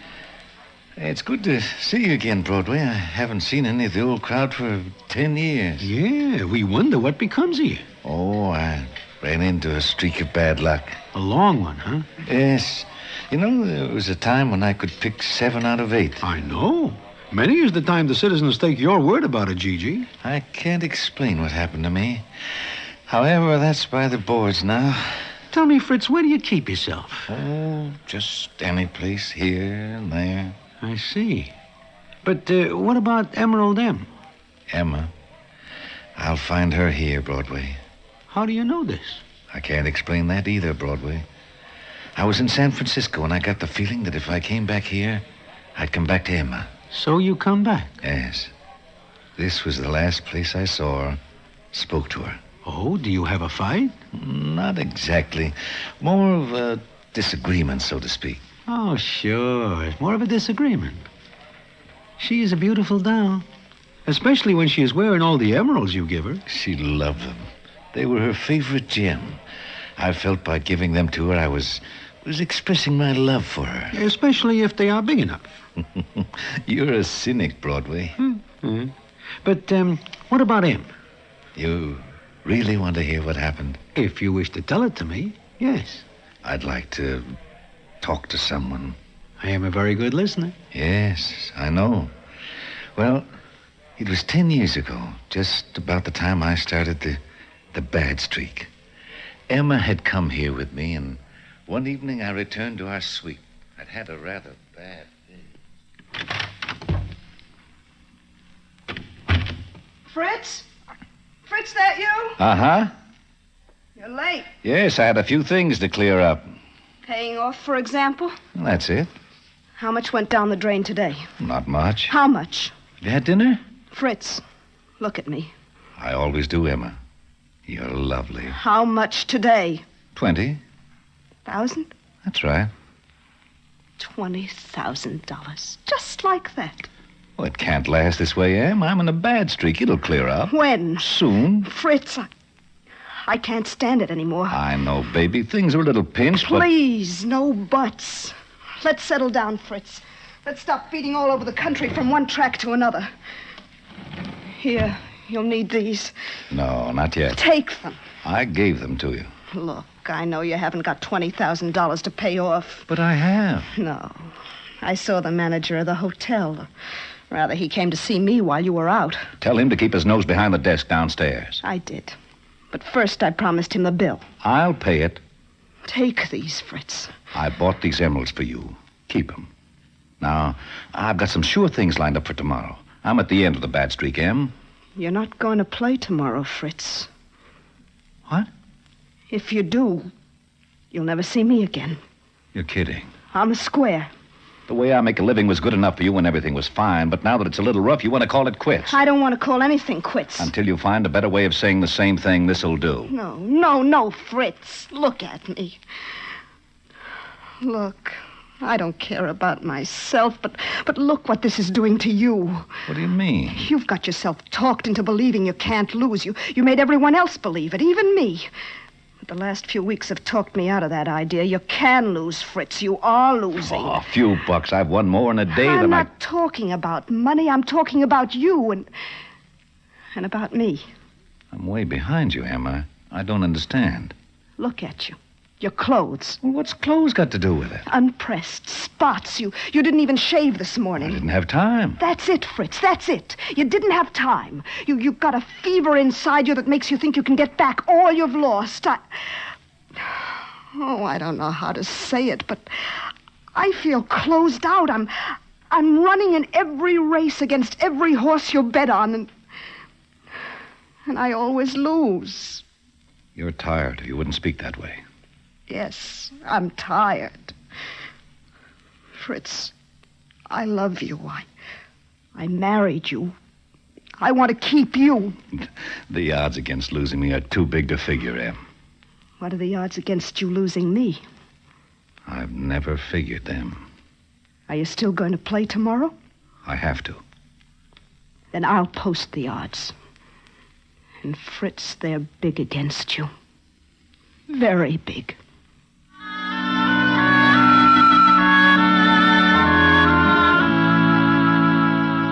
So that is what happens, huh, Fritz? Yes. And do you play the next day? I played Broadway and lost. How much? I've forgotten that. Oh, I see. And you never see her again, huh? No. You figured that you will not go back to her until you make yourself a stake, is that it? That's it. Does she ever try to find you? I heard that once or twice she did, but I always felt that I should wait until I was able to go back to her with everything we had before this bad streak. But is that not liable to be quite a spell? I mean, well... I know exactly what you mean, Broadway, that I'm finished, washed up, done for. I couldn't pick a winner if my life depended on it. Well, Fritz, that is not exactly it. Never mind. You're not the only one who thinks the same. But I know different, Broadway. I do. And I'm very close to coming back. Very close to that and Emma. You seem very sure, Fritz. You'll see. Maybe tomorrow or the next day or even next week. But it'll happen. And it'll happen during this meet here at Saratoga, where I lost everything. I'll get it all back. Sure you will. But, in the meantime, how are you fixed for potatoes? Oh, a little pinched. Okay. Here. Oh, no, please. Take it. It is only a fan. A loan. Just a loan. You understand that, Broadway? Okay, just a loan. Thank you. And I'll pay it back sooner than you expect.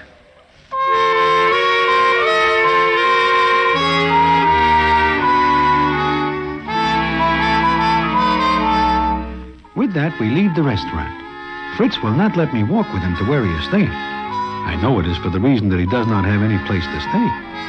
And as for my fin, I begin to regret that as soon as Fritz is out of sight. I know he will never make a comeback, and the fin is as good as gone. As they say, all horse players die broke, and Fritz is not an exception. But how wrong you can get, including me, is something for the books, and something I will tell you about in a minute.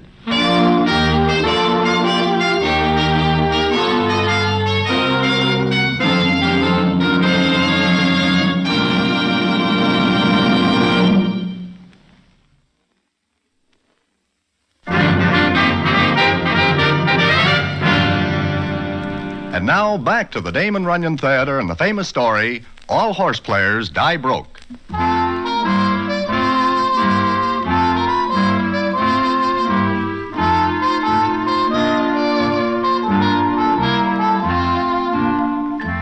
I do not see Fritz again for 2 days, and I kiss that Finn goodbye. Then I am at the track trying to figure out which horse will get me a few tours when I see Fritz. I walk over to him, and the scene is as follows. Broadway, hello. Hiya, Fritz. What is new? You lent me $5 the other night. So I do. You still have got it? No, as a matter of fact, I waited until today to bet it. Oh, look, Fritz, I give you that Finn to get you on the inside track with some food and things. No, you... Broadway, put everything you've got in a horse named Speed Cart. What? Speed Cart? Fritz, that horse cannot win a race if all the other nags are out to pasture in another state. I've waited until today when he's running. I handicapped him. I figured him to win, Broadway. I know I'm right. Do you not think this is what is called wishful thinking? No, I haven't slept a wink since I saw you the other night. I've been waiting for a chance like this. You bet the 5 I give you on Speed Cart? Yes. Okay. Goodbye, little Finn. It is nice knowing you for a while. He's 50-1. And that tells me how good he is. You don't believe me? Fritz, once upon a time you are a great handicap. You are able to just smell a winner the day before he runs. But now... I see. Well, you'll find out. There they go. Watch, Broadway, watch. Speed Cart will lay back until the quarter turn, then watch. I do not even see him in the race. Number 5 on the outside. Yeah, on the outside and last. I know. I figured him right. I know. They're almost at the quarter turn. Now, bring him up, boy. Bring him up. Run him wide and bring him up. He is running wide.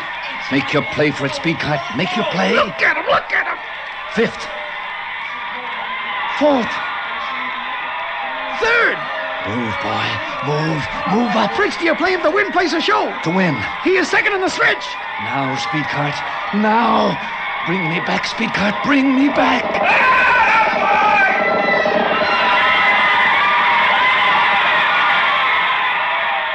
It seems to me, Fritz, that you are 250 bobs better off now than you are a little while ago.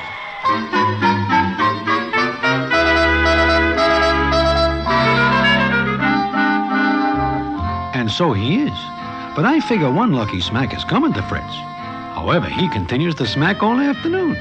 A centipede who is called Marchesa pops down like a trained pig at 20-1. Then a caterpillar by the name of Merry Soul laughs his way home at 4-1. And when the day is finally over, Fritz is holding on to 13,000 bobs. He pays off the Finn to me, and I do not see him for almost a week. Until one afternoon, I am sitting in front of the hotel when he comes up to me. Broadway, I looked all over the track for you. There are bad memories about me and my money connected with the track. I am recuperating. May I help you over this rough spot? No, thanks. Well, anytime, Broadway, anytime. Sure. How is your luck? At the moment, I have $100,000. There must be something in the air that prevents me hearing you right. You say what? I've won $100,000. You have that much toll? Yes. Now, I wonder if you'll do me a favor. If anybody with 100,000 needs a favor, I am very anxious to hear what. Go into town with me. Not to the track? No. I have something important to do in town. Fritz, do you go cold on your luck? You figure enough is enough and you are laying off? No. It's just that I have an errand which is very important. Please come with me. Well, all right. Where do we go? I'll show you. Come on.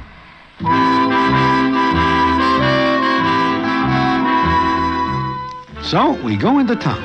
And all the way in, Fritz is smiling to himself like he remembers something very pleasant. And when we are in town, he takes me to a big fancy jewelry store where the clerks wear fancy dress all day long. Then inside, the scene is as follows. Yes, gentlemen. May I help you? Yes, thank you. Do you have emeralds? Why, yes, but May I see some? Certainly. Just a moment, please. Emeralds, Fritz? Uh-huh. Emeralds. You see, Broadway, Emma loves them. And when I see her again, I want to be able to surprise her. Oh, I see. Here we are. Some quite nice stones. Reasonable. I asked for emeralds, not bottle chips. I beg your pardon. But look at them. There isn't a stone in the lot big enough to see if it were fastened to the end of my nose. I'm afraid these are all we have in this price range. Did I say anything about price? I said emeralds. You don't like these, sir? I don't like these. Do my clothes fool you? Does the fact that my necktie is a little to one side color your judgment? Oh, no. No, sir. In which case, perhaps you can tell me what this is? $1,000 bill. And this? And this? And this? I'm sorry, sir, but I didn't realize what you meant when you said emeralds. You got a better idea now? Very much better, sir. How much do you plan to spend, Fritz? 100,000. Your whole bankroll. Emma is worth it. But you will leave yourself with no lining for your pockets. My luck is back, Broadway. Do you like these, sir? Better. But in the case back of you, aren't those emeralds?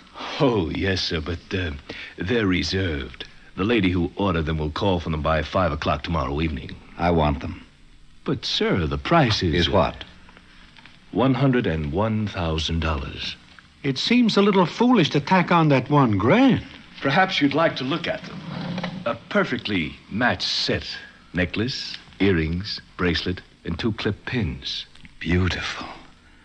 What do you think of them, Broadway? Personally, I think the row of diamonds around the bracelet is a little out of line. I'll give you $100,000 cash for them. I'm very sorry, sir, but the price has to be $101,000. Mr. Favier, my employer, went to a great deal of trouble to match these stones. Besides, the lady who ordered What if them... she doesn't come in by 5 tomorrow evening? In that case, sir, I think you'd be very happy with the set. All right. I'll see you at 5 tomorrow evening. Goodbye. Goodbye, sir. And thank you very much, sir. Fritz, you are crazy. You do not have 101,000. I'll have it tomorrow evening at 5. How? Ever hear of a horse named Caramia? Oh, sure. She's the favorite in the 6 tomorrow. She'll get me the 1,000 I need.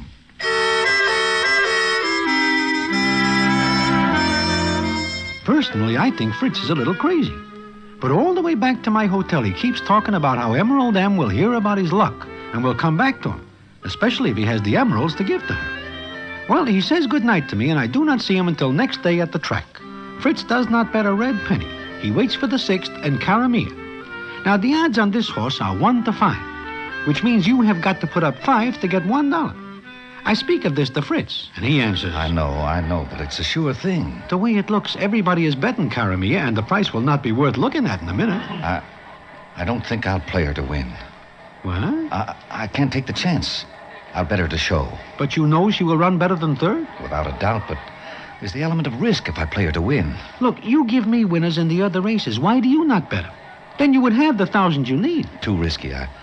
What are the odds now? 1 to 12, and going down fast. I need that 1,000 by 5 this evening. Broadway, I can't let those emeralds go. Look, you do not have such a long time to place your bet, you know. Yes, I know. Let me see now. I've got to make sure. What are you doing? Checking my figures. Yes, Caramia's a sure thing. But it's not an easy thing to bet 100,000. The whole $100,000? Yes. My mind's made up. You have got about 15 seconds to get to the betting window. All right. I'll be right back, Broadway. Wait here. So, Fritz leaves me to make his bet. I am naturally more than somewhat nervous, although I know that Caramia is a sure thing. So, I wait 5 minutes. And while I am, I catch a look at a doll who is maybe pushing 40. She looks familiar, and I'm about to take another look when Fritz comes back. And his first words make me think of nothing else. It's done, Broadway. You get to the window in time? No, I placed the bet with a bookie I ran across. You do what? Well, Fritz, He gave me 1 to 100. You are crazy. You put up $100,000 to get 1? I had to. That was the only way he'd take the bet. And you bet Caramia to come in 3rd? 3rd. It's sure, Broadway. No risk at all. I hope you are right, but I know... Caramia. I cannot watch this race. I have got to close my eyes. She's running well, Broadway. Just as I thought she would. Holding close to the rail in 3rd. I cannot open my eyes. She's moving up. Come on, Caramia. Come on, Caramia. Stay with it. She will. I know she will. What happens? Is the race over? It cannot be. No. Fritz, what is it? What happens? Broadway, look. Well, where is her jockey? Fritz, where is her jockey? She stumbled through him. Oh. I guess the element of risk was greater than I thought. Come on, Broadway. I've got to pay off.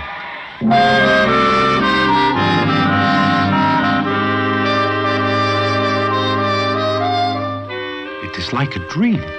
A very bad one. I see Fritz pay off, and he is broke again. Then we leave the track and are crossing the street, and the scene is as follows. I'll leave you here, Broadway. Huh? Where are you going, Fritz? Oh, I don't know exactly. Oh, now, wait a minute. This is just a very bad break you get. Uh-huh. All horse players die broke. Die? So long, Broadway. No, Fritz! Look out! Fritz! Fritz! Let me through here. Let me through. Fritz! Fritz! You are hurt. Somebody get a doc, quick. Never mind. Let me through. Fritz! Oh, Fritz. Em. I knew you'd be here, Em. I knew it. Oh, please, somebody get a doctor. No. Em, you came back here to me, huh? Yes, Fritz. I came back here to you. Funny, I had the feeling I'd find you. I tried to get in touch with you to tell you that... Never mind. I almost made it, Em. Mate, what are you talking about, Fritz? Ask Broadway. Fritz! Maybe you better go, Em. I will meet you later at the hotel. I wait until they take Fritz away. Then I go back to the hotel. And what happens there, I will tell you about in a minute.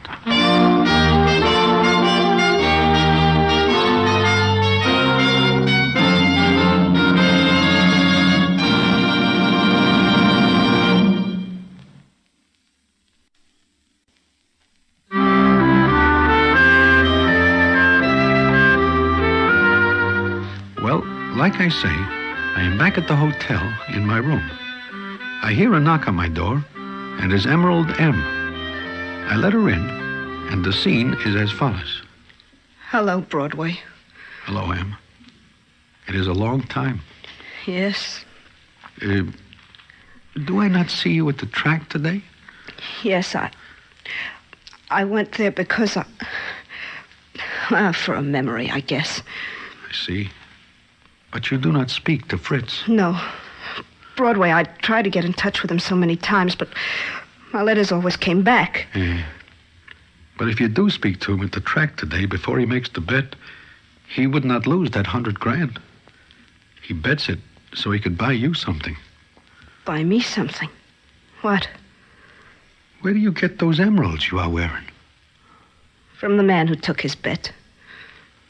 You see, Broadway, that is what I wanted to tell him. I divorced Fritz 5 years ago. Divorced and married again.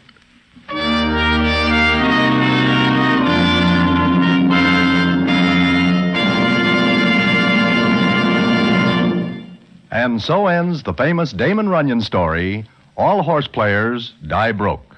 Listen in again next week for the Damon Runyon Theater.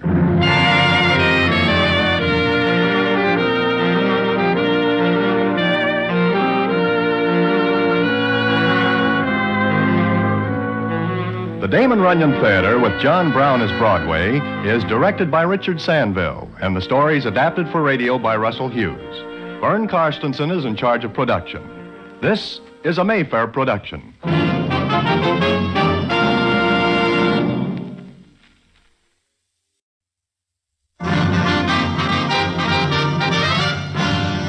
The Damon Runyon Theater.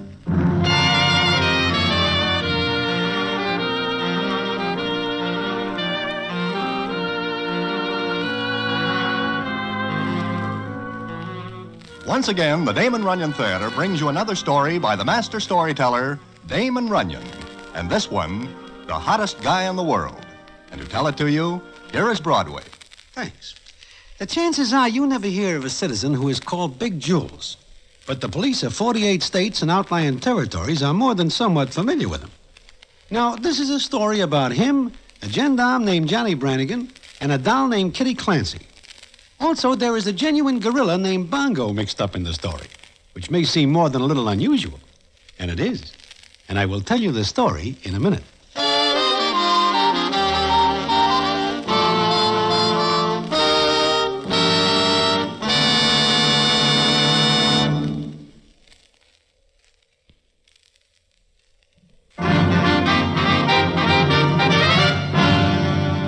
And now, back to the Damon Runyon Theater and the famous story, the hottest guy in the world.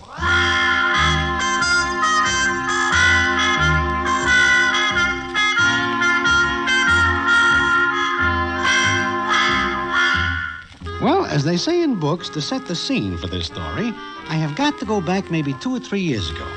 It seems that Big Jules does something at which the state of New York is very mad. In fact, the state sees fit to present Big Jules with a 5-year layoff at the citizens' expense. Well, he serves the time, and the day comes when he sees the bars closed behind him instead of in front of him. But there is somebody waiting for him. Hello, Jules. Well, well, well. If it ain't Johnny Brannigan. That's right. Copper. Uh-huh. Copper. I figure by now you ought to be a general, Brannigan. I'll take my time. You like it in there? Fine. Just fine. Smells different out here. Uh-huh. What's on your mind, Brannigan? You. Get it off. What are you gonna do? When? Now. Hold it a minute, Brannigan. You ain't changed much. Neither have you. That's right. Maybe you should. I like me the way I am. I don't. Ask you to? Look, Jules, because we were kids together, Skip it, Brannigan. I didn't finish. I know. I know the speech. I'll finish it for you. Because we were kids together and were pushed around on the same block, you're going to give me advice. I don't like you enough to give you advice. It wouldn't go through your skull anyway. So this is a warning. I don't want that either. The first time you get out of line is too bad. Tough copper. Tough con. We're even. So long.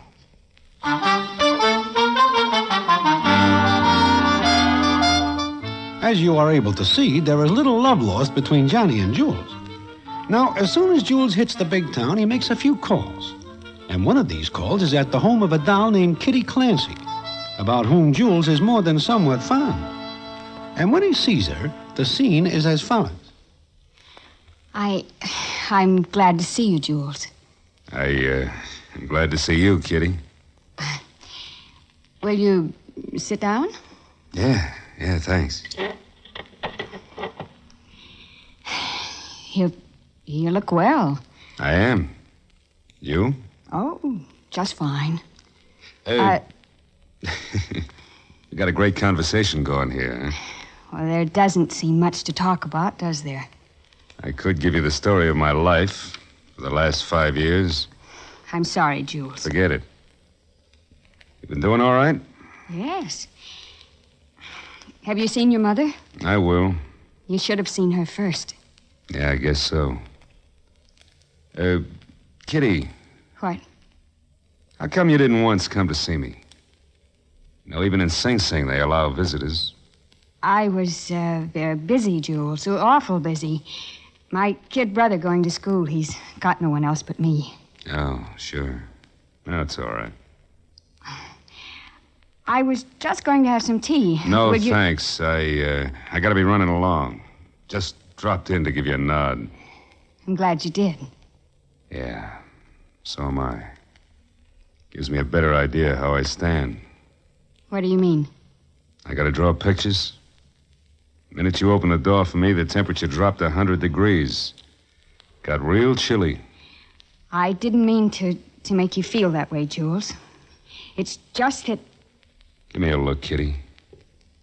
That's it. Don't worry, I ain't gonna be a movie con. You know, the guy gets out, he sees a doll, she cries all over him. He says he's going straight, and the next thing they got 10 kids and he's running for mayor. There's something I want to tell you, Jules. Something real important. Nothing's important, Kitty. Nothing. But this... So long.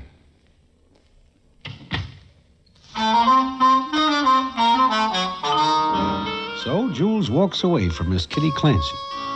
Then he makes another call. This one is to his mother, who lives over on 49th. And what goes on there is this. Ain't you hungry, Jules? Oh, sure, Mom, sure. Real hungry. You're not eating? No, I'm just taking my time. I like to smell the food first. Oh. How long you been living here? 5 years.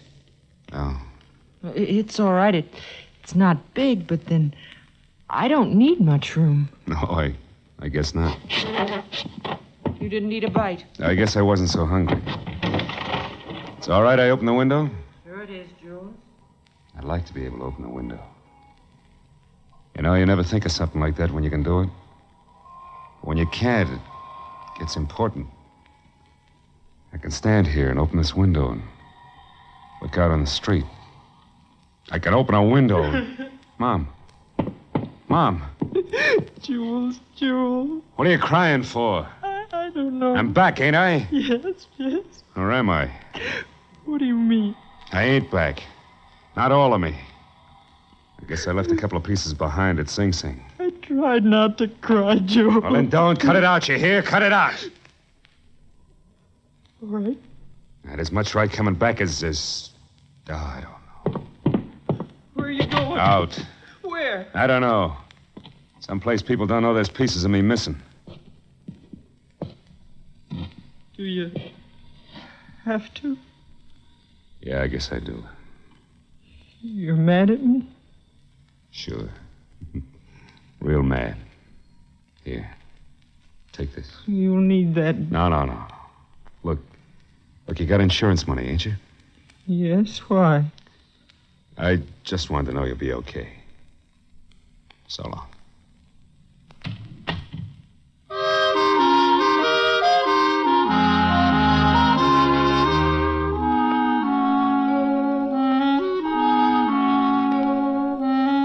And that is the last anybody sees of Big Jules. But we hear about him, and what we hear is not so good. Then 3 years go by, and one night I am sitting in my hotel room and I hear a knocking on my door. Okay, come on in. Yeah? What can I do for you, and who are you? Don't you ever get tired of this room, Broadway? I never get tired of anything I like, and as far as I am concerned, the conversation is over. Goodbye. I just got here. Invite me to sit down. I know that voice. You also know the guy that goes with it. Don't let the dark glasses fool you, Broadway. Jules. Holy mackerel, it's Big Jules. How are you, Broadway? 5 minutes ago, fine. Now very sick. Don't worry. Nobody saw me come up here. Nobody even saw me get into town. Jules, you are the hottest guy in the world. Famous. Famous like anything. Do you know that any gendarme in town would give his right arm to put a collar on you? Sure. But you walk in broad daylight like you expect a welcome from the mayor. Always do the unexpected, Broadway. You do? Jules, what if anybody... Nobody did. Take it easy. I hear lots of things about you, Jules. Sure. I'm the only guy in the world can be 5 places at once, according to the coppers. How long are you planning to stay? In your room or in town? First in my room, then in town. Not long, either way. How's Johnny Brannigan? Fine. But, of course, I do not make a habit of being in company with gendarmes. That's right. Stay clean. Mind if I take off my coat? That means you are going to stay? Just a couple of minutes. I hear my mother's sick. Yeah, I hear it, too. I'd like to see her. You cannot. Why not? Well, Jules, there are a million citizens in this town who would jump at the chance to put the finger on you, just to get in good with the gendarmes. I know. That's why I came to you, Broadway. You're the only guy along the stem a guy can trust. Thanks. It's nothing. But if the gendarmes ask me questions... I know. You'd have to tell them I was here. What if they don't ask? You put me on the spot, Jules. Sure. Tell you what. I'll stay here a little bit and talk. And give me an hour and you can phone Brannigan that you saw me. You gotta stay clean. What would you like to talk about? Oh, this and that. I see you are carrying what looks like 2 pistolas. So? If you are picked up carrying them rods, there is a thing called the Sullivan Law, which is very strict. So I won't get picked up. And one guy Johnny Brannigan would like to see. Maybe I'd like to see Johnny Brannigan. You have it in for him? Never mind. Let you and me talk, huh? And Broadway. Relax.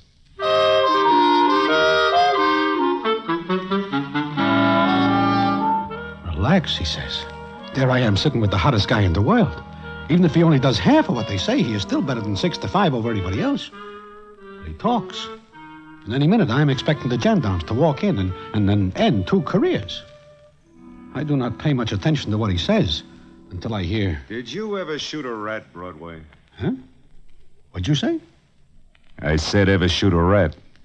I never shoot anything. You been listening to me? Oh, sure, Jules, sure. Okay. Well, I had a hideout in Canada because there was a bum rap against me. But a guy like me can't argue. I can understand that. You know what time it is? Why? You going someplace? I do not know. Am I? Relax. Well, as I was saying, I hid out in an old warehouse for 2 solid weeks. All I had for company was rats. That is very lonely. Yeah. But you know what? I got so I could knock off one of the ugly nibblers all the way across the big room. Big as a barn it was. Does nobody hear the shots? No. The place is way out in the sticks. You know, I got so I could call my shots on those rats. I knew just where the slug would hit. Yeah. You don't seem interested. Oh, sure I am. Well, when I got tired of that, I did some reading. You do some reading? Yeah. There was a case full of books. All on medicine, surgery, things like that. Yeah, well, those are handy things to know if you are a doctor. You're wrong, Broadway. I learned a lot. I bet I learned almost as much in those 2 weeks as a lot of guys learn in 2 years. Sure, but what good does it do you? Who knows? Well, thanks for letting me stay a while, Broadway. I gotta be going now. Oh, must you? I mean, thanks for dropping in. Hey, you can see Madison Square Garden from this window. Jules, do you have to stand in the window? What's going on in the garden? They're moving a circus in. Circus? You know, I haven't seen a circus since I was a kid. Broadway, come here. What do you want, Jules? Let's you and me mosey over there and watch them unload the animals, huh? You and me? Me? Come on. With my dark glasses and dyed hair, nobody'll ever know me. Jules, please. I promise you, Broadway, if anything starts to happen, I'll step away from you. Fast. If anything starts to happen, I will fall away from you. Real fast. Come on, get on your coat. I want company. Of all days for me to be home, I have to pick this one. Relax. Look, at least leave them rods here. No, not here. Hide them out in the hall. Anything. I'd catch cold without them. Get on your coat, Broadway. You and I are going to watch them unload the animals. That ought to be a lot of fun. I think I will never know what fun is anymore.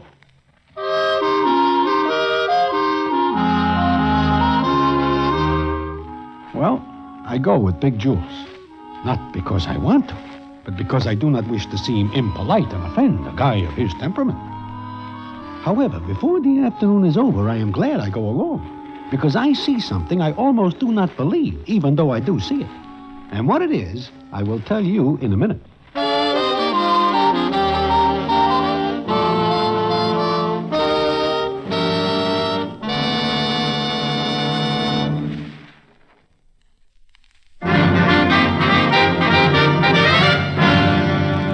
And now, back to the Damon Runyon Theater and the famous story, The Hottest Guy in the World.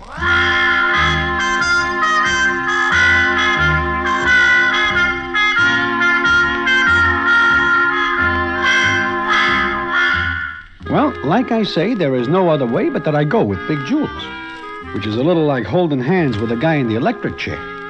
But Big Jules does not seem worried, because as he says when we are walking up the street... See?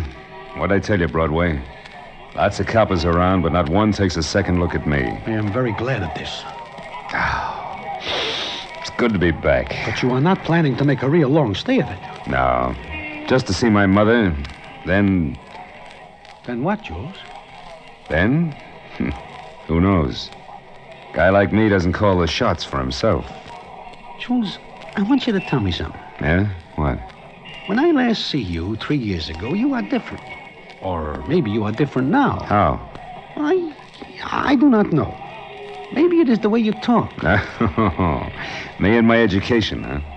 I did a lot of reading, Broadway. Oh, yeah, you told me. Those medical books. Those just got me started. Besides, the library's no place a copper would ever think of looking for Big Jules. And speaking of coppers, I want to try something. Huh? What? See that blue coat over there? Oh, yeah. Here, let us make a slight detour. No, come on. Jules, what are you going to do? Watch. Excuse me, officer. Yes, sir. That Madison Square Garden up ahead? That it is, sir. Thank you, officer. Not at all, sir. You're welcome. Oh, I have got to sit down. Maybe even lay down. Yeah, you feel better? Nobody recognizes me. Yeah, but what about Johnny Brannigan? You think you can fool him? Maybe I can. Maybe I can't. That is something I've got to wait to see.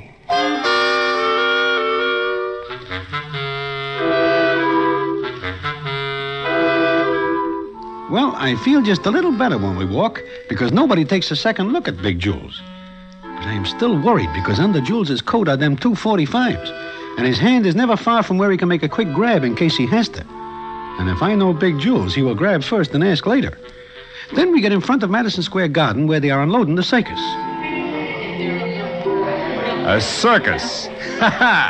Maybe I'll stay around long enough to see a performance. You are taking too many chances, Jules. I always did. Look, animals. Yeah. I do not like to see anything caged up. Don't be a sap, Broadway.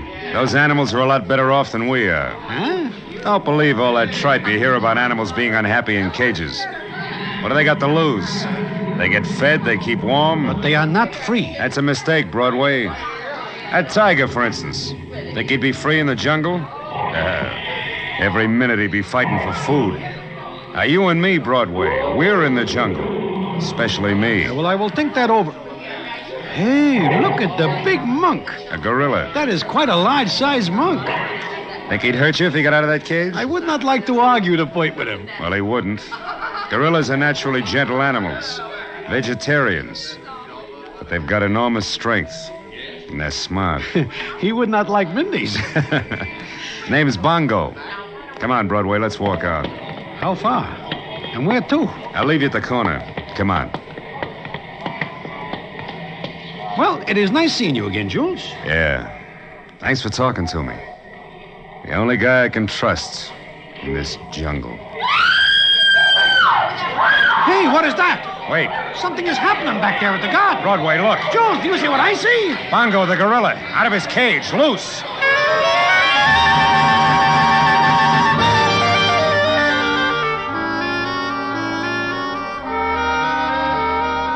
And there he is. That big monk gets out when the latch on his cage is jarred loose. And no matter what Jules says about gorillas being gentle, this one does not look like he is willing to let bygones be bygones. We push our way back, and the scene is as follows. Look at the gorilla climb up the marquee. Say, what is he carrying? Looks like a bundle. I don't know. Please, everyone, stand back. Don't get him excited. He'll be all right. Mike, Larry, hurry up with the nets. They expect to get him with nets. He'll be halfway up the building before they get to him. Jules, look what he is carrying. Broadway, a baby. He's got a baby in his arms. I never see anything like this before. Bongo! Hey, Bongo, put it down! Hey, mister. Put it down! Mister, how come he's got the kid? Oh, what? Please, don't bother me. Mike, Larry, get the nets up this side of the marquee. Hurry it up. You better not get him excited with those nets, mister. You better go up and out one of the windows. Yeah, that's right. Hey, Mike, take the nets up another story and don't let him see them. Mister, where'd he get that kid? He grabbed it. I raised him from a baby, and he was crazy about a rubber doll he had. How do you like that? The big monk reverts to his childhood. Jules, if he drops that baby, that will be all. As long as they don't excite him, he'll hold on. No, officer, please, don't shoot. Give us a chance to get him before you shoot. You better do it quick, mister. Looks like he's getting ready for a little climb. What is the matter, Jules? Look. Where? That's Kitty. Kitty Clancy. So what? What's she crying about? Broadway, come with me. Let me through here, will you? Come on, move. Say, let me through, I said. Let me through. Push me, Let me through here. Kitty. Jules. Holy smoke. Jules, she knows you. You got to get out of here. Hello, Kitty. Oh, my baby. Yours. Oh, do something, Jules. Please do something. Your baby, Kitty, yours? Yes. Hey, lady, we're doing everything we can. Oh, you're not doing anything. Hey, you. If that monk sees the net your boy's got, he'll drop that baby. What else can I do? This crowd's not helping any. But, Jules, when you do something. Me? Why? Why? Because it's my baby. I know that. Oh, I see you know that. Well, I guess everything I heard about you is true. Everything. Why not? Get away from me. Get away, do you hear me? Get away. Jules, you got to get out of here. There are more gendarmes here now than I think there are in the whole city. Yeah. Look, Broadway, if that gorilla sees those nets, he'll drop that kid. There is nothing you can do. He's standing on the edge of the marquee. One slug right between the eyes will do it. What? If you pull a rod here, you will be cooked. One right between the eyes. I think I can do it. It's a fair shot from here. Yeah, it'd have to be good. Jules, look around you. Look around. There are a million coppers with guns, and they are afraid to shoot because they are afraid they will hit the kid. In that warehouse in Canada, I got pretty good. I could put a slug right between the eyes of a rat, all the way across the big room. Jules, even if you do hit the monk, he'll drop the kid down on the pavement. No, he won't. He will, I tell you. No, a slug between the eyes will bring on what is called a defensive reflex. I do not know what you are talking about. You see, there's a split second before the slug kills him. A split second when the body reflexes tend to move back, away from the painful stimulus. Broadway, he'll fall backward, and the kid will only drop a foot or two on top of the marquee. You talk like a doctor. Yeah, I read a lot. Comes in handy. Okay. It's all right. It's all right. Oh, the baby's not hurt. It's all right. All right, Broadway, let's move out. Nice shot, Jules. Very nice shot. Johnny Brannigan. Don't reach for it, Jules. You're covered like a bookie's bet. Yeah, I guess I am.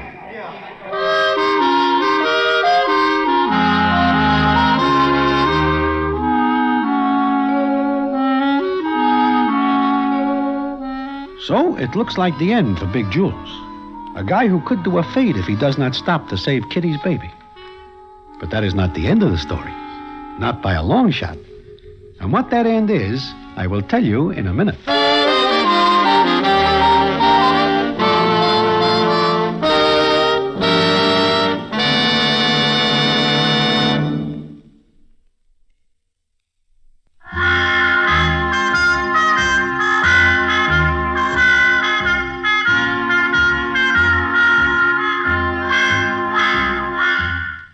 So that is what happens.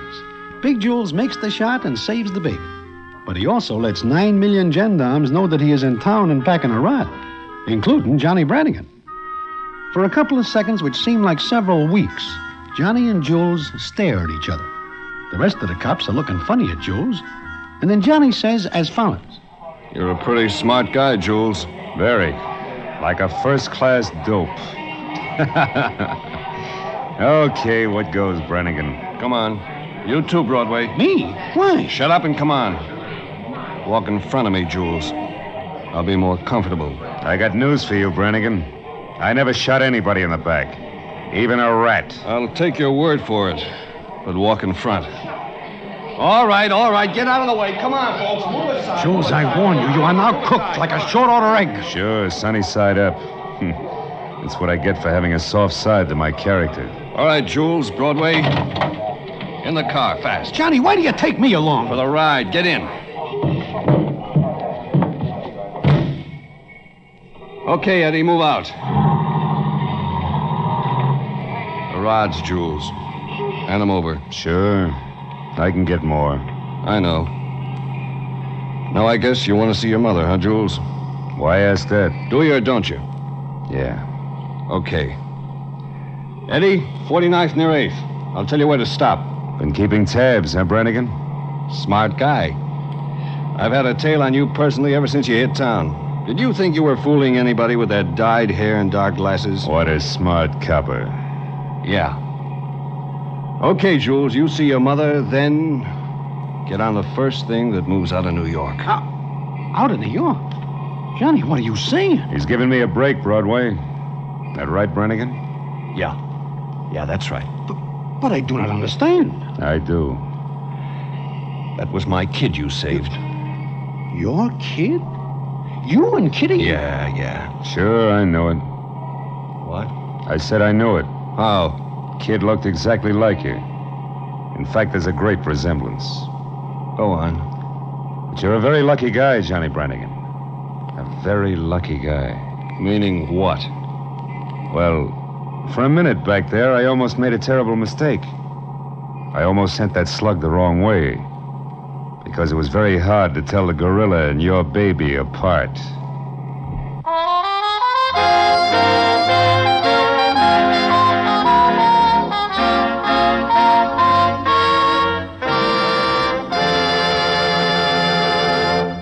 And so ends the famous story, The Hottest Guy in the World. Listen in again next week for the Damon Runyon Theater.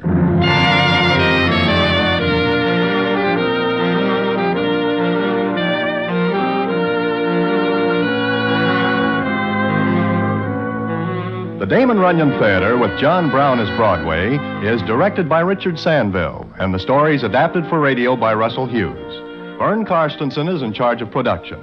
This is a Mayfair production.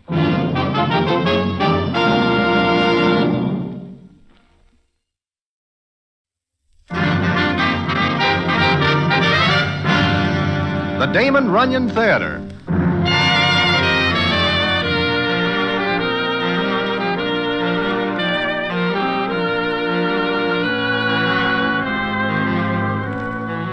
Once again, the Damon Runyon Theater brings you another story by the master storyteller, Damon Runyon. And this one, A Piece of Pie.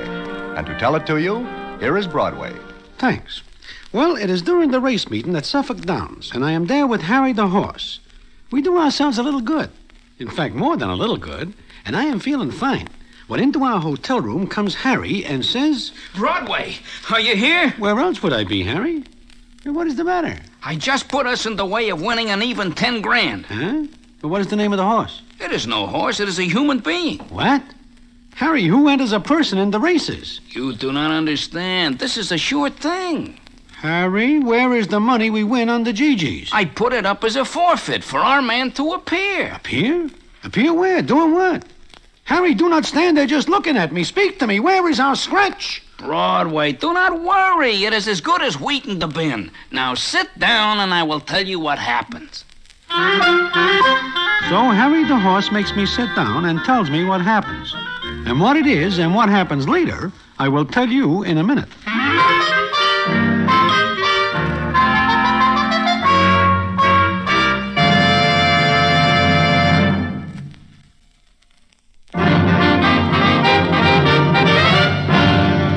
And now, back to the Damon Runyon Theater and the famous story, A Piece of Pie.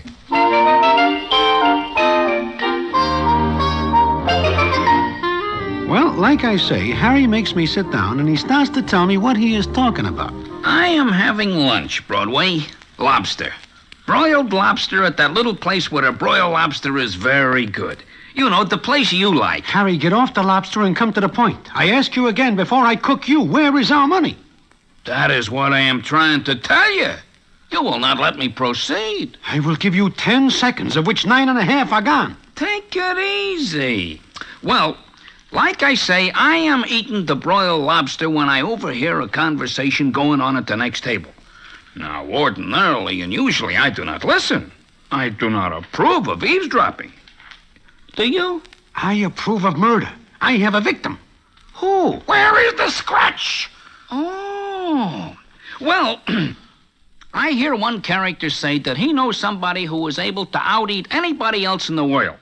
Now, I know that this is a foolish thing to say because, well, who do we know that is the greatest eater in the world? Huh? Why, Nicely Jones. Well, I put up our money to ensure that Nicely Jones will appear against their man who is named Joe Duffel. I wish to get this straight.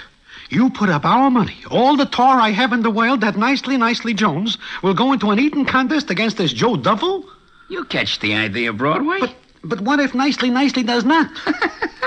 Do you ever know him to pass up a meal? No.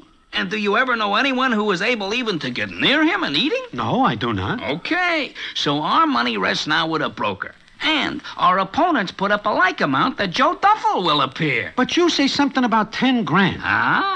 We go back to New York, Broadway, and we get certain citizens to put up dough. We take a certain percentage of their winnings for putting them onto a good thing. Well, are you sure these certain parties will go for this? Broadway, who does not go for a sure thing? Nobody. Then let us proceed back to New York and make arrangements.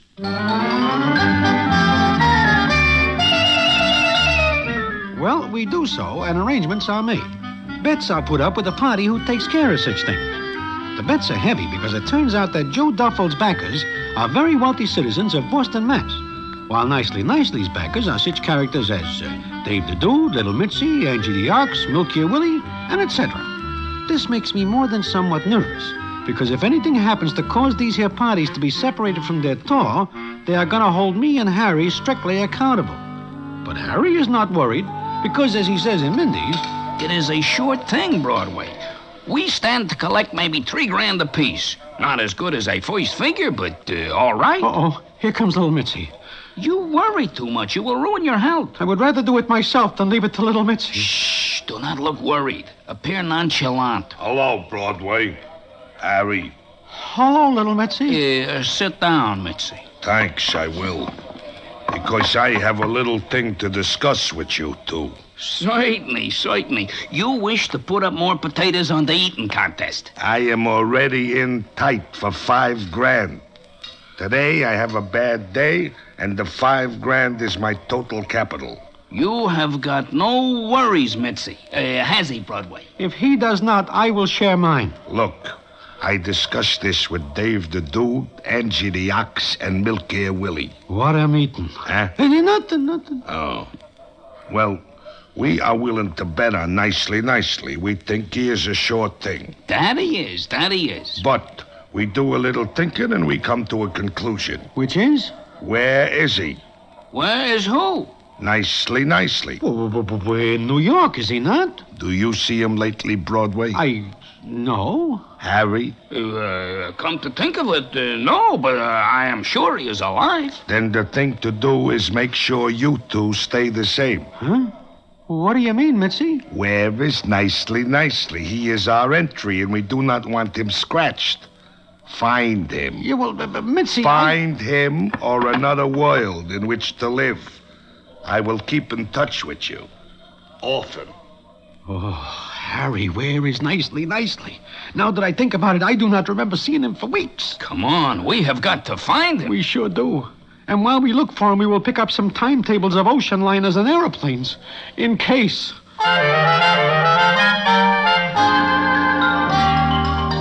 So we start the hunt for Nicely.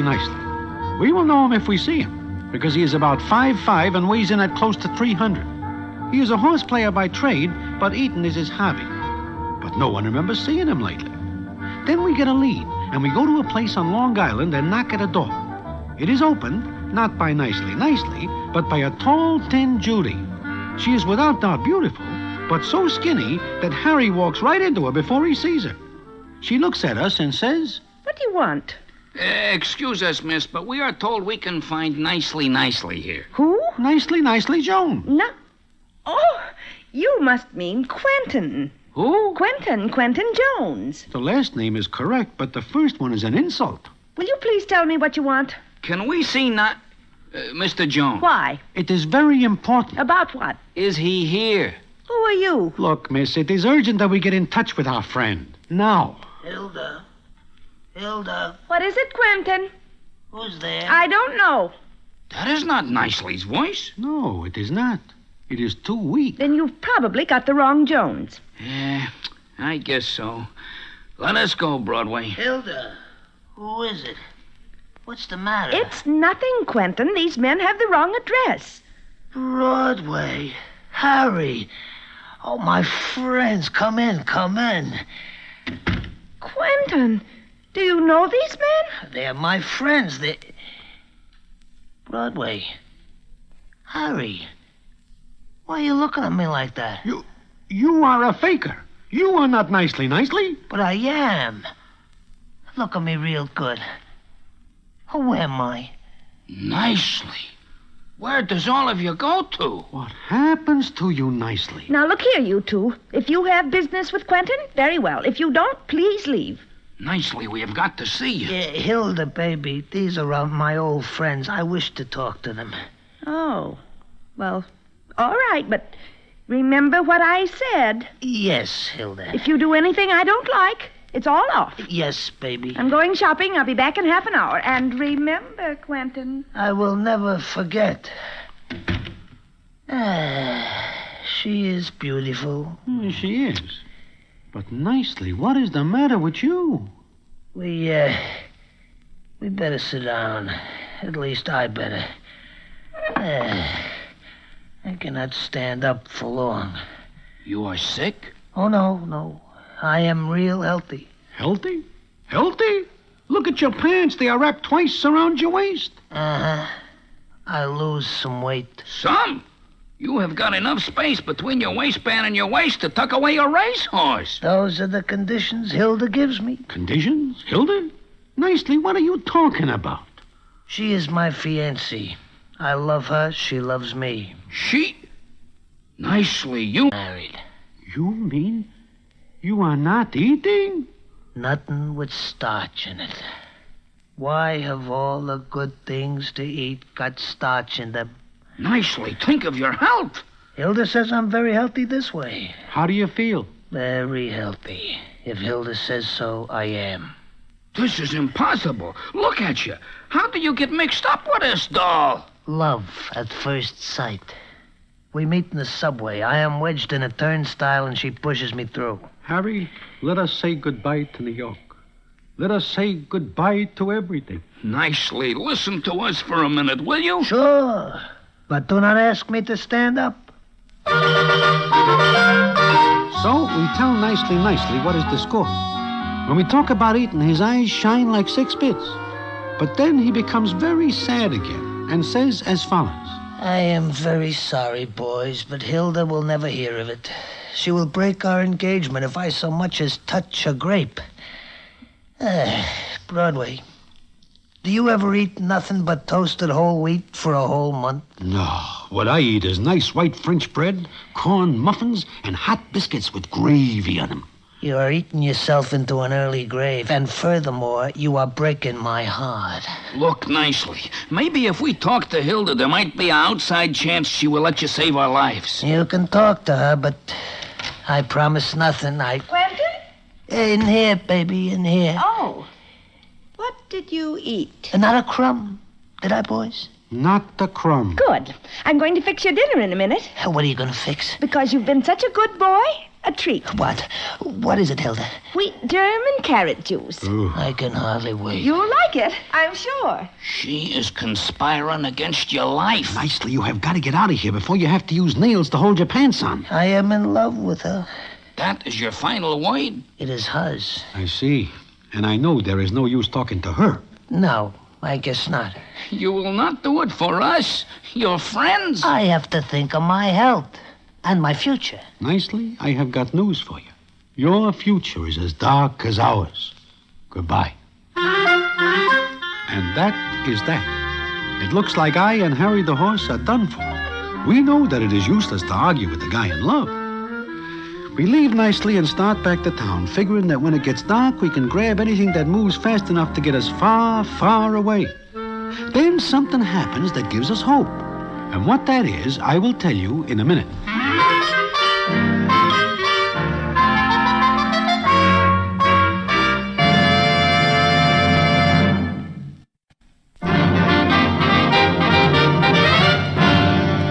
And now, back to the Damon Runyon Theater and the famous story, A Piece of Pie.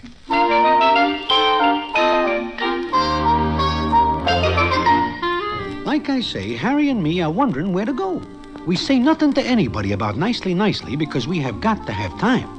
Then Harry goes to Belmont Park, and later he shows up in my hotel room. Broadway, you know what? Harry, do not jump in like that, especially not at a time like this. Broadway, today we get a break it. What are you doing? Hacking, what else? You do not have to. Sit down and listen to me. Yeah, I do that once before, and I am now cemetery bait. No, I go to the track today and I give a tip to a character named McBurgle. You are feverish. There is nobody named that. And if there is, what good is he to us? He is the employer of Miss Hilda Slocum, whom you will recall as Nicely's fiancée. Nothing makes sense anymore. Listen to me, will you? I give a tip to this McBurgle. He is very happy because he win a wad of potatoes. Then I find out he is editor of a magazine called Let's Keep House. Harry, I have just got time to pack another handkerchief and catch a train. Goodbye. Stay here and die by yourself. Will you sit down and listen? Broadway, McBurgle is going to talk to Hilda Slocum. He is going to try to persuade her to let us have Nicely. Oh?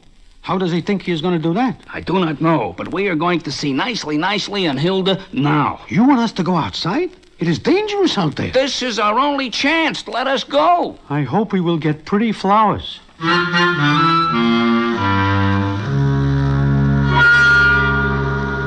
Now, you two, I know why you're here. I don't know what influence you have with my editor. I don't even know how you managed to meet him, and I don't want to know. But I can tell you one thing. Which is? That even if it costs me my job, I will not permit Quentin to enter that stupid, absurd, ridiculous, and sickening eating contest. Look, miss... You listen to me, Mr. Horse. The name is Harry. I don't care what it is. And you, Mr. Broadway, you listen to me, too. I'll not stand by and see Quentin's health ruined by the greediness and mercenary objectives of his so-called friends. Oh, that does it. See, boys? And, Quentin, if you love me and want to marry me, do you? Yes, Hilda, baby. Then you won't even consider what they're asking. Look, Miss Slocum, there is at stake not only money, but the health of 2 other people, namely Harry and me. So I was given to understand. All right. Because my editor, Mr. McBurgle, asked me, I'll help you. I eat. Boys, I eat. You do not. But you say... I said I'd help, not let you have Quentin. You can have a friend of mine, Violet Schumberger. Who? Who? Violet Schumberger, a very dear friend. Hey, I know her, boys. She is no selling plater, but a real entry. But she is not you, nicely. You can have Violet or no one. But, can she eat? I've been trying for 10 years to put her on a diet. It's only because she's such a dear friend that I put up with her appetite. Boys, next to me, this doll Violet is easy 1-2 in any race where eating is concerned. Yeah, but how will we explain the switch to little Mitzi and the others? Broadway? It looks like we will have to. Miss Slocum, when can we see your friend? I'll bring her to see you. When? Tomorrow. All right. Tomorrow at noon at Mindy's.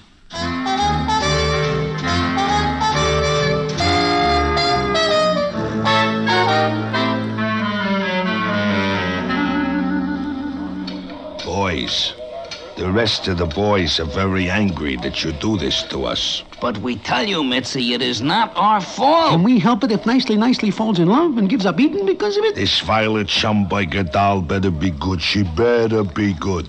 Hey, it is almost noon. Yeah, there they are. Is that the doll? It must be. I never see such a large doll. She has got a face like a town clock. My goodness, she is quite large. Boys, maybe you save yourself a lot of trouble. But the question is, can she eat? And there is Nicely and his fiancée. I never see such a large doll. Look, she's coming in sideways. Shh, be nice to her. Hello, boys. Hello, Nicely. Gentlemen, this is Violet Schumberger. How do you do? It is a pleasure. Hello. Hello yourselves. Well, when do we start eating? Violet. Don't be so stuffy, Hilda. Smells good in here. I think I'll have lunch. You just did 20 minutes ago. Lunch. She calls roast chicken, gravy, biscuits, honey, mashed potatoes, and pie a lunch. Well, who wants to see me? Who cannot? Miss, you know why you are here? Sure do, big boy. Miss, do not hit me like that again. Can't take it, eh? Well, let's get started.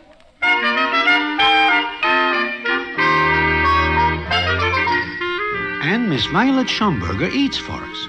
2 hours later, even little Mitzi is convinced that we have a good entry, especially when Miss Hilda Slocum agrees to let Nicely coach Violet for the contest.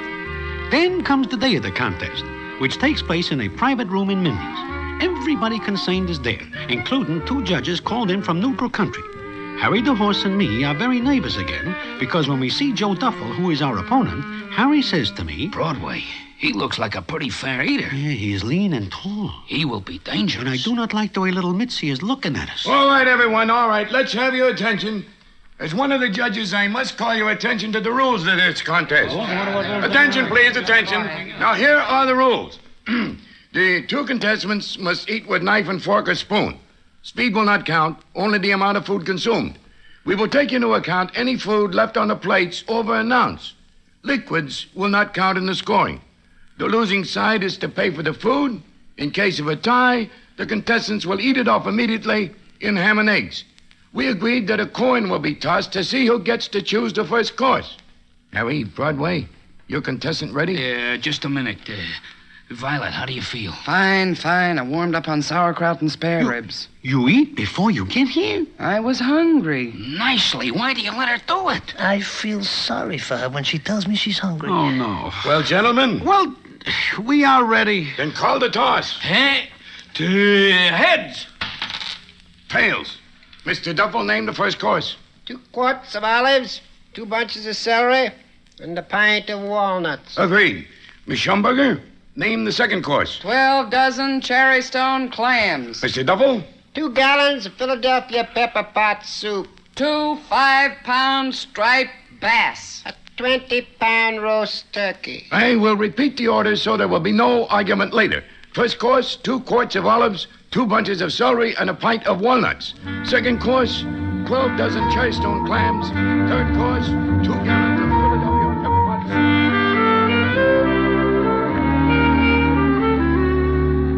Well, that goes on until the dessert is decided on. Miss Violet Schumberger calls it, and it is a pumpkin pie 2 feet across and no less than 3 inches deep. The contest starts at 8:30 p.m. sharp, and for a while there is no sound except eating.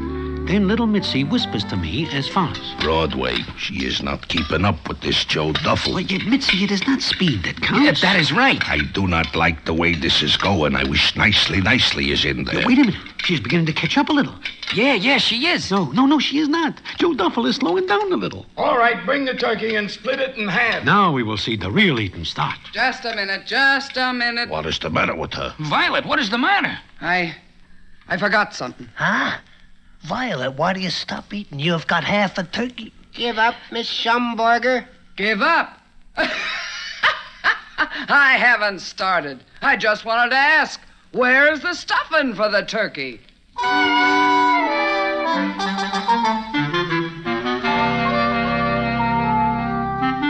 Where is the stuffing, she asks.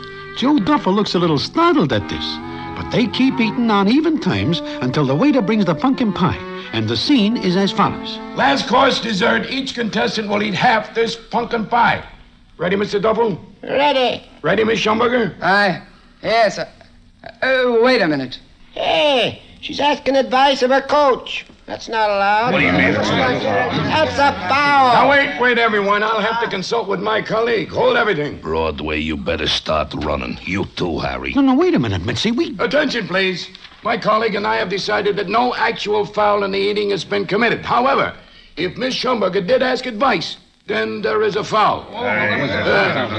Mr. Jones, will you tell us what Miss Schumberger whispered to you? Why, sure. All she asks is, when she finishes, can she have another piece of pie? Gentlemen, I'm licked. I can't eat another bite. He's quitting. It's useless for me to go on against this girl who asked for more pie even before she starts on the piece before her. I'm almost dying as it is, and I don't want to destroy myself in a useless effort. Gentlemen, he's not human. He's quitting. Great cheers for Miss Violet Schumberger. Hip, hip, hooray! Hip, hip, hooray! Hip, hip, hooray! Broadway, Harry, you are geniuses. Hey, look. Joe Duffel passes out under the table. Ah! Nicely. Look, Nicely also passes out. All right. Everybody out. Come on, clear the premises. We will take care of things. Come on, outside. Poor Nicely. Is he dead? No, he just looks like he has fainted. I owe everything to him, everything. Huh? You mean we owe everything to you? Oh, no. What I really whispered to him was that I was a goner. That Mr. Duffel is a pig.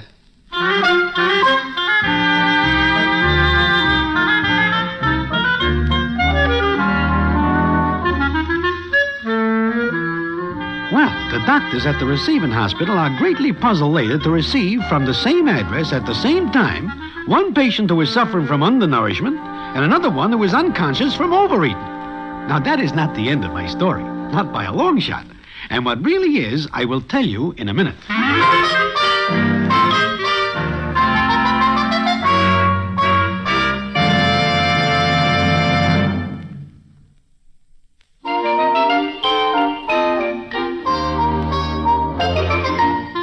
Well, the payoff comes some days later when I am sitting in Mindy's.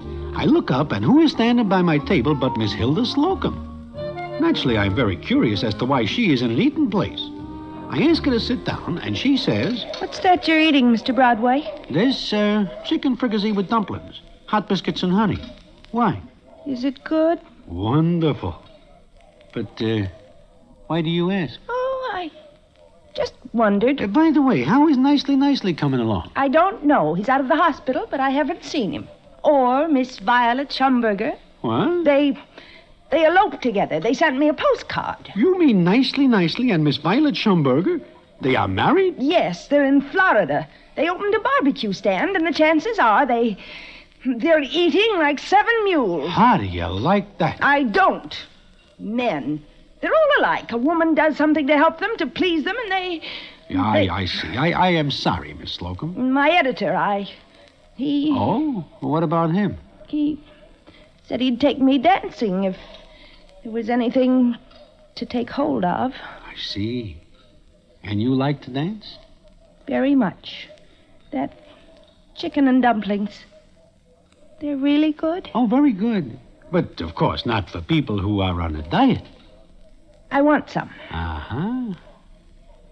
Well, what are you staring at me for? Oh, nothing. I am just thinking, you must be very fond of dancing. Waiter, another order of this, and make it snappy.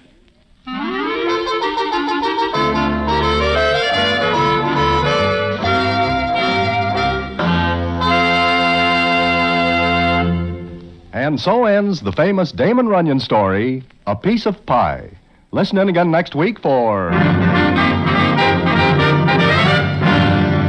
the Damon Runyon Theater.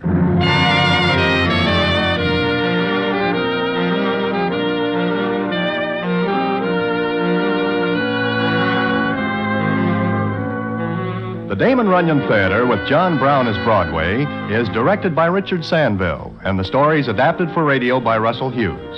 Vern Karstensen is in charge of production. This is a Mayfair production.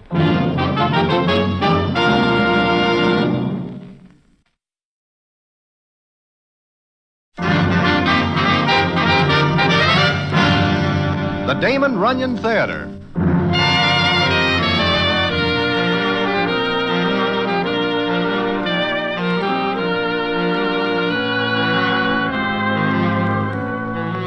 Once again, the Damon Runyon Theater brings you another story by the master storyteller, Damon Runyon. And this one, Barbecue. And to tell it to you, here is Broadway. Thanks. Well, one afternoon I am in Miami, Florida, being down there for the race meet. I am enjoying some seafood in the little sharkskin grill when I am joined by a citizen named High C. Homer. So called because he tries out as a singer one time in an amateur contest, but his career does not go on from there because someone catches him under the chin with a cabbage, and Homer turns to other hobbies, mostly more than somewhat off the level.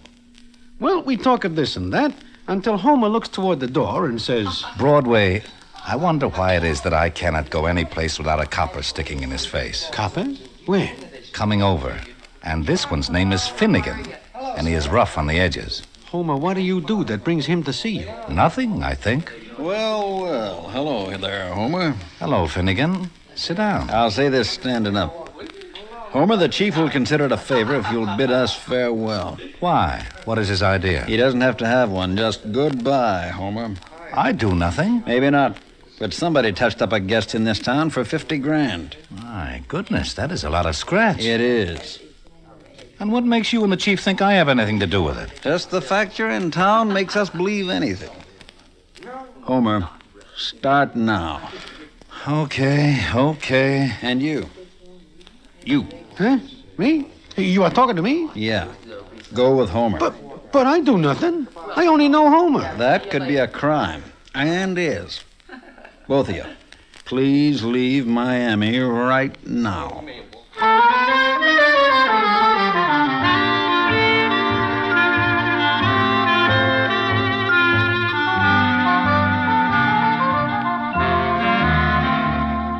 So that is how I leave Miami, somewhat under a cloud. Homer has a car and offers to drive me to Tampa. I accept. I wish later I do not, because what happens is bad for me. And what it is, I will tell you in a minute.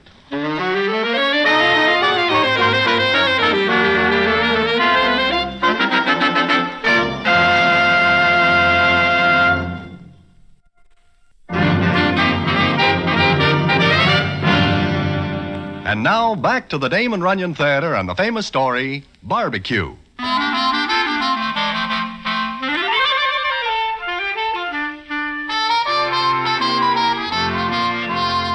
Well, not more than an hour later, I and Homer are driving along the Tamiami Trail to Tampa. Homer is a little cross because, as he says... I do not mind taking a rap for something I do. But when I am asked to leave town because I do nothing, I feel hurt. You do? How about me? So, somebody swindles a guy out of 50 grand. Broadway? That is a lot of moolah. It is a handy sum to have in one's sock. I wonder who pulls the touch. Funny, I do not hear anything of it. You are sure you have nothing to do with it? Me? Broadway.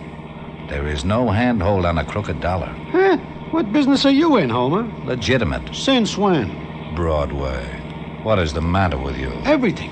Just because I am sitting in the grill and you join me, I have got to leave Miami, which I like very much. Looks like a storm is coming up. And there is no top on this thing. Looks like this is going to be quite a storm. Look, Homer, I am out in the middle of no place because you talked to me in Miami. Let us at least get someplace where there is a roof over our heads. I think I know just the place, Broadway. It is up the trail, maybe 2 miles. Then hurry up.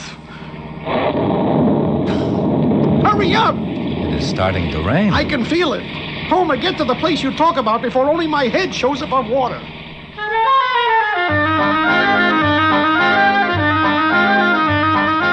With that, Homer coaxes a couple more spurts out of the old pail, and in a few minutes we are walking into one of them roadside places that sell sandwiches and things like that. It is no fancy joint, but Homer seems very pleased, especially when he looks around and spots a doll who is maybe shading 40 and is put together on the lines of a middleweight. He motions me to come with him, and we walk over to the doll, and Homer speaks to her. Hello, Barbecue. Hello, Homer. Yeah. How are you? Until this second, I was all right. What are you doing here? Big wind outside. Now there's one inside. You are not glad to see me? No. Get out of here. Look, there is an awful storm coming up, Barbecue. So what? What line of larceny are you in this season? I am now as honest as the day is long. Never asked you to come here. Do you still hold it against me that I gave you that horse 5 years ago? It was not a horse. It was a catfish, and it should have been thrown back before they put a saddle on it. Barbecue, you are holding a grudge. Grudge? It wasn't the horse, Homer. It's just that you'll never straighten out. I don't want to see you. How about the storm outside? It'll do you good. But my friend here... Any friend of yours deserves a good storm. Oh, now, wait a minute, miss. It is not my fault Homer drags me in here. It is not my fault that I am with him. The cops in Miami... Oh, I see. They tossed you out, huh, Homer? Well... And me with him, for no reason at all. Your word I'll take. His, no. But... well... okay. As soon as the storm blows over, get. I know you would see things my way. Sure. But, Homer? What? Don't try talking me into anything. Like what? Like talking me into anything. Okay, Barbecue. I will not. Come on, Broadway. Let us sit down. Say, who is this Kamapo who talks to you in such a discourteous manner? She is no Kamapo. In fact, I think she is quite handsome. What? Handsome? You have to stand at an awful good angle, of which there is none. Broadway, it is because you do not know any better that you speak that way of my wife. Wife? You? My ever-loving wife. She divorces me 9 years ago. Then how can she be your ever-loving wife? I consider her as such because I still love her. But she has nothing to do with me because she does not approve of my way of making a few bobs here and there. This I understand. Every time I see her, I love her more.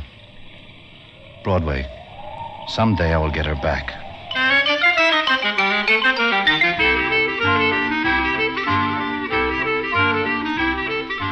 With that, Homer goes to gazing at Barbecue. And she gives him a look now and then, too. It is easy to see that she is not over him. Homer also tells me that she owns this barbecue place and does very nicely with it. Well, there we sit. And it is maybe 20 minutes later that the door opens, and in walk two hard-looking guys. Homer gives them the eye and then says to me... Looks like we have got some company, Broadway. Yeah. And from the looks of those two, they are company I can do without. Uh-huh. Know who they are? They look familiar. They should. The little guy is Dandy Jack McQueen. Sure, that's who it is. Holy mackerel, what is he doing here? And the big guy is Johnny Aquitania out of St. Louis. Homer, I do not like this. We gotta get out of here. Why? Why? Do you not see the valise Dandy Jack carries? Sure. It seems to me that in that valise is the 50 grand they take from that guy in Miami. And those two are on their way to Tampa. But get blown in here like you and me. Let us blow out. Not in this storm. I would rather face the storm. Sit tight. 50 grand is a lot of tar. Guy could go straight on that much. Homer, what are you thinking? Nothing, Hey, Johnny Aquitania is coming over. Yeah. You. Don't I see you someplace before? I guess you do, Johnny. You know me, huh? I guess I do, Johnny. And who are you? Me? Yeah. I am a friend of Homer's. Homer? Oh, sure. I see Homer. I thought I knew you. Yeah, you know me. Say, what are you doing here? Same thing you are. How do you mean that? Getting in out of the rain. Oh. I noticed you looking at us hard when we came in. Don't do it anymore. There's a law against it? Could be, Homer. Could be. I see you are traveling light. Just a little suitcase. Just a little suitcase. That's right. Just a toothbrush. Uh-huh. Well, it is nice seeing you, Johnny. Keep it that way. Nice, I mean. Homer, you are crazy talking to a tough guy like that. He is a very rampant citizen in every way, shape, or form. Homer, storm or no storm, I am gone. Okay, you go. But how? Well, you know there is no way for me to get out except in your car. I do not intend to leave just yet. How long will you stay? Until I do two things. Which are? Number one, convince Barbecue that I am, or will be, an ideal and ever-loving husband. And number two? Figure out some way to get myself a steak. I am entirely out of potatoes. And you are looking hard at that little valise. Am I? Homer, I see a lot of guys do crazy things. But if you are thinking of trying to do what I know you are, then you are the craziest guy in the world. I am? Look, Johnny Aquitania and Dandy Jack are not small kindergarten children. They are grown-up killers. Sure. But look at it this way, Broadway. A guy can sure go straight on 50 grand.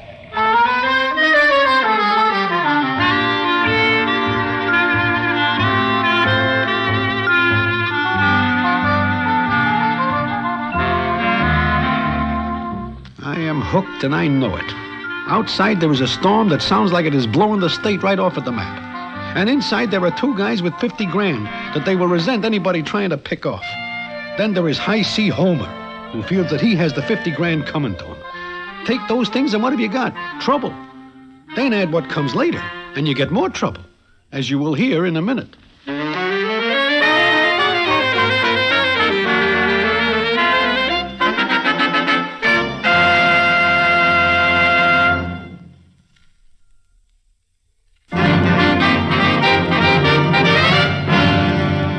And now, back to the Damon Runyon Theater and the famous story, Barbecue.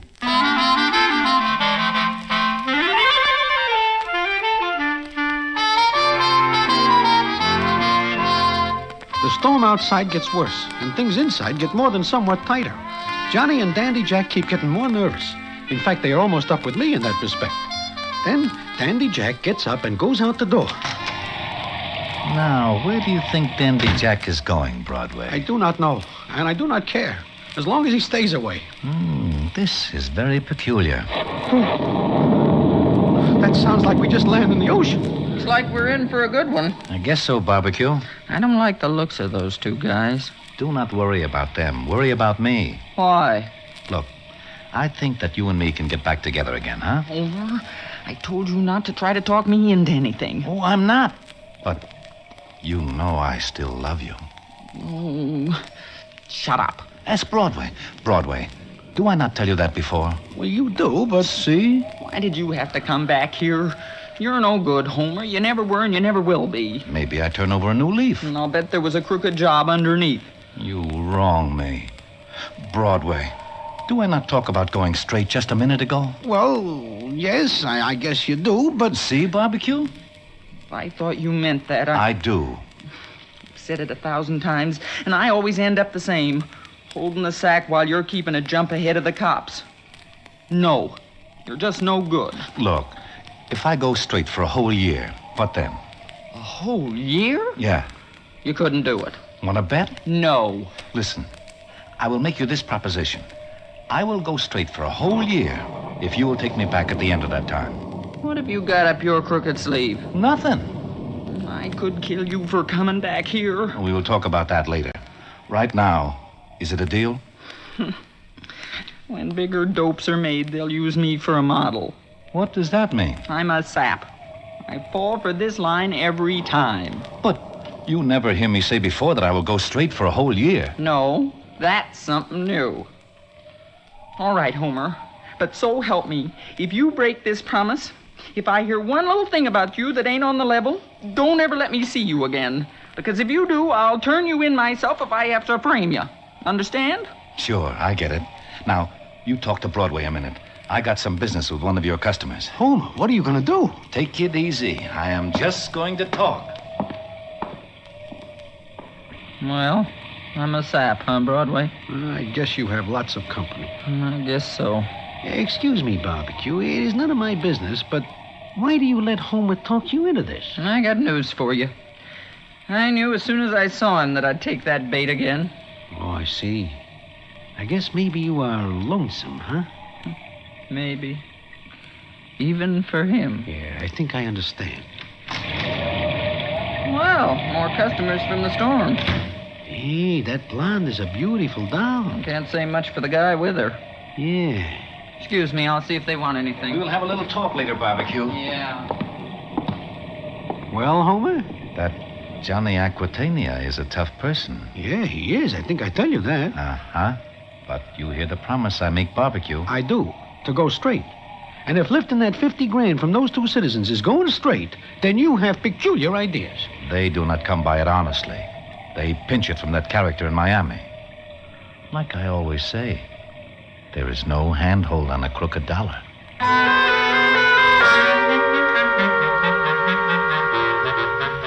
So we sit there with the storm getting worse all the time. The new customers that come in are a young guy and a young doll who look like they are very scared about something. Then Dandy Jack comes back in, nods to Johnny Aquitania. Homer sees the nod, gives me a funny look, and then motions for me to go outside with him. We do so. And I think it is very funny that Johnny and Dandy let us go until Homer goes to his car, where the scene is as follows. Like I think. Dandy Jack fixes my car so I cannot drive it. No wonder they let us come outside. Homer, this is getting worse all the time. I guess it is. Maybe we should fix their car. Homer, do not be a sap. If you do that, then they will know who it is, and you will be cooked. And I will be cooked. Yeah, I guess you are right. Look, there's another car. It must belong to that young guy that comes in with the doll. Let's take a look at it.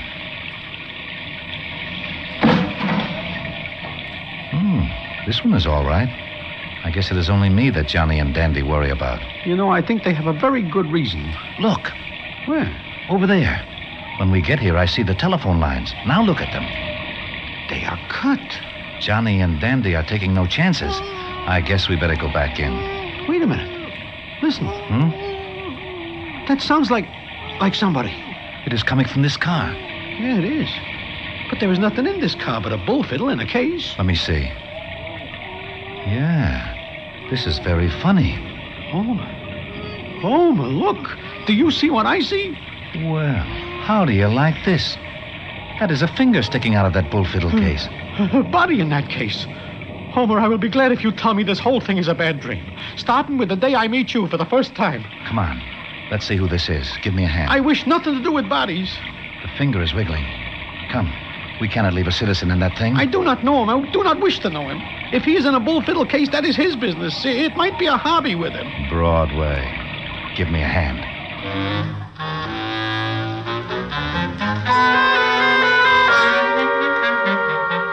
There is nothing else to it but that we take the citizen out of the case.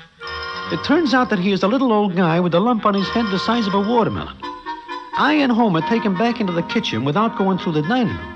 And there, the old guy starts to talk. Thank you. Oh, thank you, gentlemen. I would have died in there. Will you please explain this hiding in a bull fiddle case? It is not dignified for a party of your years. I was put in there. They did it. My wife and that Giuliano. Is your ever-loving wife a beautiful blonde doll? Yes. And this Giuliano, is he a dark guy with a mustache? Yes. Where are they? Inside, in the dining room. Well, they're going to be surprised when they find I'm still alive. They tried to kill me. Oh, then they put you in the case. Yes, they were going to throw me into the swamp. It seems to me that people are getting a little out of line these days. Well, you are a lucky man that we find you, Mr. My name is Griebens. Griebens. What are you going to do, Mr. Griebens? Do? Well, it seems to me that you have a pretty good case against your wife and this Giuliano. Yes, but I want them to think I am dead. Let them throw that case into the swamp. Without you in it? If you think I'm going to get back in there, you're crazy. You've got a point there. As soon as I can, I will get in touch with the police and have my wife and Giuliano picked up. Then I will prefer charges. Of course. But wait a minute. What's funny? Look, those pigs hanging there. Barbecue raises them and butchers them herself. Now, what if we took one of those pigs and put it in the case? Oh.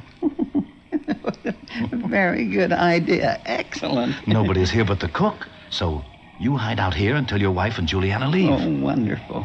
Wonderful. They'll throw the pig into the swamp thinking it's me. But why are you willing to help me? I always like a good joke. Now, you hide out and I will put a pig in the bull fiddle case.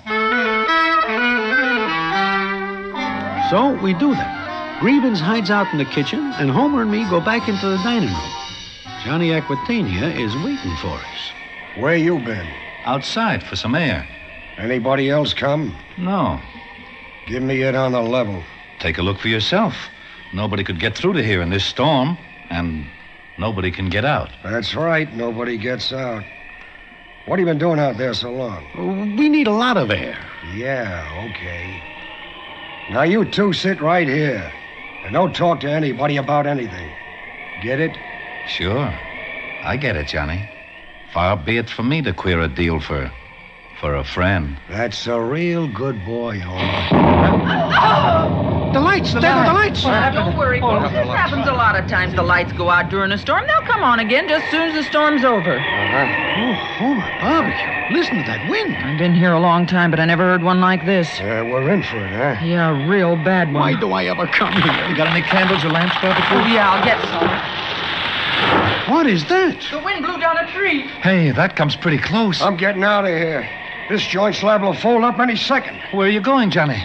You do not have a 1-2 chance out there. I don't care. We're getting out. Andy, come on. This way, we're getting out. You're crazy, mister. The wind will blow you off the road. How many trees are there, barbecue? Plenty. That does it. At least we got a chance out there on the road. We're trapped in this joint. Come on, Dandy. Come on. We're getting out of here. I hate to see them leave, especially now. Personally, I am happy. There they go, Broadway. What's the tie-in between them and you, Homer? Nothing at all, barbecue. I just feel sad. I think maybe Dandy Jack and Johnny Aquitania run into an accident. Yeah, I think so, too. Well, like I always say, there is no handhold on a crooked dollar.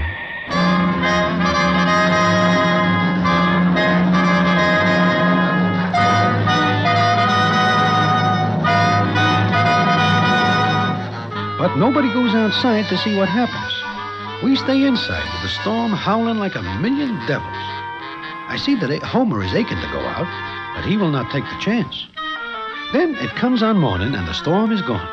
I and Homer sneak outside while barbecue is busy someplace else. Just look at them, Broadway. They are deader than last week's tip on a horse.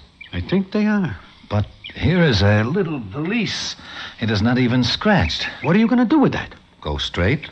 I am going to South America and live straight. Then I will come back in a year Hey, and... look. There go the blonde doll and that Giuliano. With the pig in that bull fiddle case. Well, all is well that ends well. You think this thing is ended? What else? If you are caught with that money... Who will catch me? Nobody. Broadway, I think this is the greatest thing that ever happens to me. We will go back to Miami. Miami? But you know you cannot go back there. But I will. I figure this way. The cops are looking for Dandy Jack and Johnny Aquitania to go north.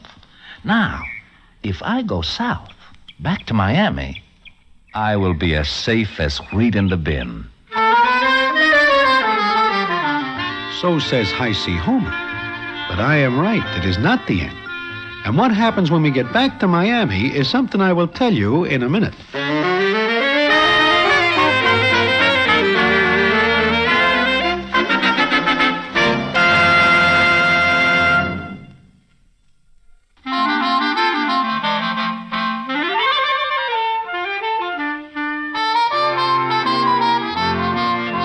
Well, Homer says goodbye to Barbecue. She is crying a little and makes Homer swear that he will go straight for a year. Then we get the car fixed and drive to Miami. We stop at the Sharkskin Grill, and there the scene is as follows. So I have got 50 grand and barbecue. If you are caught with that toy, it will go hard with you. Nobody suspects I have it. Nobody can. From here, I will catch a plane to South America. Maybe you better look toward the door. That looks like Finnegan coming in. So? What does he have on me? Nothing. Just let me talk. Gladly. Well. High C. Homer. I think I told you we don't want you in Miami. I remember. But if you will remember, there was a storm yesterday. It drives me back here. I will leave in a little while, Finnegan. I don't think you will. In fact, you'll stay with us for a spell. Huh? What is this? A pinch, Homer, a pinch. Now, wait a minute. You got nothing on me, nothing. I got a warrant for your arrest, that's all. Come on. My arrest? Look, Finnegan, there is nothing to pin on me. I have nothing to do with that heist job. Nothing. I'm going... No, you don't get your hands off me. Finnegan, get out of my way. The valise. Homer, the valise. It comes open. Holy smoke, look at that dough. It is not mine. I never see it before. Finnegan, Sure, you never saw it before. All right, Homer, let's go. You do not know I have it. Nobody knows I have it. That's right. I had no idea you were in on that job, but now... What? You have no idea. Right. A little while ago, we got a call from a dame named Barbecue who runs a stand up the trail. Barbecue? What does she have to do with this? She was awful mad when she talked to us, and she was crying. Mr. Finnegan, what does she tell you? She swore out a warrant for you, Homer. Said that she has the eyewitness testimony of her cook that you stole a pig from her kitchen.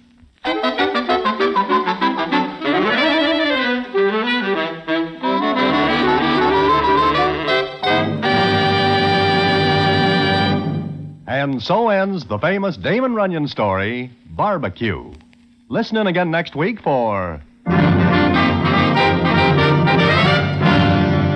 The Damon Runyon Theater.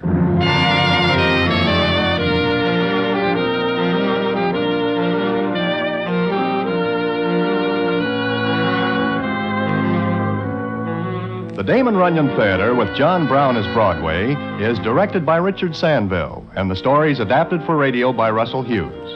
Vern Karstensen is in charge of production. This is a Mayfair production.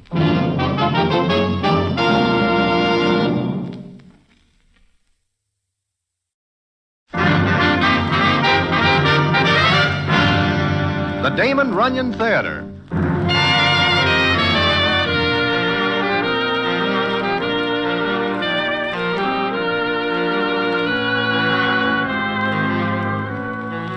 Once again, the Damon Runyon Theater brings you another story by the master storyteller, Damon Runyon. And this one, Lonely Heart. And to tell it to you, here is Broadway. Thanks. I believe that I once tell you a story concerning Nicely Jones, who likes to do nothing better than to eat. Well, this story happens before the other one I tell you, and it is what the newspapers and magazines like to call a spine chiller. And they are right, because it puts an inch of frost on Nicely's back. And how that happens, I will tell you in a minute.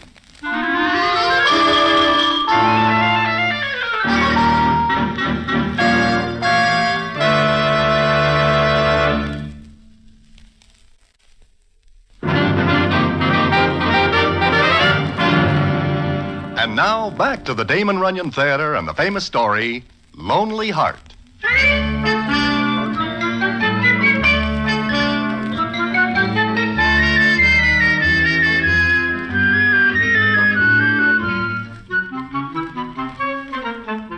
It seems that one spring day I am sitting in Mindy's enjoying a bite of lunch, consisting of chicken and dumplings, hot biscuits, butter, pie, and coffee, when in walks Nicely Jones. He speaks to me. Hello, Broadway. Nicely. Well, how you doing?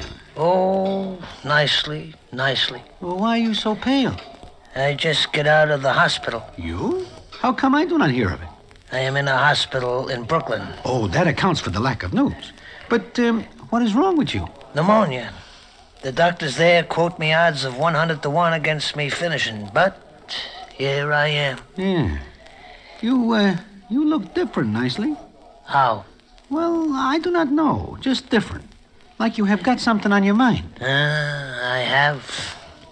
Broadway, what have we got? Take me, for example.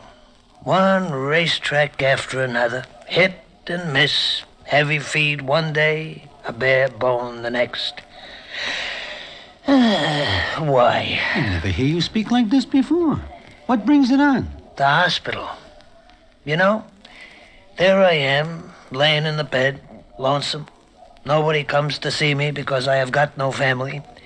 I have a lot of time for thinking. And you know what I think? You want me to guess? The next day's entries at Belmont. No. I am thinking about a home. A wife. Huh? Nicely, I do not think you are over the pneumonia. Maybe you better go back and lie down some more. No, my mind is made up. I am going to find myself a wife and a home. Where? I will scout around and take a look at the entries. Maybe I will dig up a filly that answers the purpose. I do not see Nicely for a couple of days. Then I am standing at the corner of 50th and Broadway when I see a familiar figure, about 5'5" and weighing about 200. It is nobody else but Nicely. I catch up with him, and what happens is this. Oh, Broadway, I am glad I run into you. Hey, Nicely, you are all dressed up. Broadway, I think I am going to meet my future wife. You do not say. Then you find an entry. Uh-huh. All the dolls I know will not think seriously of getting married to me. I am all right for maybe 10 minutes, even stretch it to a half hour when I'm in the dough, but marriage, no. But you say you find somebody. Where? And who? Well, one day I am rummaging through some old newspapers looking for old racing forms when I come across this. That is not a racing form. No, it is just a paper. But look, read this ad. Widow of middle age, no children, cheerful companion, neat, excellent cook, owner of nice farm in central New Jersey, wishes to meet a home-loving gentleman of not more than 50 who need not have money, but who will appreciate warm, tender companionship. Object matrimony. Address Lonely Heart, this paper. Nicely, you are going to follow this up? Certainly. In fact, it is already followed up.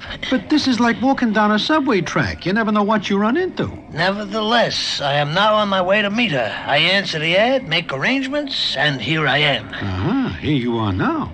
But where will you be later? Sitting on a nice farm in central New Jersey, appreciating warm, tender companionship and a pleasant home.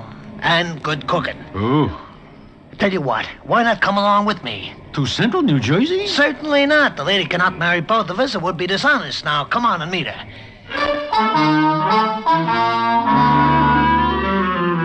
Well, Nicely has it no other way but that I tag along to meet the Judy he never sees before, but with whom he is going to enter matrimony. I do not mind, because naturally I am more than somewhat curious to see what she looks like.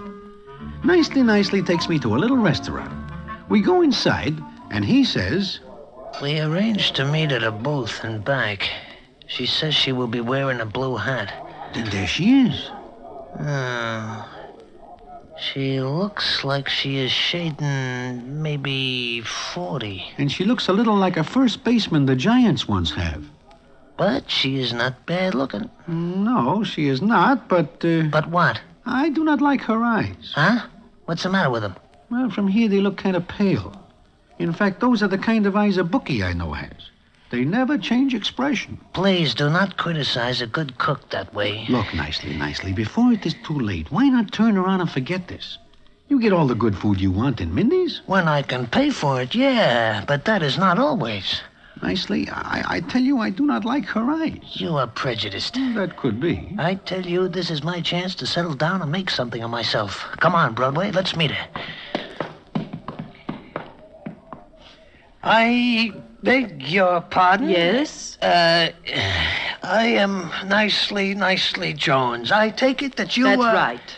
I'm the Widow Crumb. Crumb? That happened to be my last husband's name. Oh, I see. Well... Sit down. Sure. Maybe I better leave. No, stay, Broadway. Of course, please stay.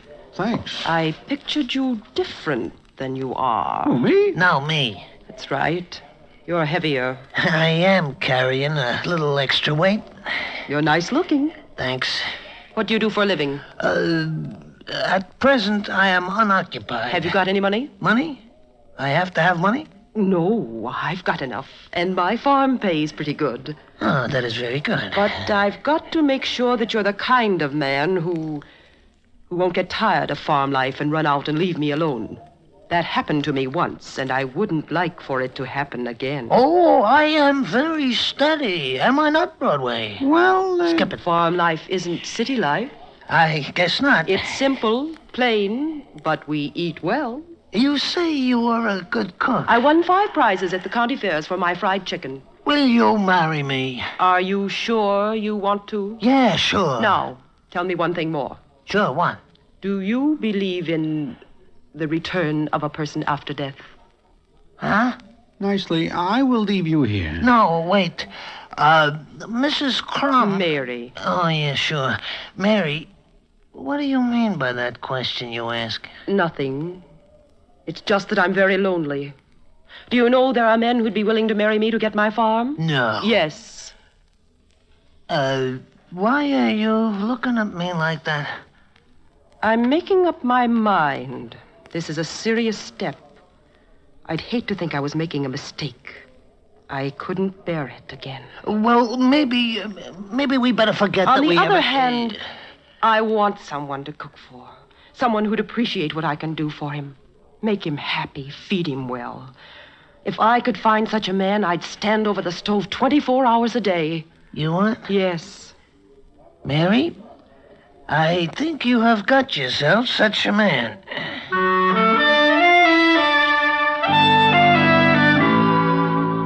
And that is that.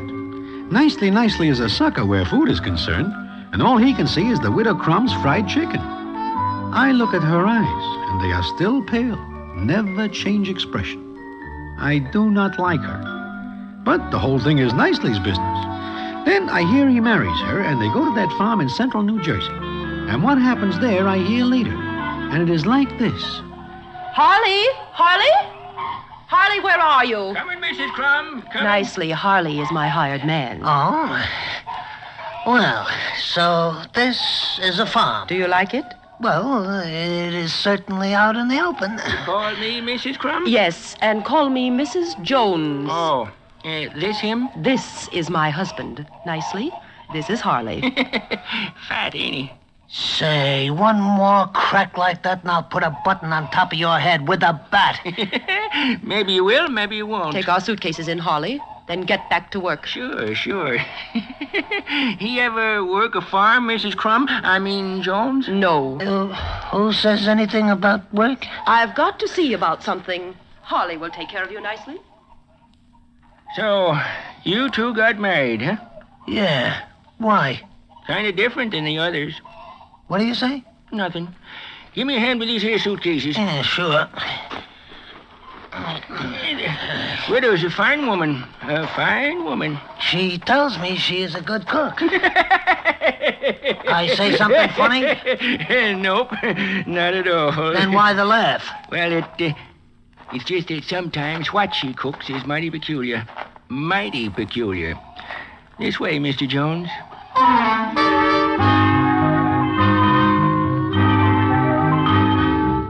Well, that seems like a funny thing for Harley to say. But Nicely thinks no more about it, because that evening they sit down to eat, Harley, Nicely, and his new wife. Now, from what I hear later, the food is everything Nicely wishes. In fact, he never eats food like it before. But there is one thing that worries him a little. And when Mary is out of the room, he speaks of it to Harley. Holly. Holly. Yeah? You say something? Yeah. I wish to ask you a question. Yeah, go ahead. I noticed that there are only 3 of us that eat here tonight. Yep. I also noticed that there is another place set at the table, next to her. That's right. I also observed that Mary fills up that plate like it is something special. Yep. Give me the biscuits, will you? Yeah. I wish to know, what is the idea of that extra plate that nobody uses, but which is filled up with such ever-loving care? Better ask her, if you dare. Dare? Yep. Well, I guess it is none of my business. Maybe it is just a habit that she does it, huh? It might be. Yep, that's it, a habit. It is a very peculiar one. Some people might think so, others might not. Well, I am just thinking that maybe... Finished eating already nicely? Well, as a matter of fact, I am just thinking about another helping of fried chicken. There's plenty of it. Harley, you all finished with the chores? Just about. Better get them finished, then, before it gets dark. Huh? Oh, sure. Like my cooking nicely? Mary, in my book, it is 1-2 over anything I ever tasted before. I'm glad. I will have some more fried chicken. I'll get some. No, I will just take what is on this plate. Don't here. touch that. Huh? But I said don't touch it. Leave it alone. Okay. I'll take it away. Sure. Don't look like he wants it. Huh? Who? Nothing. Never mind. Mary, it is none of my business. That's right. It ain't none of your business. Uh-huh. I'll get you some more chicken. No, never mind. You said you wanted some? That is a couple of minutes ago. Funny thing, seems that my appetite is not as good now as it is then. So that is the story of Nicely Nicely's first day with his new bride at her farm. It makes Nicely a little nervous, but not half as nervous as what comes later, and which I will tell you about in a minute.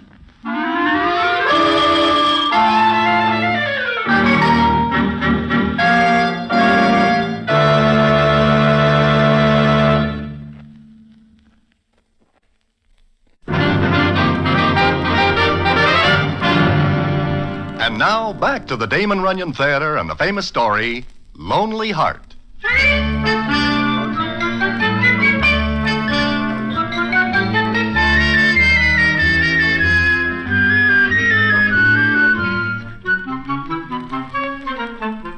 Well, 2 weeks go by, and Nicely forgets about that first evening.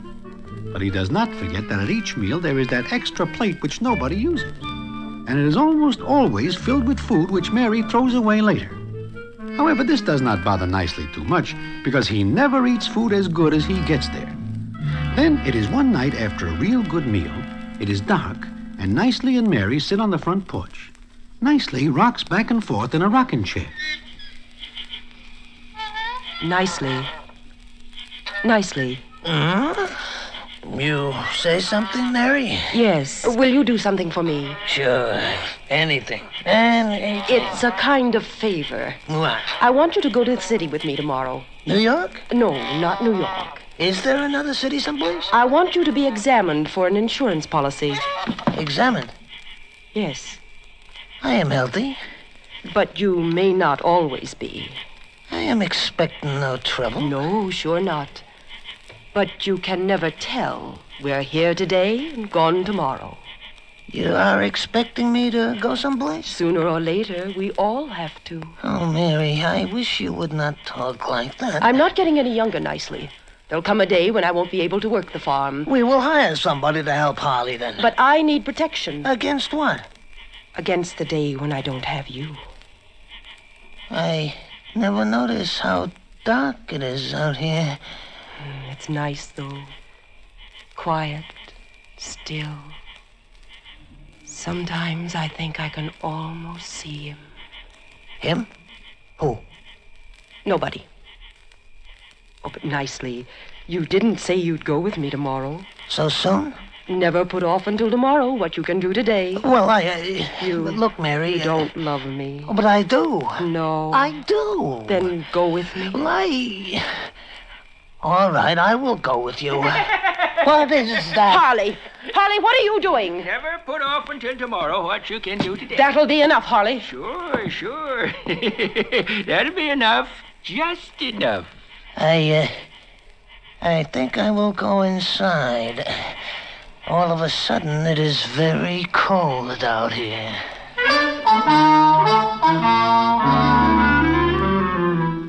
Well, Nicely is insured like Mary was.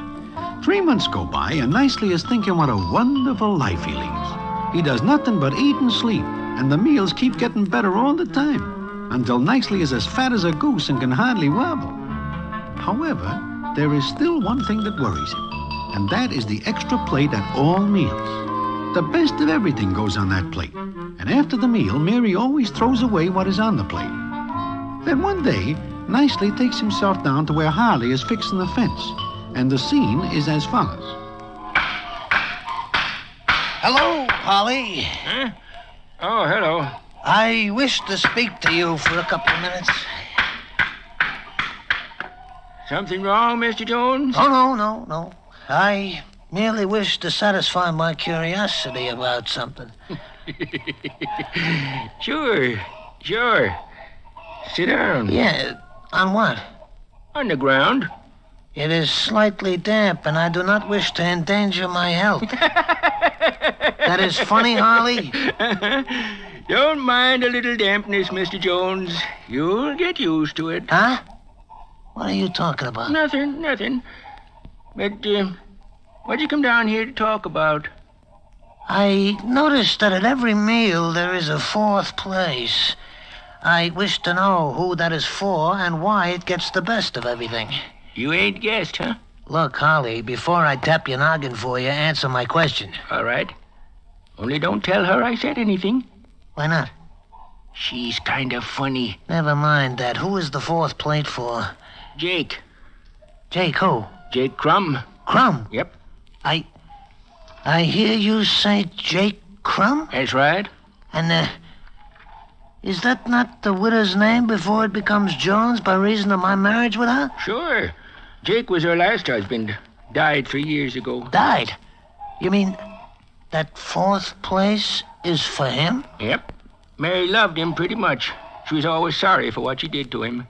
She tries to make it up to him. What does she do to him? I ain't real sure, but I think it was poison. What? Damp or not damp, I have got to sit down. Of course, husband number one met with a real funny accident. A big 200-pound keystone fell on his head. Funny, too, because that keystone stayed up for 100 years before he just happened to walk under it. Husband number one? Then Ed Summers, he was number two, died from having a charcoal stove in his room. Coroner said it was awful dangerous. Put some kind of gas in the room. Sooner or later, you have got to stop talking like this. Numbers 3 and 4, I kind of forget, but it was awful sudden. What number am I? Let me see now. I guess, number 6. Yep, you're number 6. Wonder what you'd think of for you. You know all this, but you do not go to the cops? Me? Ain't none of my business. Besides, I like it here. I do not. Not anymore. I'm going to leave. Leave me nicely? Why? Mary. Howdy, Mrs. Jones. You'd better come to the house now, nicely. Supper's ready. And tonight there's a real special treat for you. It is out in the middle of no place, and Nicely is caught. All the way back to the house, Nicely looks for a way out. But Mary watches him like a hawk. He knows he cannot run, because he is too fat by now to outrun anybody. But he is thinking fast. Then he sits down to eat, but with practically no appetite. And he notices that Mary whispers something to Harley, who nods and disappears. And Harley does not sit down to eat. Then Mary fills that fourth plate. That is a pretty good meal you are putting there. Yes, it is. But why don't you eat nicely? Me? Oh, I'm going to. I will wait for you to sit down. I've got something to do in the kitchen. You go right ahead. Enjoy yourself. Oh, enjoy myself. All this wonderful food, and I am afraid to eat it. You say something to me nicely? Huh? What? I said, did you talk to me? To you? No, I do not talk to you, Mary. You're not talking to Harley. Oh, no. I am talking to Jake. You... What did you say? I say I am talking to Jake. Jake? Jake who? Why, nobody else but good old Jake Crumb, who finally joins us after all these weeks. Where? Where? Why, no place else but at the plate you set for him. You're lying. You don't see anybody, you don't. Now, why do you say that, Mary? You know as well as I do that good old Jake is here. Else, why is there a plate for him? Jake! Mary, he is saying something to me. What? If you will be quiet, I will hear him. He speaks very soft. Oh? You do not want to eat, Jake? But the food is very good indeed. Is that so? Oh, but I do not believe that, Jake. It is impossible. Nicely, what did he say? Tell me, what did he say? He tells me some peculiar story about the food being poisoned, and he does not want to eat it. Poison? Oh, Jake! It is all right now. He is going to eat. He says he will eat like he does 3 years ago. Yes, but this food tonight, it's all right. Tell him it's all right. Why should it not be? Jake, what is the matter, old man? Why do you look like that? What is it? What's the matter? It is very peculiar. Good old Jake Crumb takes one bite of his food and falls off the chair. He is now lying on the floor at your feet. Oh, Jake. Oh, my poor darling Jake, I'm sorry. I'm sorry I loved you, Jake. I don't know why I did it. I don't. Mary, he is looking up at you and shaking his head. Oh, no.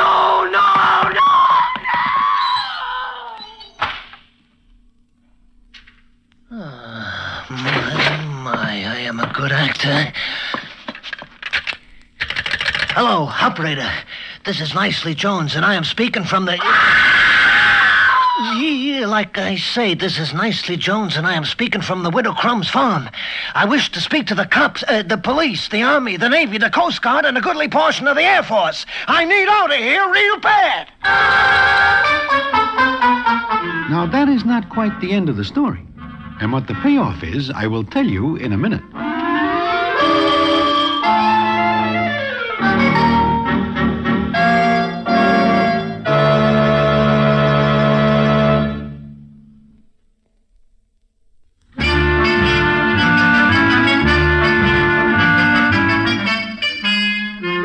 Well, one day I am sitting in Mindy's enjoying some lunch when who comes in and sits down with me but Nicely Jones.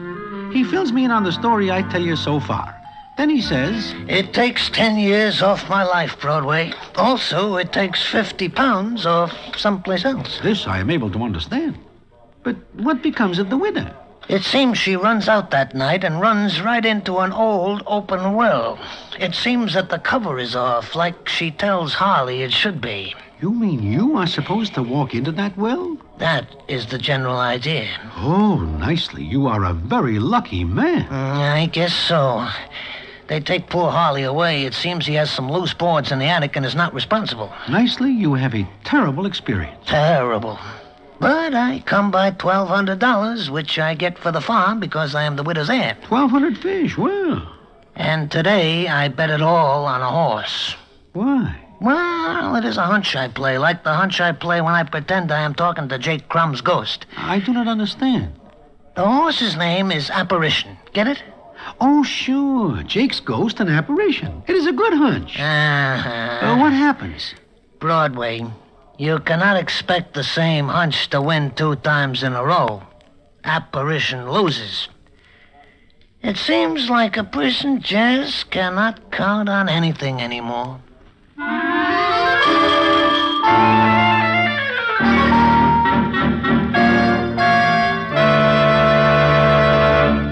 And so ends the famous Damon Runyon story, Lonely Heart. Listen in again next week for the Damon Runyon Theater.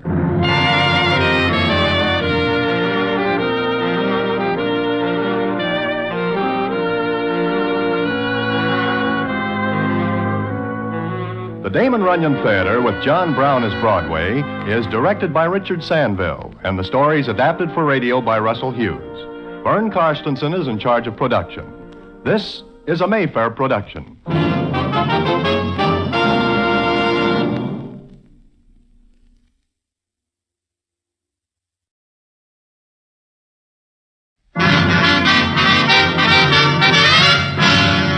The Damon Runyon Theater.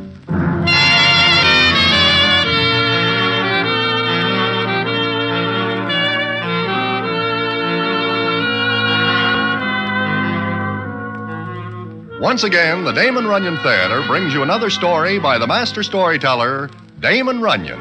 And this one, Broadway Complex. And to tell it to you, here is Broadway. Thanks. It is along toward 4 o'clock one morning, and I am sitting in Mindy's restaurant on Broadway with Ambrose Hammer, the dramatic critic. We are talking of this and that when Ambrose looks toward the door and says as follows. Broadway, who's that guy coming in now? That? Oh, he is a citizen named Cecil Earle. Funny, I've never seen him before. He is what is called the master of ceremonies at the Golden Slipper. Oh. Looks like he's sleepwalking. He is a very odd character.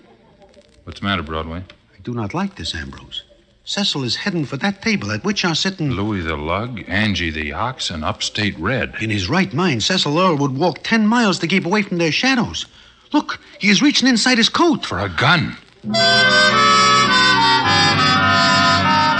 Well, I expect any second to see Cecil Earle do a foldo and join his deceased relatives, because anybody who reaches inside his coat within eyesight of any one of the 3 citizens above mentioned can also reach for a lily. He is going to need it.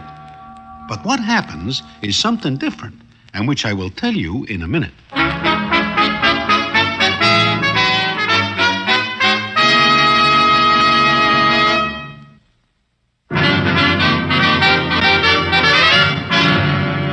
And now, back to the Damon Runyon Theater and the famous story, Broadway Complex.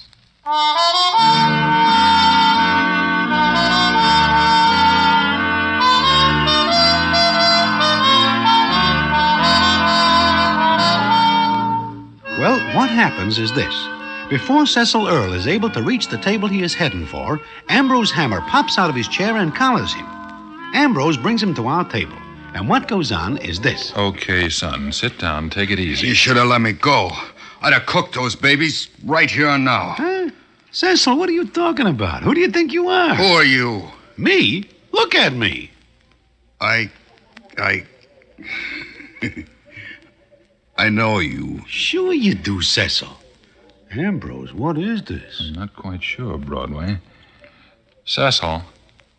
Cecil. Yeah? What were you going to do a minute ago? I cool off those citizens. Why? For muscling in on my territory. Ambrose, this guy is as wobbly as a 10-cent bicycle. He is nobody but Cecil Earle, and he has no territory. Cecil. Cecil. Huh? Who are you? Me? Why, I'm... He does not know who he is. Yes, he does. Now, look, Cecil. You're Cecil Earle, remember? Earle? Well, who says I'm not? You do. Broadway, do you know where he lives? Sure, over on 49th. Okay, let's get him home.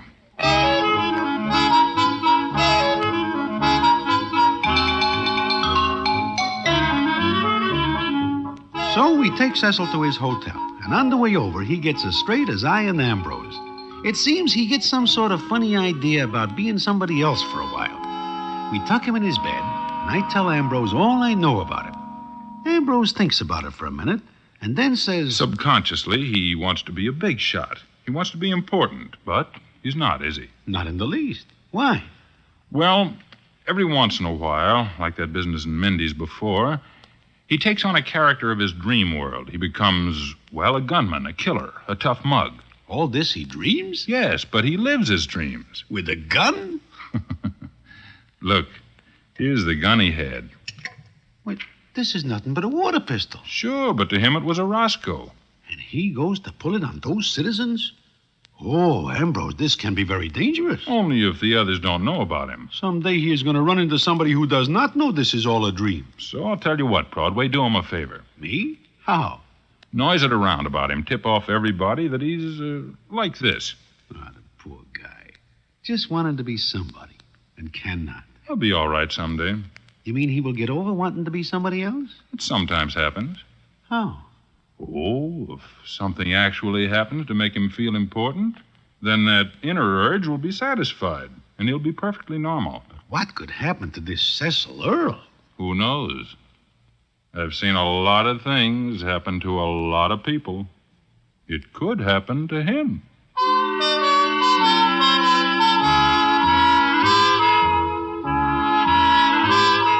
It is not long before everybody knows about Cecil Earl. And a funny thing, even the toughest citizens along the stem play along with him when he gets to dream. Nobody laughs when he is by turns the President of the United States or a big game hunter.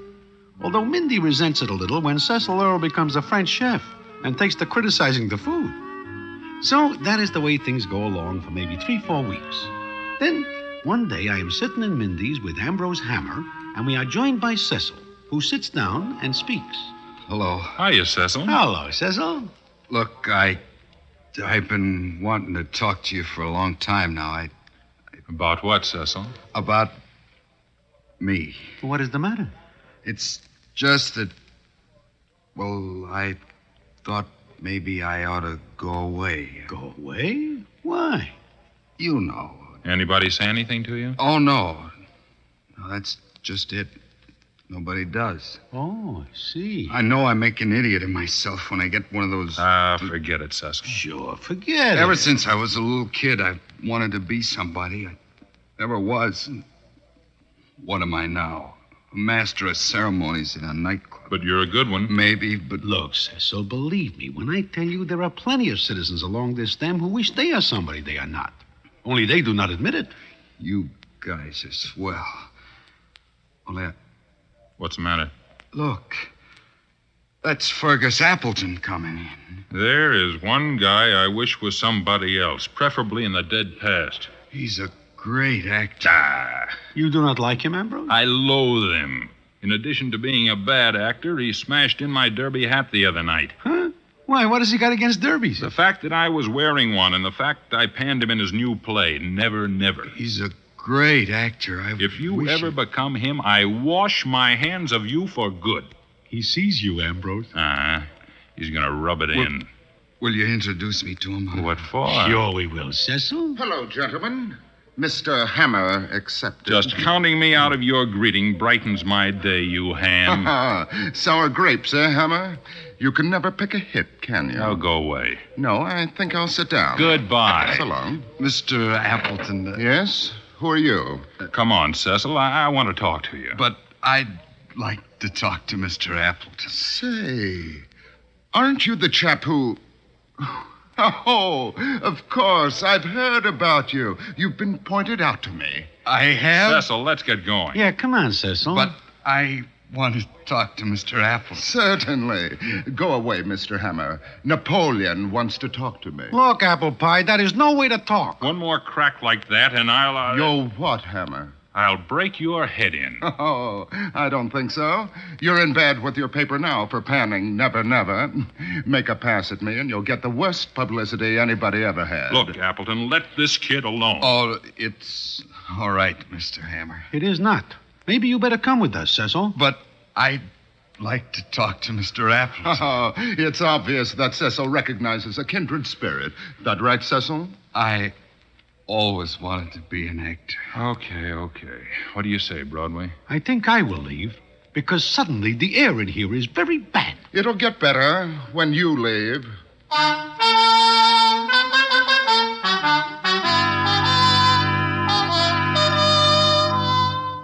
I do not like this Appleton character, and I nose around and find out from others that he is an A number 1 200-carat heel. And Cecil is just the kind of a guy Appleton will make a sucker out of. And does. Seems he gets quite a few laughs doing it. Then I get wind of something that seems more than somewhat fishy. and I tell Ambrose about it. He has it no other way but that I go with him to Fergus Appleton's apartment. When we get there, the door is opened by... Mr. Hammer, Broadway. Gee, I'm glad to see you. Come in. Cecil, what are you doing here? Yes, what are you doing here, Cecil? Me? I live here now. Mr. Appleton says he'll make a great actor of me. He told you that? Sure. But did you come to see him? That doesn't matter. So you live here now, huh? Mr. Appleton invited me. Why? He thinks I've got talent. It's a nice place. This your room, Cecil? Uh-huh. How'd you know? Your, picture in here. Mr. Appleton will be home in a little bit. Matinee's almost over. I can hardly wait. Did he know you were coming? I do not think so, Cecil. Say, Cecil, how about a cup of coffee? Can you get one for us? Coffee? Oh, sure. I'll be back in a few minutes. Just make yourself at home. Broadway, come here, will you?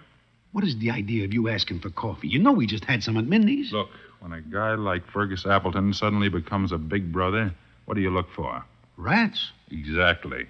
Appleton's never had a thought for anyone but himself.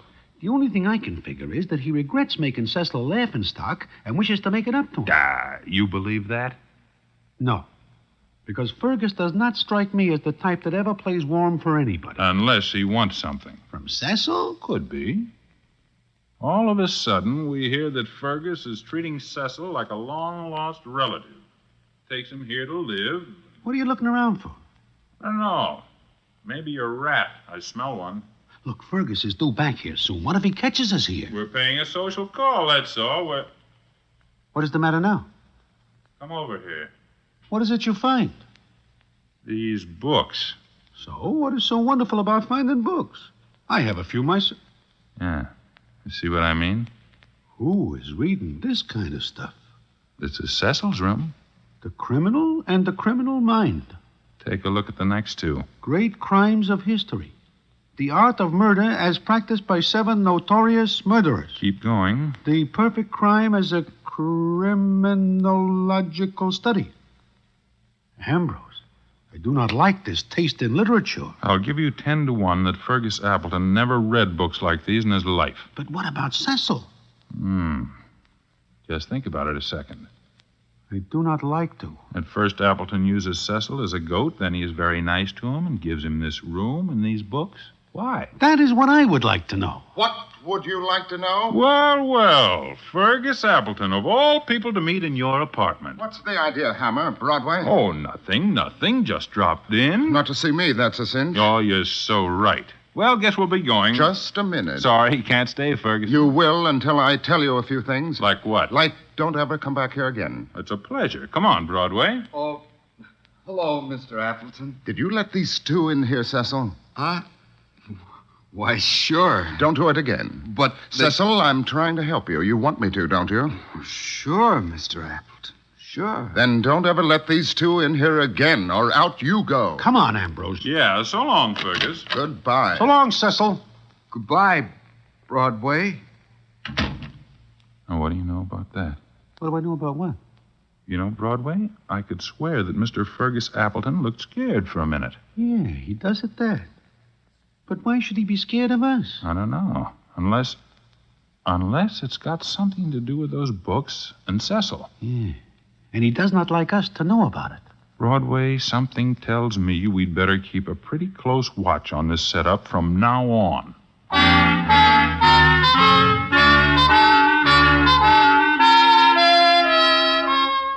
Well, this is all very puzzling. I figure Fergus Appleton for a smart cookie. But just how smart he is, I do not find out until later. And I will tell you about it in a minute.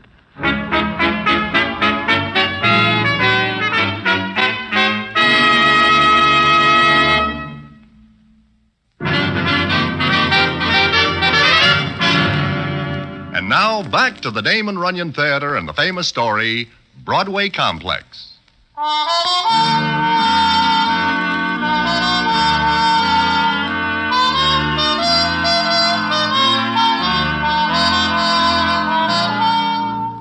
Well, more than 2 weeks go by, and Cecil stays Cecil Earl. He no longer becomes anybody else. But he also seems to be getting more and more serious. And once in a while, there is a look on his face we do not like. Then, one day, Ambrose Hammer comes to see me. He seems pretty excited as he says, Broadway, I think I've got something. Is that so? Well, what have you got? You ever hear of Florence Fayette? Fayette? Oh, yes, she is the daughter of Homer Fayette. Uh-huh. Who owns the paper I work for. So, her father owns the paper you work for. If you will tell me how that ties in with anything, I will buy you a new hat. I'll take a rain check on that, but here's something else. About how long ago do you figure Fergus Appleton started his big brother routine with Cecil? Maybe 3 weeks ago. Uh-huh. And just about 3 weeks ago, Appleton met Florence Fayette at a party. Look, Ambrose, I will agree with you that some people should not be met. But until there is a law against it, what can you do about it? I say there's a connection. He starts being real nice to Cecil at the same time he starts making a pitch for Florence Fayette. I know he is running around with a doll. Florence?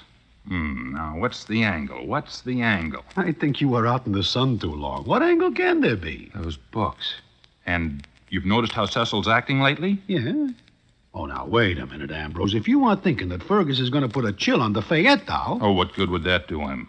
He's not married to her. He wouldn't inherit her dough. There's got to be something else. Yeah. Her father? Well, her father's not too happy about the whole thing. But what can he do? She's over 21. Then Fergus does not have to put the chill on him. Broadway, do me a favor. What? Talk to Cecil. Find out what you can. Me? But how? He knows Fergus hates me and I hate Fergus, but maybe he'll talk to you. Will you do it? Okay, I will try. Good. Meanwhile, I'll nose around and see what I can dig up.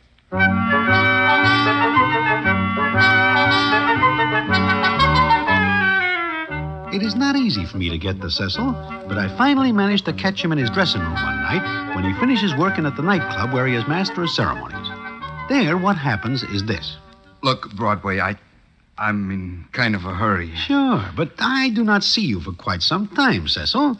That is, I do not see you to talk to. I've been busy. Uh-huh. Busy, reading? What do you mean by that? Nothing. What are you so nervous about? I'm not. Oh, I guess it just looks like it, huh?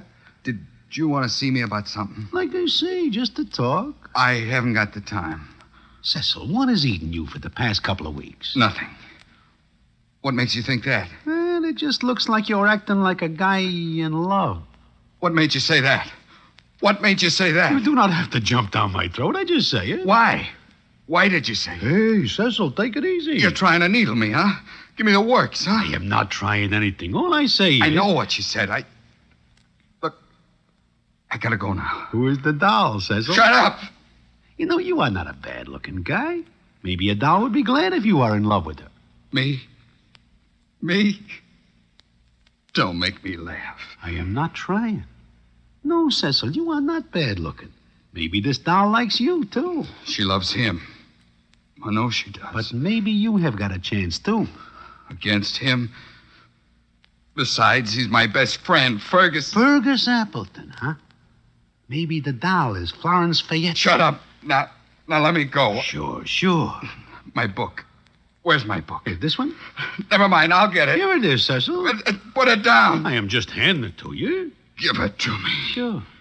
What is it? Give it to me. The Perfect Crime. I said give it to me. You do not have to fight for it. Here. No, I'm getting out of here.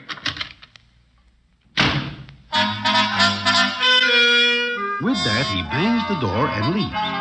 Then I notice that a piece of paper drops out of the book. On it is a drawing. I figure that he will miss it and be back for it, so I copy it and take it back to Ambrose Hammer. He looks at it for a minute and then says... You know, this looks like the floor plan of a house. Uh-huh. And there is a name under it. Menahan. Menahan, you know anybody by that name? Menahan? No. Wait a minute. I think there is a street in Brooklyn named Menahan. Brooklyn? Sure. And this is a drawing of the floor plan of a house. It falls out of that book on the Perfect Crime. Menahan Street, Brooklyn. Maybe we ought to take a trip over there, Broadway. Me? Go to Brooklyn? We've got a lot of loose ends to tie up. I do not wish to tie them up in Brooklyn. You want to help Cecil? Well, sure I do. Okay. Now, wait a second. How do you know which house this is on Menahan Street? I've got an idea. I've also got a few connections. Let's use them.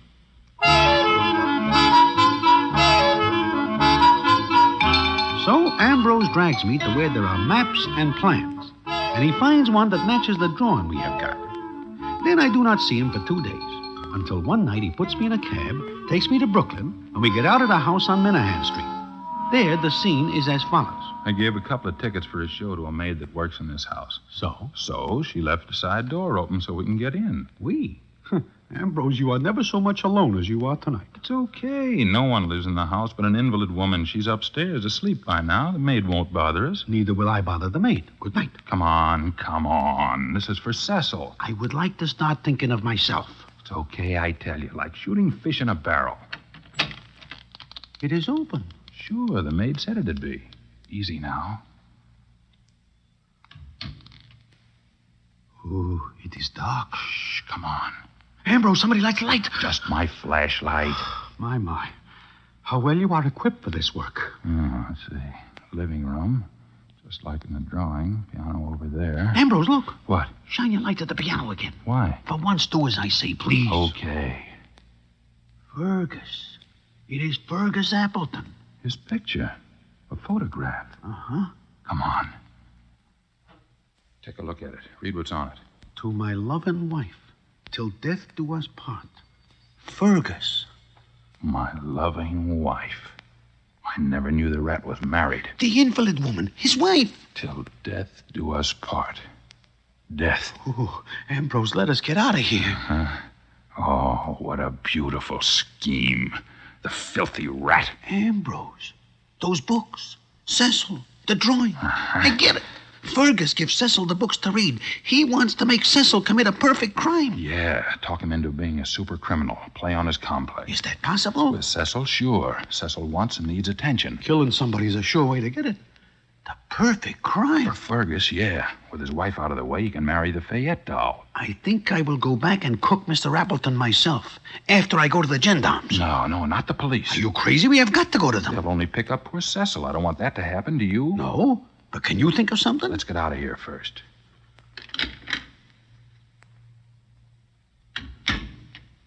Broadway. Wait a minute. What? Did you say Cecil's in love with the Fayette doll himself? I do. Oh, then I've got an idea. Oh, what an idea. No cops. Nothing but my idea. Count me out. No. You watch this house, and if Cecil comes near it, nab him. But I don't think he will. What makes you say that? Because I am going to do a little work on Cecil myself.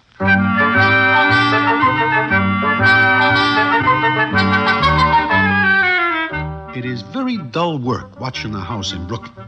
But I do, and at no time does Cecil come near it. 5 days go by, and I'm commencing to think that I will never see Mindy's again. Then I call Ambrose, and he tells me to come back home. I do so, and he makes me promise to be in the 1600 Club that night at a table he reserves for us. So, that night I show up there, and the scene is as follows. Ah, Broadway, have a seat. Ambrose, what is going on? Oh, nothing yet. Oh, don't let Fergus Appleton see you. Fergus? Where? That table near the floor. And that is the Fayette doll with him? It is. You know, I did a lot of work the past 5 days, and I found out something. I learned nothing at all in Brooklyn, but that does not surprise me.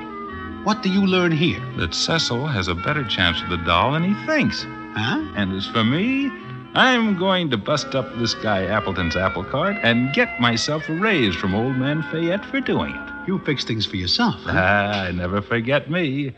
Old man Fayette might even make me editor. Then I'll can a lot of guys I hate. Look, what is going to happen here tonight? It is now 11:14 and a half. In 30 seconds, Cecil Earle will come in. Then watch the fun. Ambrose, if you are thinking of making a joke of Cecil, I personally will tap your noggin. Wouldn't blame you a bit. But everything's going to be all right. I hope so. Because there is Cecil now. It's a little early. Now watch. Should I? He's going to Fergus' table. Now what? Watch. You stupid fool! What do you think you're doing? I love her. I love her. Let go of her. I am seeing things. Cecil is kissing the doll. Huh? He is taking her out of here. Stop that couple. Somebody stop them. Come on, Broadway. That's our cue to talk to Fergus. Waiter, somebody stop that couple. Fergus, sit down. You. Me. Sit down, Fergus. Let him go of me. If I do, will you promise to go to Minahan Street in Brooklyn? What? What did you say? You heard me. Now sit down. Ambrose.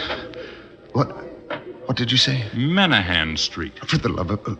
Not so loud. Looks like you've lost a girlfriend, Fergus.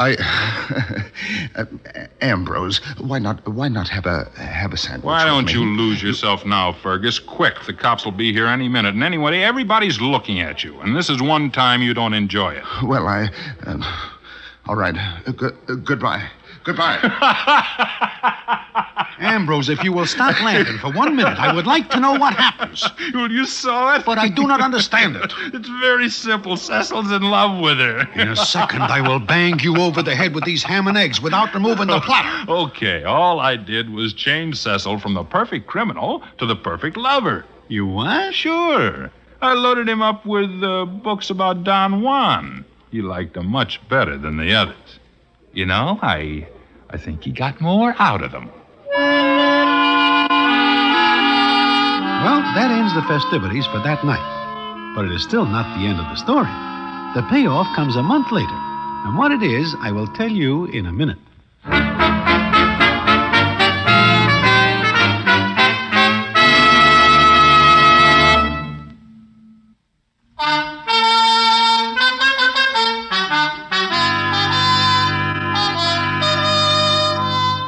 One day I am sitting in Mindy's when who walks in but Ambrose Hammer. He sits down and says, Hiya, Broadway. Well, Ambrose, I do not see you for quite some time. In fact, not since that night at the 1600 Club. I've been out of town. Oh, vacation? Nope. Looking for a job. Job? But that night you told me you are likely to be made editor of Old Man Fayette's paper because you bust up the romance between his daughter and Fergus. I was fired. Fired? Why? I did too good a job on Cecil. I convinced him he was a Don Juan. And he was. Florence Fayette eloped with him. She... Funny, huh? You're very funny. But what about Cecil? Where is he? Hollywood. It seems this Don Juan complex stayed with him. In his first picture, he got to be a star, a great lover. You mean Cecil Earle is now in the movies? Yeah. And his first picture was the play Fergus Appleton starred in, Never, Never.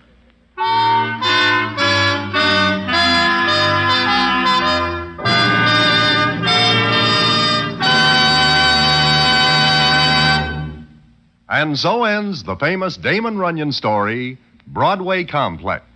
Listen in again next week for the Damon Runyon Theater.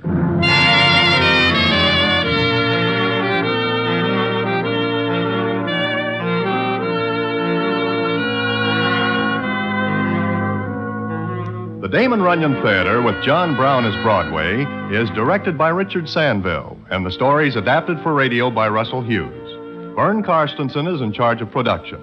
This is a Mayfair production.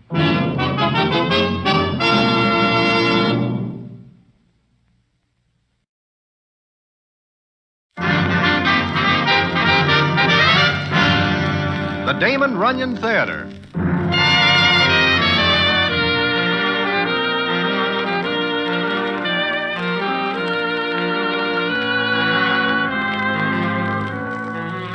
Once again, the Damon Runyon Theater brings you another story by the master storyteller, Damon Runyon. And this one, the famous Madame La Gimp. And to tell it to you, here is Broadway. Thanks. One night I am standing at the corner of 50th and Broadway, just minding my own business, when along comes Dave the Dude in a taxi. He spots me, and the next thing I know, I am in the cab with him and headed for someplace. Naturally, I could refuse to go with him, but nobody ever refuses Dave anything unless they wish his Sunday punch. So there I am, started on one of the craziest things that ever happens on Broadway. And how it happens, I will tell you in a minute.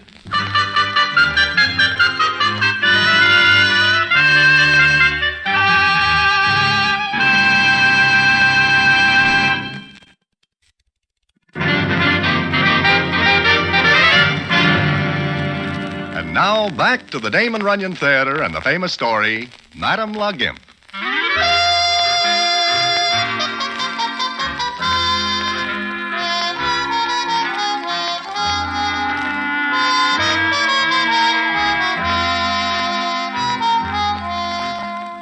As I say, Dave the Dude gets me in the cab with him. We drive clear to the east side, to a row of knocked-out tenements. Now, it is very puzzling to me why Dave has taken me here. But he says nothing until we get out and walk up 1,900 flights of stairs. While we are climbing up and up, Dave says...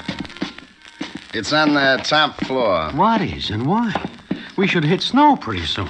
You know Madame La Gimp? Sure. The old doll that hangs around the theaters, selling 2-day-old newspapers and tired flowers from the undertaker's parlor? So what? We're gonna see her. Oh, I see. That explains everything. Here we are. This is it.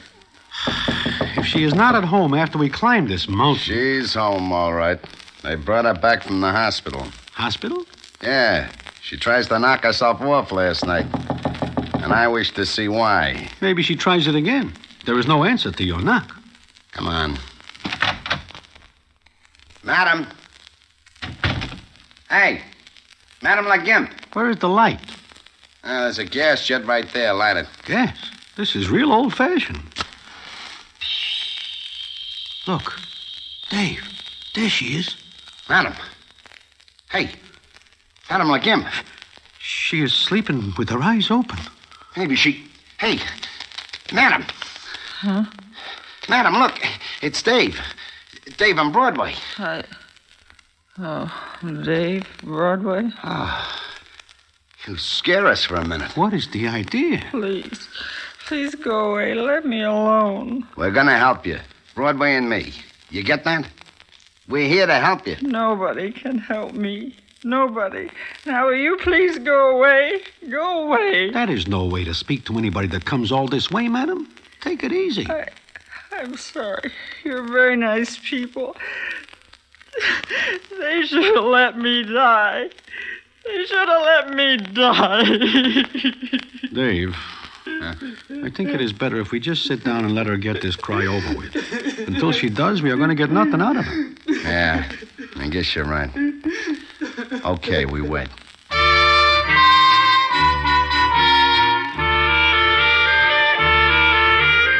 So we sit there for a half an hour while Madame La Gimp pours out the moisture.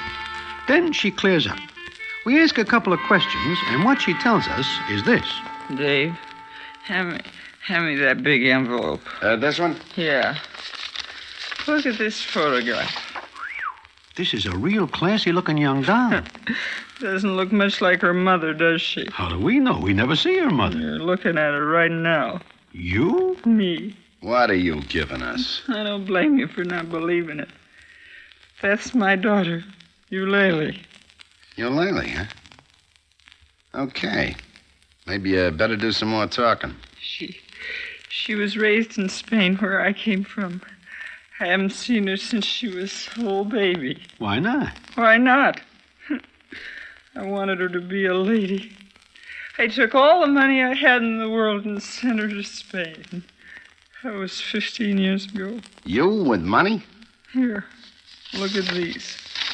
They're a little faded, but she'll get the idea. But these photographs look like you. They are. I was a dancer then. The toast of Broadway. You can't say anything, can you? I don't blame you. It's a pretty long way from those to this. What happens to you? You can see the whole thing for 15 cents in any old night flop movie. Make $1 million, spend $1 million. The only trouble is, the years don't wait while you keep counting on tomorrow. Always tomorrow. Yeah, I see. But last night you tried to knock yourself off. Yeah, why, madam? You hold out for all these years, then suddenly you try to put your light out. Eulalie is coming here. So, after 15 years, you see her. Why try to... After 15 years, she sees me. Me. Take a good look, Broadway. Dave, what do you see? Uh-huh. That's what I thought. And she's gonna be married. Married to the son of one of the oldest families in Spain. Swell. Then we have a happy ending. Yeah, sure. Only they're all coming over here to see me. They're on their way now. And when they see me, what are they gonna say, huh? What are they gonna say? Think they'll let their son marry a girl whose mother is Madame La Gimp?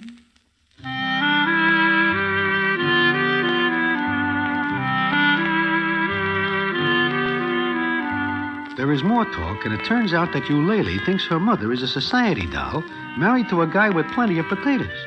It seems that when Madame La Gimp writes to Eulalie, she uses stationery of a real fancy apartment building called the Marbury. This is because she swipes the stationery when she does odd jobs there, like cleaning up and things. Well, we get her promise that she will try no more funny business. Then we get outside, and Dave says... Broadway, what are we going to do? Do? What is there to do? Seems to me that she has got herself into a jam. Let's get her out of it. Short of waiting for the boat to come in and knocking off the people she does not want to see her, how do we get her out of the jam? She says her daughter believes she is a society doll who lives at the Marbury. So? Also, she tells Eulalie she has got a wealthy husband. She exaggerates more than someone. Uh-huh. You solved the whole problem. Good night, Dave. Oh, wait a minute. I'm getting an idea. You are? What? Do you know Judge Henry G. Blake? I do. Furthermore, he is no judge and never is. He looks like one. In fact, he looks like a wealthy husband should look, doesn't he? Well, sure, he wears a wing collar and stuff. So what? He is going to be Madame's husband. The judge will break away from the starting gate if you tell him that. Tell him anyway. I have him on my books for $1,000. I will cancel the bet. What? But the rest of the story, the Marbury. I have connections. Now, look. You locate Judge Henry G. Blake and tell him I want to see him. Where will I find him? The chances are 10 to 1 you will find him at Durrell's billiard parlor putting the trim to a sucker.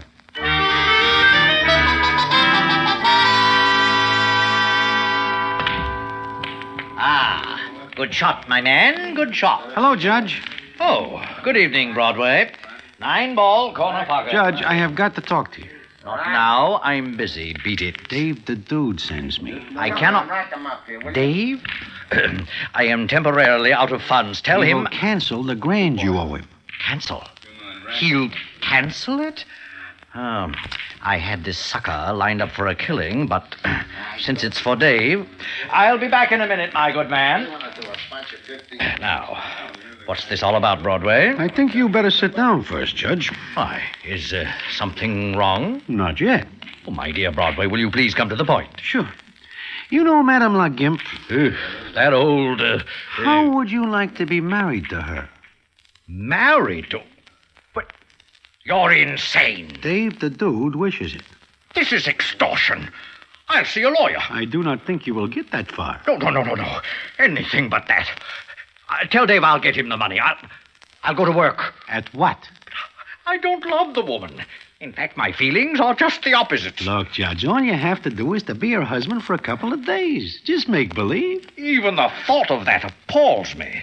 Broadway, look at me. I'm an educated man. I'm sensitive, cultured. My feelings must be considered. I think Dave the Dude will consider them, Judge.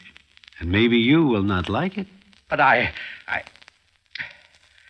The point is well taken. All right, Broadway. Please explain, but gently. I'm a very nervous man.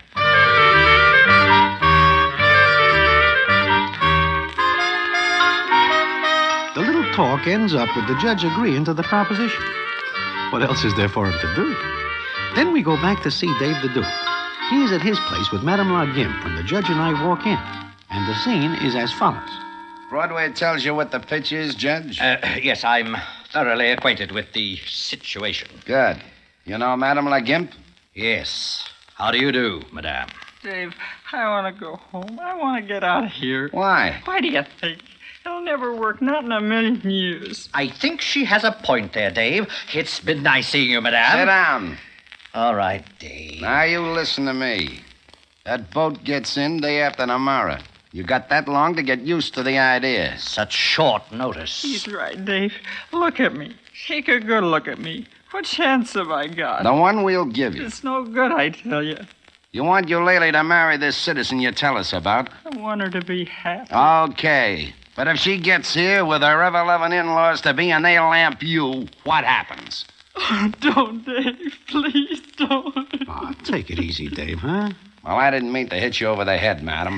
May I have a drink? No. But if I'm going to be her husband, Not a drop until this is over with, and that's that. When I was a small boy, I wanted to be a sailor. I certainly miss the ocean now. Well, hello. Billy, come on in, baby. Judge, you know my wife. How do you do? What's eating him? Nothing yet. Billy, this here is Madame La Gimp. I told you about her. Uh-huh. Wow. Billy, Broadway, come in the next room with me. Judge, you talk to Madame La Gimp. What about? Your honeymoon, you dope. Come on, Billy, Broadway. Dave, when you told me about her, I didn't expect what I saw. She is no rose geranium. That is beside the point. Billy, are you able to do anything with her? Sure, but I'll get arrested. Don't be funny. Funny? You're the hysterical one. Get her fixed up. How? Beauty parlors? There ain't enough of them in town. Try it. She takes 15 years getting like that, and you give me 2 days to make her over. Look, Billy, she's a poor old doll with nothing in the world but that kid of hers. What do you care? What's your stake? Me? Yeah, you. That's funny. Never thought about it. I guess I ain't got any stake. Not that anybody can see. Huh? You are a nice guy, Dave. You let that get out on the stem and I'll cook you. Sure. Okay, Dave, for you. But, brother, I don't promise any Cinderella from that cinder.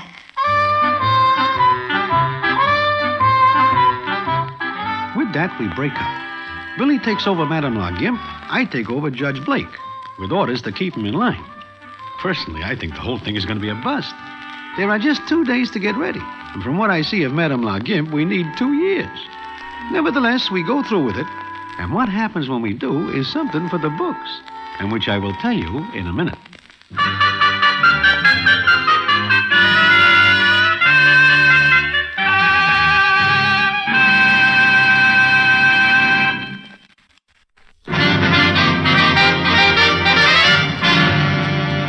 And now, back to the Damon Runyon Theater and the famous story, Madame La Gimp.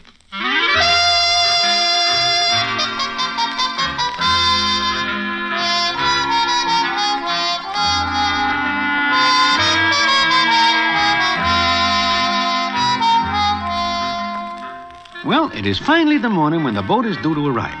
I do not see Madame La Gimp because I am too busy steering the judge along the right trail. Then we get a call to go to the Marbury Apartments. The judge reaches for some courage, and I slap his hand, and we are off.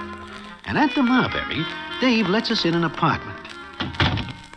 Well, how do you like it? Oh, boy, this is a classy joint. Where is my wife? Be here in a minute, Judge. Billy's bringing her. Dave, on whom do you put the chill for this place? A guy who lives here lends it to me. He is away for the summer. Who is it? This the right place, Dave? That you? Sure, come on in. Okay, get ready. Billy, what's the idea of stalling like that? Hey, look at the... Well, close your mouths. You all look like something from the aquarium. Billy, what do you do to her? I spend so much time in beauty parlors, I feel like a curler. Well, don't stand there. Say something. This is impossible. Broadway, I didn't have a drink, did I? Not a drop. Hello, Judge. Broadway. Won't you sit down? At this point, it is not so much a choice as a necessity. Thank you. Billy, you are a genius. What you're looking at was there all the time. Just covered up. Madame, may I offer you a chair? Thank you, Judge. Henry.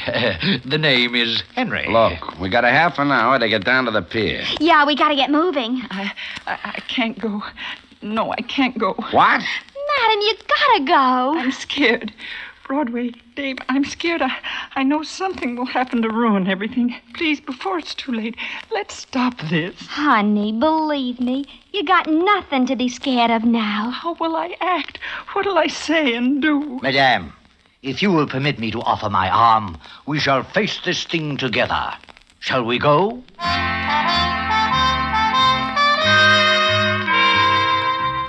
I personally do not go to the pier, but they tell me later that the meeting between Madame La Gimp and her baby is very affecting indeed.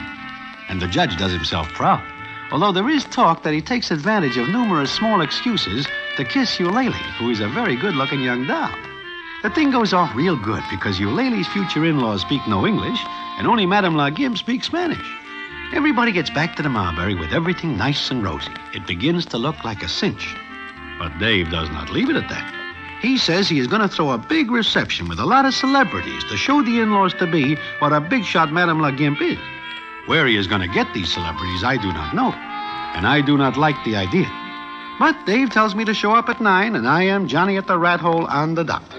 I hear the party going on, and after I knock on the door, it is opened by Dave. Aha! I was a little worried you wouldn't show, Your Honor. My honor. I bring somebody with me? Shut up. Ladies and gentlemen, may I present His Honor, the Mayor of New York. Dave, do you go off your rocker? Look, we're gonna have celebrities. I am not the mayor. I never run for mayor. I do not think I am the people's choice. But tonight you are. We gotta convince those in-laws that Madame La Gimp is a gold-plated mother-in-law for their son. Dave, this is dangerous. What if they find out different? You worry too much. I will introduce you to the in-laws later. Meantime, go over and talk to Harry the horse. Sure. I will sit real close to a window. Hello, Harry. Hey, Harry. Huh? Oh, who are you? Me? Who do you think I am? Remember me? Who are you tonight? Oh, the mayor. I am one up on you. I am the governor. Dave makes me enter politics real sudden. Oh, no. You are the governor? Ladies and gentlemen, the Vice President of the United States. That is little Mitzi. And look who comes in after him. And the Police Commissioner of the City of New York. Police Commissioner? Harry, that is none other than Wild William Wilkins, who is now wanted in 48 states. And if we had 49, that would be included. Broadway. What? I wonder if I stay in line, could I really get to be the governor?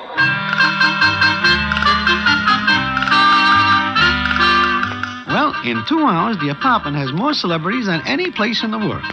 And I admit that things go pretty good. There are a couple of disturbances, like when somebody spots the police commissioner ringing in a pair of phony dice in a friendly crap game, and 2 45s fall out of the vice president's waistband. Then it is coming on about 1 in the morning, and the party is almost over. I am sitting by Madame La Gimp and the judge, and the scene is as follows. Yes, I do think It's been so wonderful.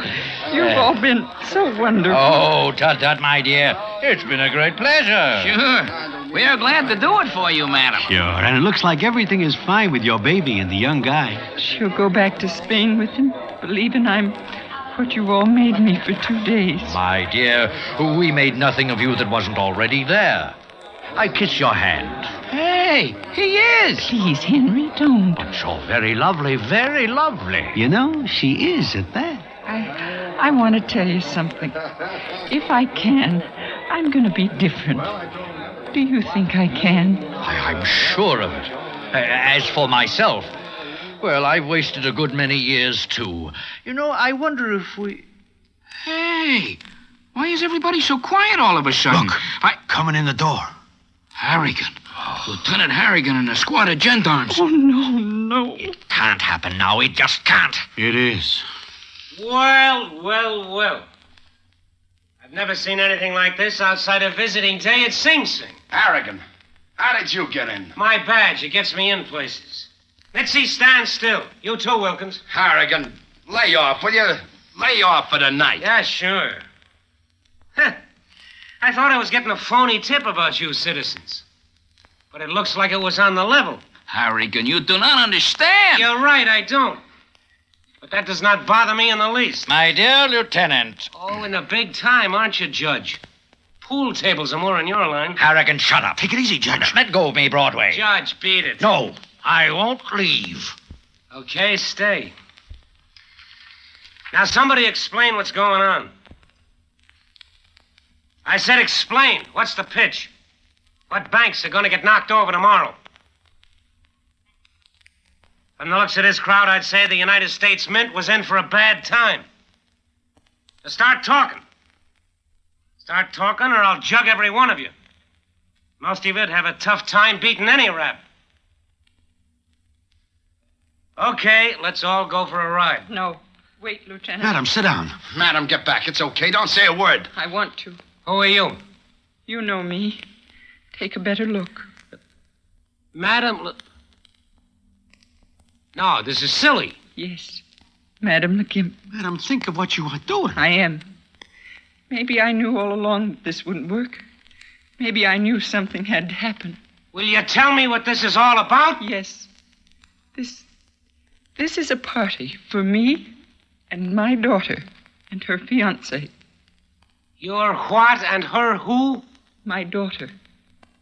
Yes, I have a daughter, Lieutenant. That's her, looking at me now. Looking at me. She speaks very little English, Lieutenant, but she'll understand enough of this to know what I really am. And those other people, they're the mother and father of the boy she was going to marry. Cut it out before it's too late, madam. It is too late, Dave.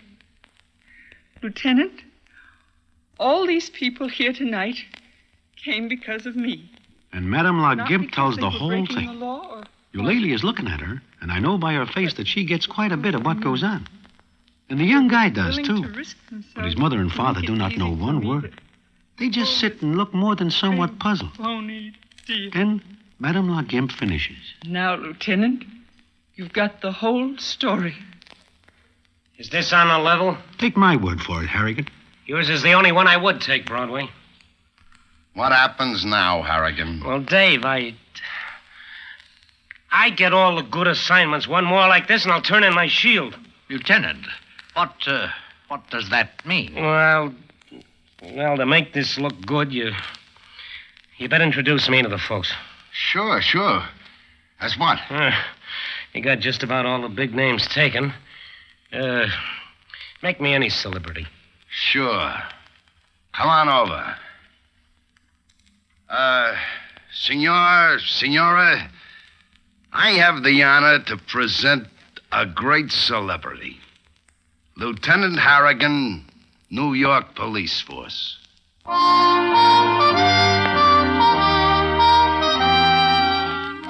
that is that. The party is over. But not the story. And what the payoff is, I will tell you in a minute.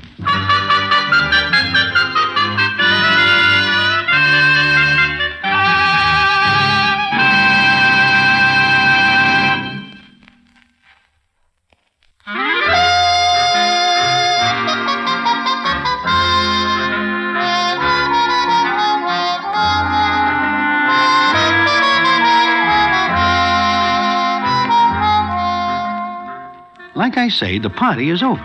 Then the next day, Harry the horse, little Mitzi, Angie the ox, and several others and me are sitting in Mindy's when in walks Dave the dude and sits down.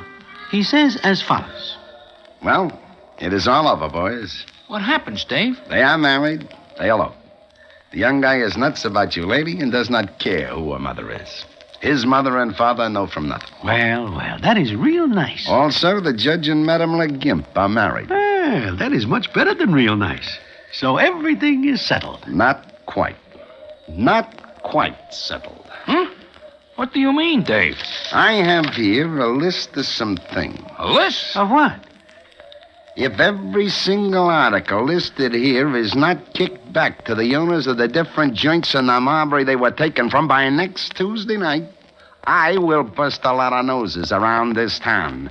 Everything must be returned, especially the baby grand piano that is removed from apartment 9D.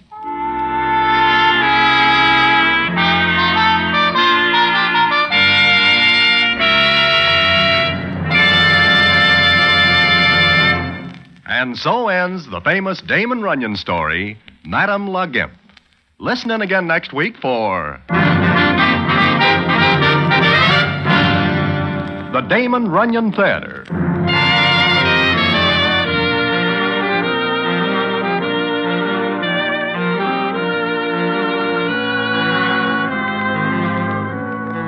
The Damon Runyon Theater with John Brown as Broadway is directed by Richard Sandville, and the story is adapted for radio by Russell Hughes.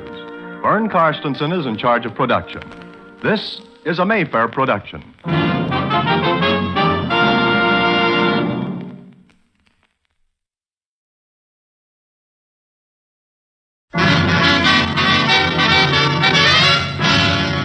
The Damon Runyon Theater.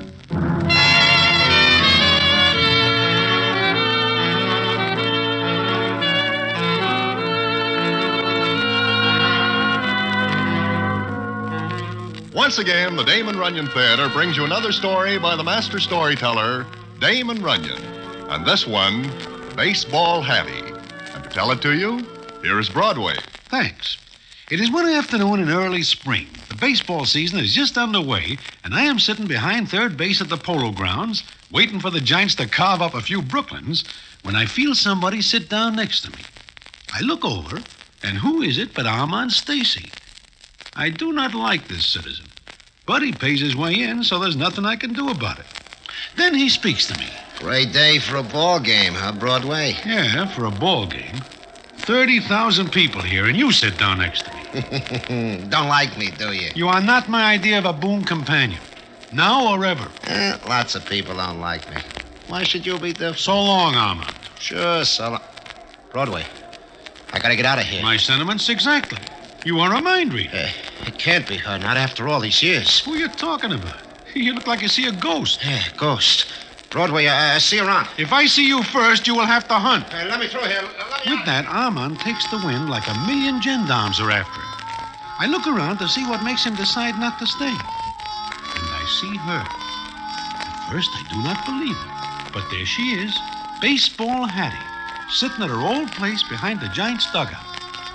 Now, why Armand blows at the sight of her is quite a story, which I will tell you in a minute.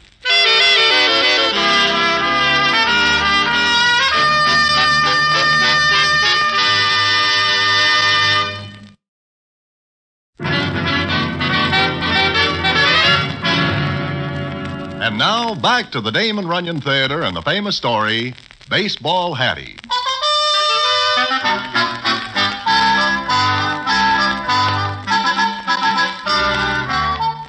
Like I say, I spot Baseball Hattie sitting behind the Giants' dugout, and it takes me back maybe 20 years before, when the Giants are playing in Philadelphia.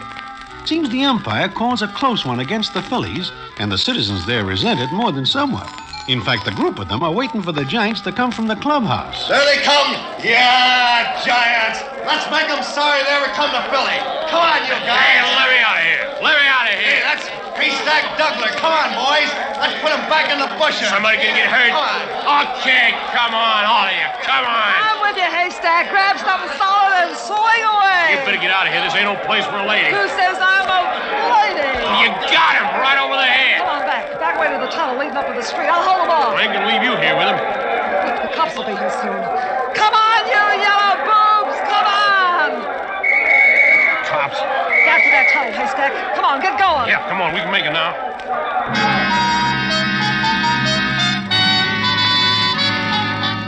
That is how Baseball Hattie meets Haystack Douglas. They get away from the fight, and later they are sitting together in a little sandwich place. She is looking at him and says, You didn't get hurt, did you? Me? No.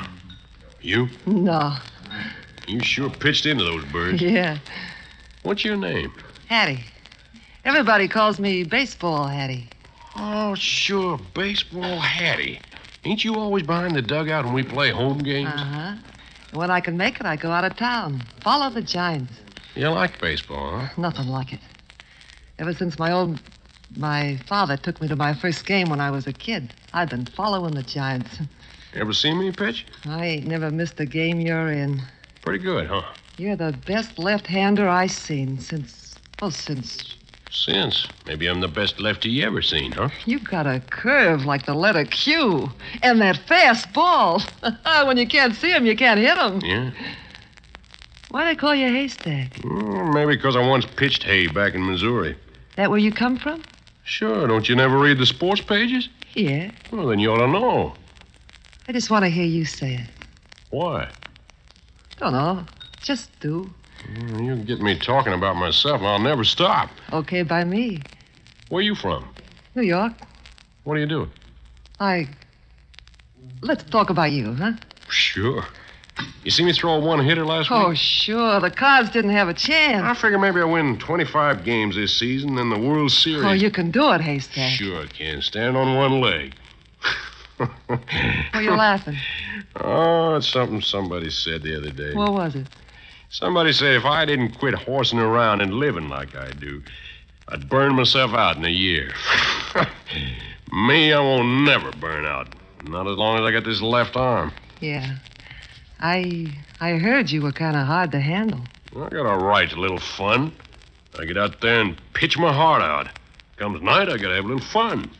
Ain't you ever worried about losing a game after having a little fun? Me? Nah, this old arm's like a rubber whip. And What's the matter? Why'd you stop talking? I just noticed something, Hattie. Like what? Like you're a real good-looking doll.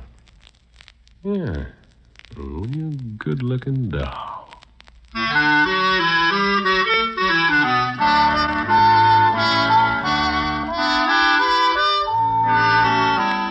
So that is that. Hattie and Haystack make a pair from then on. And Haystack keeps burning up the lead. Wins 14 in a row, including a no-hitter and 2 4-hitters. Then he hits a slump. And one night, Hattie gets a corner where she lives. I guess you don't know me, do you, Hattie? Maybe I do. I seen your face someplace. Maybe in the newspapers. That could be. My name's Benson. Oh, sure. Red Benson, scout for the Giants. You looking for a good second baseman here? Nope. Just a good baseball fan. That's me, Red. Never miss a game. I wish you would. Huh? What's on your mind, mister? Haystack Douglas. What about him? You know, knocked out of the box 3 times in a row in the last 2 weeks. So what? Every pitcher hits a streak like that. The best of them. Christy Mathewson, Marquardt, Johnson, Bender. But they all came back strong.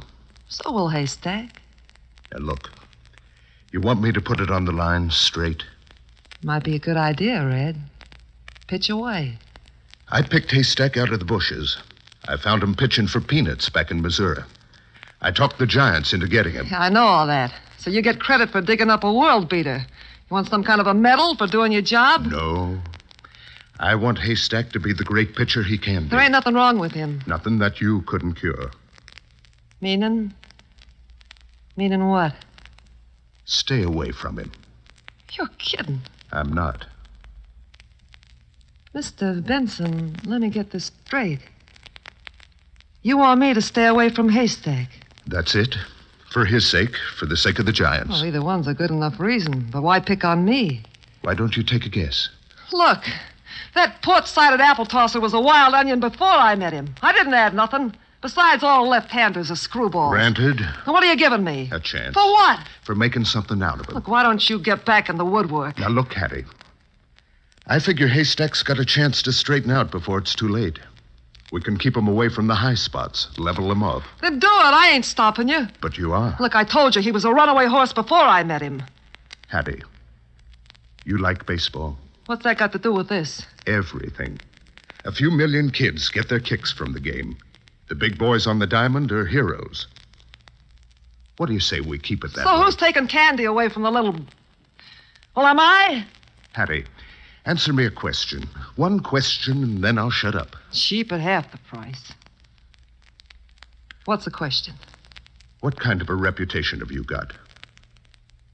I'm supposed to be Snow White? That's none of my business, but it is my business to protect the game. By throwing a few mistakes I made back in my face. The fans are catching on. They're talking. Oh, sure they are. When Haystack was winning, he could have been friendly with Cleopatra, Helen of Troy, and a few other dolls.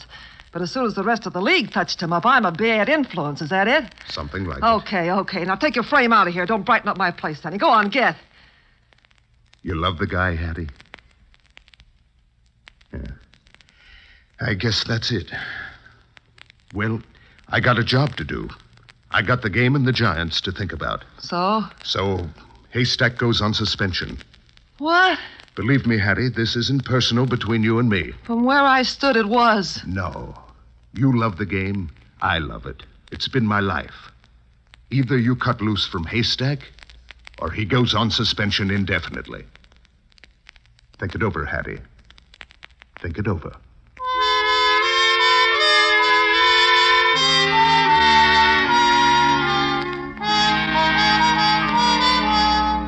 So, from what I hear, Hattie does cut loose and sees no more a Haystack for some time. And it seems that this does him some good because he starts burning up the league again. Then suddenly, no one sees him for 2 weeks. The Giants are slipping down in the standings like a red-hot poker going through thin ice. It is near the end of the season. With Haystack, the Giants might have been up. But without him, they are sunk. Then one night, Hattie is at her place when she hears something at the door. Who's that? Who's there? Beat it before I call the cops. Go on, beat it. Hattie, you better open up or I'll bust in a whole wall. Haystack.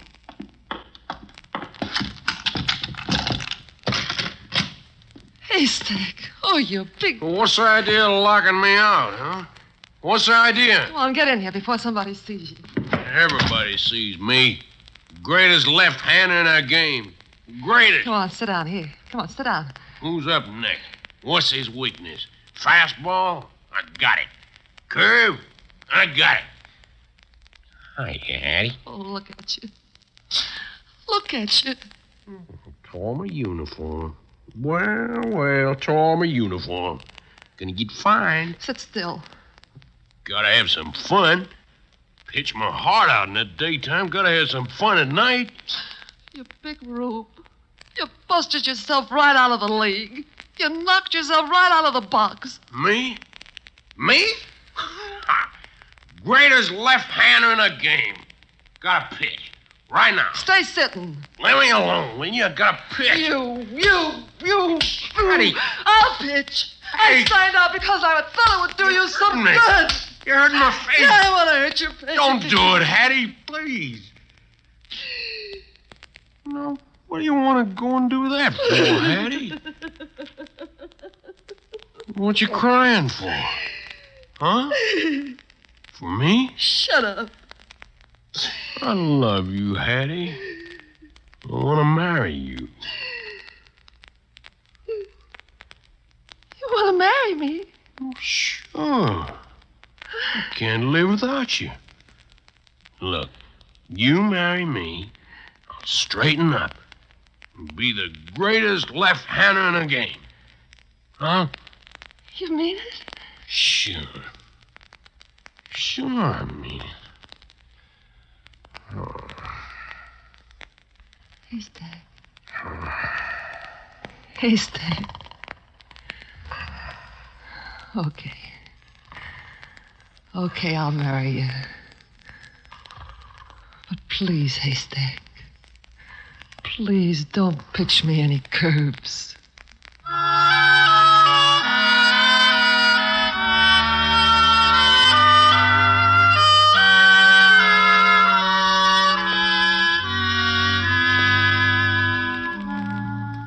And they are married. All the baseball writers are wondering what the front office of the Giants will say.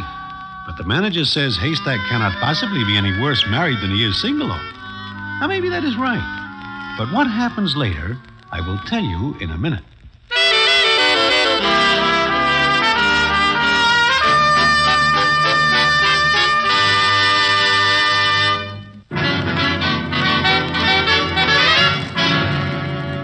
And now, back to the Damon Runyon Theater and the famous story, Baseball Hattie.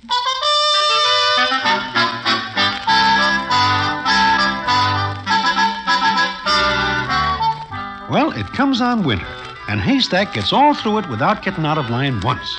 In fact, he is so good that he gets a contract. And that spring, he reports to the Giants training camp, still towing the old straight and narrow marker. Then it is one day at the training park when Red Benson walks over to Hattie, and the scene is as follows. Hello, Hattie. Huh? Oh, hello, Red. Looks pretty good, doesn't he? Yeah, pretty good. Lot of zip in that arm. Lots.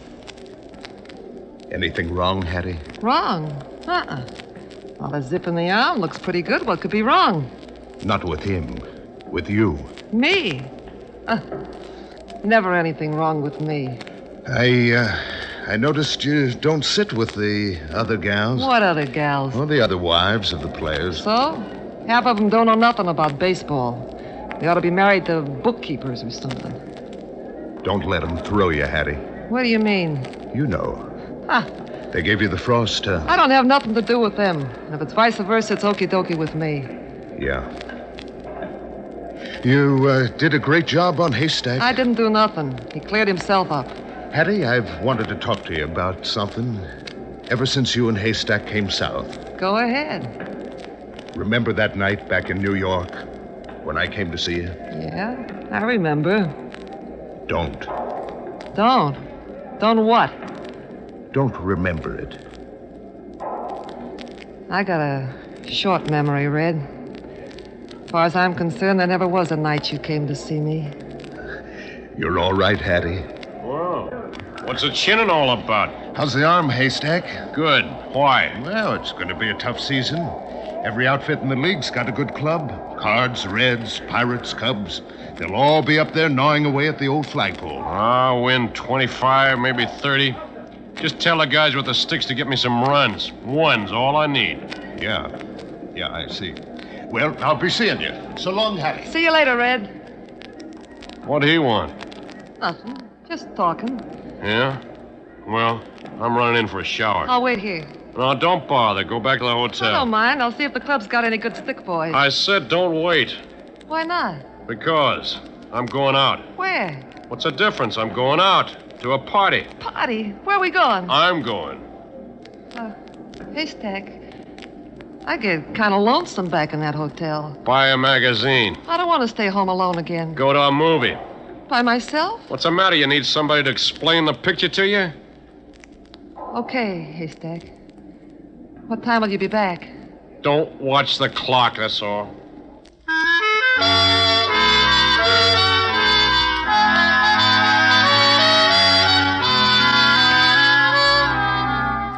And that is the way it goes. More and more, Haystack begins to feel that he makes a bad deal when he marries Hattie. But Hattie says nothing and does her best to keep him in line. Then it comes up the middle of the season. The Giants are right up in there and depending more and more on Haystack's left soup bone. But it seems that along about this time, Haystack discovers he likes to shoot craps and engage in various other pastimes that separate him from a good portion of scratch. So one night, he comes home late, and the scene is as follows. Haystack? Yeah, that's me. What time is it? Who cares? I guess nobody. Haystack, sit down, will you? Here on the bed. Why? I got something to tell you. It'll wait. I'm tired. You'll like this. Yeah? What makes you think I will? We're going to have a kid. That's big news? Did you get what I said? Yeah, I got it. What's my cue? Stand on my ear and do a twist? Haystack. Haystack. A kid, honey. A kid, a boy like you. It'll be a girl. Either one's all right, but a boy. A ball player like you. Did you ever think of that? Nope, now stop yapping, will you? I'm tired. I'm pitching tomorrow. Big-headed fool. You swelled a balloon. Who do you think you are? What's eating on you? Nothing. Just nothing. Get out of here. Get out. Go on back to sleep. You.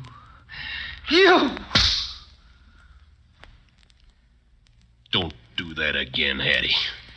Don't never do that again. Why'd I ever marry? Why? Want me to answer that? Get out. Okay, I'll answer it, and then go. You married me because I was on the upgrade. Great chance for you to tie in with somebody who'd pull you out of the mud. Haystack. Yeah, and what was you when we married, huh? Maybe you'd like an answer to that, too. Or maybe you don't need no answer. You already got it. Okay, this washes us up. Where you going? Where you told me, out. Get back in there, Haystack. Benson, what are you doing here? Keeping tabs on you. Now get back in there. Putting a tail on me, huh? Yeah. Hello, Hattie. Red. Oh, Red. Haystack, I trailed you tonight from one joint to another. Now I caught up with you. Beat it. Shut up and listen. Hattie, What? I heard what went on. I was standing outside. Great. Just great. I'm glad I did.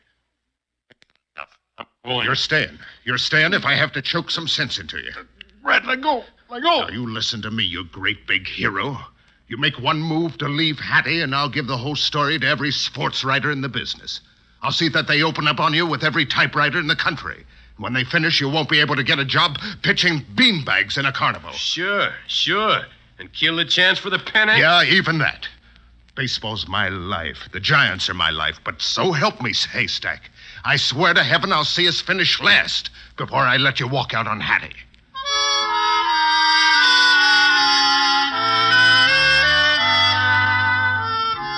And Haystack does not walk out. He can do nothing but pitch. And underneath, he knows that once he has finished doing that, he is very much out in the cold indeed. Well, it comes up the end of August, and the Giants are fighting for the front end of the league. And an important series with Brooklyn is coming up. Everybody knows that Haystack is due to pitch at least 2 of the games, and he can generally beat the Dodgers of that year just by tossing his glove out on the mound.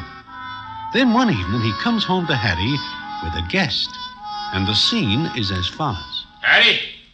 Hattie! Yeah? What do you want, Haystack? You know Armand Stacy. Yeah, I heard of him. How are you, Mrs. Douglas? Nice to see you again. Sure. Haystack, what's the idea of bringing home this 2-bit gambler? You don't like me, Mrs. Douglas. Don't pay no attention to her, Stacy. I'll forgive her. What'd you want, Haystack? Me and Stacy's got some business to talk over. Why don't you go to a movie? I'm staying. It won't take long, Mrs. Douglas. Just as long as it takes to walk around the block. Haystack, what are you up to? Business, I told you. Now beat it. Either you beat it out or me and Stacy will go someplace else. And I might break training. Get it? All right. I'll go.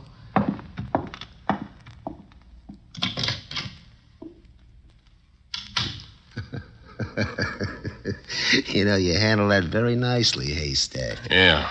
Now talk. Haystack, you're on my books for $5,000. I've carried you for 6 months. I know that, and you know it. It ain't news. I'm just reminding you. Now, you pitch tomorrow against Brooklyn. Yeah? The odds are 2-1 against the Dodgers, if you pitch. If? I got no choice. I don't want you to have one.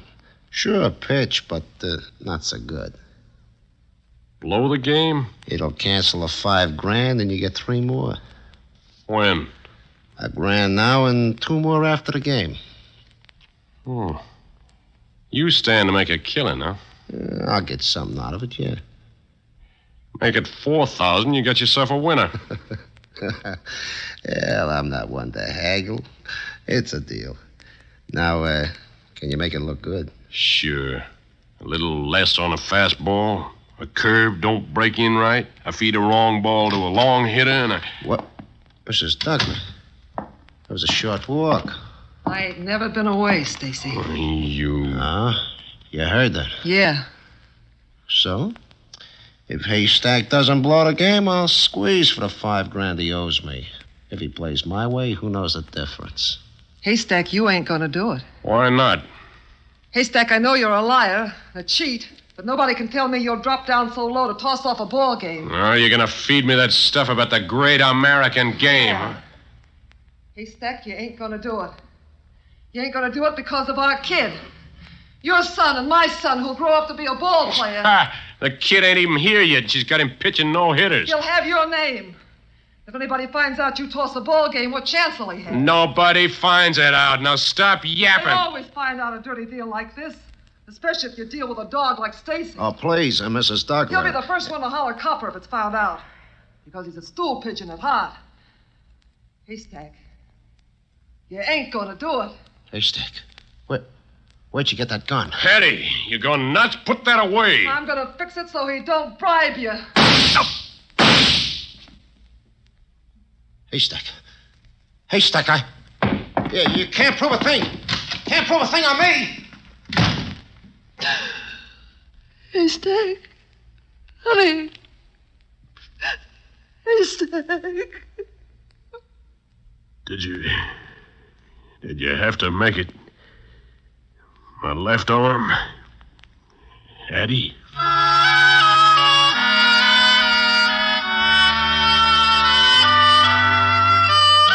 Well, there was a big holler about the thing, but it comes out in the newspapers that Hattie aims for Stacy and hits Haystack, and of course Stacy brings no charges. When the doctors are through with Haystack, he will never pitch again. There is a big benefit game, and Haystack gets 25,000 feet. Then he and Hattie go to the Pacific coast, and the last I hear, he passes away being a respectable grocer. And Hattie? That is the payoff of the story, and one which I will tell you in a minute.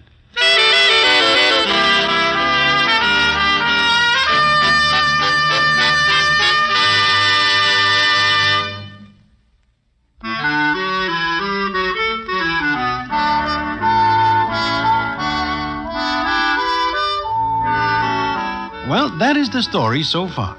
Then, like I say when I first begin, Armand Stacy does a quick fade when he sees Hattie. Now, I am more than somewhat curious. So I get to where Hattie is. Well, Broadway, how are you? Just fine, Hattie. And you? Good. A little older than when I saw you last.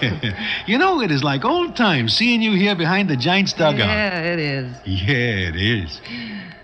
Wasn't that Armand Stacy you was with just a minute ago? Hattie, I am not with him. Furthermore, I never am with him. He is always with somebody. I know what you mean. He seen me and he beat it. Yeah, I guess he figures you are still mad that you missed him that day and hit Haystack. Hey, Broadway, did I ever tell you where I come from? Huh? No, you do not. My father ran a carnival when I was a kid. Seems to me this is a funny time to be giving me the story of your life. But you said Armand was scared of me, thought I was still after him. You know, I minded the shooting gallery at the carnival when I was a kid. Got to be a pretty fair shot. Yeah, I guess that would be natural. In fact, it would be unnatural for you to miss anybody you aim at close range. Yeah, it would. Now, Ladies and gentlemen, the battery for today's game. Well, Hattie, For the Giants, catching Pinky Stanley. Pitching Darryl Douglas. Hattie, is that... Yeah. A great left-hander, just like his father. But Broadway... Huh? That's where the resemblance ends.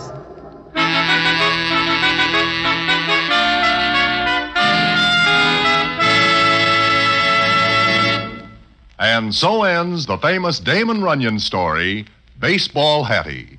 Listen in again next week for... The Damon Runyon Theater.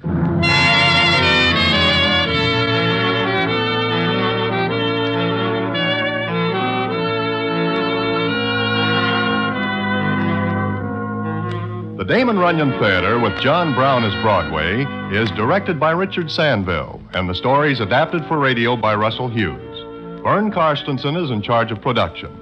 This is a Mayfair production.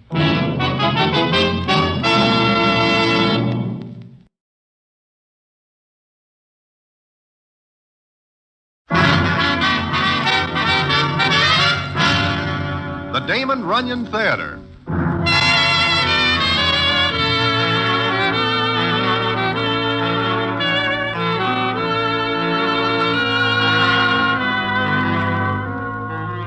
Once again, the Damon Runyon Theater brings you another story by the master storyteller, Damon Runyon.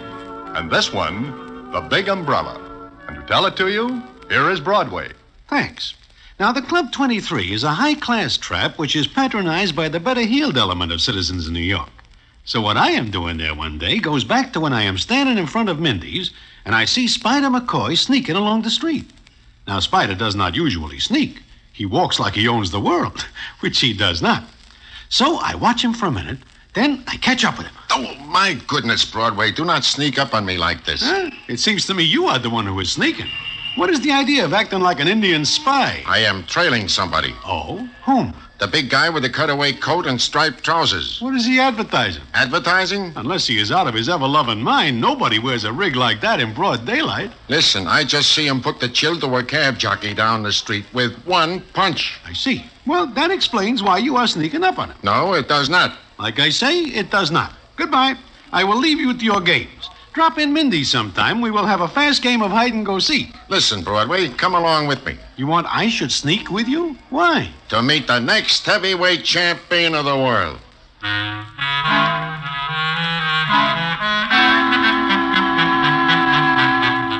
With that, Spider grabs my arm, and we sneak down the street, following the big guy in the wedding outfit. But now I know why Spider is doing it. Anytime he sees a male human being who weighs an ounce over 175 and is just a shade taller than a short midget, he has got himself the next heavyweight champ of the world. But someday he might turn up a winner, so I go along with him. And the story of the guy we follow is quite a one indeed, and I will tell it to you in a minute.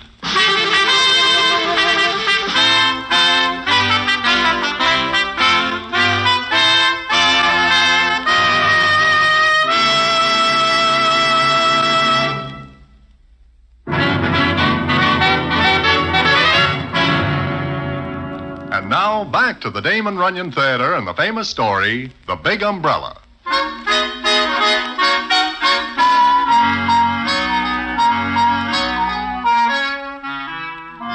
Like I say, we followed the big guy, who I can see is maybe just over 21, with shoulders like a battleship.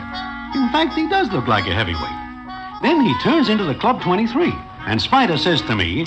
Well, he's got to stop this. Stop what? Going to nightclubs in the daytime. Come on, we will talk to him. Spider, does it ever occur to you that maybe he does not want to be the champion? What?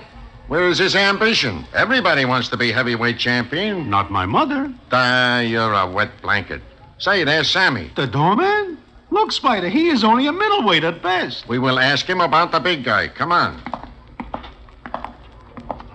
Well, Sammy boy. If you are here to put the bite on the management of this club for a free squeeze, go away. Please, Sammy, I am here for information. Sure. Anything free you are here for. What do you want? Who is the big guy in the split coat and the fancy pants? Him? Just one of them ex-kings. What? Yeah. Some dictator puts the finger on this guy's country, and this guy fades and comes over here. Well, he is really a king. I tell you, he does not work at it. Look, Spider, he does not have a dime, and the chances are he just steps in and pinch a free meal. We are going in to talk to him. Spider, do not cadge in there, because I will get the bounce for letting you in. Do not worry. I wish to buy this ex-king a sandwich. Come on, Broadway.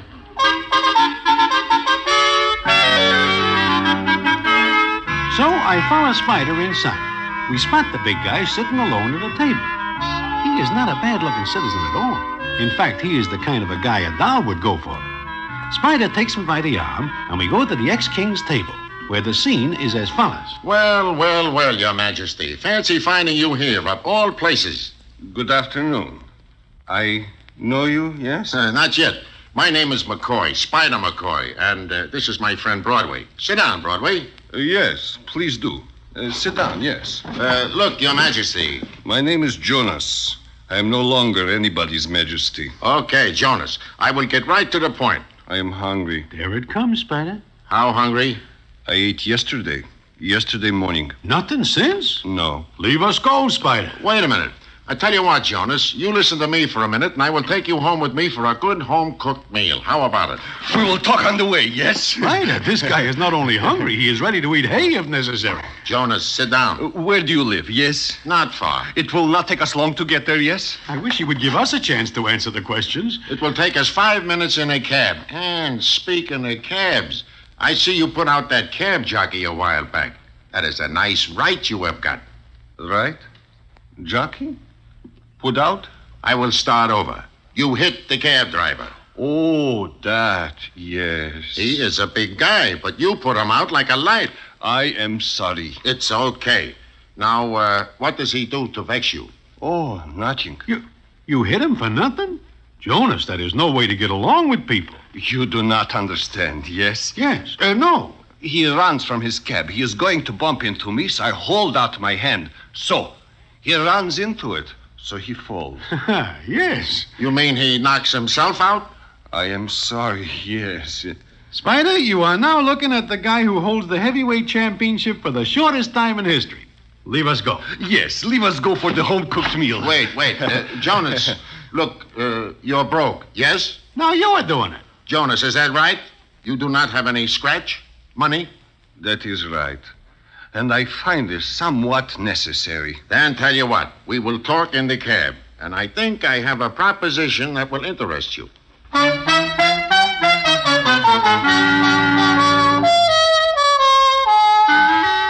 the ride in the cab ends with Spider talking ex-King Jonas into prize fighting. He tells Jonas there are millions waiting for him. And this pleases Jonas, because he says that now he will be able to snap his fingers at this dictator, whose name turns out to be Poltaphus. Then we get to where Spider lives. His niece, Margie, keeps house for him, and she is a Judy of maybe 20, and a little more than somewhat all right. We get to the flat, and Margie opens the door, and the first thing she says is... Good grief, another big umbrella. Margie, please, this is different. This is the next heavyweight champion of the world. Jonas, this is Margie. Margie, this is Jonas. I am enchanted, Margie. I kiss your hand. Ooh, I never hear of a guy who kisses hands being heavy, champ. Ah, such delightful perfume you are wearing. I was peeling onions. Okay, come in. There's enough for all of you. This guy is the real stuff, Margie. He's a bum like all the rest. He will hear you. All right, Uncle Spider. Supper's almost ready, fellas. Will you stay, Broadway? Well, Okay, I'll put a plate on for you. Excuse me, yes? I wish to wash my hands. Yes, please? Sure. Come on. I will show you. You will excuse me, please? Yeah, go ahead. I love the smell in here. It's like food. Oh, where did Uncle Spider get this one? He stalks him down Broadway. Oh, this is a fourth world beater in 3 months. Now he picks up one with an accent. But this one is an ex-king. Ex-king, ex-waiter, ex-anything. He's out of work. No. This one is on the level. I believe you. Nothing surprises me. Well, an ex-king won't be any bigger an umbrella than the others. What do you mean by big umbrella? They all fold up. Oh. Margie, it seems to me that you have more than a few chances to get out of this. You are a very good-looking doll, and there are quite a number of citizens who think so. Including you? Definitely count me in. Proposing, Broadway? I do not think you would like my little hotel room. Broadway, if I ever found the right guy, it could be a tent in Central Park. If only... If only what? Uncle Spider. He holds up the whole thing? Always chasing the end of the rainbow. Always looking for the next champion of the world. Yeah, like a big kid. Sure. You know, I'd be out of this place only 10 minutes, and he'd have half the characters in town sponging off him. He'd have this flat crammed with heavyweight prospects, eating him out of house and home. Sooner or later, you have got to think of yourself. I guess so, sooner or later. Who knows? Maybe this Jonas is the answer. Him? Oh, 10 to 1, he's like all the others. Why do you say that? You say he's an ex-king. That is correct. Why is he an ex-king? Well, it seems that a dictator named Poltafus puts the finger on Jonas's country, and Jonas takes the win. Beat it out, huh? I guess so. Then he comes over here and does exactly nothing. Walks around in fancy clothes. Those are the only ones he has got. It seems he is locked out of his hotel room because of lack of scratch. But he didn't try to get a job. Well, not from what I hear. He lets the dictator take away his country. He comes over here and lies down. That seems to be it. See what I mean, Broadway? Just another big umbrella.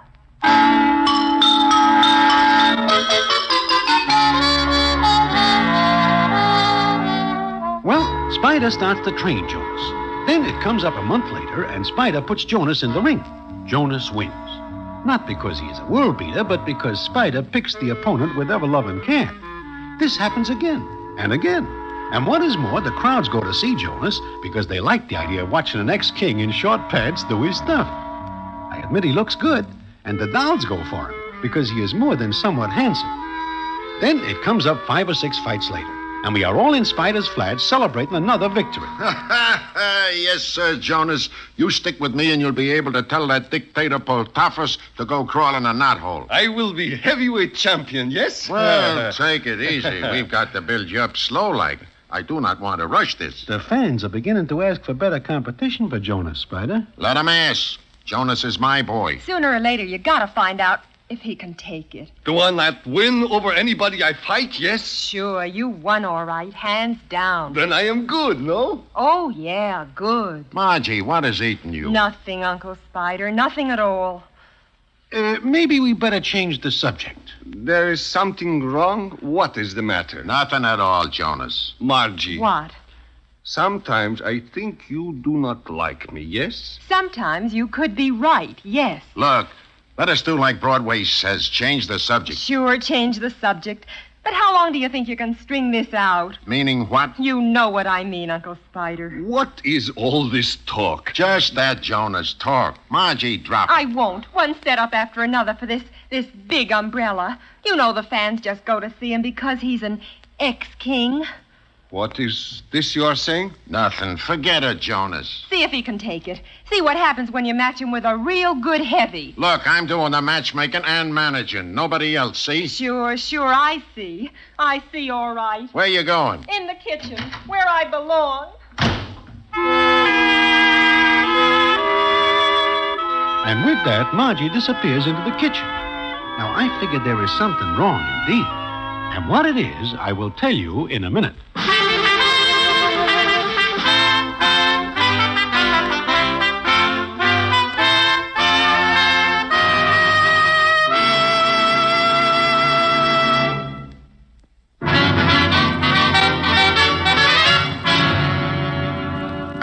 back to the Damon Runyon Theater and the famous story, The Big Umbrella.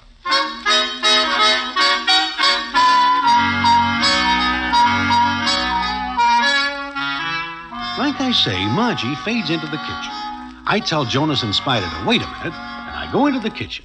And what I hear there is... No, All right if I come in, Margie? no. Leave me alone. This is no time to be alone, doll. Oh, Broadway. Sure, I know. You know what? Lots of things. Beginning with the fact that you are more than a little in love with Jonas. It's that plain, huh? To me. But I see farther than the ends of a heavyweight. I have to go and fall for a guy like that. Well, there is no accounting for what makes people do things. However, there is nothing wrong with what you do. He is a nice-looking guy. A big umbrella. You do not know that for sure. That's just it. I don't know anything for sure. Of all the guys for me to fall for, him. He never did a lick of work in his life. He gets run out of his own country instead of standing up for his rights. I can say nothing about that. Well, I can. And he's fought nobody but set-ups, Broadway. He's a meal ticket for Uncle Spider, and he hasn't got sense enough to see it. Now, look at it this way, doll. He knows nothing about the fight game. He thinks he is a world beater. What'll happen when he meets a real heavy? Maybe he never will. I gotta know, Broadway. I gotta know what's inside him. If I'm in love with a guy, I want to know if he can take care of me when things are tough, or if he'll fold. Yeah, I see your point. Who is it? It is Jonas. I may come in, yes? No. Sure he can. Come on in, Jonas. I may come in, yes? Where is Spider? He went out for something. I... What do you want? I guess I will leave. No, don't leave. Okay. Margie, why do you not like me? Is it that I do something to make you, what do you say, sore at me? No. I like you very much. Yes, very much. You do? I remember nobody else I like so much. Well, that seems to be that. It's not that simple, Broadway. Jonas, why did you leave your country? Because Poltoffus made me leave. Didn't you try to stand up to him? To Poltoffus? But nobody does that. You had a country, your people. You left them flat. I could do nothing. Why not? Why? Because I do not know. Did anyone else stay to fight against him? Oh, yes. There were many who stayed. But you, a king, you left. Poltoffus is... I'm not talking about him. I'm talking about you. What kind of a man are you? Man? What kind? Broadway, what does she mean? Well, it seems to me that is a pretty good question she asks. Got an answer, Jonas? No, I do not have an answer. I do not think about it before, I guess. Then you better start now. Sometimes I wonder why I did not stay in my country. But I am a king. But do you not see? I am to rule. I am born for that. All my life people tell me that. I have never, what you say, had to fight for anything. I see. All right, Jonas, let me tell you something. The men you fought in the ring were hand-picked. I could have licked them. Do you get it? Understand? Margie, shut up. Spider, what is this she says? Do not pay any attention to her. But she says that... I make the matches. I do the managing. Yes, you do. Jonas, ask him to get a real opponent for you. Ask him. Jonas, you want money, don't you? Yes. The fans crowd in to see you fight because you're an ex-king. They will keep crowding in as long as you win. But once you lose, the money stops. Now figure it out. Spider, take it easy. Sure, but I do not take chances. Figure it out, Jonas. What can you do to make a living? Why, nothing. Uh-huh, nothing. A guy like you likes to live high. You cannot do it without scratch. Okay, either do what I say and keep on lining your pockets, or cut loose and go on the breadline. What'll it be? Well, Jonas, is it riches or rags? Take your choice. Margie. Take your choice. Spider, I will do what you say. And another big umbrella folds up.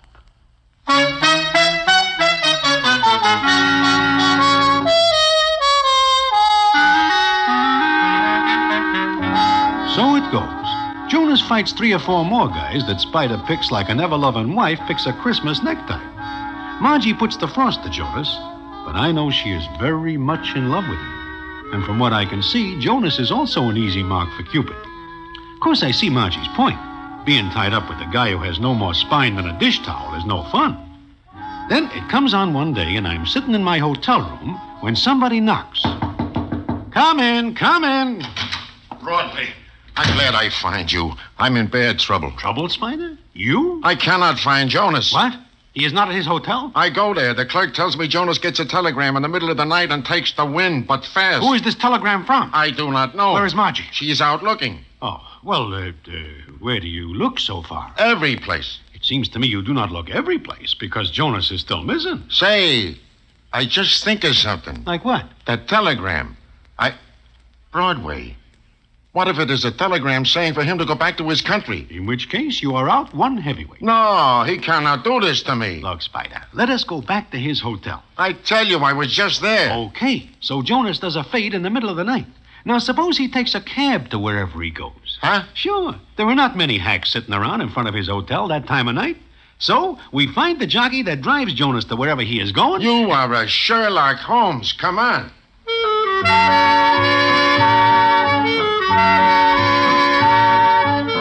And that is what we do. It takes us 20 minutes to find the hacky, and he tells us that Jonas seems in a big hurry to get to a classy apartment house way out in Washington Heights. Spider has it no other way than we all go out there. I do not approve of this because it seems to me that Jonas is a big boy now. But I, Margie, and Spider find ourselves a half hour later standing outside an apartment door listening to something going on inside. No, it is impossible, I tell you. Impossible. You will do as I say. It is the only condition. The only one? Yes, Your Majesty. That is Jonas in there, all right. And who's the other man? I will get you 10 that it is Poltafis. What is he doing here? He is trying to rob me. Uncle Spider, let's get out of here. No, I'm not going to let them steal Jonas from me. Let go. Wait a minute. What are you doing? Taking a peek through the keyhole. What do you see? There is a guy in there, guy about 7 feet tall and just as big around. What is happening? Nothing. If that is Poltafis, he is wearing about 9 bushels of beard. I do not care if he needs a shave or not. What is happening with Jonas? He is just sitting there. Poltafis is looking at him.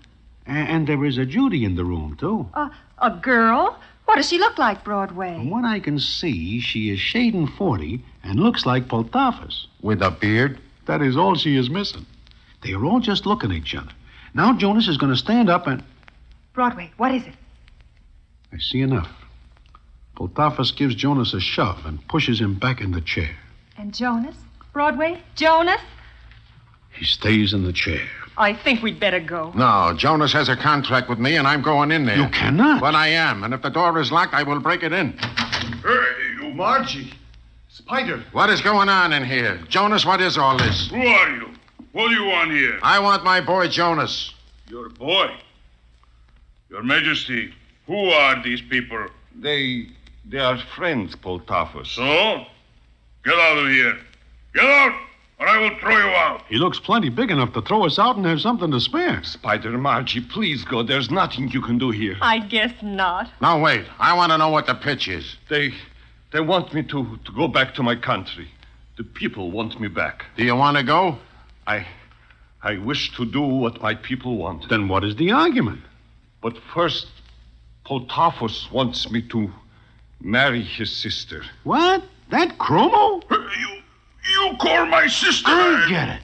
You marry her, Poltafis has got an in, even if you are king. Yeah. You're crazy. You can't do it. I have had enough of this stupidity. Now, get out. Get out. No, they will stay. What? What? You dare to contradict me? I do not love your sister. I cannot marry her. Why not, Jonas? Why not? I love Margie. Jonas. Yes, I do. I will not marry that Chromo. Jonas, you have insulted my sister. Get away from my boy. Keep out of it, Spider. But keep out of it. Yes, keep out. Well, Jonas, you will apologize, and you will marry her. No. Jonas! That will teach you to fall in love with with a commoner. You hear that? He calls Margie a commoner. I will cook him. Stay out of it, Uncle Spider. We'll apologize, Jonas. Please go. Margie, Spider, Broadway, please go. Yes, it is all over. Yeah, all over. Margie, wait. I love you. Sure. I won't marry her. I won't. I do not think he will get up this time. Oh, he's killing my boy. Hit back, Jonas. Hit back. Hit back.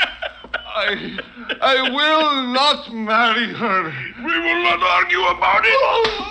Oh, Jonas, fight back, fight back. Block the punches, Jonas. Block them. Jonas, keep jabbing your left. He's the sucker for a left. Keep jabbing. The old 1-2, Jonas, the old 1-2. Potapus is too big. Somebody call the cops. No, let him go. He is down again. Somebody give me a gun. Finished, Your Majesty? No. Come on, Potapus. Come on. Hurry. Wow. Who says the kid cannot take? He takes enough to ruin a dozen heavies. Oh, Jonas, that's enough. Don't.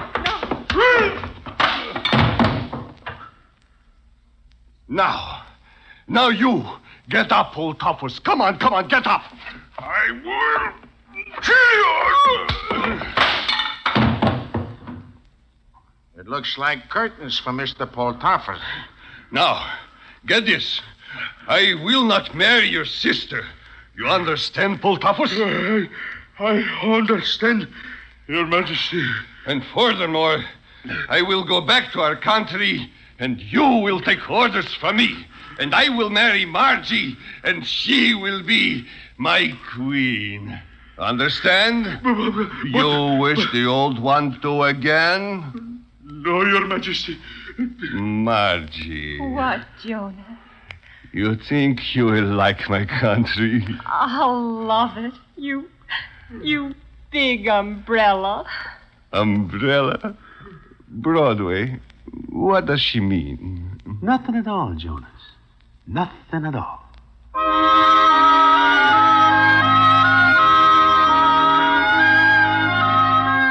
So that is that. Jonas goes back to his country with Margie as his wife. Spider goes with him because he will never let go of a good heavyweight. But that is not the end. The payoff comes sometime later, and I will tell you about it in a minute.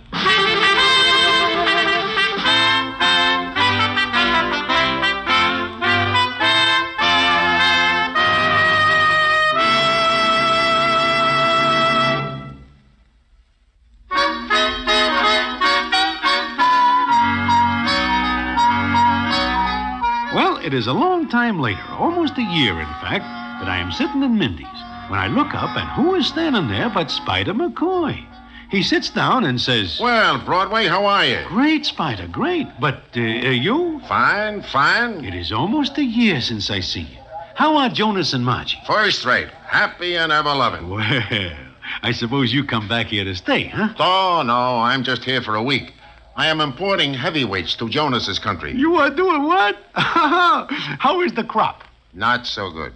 I do not see a one who can beat Kid Potapus." "Say that again?" "Sure. I make Potapus heavyweight champ of Jonas's country." Well. So you manage a champ at last. Uh-huh. Well, I just dropped in for a minute. I've got to meet my wife. Spider, when does this happen? "Oh, when we get to Jonas's country, I marry Potapus' sister." "That chromo? Excuse me." "Oh, she is all right. She's very quiet and a fine cook." "But how does it happen you marry her?" "Well, I see a great heavyweight prospect in Potapus. But he will not sign a contract with me until I marry that his sister."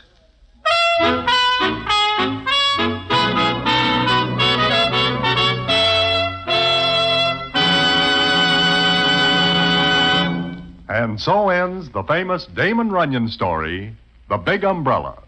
Listen in again next week for the Damon Runyon Theater.